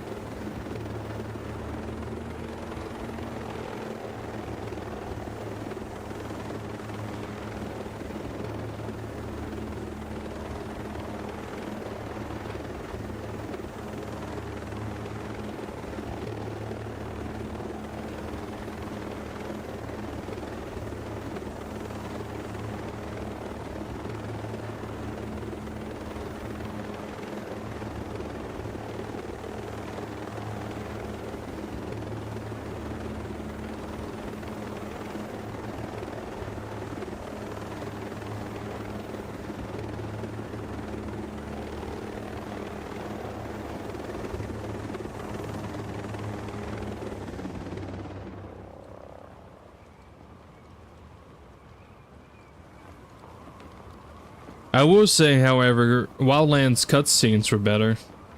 That I will agree with. Breakpoint has like a few cutscenes that's pretty decent, but Wildlands definitely had better cutscenes. And every time you showed up in a cutscene, your character didn't remove half their gear for no reason. This VHC was used to strengthen Bodark presence in the region.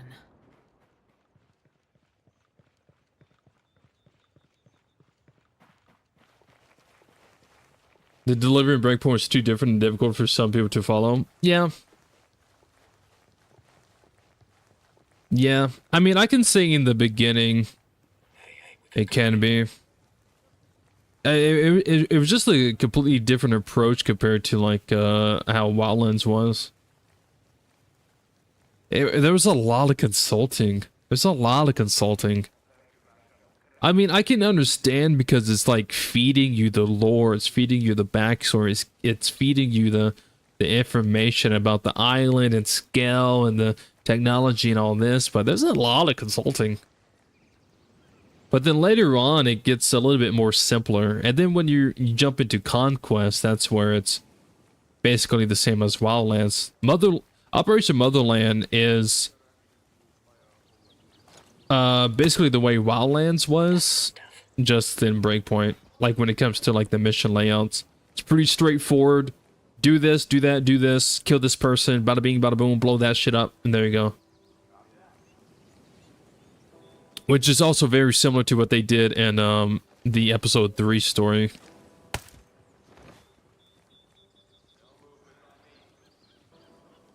Episode 2 was similar to episode 1, but it wasn't as long. Episode 1 is pretty long. A lot of consulting.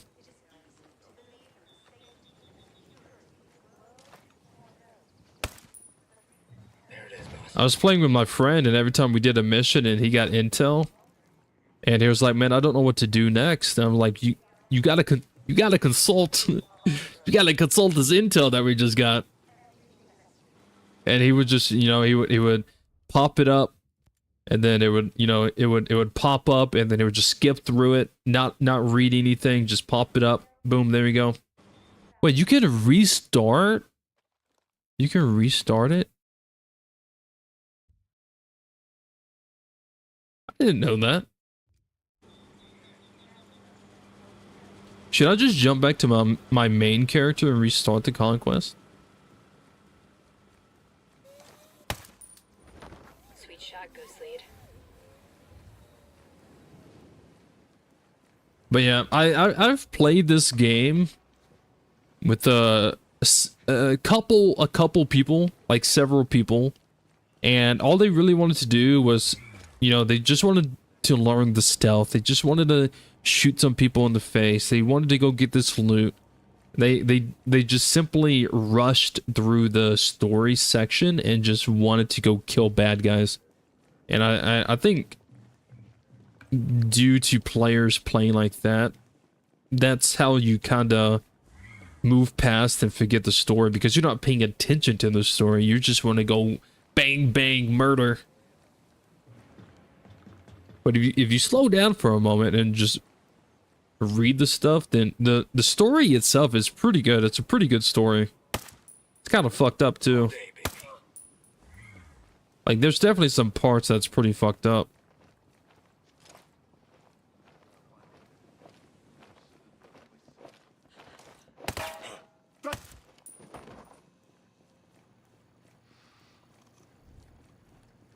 There's someone eating people in their basement. That's kind of crazy.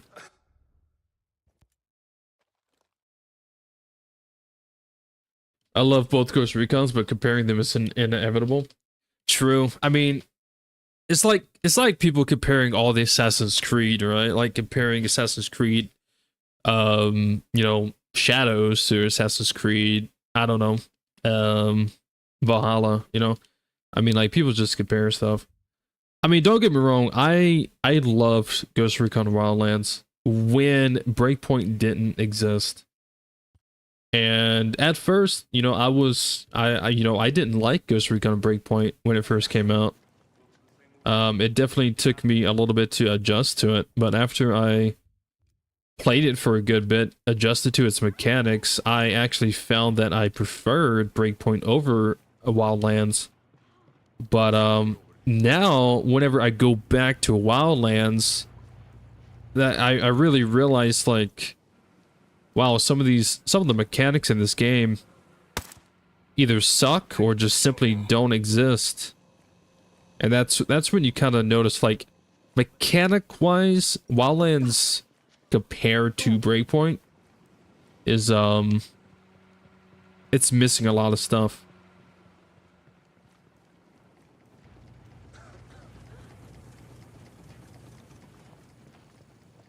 Wait, did you guys say that I should just go back to my main and restart Conquest?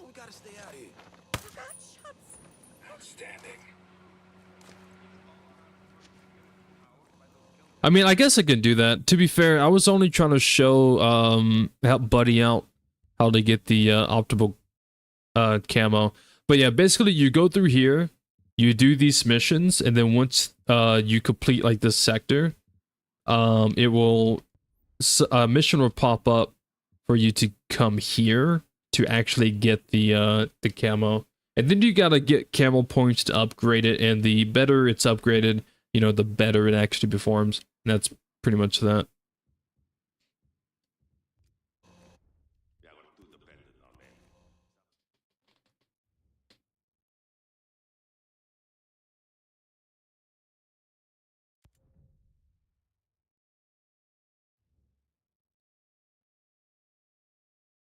What do you think is the best AR?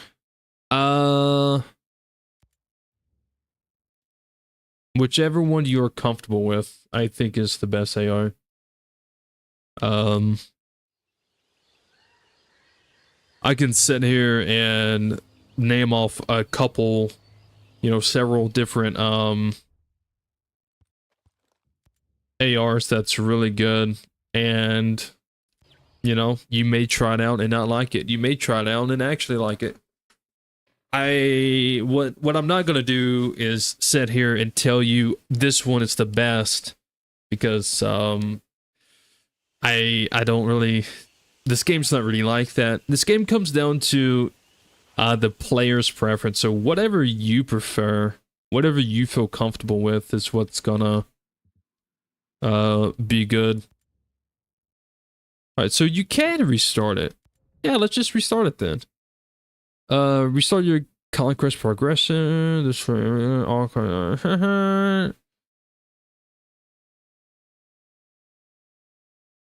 Okay, yeah, okay.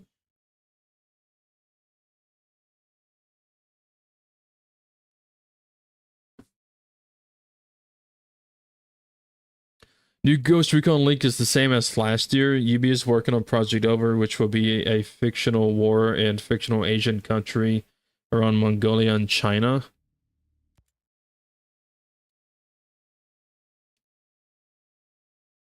Yeah, I doubt that. I say it all the time, guys. Like, don't buy into this whole Project Over, whatever. Don't buy into the leaks. That's literally people trying to get clicks. They're using you for clicks. Surprisingly, I've missed this place. Wait until Ubisoft says something. Wait until something official is said. New day, same old shit.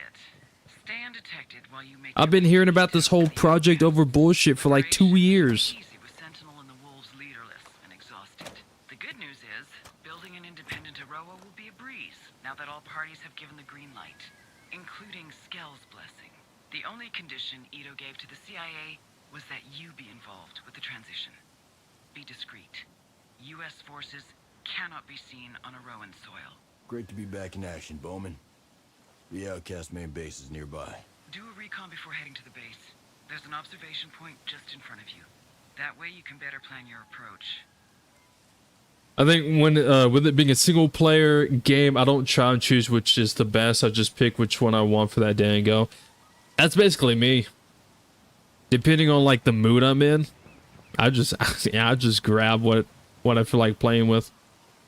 All right, yeah, dude. Let's redo the whole Operation Conquest. Yeah, let's Shit. I'm at the observation point. The Outcast camp's been attacked. Oh yeah, I gotta redo this.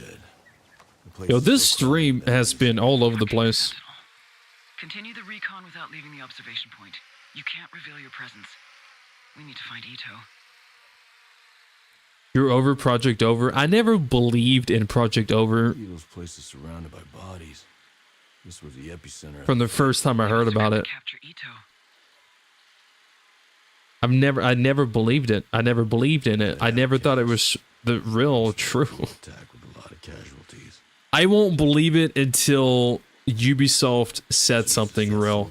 If Ubisoft says something, hey guys, we are working on this thing, then I would believe it. But you should be able to see them using thermal vision. But dude, I swear people's been claiming this and that for like the past 2 years. It is nothing but people trying to clickbait you. They're farming you. That's what they're doing. They're just farming you. And dangerous. It happens all the time. I mean, people clickbait leaks for GTA. Too many outcasts die. Conquest will be impossible. It's looking more and more like Operation Motherland is compromised. I gotta find Ito. Can't let her down. Fine, but if Ito is dead, you have to escape Aroa before it falls. And if she's alive? We'll have to wait and see. First, You know what? I gotta do a Future Soldier fit, because Operation Motherland is basically Future Soldier style. But yeah, I mean, people, claim that they're leaking stuff like GTA or DBD. Oh, this is going to be the new killer, the new survivor, the new perks for DBD. And then like months go by and there's nothing, and they're like, oh hey, don't forget about this totally real leak that I posted. Give me some more clicks. Da da da da da. And then next thing you know, 2 years go by. Oh hey, by the way, don't forget this thing's gonna be added that I said. Give me more clicks. Just wait until something's official. Don't believe like the first thing you see. You know what I'm saying? It's kind of like I don't know. People they're farming you, because that's how like the internet is these days. I mean, it's been like that for a very long time, to be fair. But like, people just farming you. You're just being used. That's it. They're just using you. It's not good. Don't let it happen. Don't let them use you. You say no, you will not use me.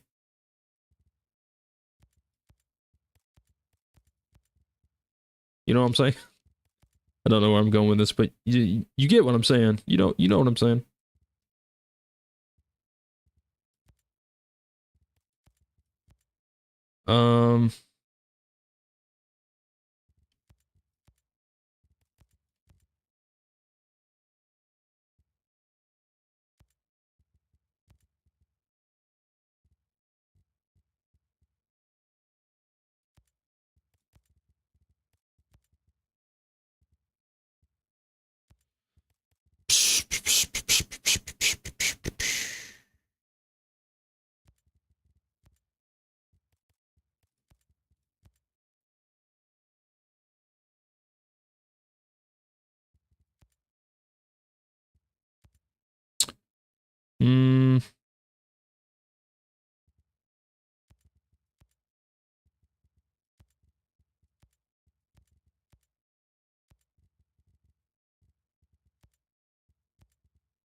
But yeah, anyways. secure the Outcast camp. It's the only way to find intel on what happened to Ito.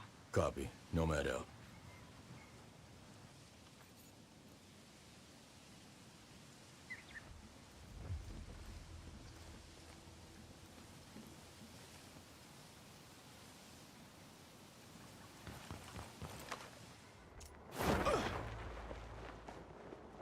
Have I played Halo ODST? Yeah, I do. I've played all the Halos. I grew up with Halo. My favorite Halo is Halo Reach, and then my second one is Halo 3 ODST. Like, those are my top two favorites. Reach and then ODST, and then Halo 3, and then Halo 2.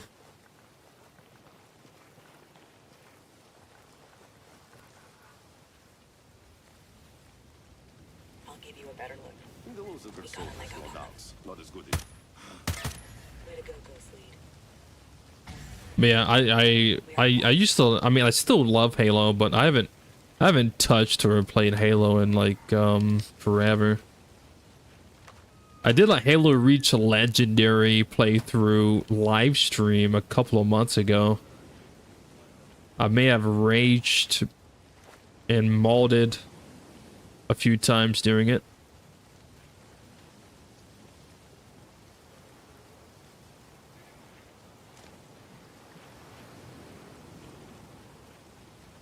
Since I reset Conquest, can I still turn invisible? I can. Okay.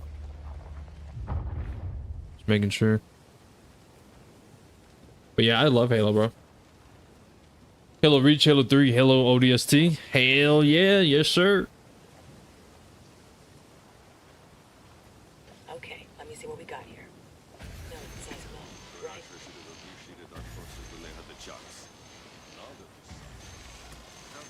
Check it out, Ghost Lead. I never knew they did that. Whenever they get scanned, their electrical device fucks up. I never knew that. Quiet and calm. I kill for some action. Looks the same over here. Nothing.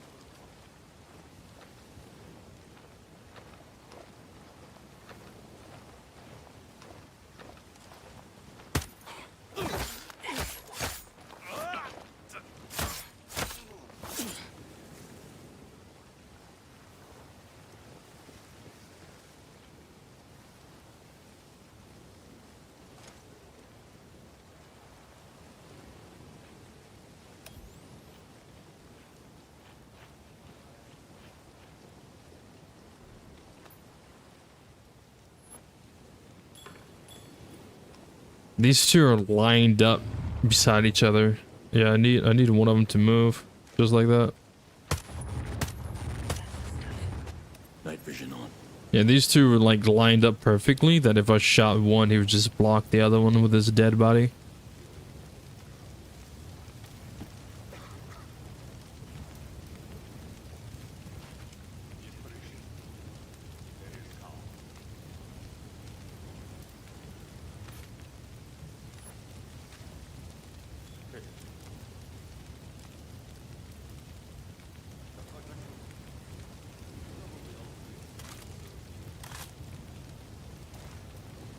Moving to the target.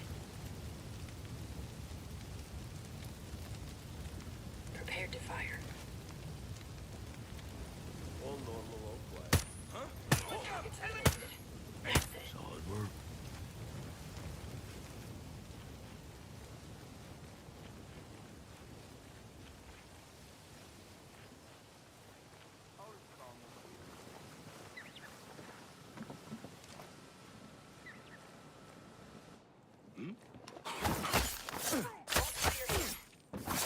That was the last of them.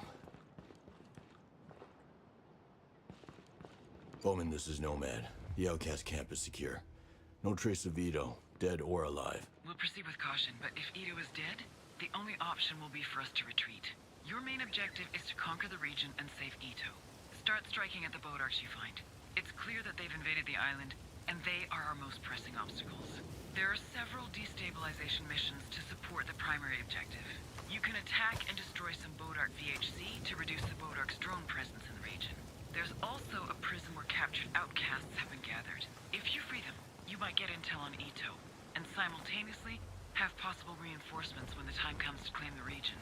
Besides, the Bodarks unsurprisingly control the Parliament. Securing the Bodark checkpoint adjacent to it should encourage the Outcast to unite once and for all, and push them to fight. I'm on it. Nomad out. I'm on it.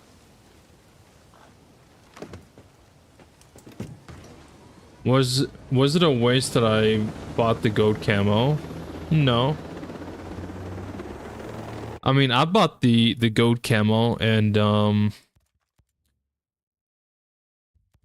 I only put it on my laser sight for the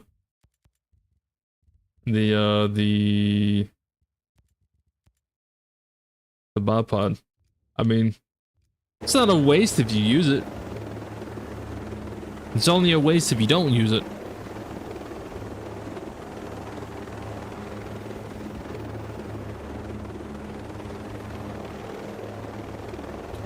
I'm just done with the Panther challenges. The 10 kills in one cluck and run is difficult to time with grenade and grenade launching cars. Go to Gollum Island. This is what you need to do. Go to Gollum Island. Go to this bivouac, Sector 1 bivouac. It is on the west side of it. Go over here. Camp this little sector. EMP the 2 cars. Because the vehicles on this road are stacked. They have 5 people in it. So EMP 2 cars. Try to get them where they're next to each other. And then when the 2 cars are next to each other, use your cloak and run, and then boom, take them out.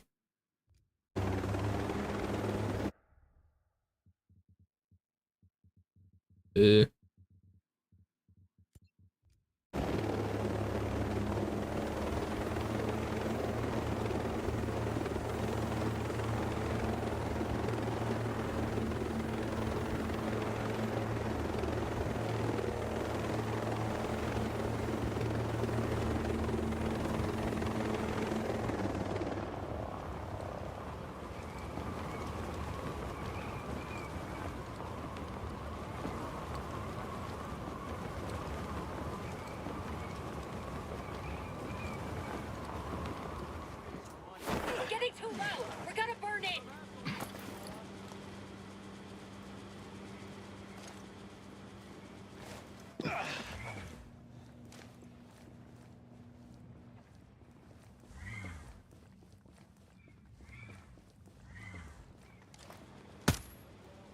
Glad you're on our side.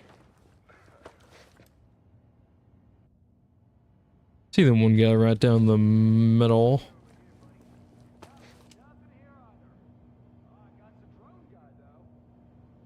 I'll size him up. Starting scan. These results will help.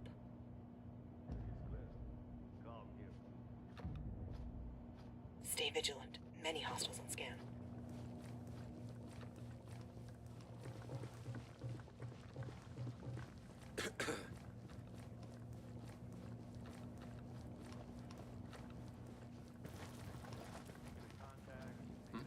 Какой-то шум.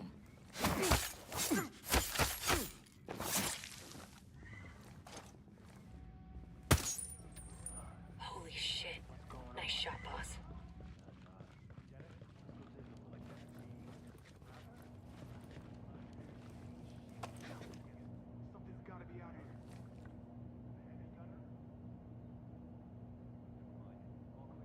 I think Frank is a teacher. I'll get a scan for you. I mean, This'll give us the advantage. damn it, Fury. I don't need all this. I don't need all this. I mean, I'll take it. You know, I ain't gonna complain.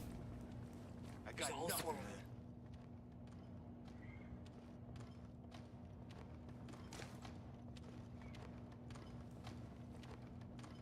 Nah, nothing yet. Keep doing that. I mean, like, if people ask me questions and I have an answer to it, I'm gonna try to help them. And plus, you know, I really love this game. And if people have trouble with something, I'm gonna try my best to help them out. I want people to have fun with it. You know, I may talk some smack every now and again. But at the end of the day, you know, you can play the game however you want, regardless of what I say. But I'm definitely gonna try to help people. Oh, thank God. No man. Follow me. I'll keep you safe. If I can.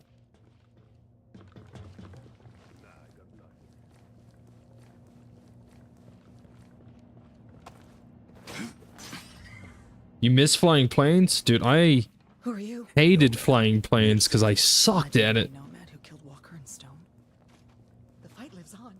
I can't wait to join it. So far, all I've got is nothing.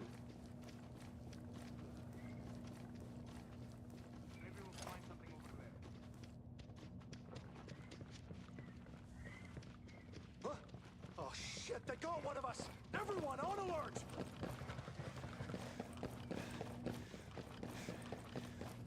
Where are you, bro?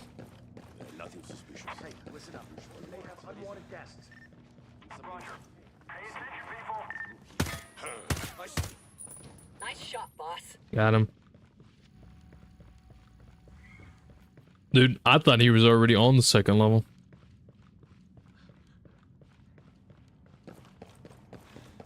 Gotta head back up and grab this guy. I thought I already grabbed this guy. Scanning the location. Now everything's crystal clear.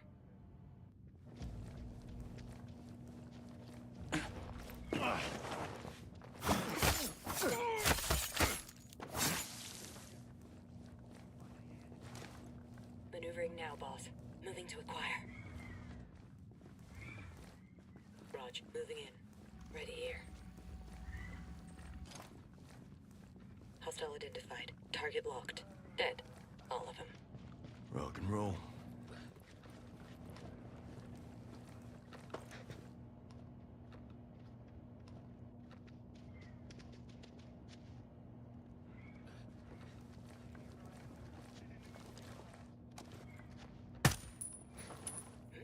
Show off.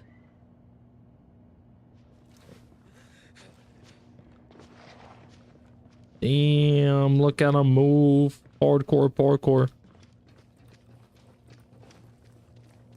Bro, come on.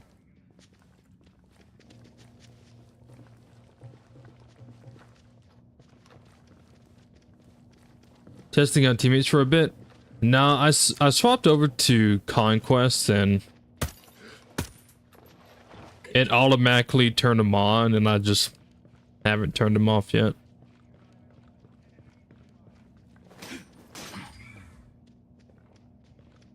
Nomad? Where's Ito? What happened? She's alive, but she was hurt in the attack on the camp. I don't know where she is, but the Bodarks will want to interrogate her.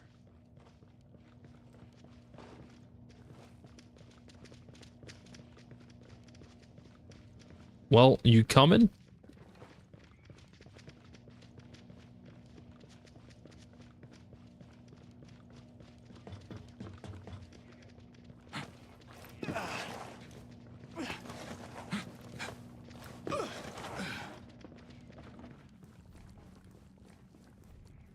Take a lot of fall damage.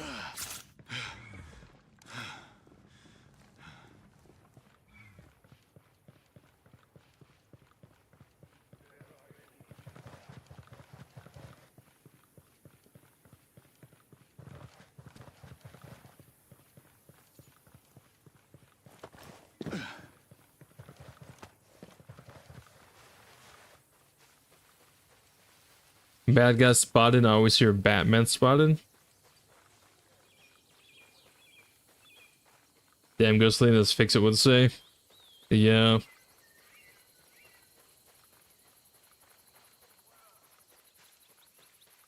Too far from the targets.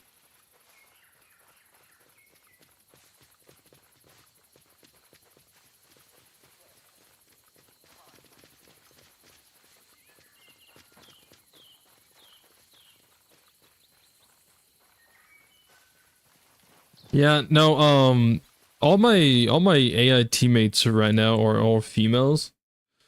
Because I was trying to record a female, like a all female squad video. And I had customized the teammates, right? So I had customized them.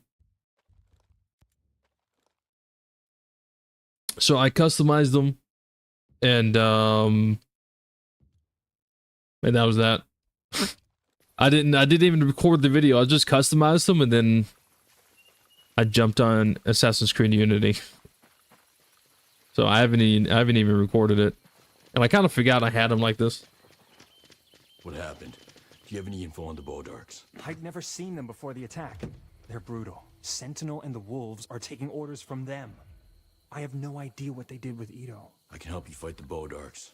But first, you need to regroup and resupply. I may need your help when it comes to freeing Ito.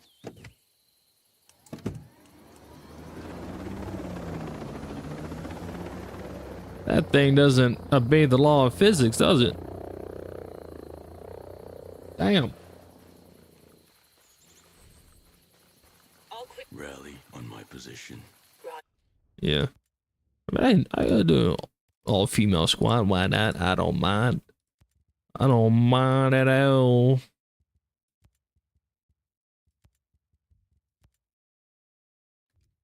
On our way. Alright, so that's done. We have these vehicles we need to fuck up. Found out the hard way that the scientists following you would die if they fall off a platform into water. Have a funny 15-second PS5 clip of one falling 1 foot and dying. Yeah, they don't do so well in water. Or with water. Or around water. They won't swim at all. Did I get a new weapon? And I don't know about it.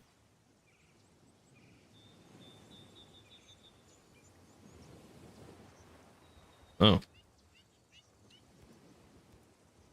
What class am I playing as? Oh, Pathfinder.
Alright. How do I feel about the Amber Sky update? I enjoyed Amber Sky. I had fun with it. Putting on night vision.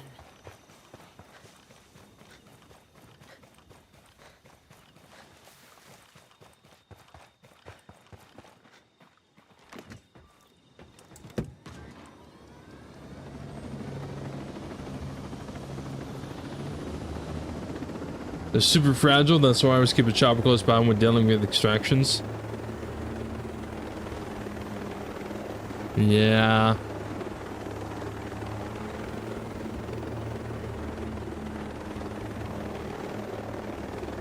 They teleported to you on the edge and died? Oh no.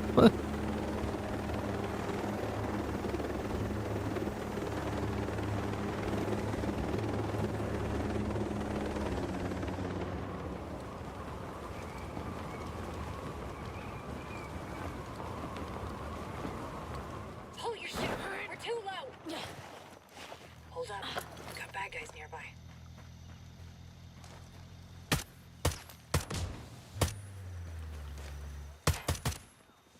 That's the one, boss. Target area clear.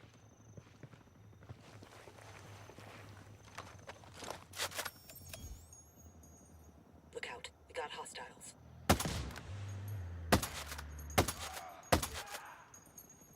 That's it. We're clear. Activating night vision goggles.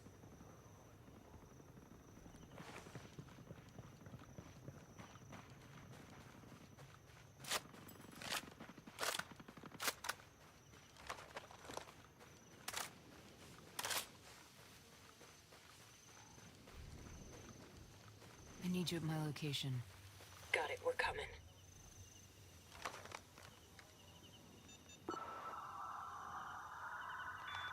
Got an Armoros drone on station, ready for uplink.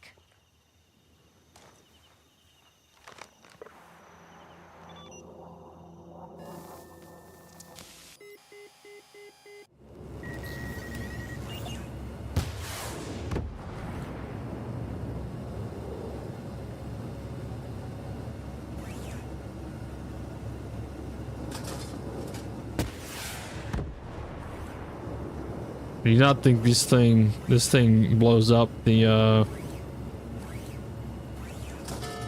trucks? It takes 2 of these things.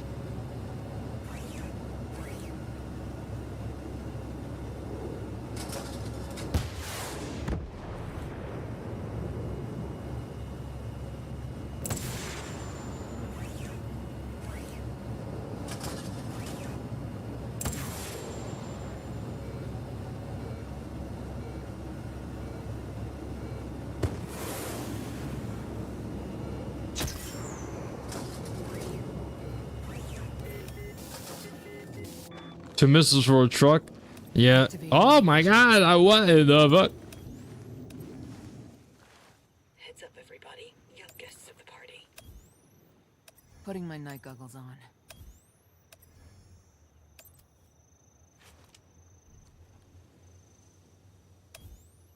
Time to switch to night vision.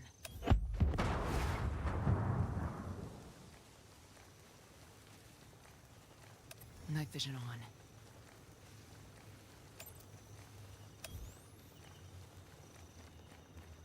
I don't know. I don't know. Switching to night vision. So this is night vision. This is red hot thermal. This is white hot thermal. I can't turn off my vision. So I'm stuck like this. Night vision on.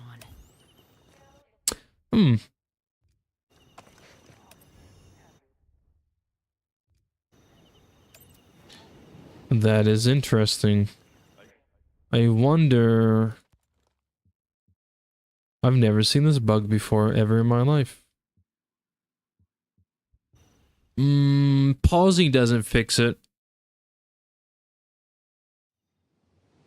Will fast traveling fix it? Putting my night goggles. Okay, so fast traveling fixed it. Nice.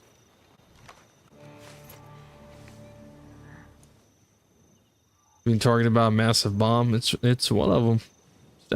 It's definitely something.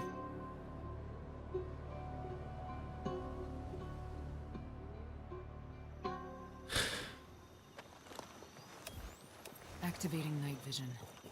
But yeah, the Emerald rocket it's a pretty weak rocket. It used to not be that weak. I remember when Pathfinder was first added to the game, and you could use the Emerald drone. The missile was pretty strong. You could use the Emerald drone to kill a Behemoth, but you didn't do it in like one Emerald drone. You had to like call 2 Emerald drones in to do it. But yeah, 2 Emerald drones would kill a Behemoth.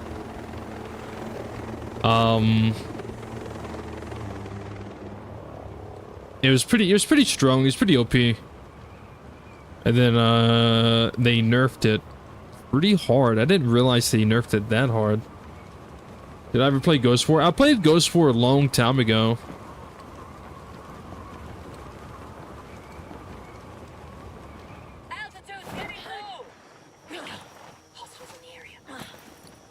There's really no need to play Ghost War these days.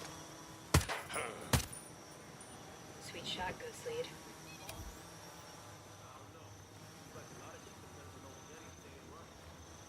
But I used to play Ghost War when I played on Xbox. I would probably be, honestly, playing on PC now, I would probably be better at Ghost War than I was on Xbox.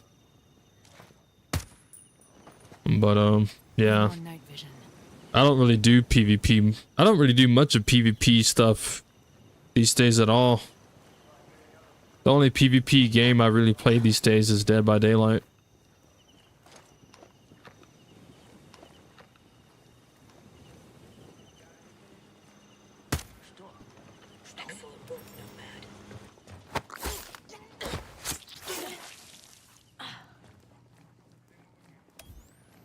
Activating night vision goggles.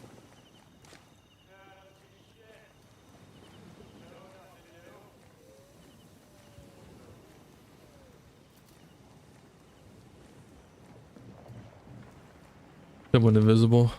Right. There. Now he's dead.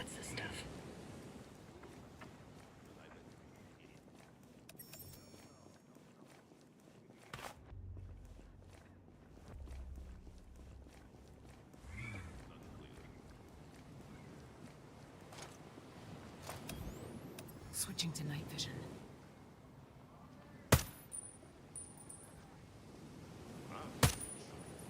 Good one.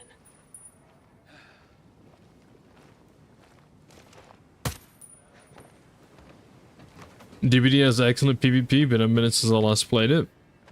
Yeah, that's usually the game I play, like off stream, off camera. Sometimes I record it. Sometimes I stream it on my Twitch, but it's kind of become like my little me time game where I just kind of play without having to like record, stream, anything like that. It's fun. It has its toxic moments, but I feel like every PvP game has toxic moments. Time to switch to night vision. But yeah, that's the only PvP game I play, which is completely different than like most PvP games, right? It's nothing like this. But yeah, I don't know. I don't know. Maybe it's because I've gotten older. Maybe I enjoy the PvE type games more, or I just enjoy like co-op. I don't know. Or it could be the rise of cheaters in most PvP games these days. I don't know. I just don't really enjoy PvP like I used to when I was younger. When I was like a kid or a teenager, or even when I was like, you know, young 20s. I don't know. I just don't really enjoy PvP that much these days. There's always a cheater somewhere, either cheating or exporting.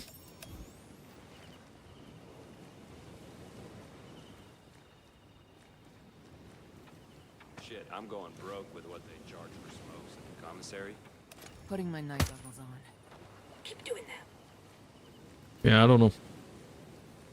But yeah, DBD's the only one that I play. Or the only PvP game I play. I played Marvel Rivals for a little bit. I played it for like 2 days, and then I got bored.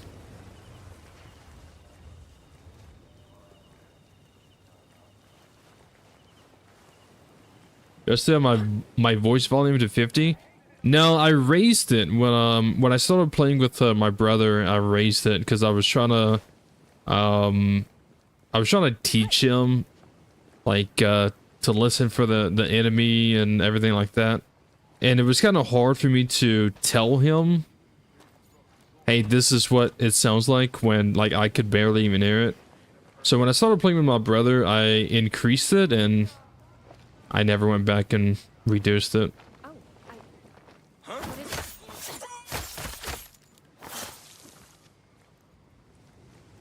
Do behemoths respawn when you kill them? They should. The answer to that is they should. If you go to like the opposite side of the island and then maybe set out a bivouac and reset the time for like, or fast forward the time for 24 hours and then you go all the way back, they should respawn. If they don't, you can try to just reset your game, like turn your game off, turn it back on, or log out and not turn the game off, but like log out and then log back into your character. They should respawn.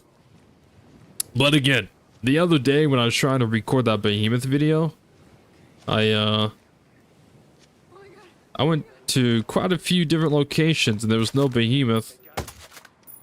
And the only thing I can think of is those were the same behemoths that me and my brother hit when he wanted to get crazy and tackle some behemoths. But that was like 4 days ago. There's no way that they didn't reset. So I want to say yes. I just don't know how fast they respawn.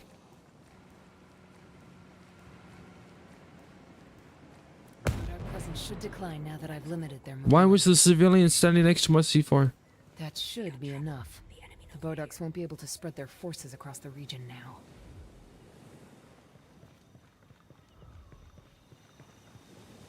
Oh, we just got one more mission in this area.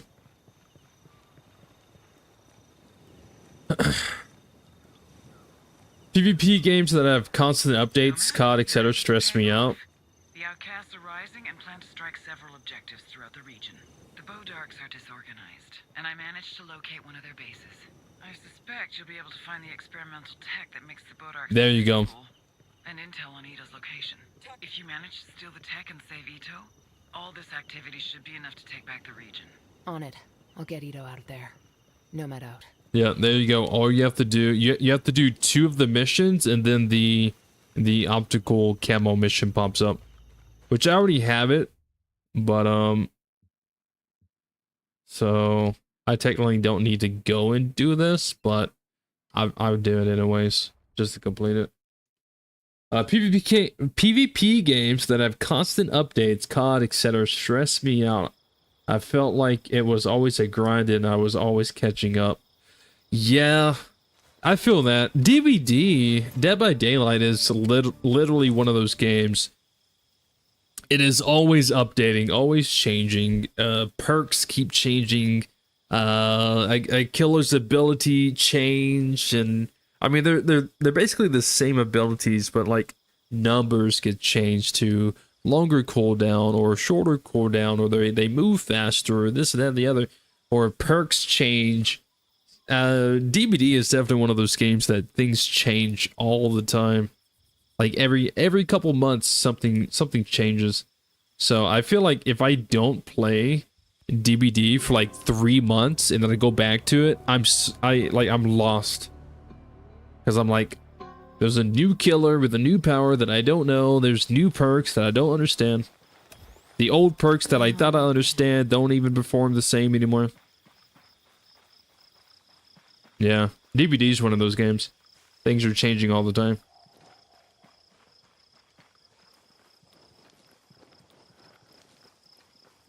I agree, miss the old lobbies. People were actually catching a good rage was always a good mine. Gold mine. Yeah, well, I mean, I feel like back then, I don't know how back then you can go. I guess like 2000s, maybe early 20-teens, like 2011, 2013, 2007, you know. I feel like back then people just played to have fun. People wanted to win, sure, but people just wanted to play and have fun and have a good time with their friends and whatever. I feel like nowadays it's everything just so comp, right? Everything's just so competitive. Everything is so meta. Everything is so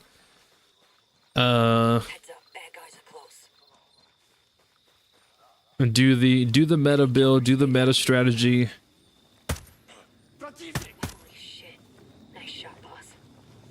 And farm clips for, you know, TikTok or YouTube shorts. I mean, like, I don't know. I guess things just don't feel the same as it was like 10, 20 years ago.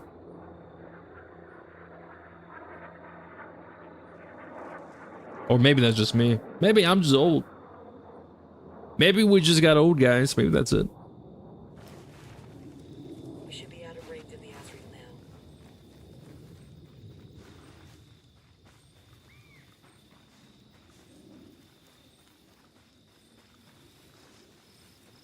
Teach your brother the arts of the ghost. Yeah, I'm trying to teach him things.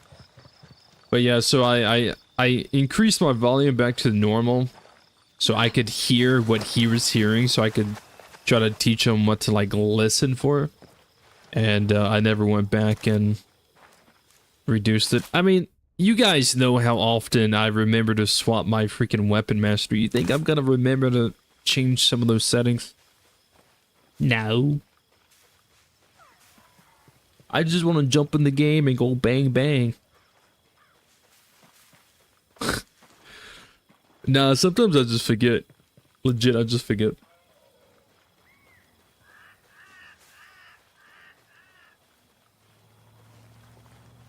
I took a break from COD because I was in school and needed no more stress in my life. I feel that.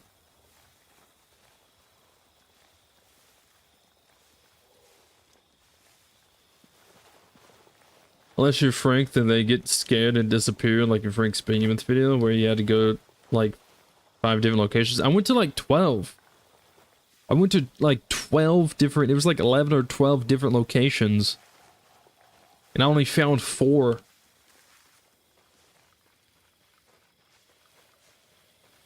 Which is what was upsetting, because I was wanting to show more Behemoth like takedowns in that video. And I just couldn't find any. I went to 12 different locations and I only found 4. Nobody plays unique anymore. Everyone just does this cheesy meta bullshit and talk shit like they were good. True. True.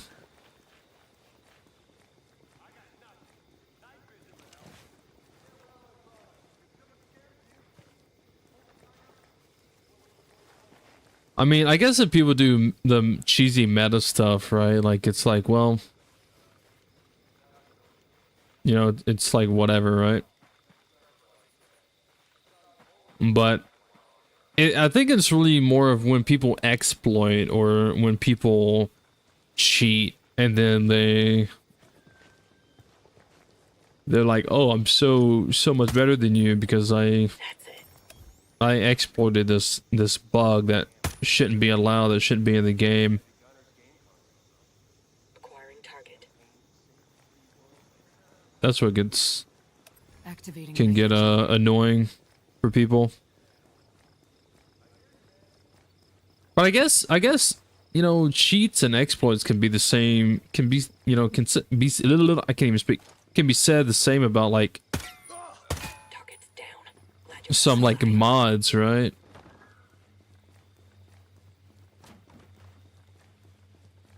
Because like there's some mods for game, whoa, there's some mods for games, right, that like for example, State of Decay, there's mods that allow you to have like unlimited stamina, unlimited ammo, unlimited trunk space in your car, this, that, and the other, unlimited like inventory, and unlimited carrying capacity, all this stuff that is basically like, you know, cheating the game. Like these would be basically like cheat codes you would put in like GTA San Andreas, you know? And people use these things, or people use like Zero Recoil and like Ghost Recon. Like they use these mods, these quote-unquote mods that basically cheat the game. And then make a video and they'd be like, oh, this is how amazing I am, or this is how easy this thing is. because I'm using a mod that basically cheats the game. I can't stand those.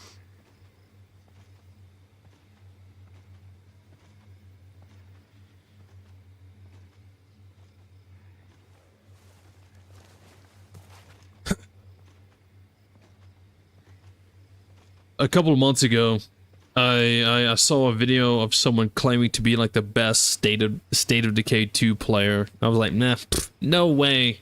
That's me. What are you talking about? I don't see my name in this video anywhere. Anyways, so I clicked on it, and instantly I could tell the dude was like using mods, because he wasn't losing stamina. He never had to reload his gun.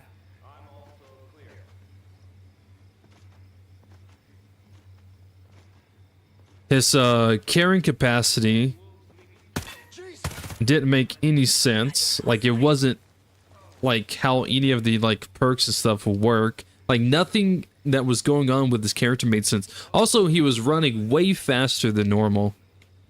He was basically cheating the game, but he was trying to hide it.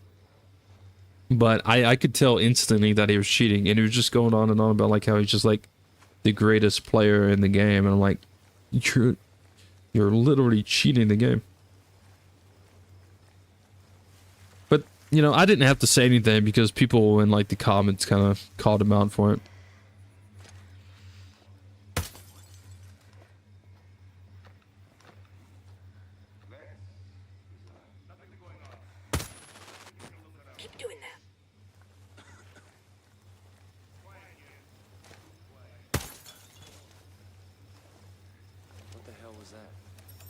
What the hell was that?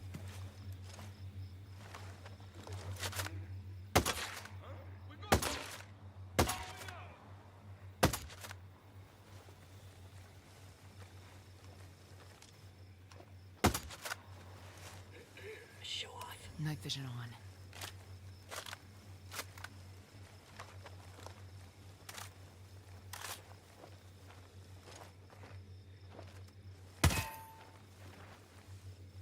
The M4A1 CQC feels so nice, especially if you switch it to full auto or maybe even burst, and you go against like a, you know, an armored guy or even a heavy. You just switch it to full auto real quick and just give it like a nice, really quick burst. Just drops him so fast.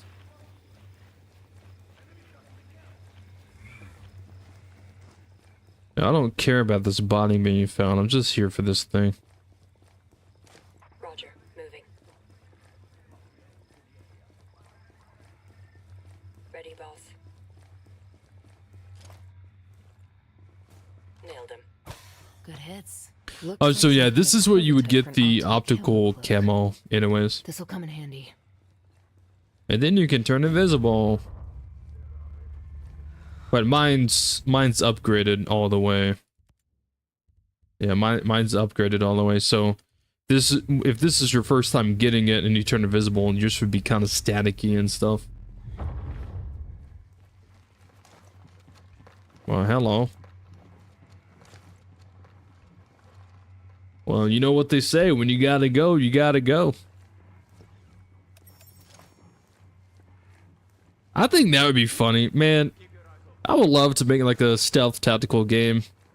I would have moments like that.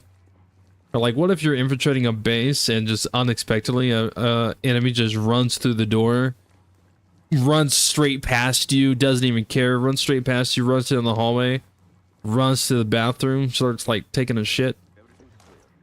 No sign of aggressors. I would totally add that.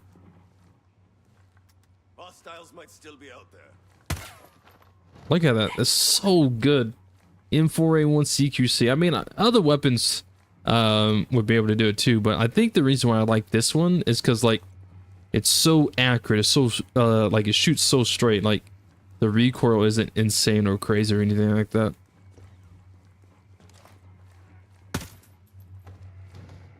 Or maybe it's the fire rate. It has like a 950 fire rate. Like the bullets are going super fast.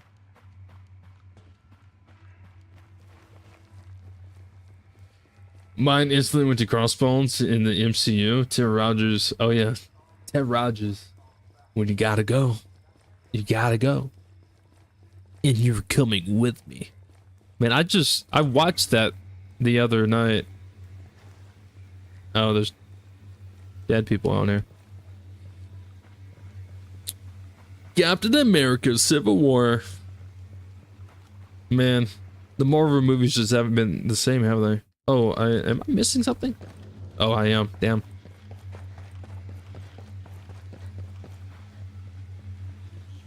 The bots will only do that at the seed vault. Yeah. Yeah, what's up, Renegade? How you doing, brother? Hope you're having an amazing day.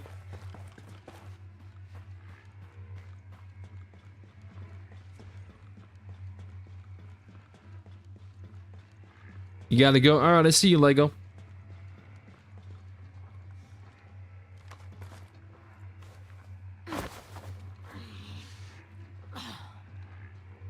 Only mods that make the game harder around here.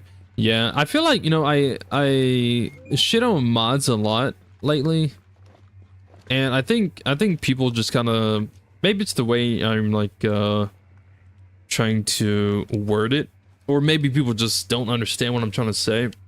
I don't hate mods. I just don't feel the need for mods. Keeping Ito at the hospital. I need to get to her fast. Right.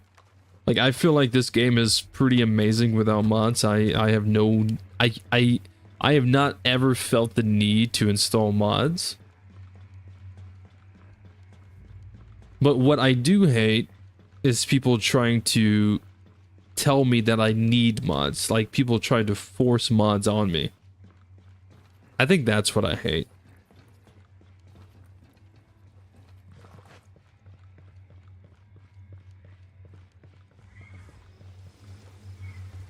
I also hate, you know, the mods that basically cheat the game. Obviously.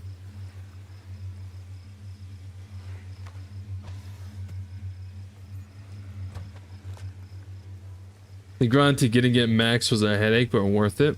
Well, for anyone out there who is having trouble or anything like that trying to get camo points for your camo, one of the good things or great things, easy ways, whatever you want to describe it, one of the ways you can actually get camo points pretty easily is go to the Behemoth defense areas. Now, it's not going to show the camo points on my screen because my camo is maxed out.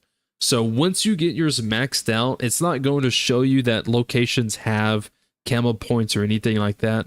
But I'm telling you, if you go to your game right now and you need more camo points, go to Behemoth defense areas. You can sneak in there if you want to. Use the Panther class, use the cloaking spray, so you can just sneak in, get it, and whatever.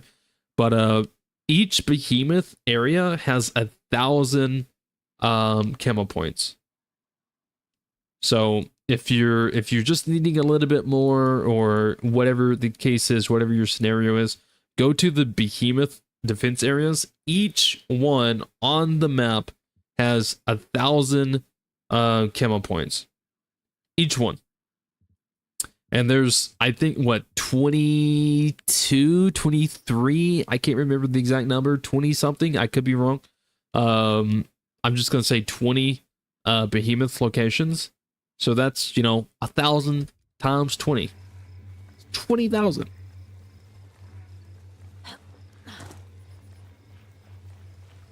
So if you are wanting to max out your camo, or at least get it further upgraded a little bit quicker, just sneak into all the Behemoth locations, get those 1,000 camo points, and bada bing, bada boom, there you go.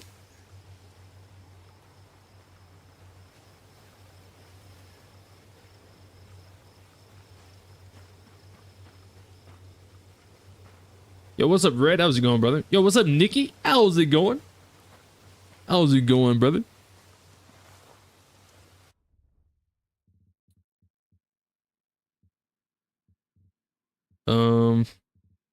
I kind of want to come down here and do this.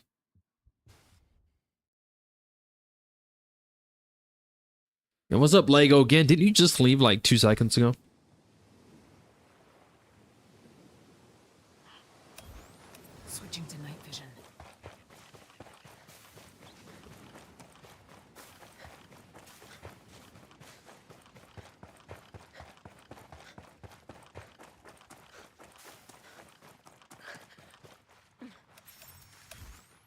Time to switch to night vision.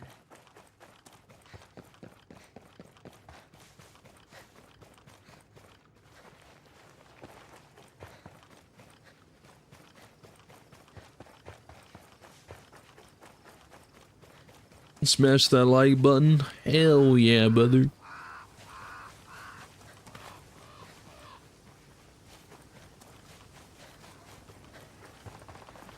How's the walkthrough so far?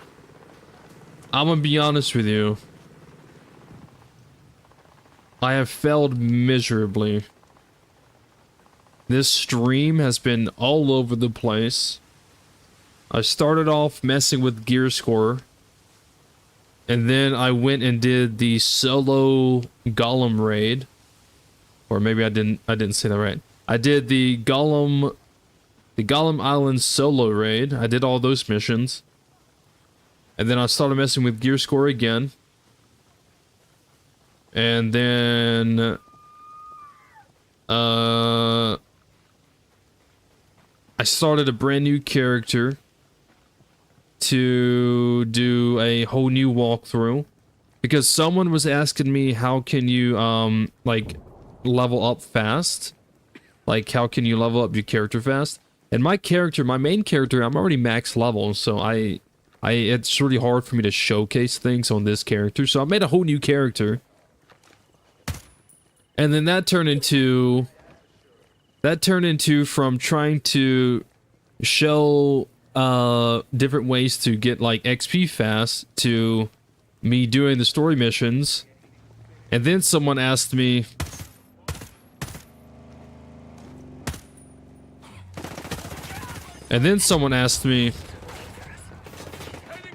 how do you get optical camo?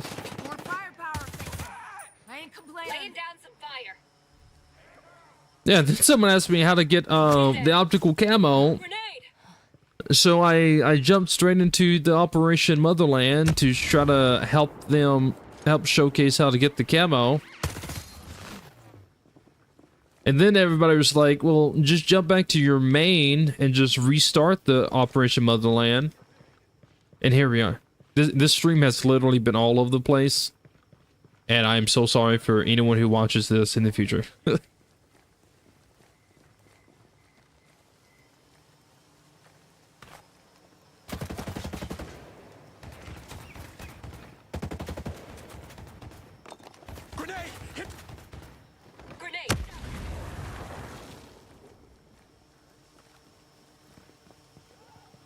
Yeah, this has just been one of those streams that just been all over the place. Drone battery is 0. It's out.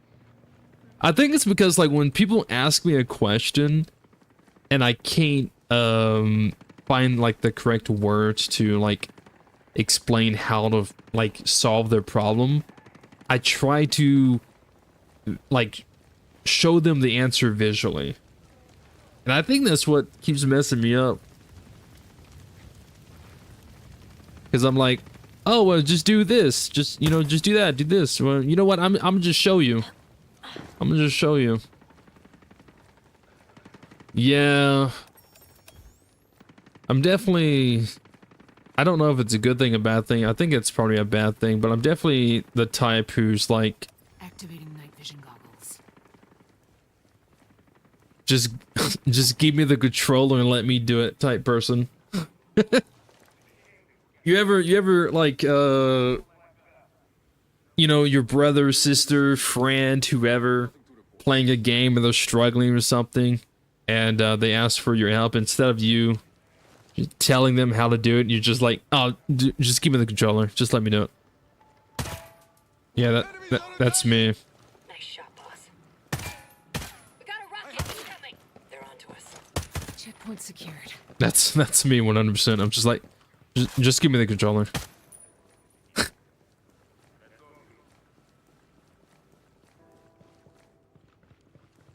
But yeah, every time someone like pops up with a question, I don't know. I think I just kind of try to visually show them. Because I think that's how it works with me. If someone tries to tell me, do this, do that, it's, I don't know. I can only follow along for like maybe the first step. but then I either get lost or I get distracted or I try to do it my way. And I'm a visual learner. I am a hands-on learner.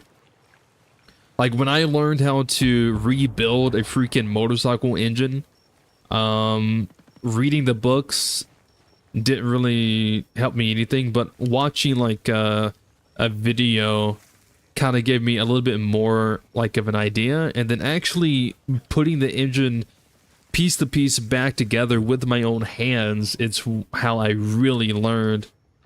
So I don't know, I guess it's kind of in the same way with my teachings, I suppose. I don't know, don't listen to a thing I say.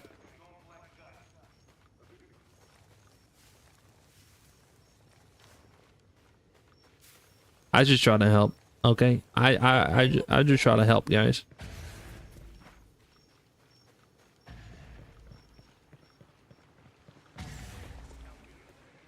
Interesting. Sending results. Oh, I got him, all right.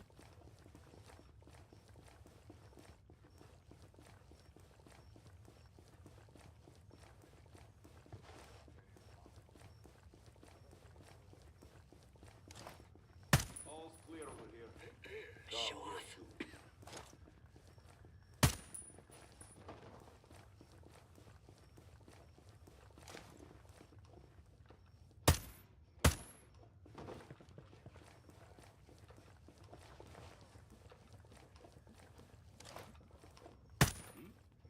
Area secured. Switching to night vision. Nice.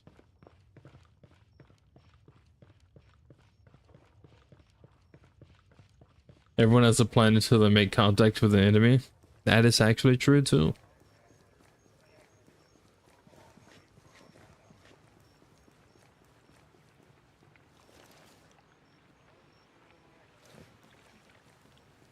Be advised, there are a lot of protests in the area. It's recommended you limit your travel. I'll be careful. Thank you. I've enjoyed the stream. I enjoy it because I can play Breakpoint alongside for hours and it's really chill. Hey man, I'm glad you're able to like watch the stream, listen to the stream to the side while you play the game. Glad it's pretty chill for you.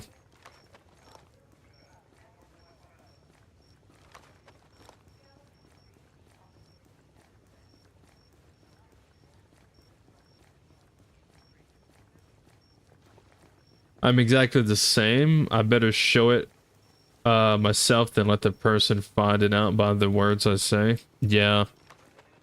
I don't know what it is. Like, that's called something, right?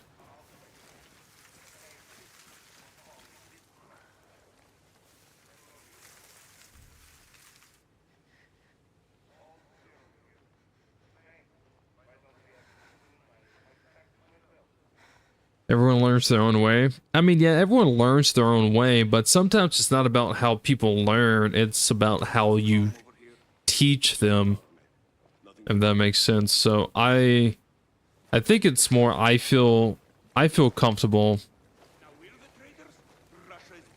showing it instead of explaining it.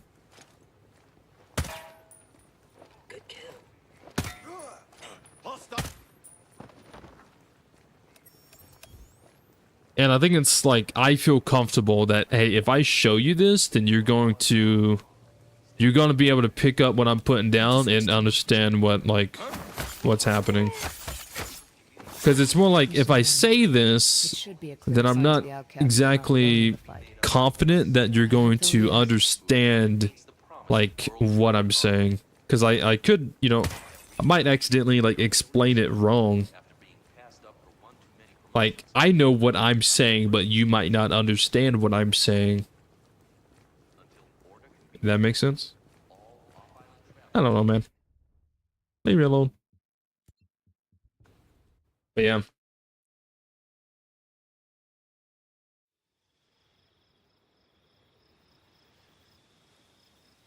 Let the teammates get some action. Alright.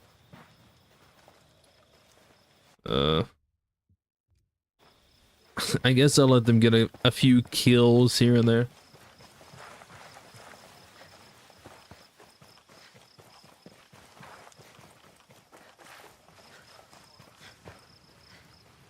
My personal favorite is the M4 Shorty. Yeah, that's a nice shotgun. What's a better shotgun, M4 Shorty or M4 Assault? Shorty. I mean, I think they're both pretty good, but you can't put a suppressor on the Assault. So if you're wanting to, you know, be silent with it, then you would want the Shorty. But they're both pretty good regardless. Yo, whoa, whoa, whoa, whoa, whoa, whoa, whoa, whoa, whoa, what is happening here? Hello? Soldiers, no doubts. Not as good as us, but still able to hold their ground.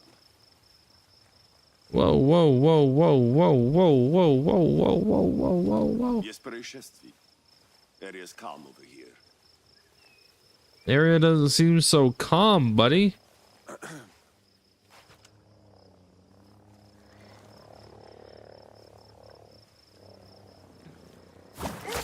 You think this is how we're gonna go and say, okay, man?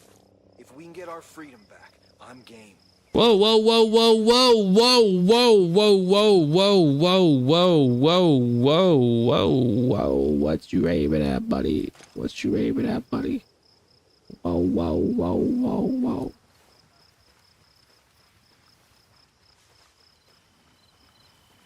Area doesn't seem so calm, buddy. My man's being held up at gunpoint. Area seems calm over here. Yo, what's up, Chris? How's it going, brother? A new character, new walkthrough? Yeah, I need to change that title. I'm so sorry.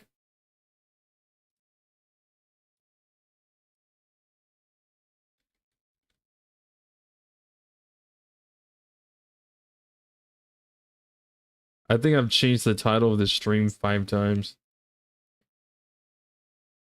Yeah, if I do a new character, a new walkthrough live stream, I think I'm just gonna have to do it straight from the beginning. This stream has been all over the place. I'm so sorry. Next stream, I swear. I mean, I already have the video walkthrough series. The next episode of that actually, or the next part of that, well, yeah, the next episode of that uploads later today. For anyone who's watching that series.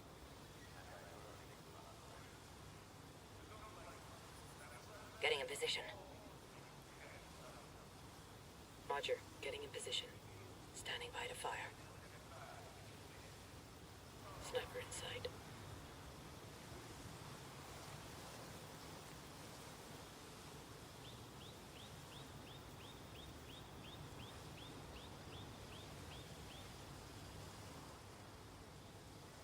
Maneuvering to the target. Ready, Ghost Lead.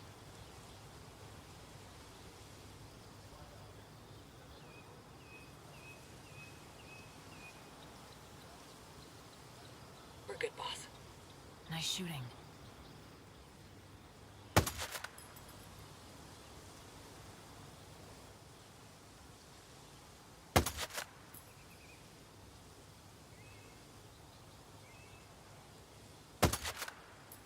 Good one.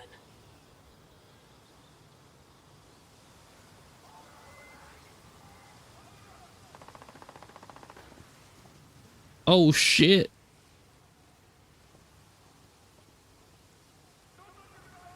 Be advised, hostiles are on alert. There's a faction warfare going on down there.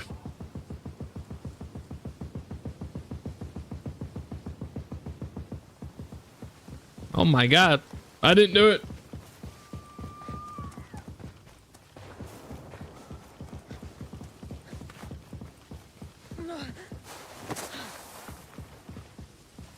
I was practicing with the HK416 this weekend again. I had the chance to fire a few rounds with a G36 and a P92.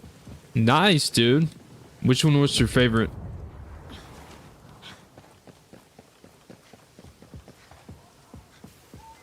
I feel like IRL, I would probably enjoy the 416 the most.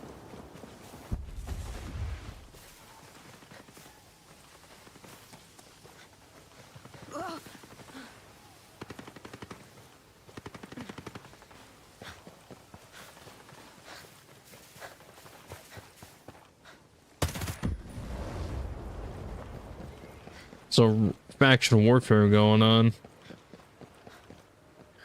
I did not initiate that.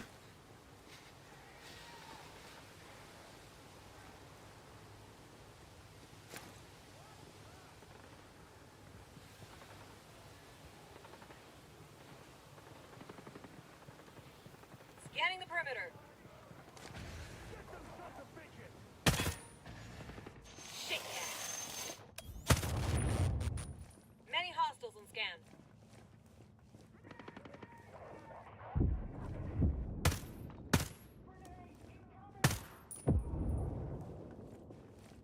Goggles on. Light him up. Drone deployed. They won't know what hit him. Stay sharp, boys. Kill everything. I'll take.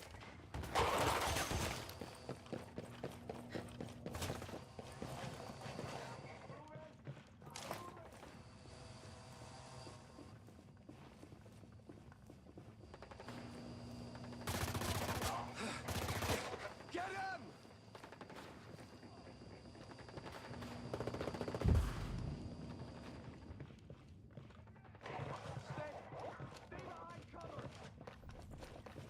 Open fire! Raj, gotcha. Damn, they've fucked that guy up. Getting eyes on the area.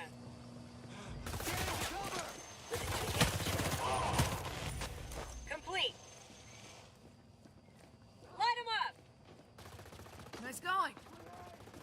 Ghost lead. Drone shut down. Would have been sweet to have it right about now.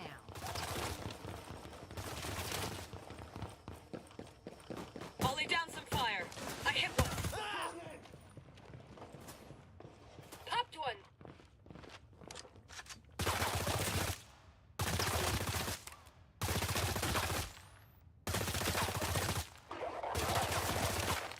Time for some night vision.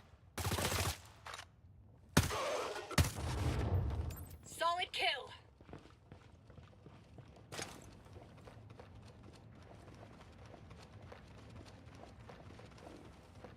Yo, these outcasts, man.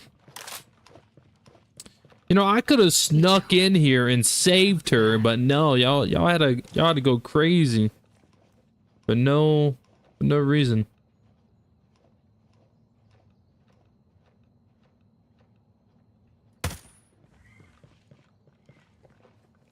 Glad you made it, Nomad. Didn't doubt you for a second. We'll talk when it's safe. Can you walk? I think so. And my men? Busy attacking Bodarks. Music to my ears.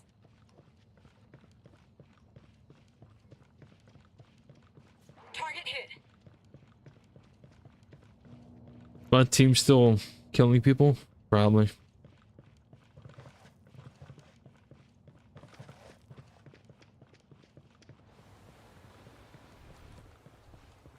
Get to my position now. On our way. Got it. Here we come.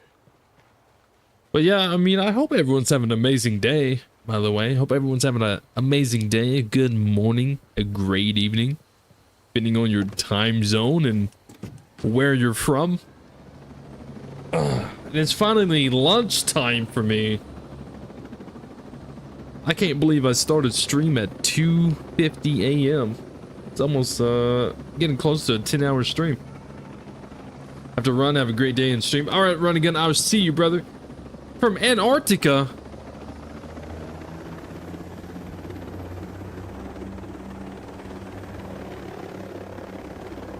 What?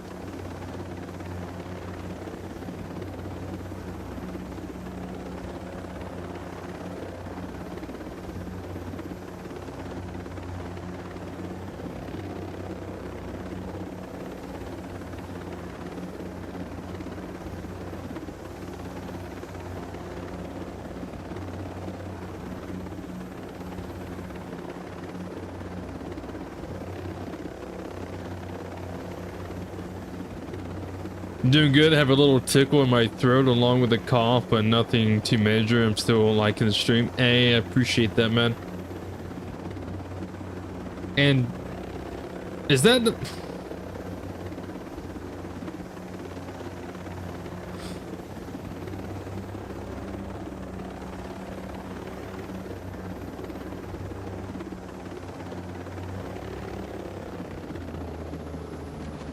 Oh shit. We made it. Alive and well.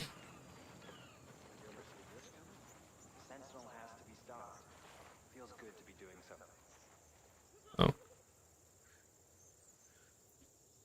You should be safe now. Your men will help heal you. Thank you for saving me, Nomad. I mean it. Do you have any intel on the Bodarks? We didn't see them coming. Just when we won the upper hand over Sentinel and the Wolves, the Bodarks come around and unite them all. I don't know much about their motivations, but they are aggressive, brutal murderers. I can help you fight back, but you need to be careful. I'll set up a new base here, and we'll contact you and Bowman by radio to coordinate the next phase of the conquest. P90 is pretty cool, but it's hard to get ammo.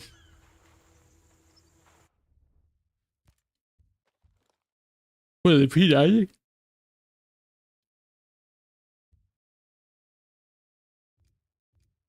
Nomad, Ito, this is Bowman.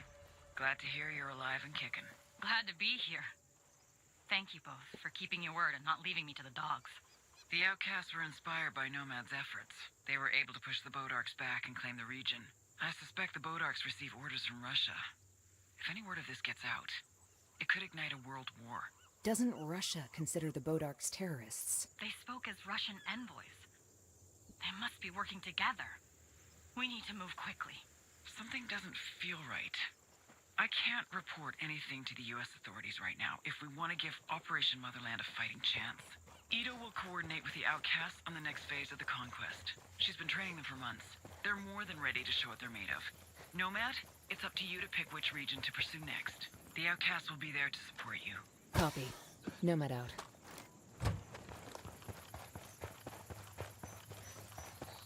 Damn. Ammo is limited to agencies? What kind of agency are we talking about here?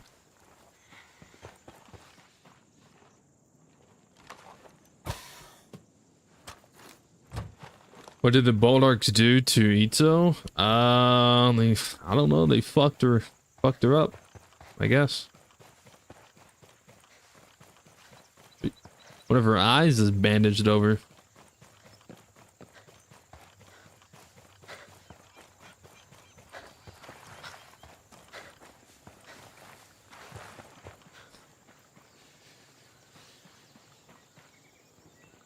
They what? They fucked her over. Like they messed her up.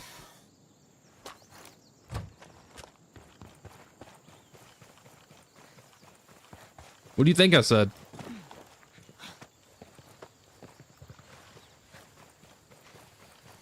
Long time no talk, miss you, love you, bye. Well.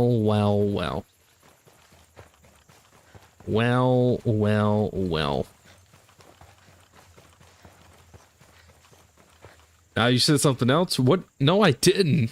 I just paused for a second because I thought I was, you know, about to like cough or something. I didn't say anything else. I just, you know, paused. I just paused at the wrong moment. That's all. By accident. Well, I've been doing pretty good, man. Pretty alright, doing pretty good, chilling, chillaxing.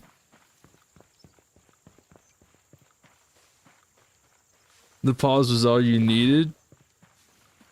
It was a pause at a accidental wrong moment. I admit. I wasn't even thinking about that. I just paused for a moment.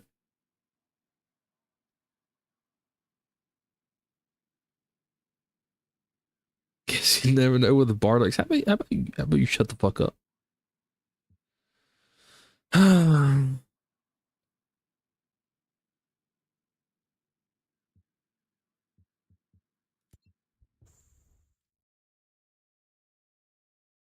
But yeah, man, I've been doing pretty good, Viper. Long time no talk indeed. I didn't even... Nomad. I'm in position. Send traffic. Bad news. The Bodarks have the advantage in this region. They're taking orders from an advisor, a Russian military retiree. Unfortunately for us, he's a tactical genius able to predict and counter all Outcast attacks. His alliance with the Bodarks signals one of two things. Either Russia isn't really behind this operation, or Russia is doing whatever it can to avoid suspicion. Your main mission is to capture the Bodark advisor. It'll greenlight the Outcast to seize the... When he's in our custody, we'll squeeze him for intel. He's located at the airport under heavy guard. Before that, a few destabilization missions might help shake things up for the Bodarks. One of those objectives is to disable the drone swarm. This will allow you to fly in the region. You could also neutralize the Russian advisor's subordinates to shake the region's chain of command. Another option is to free the hostages. The Bodarks like to take out their grievances on innocents. We don't want them anywhere near civilians as all this goes down. And we could use some help. The advisor won't escape me. Out. Frank is an expert at multitasking. Just got a notification of the Sam Stealth video. No! Wait. It released? Oh no. I forgot I said it for this time. Oh. Freak. I didn't. Oh no. Oh man, that's. Oh, dang it. I forgot that I set it to release at like 12:30. I was supposed to end stream before that video released. Oh, I suck at this. I suck. I'm the worst YouTuber ever because I don't know when I forgot when I freaking scheduled that video to release. What's wrong with it being released now? There's nothing wrong with it. I didn't want the new video for the walkthrough that I'm doing in the video series. I didn't want it to release at the same time that I'm live because I didn't want people to either, oh, do I want to watch the live stream and hang out in the live stream, or do I want to watch the new video that just dropped? I wanted to end stream before it dropped, so when it released, you guys can be like, oh, new video, sweet, I'm gonna watch that now. But now it's like, oh, the live stream and the video, and what do I do with my hands, you know, that type of thing.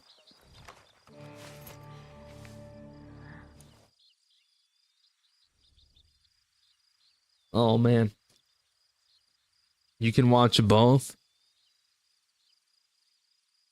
No, maybe. I don't know. It's been a good stream, guys. I've had a lot of fun. It's been a lot of fun. I will say that. It's been a lot of fun.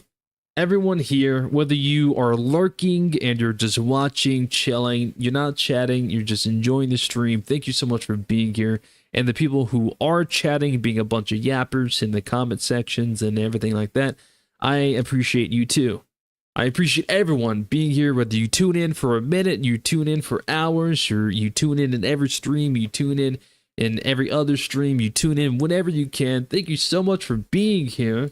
I truly appreciate every single one of you. The yappers, the non-yappers, all of you are absolutely amazing people. I want you to know that. I truly mean that. All of you are absolutely amazing, beautiful people. Don't let anyone else tell you something different. If they do, let me know. You know, I'ma teach them a thing or two about a thing or two. You know what I'm saying? You know what I'm saying? Don't let anyone say anything stupid or crazy about you. You're amazing, because I said so. All right. But that is going to be the stream. Because, again, another reason why I wanted to end stream sooner is because it is lunchtime, guys. I am hungry. I'm starving. I've been playing this game since 2 a.m. So, guys, that will be the stream. Okay? All right, enjoy the video. It just released. It's part 15 of the walkthrough that I'm doing. It's a pretty good one.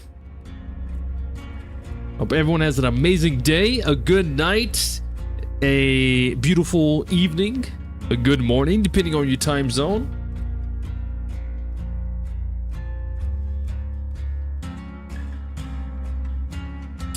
I will be live again, either later today, depending on how things go, or tomorrow. But again, thank you all for being here. I hope you enjoyed. You guys will see me in the next one. Bye-bye.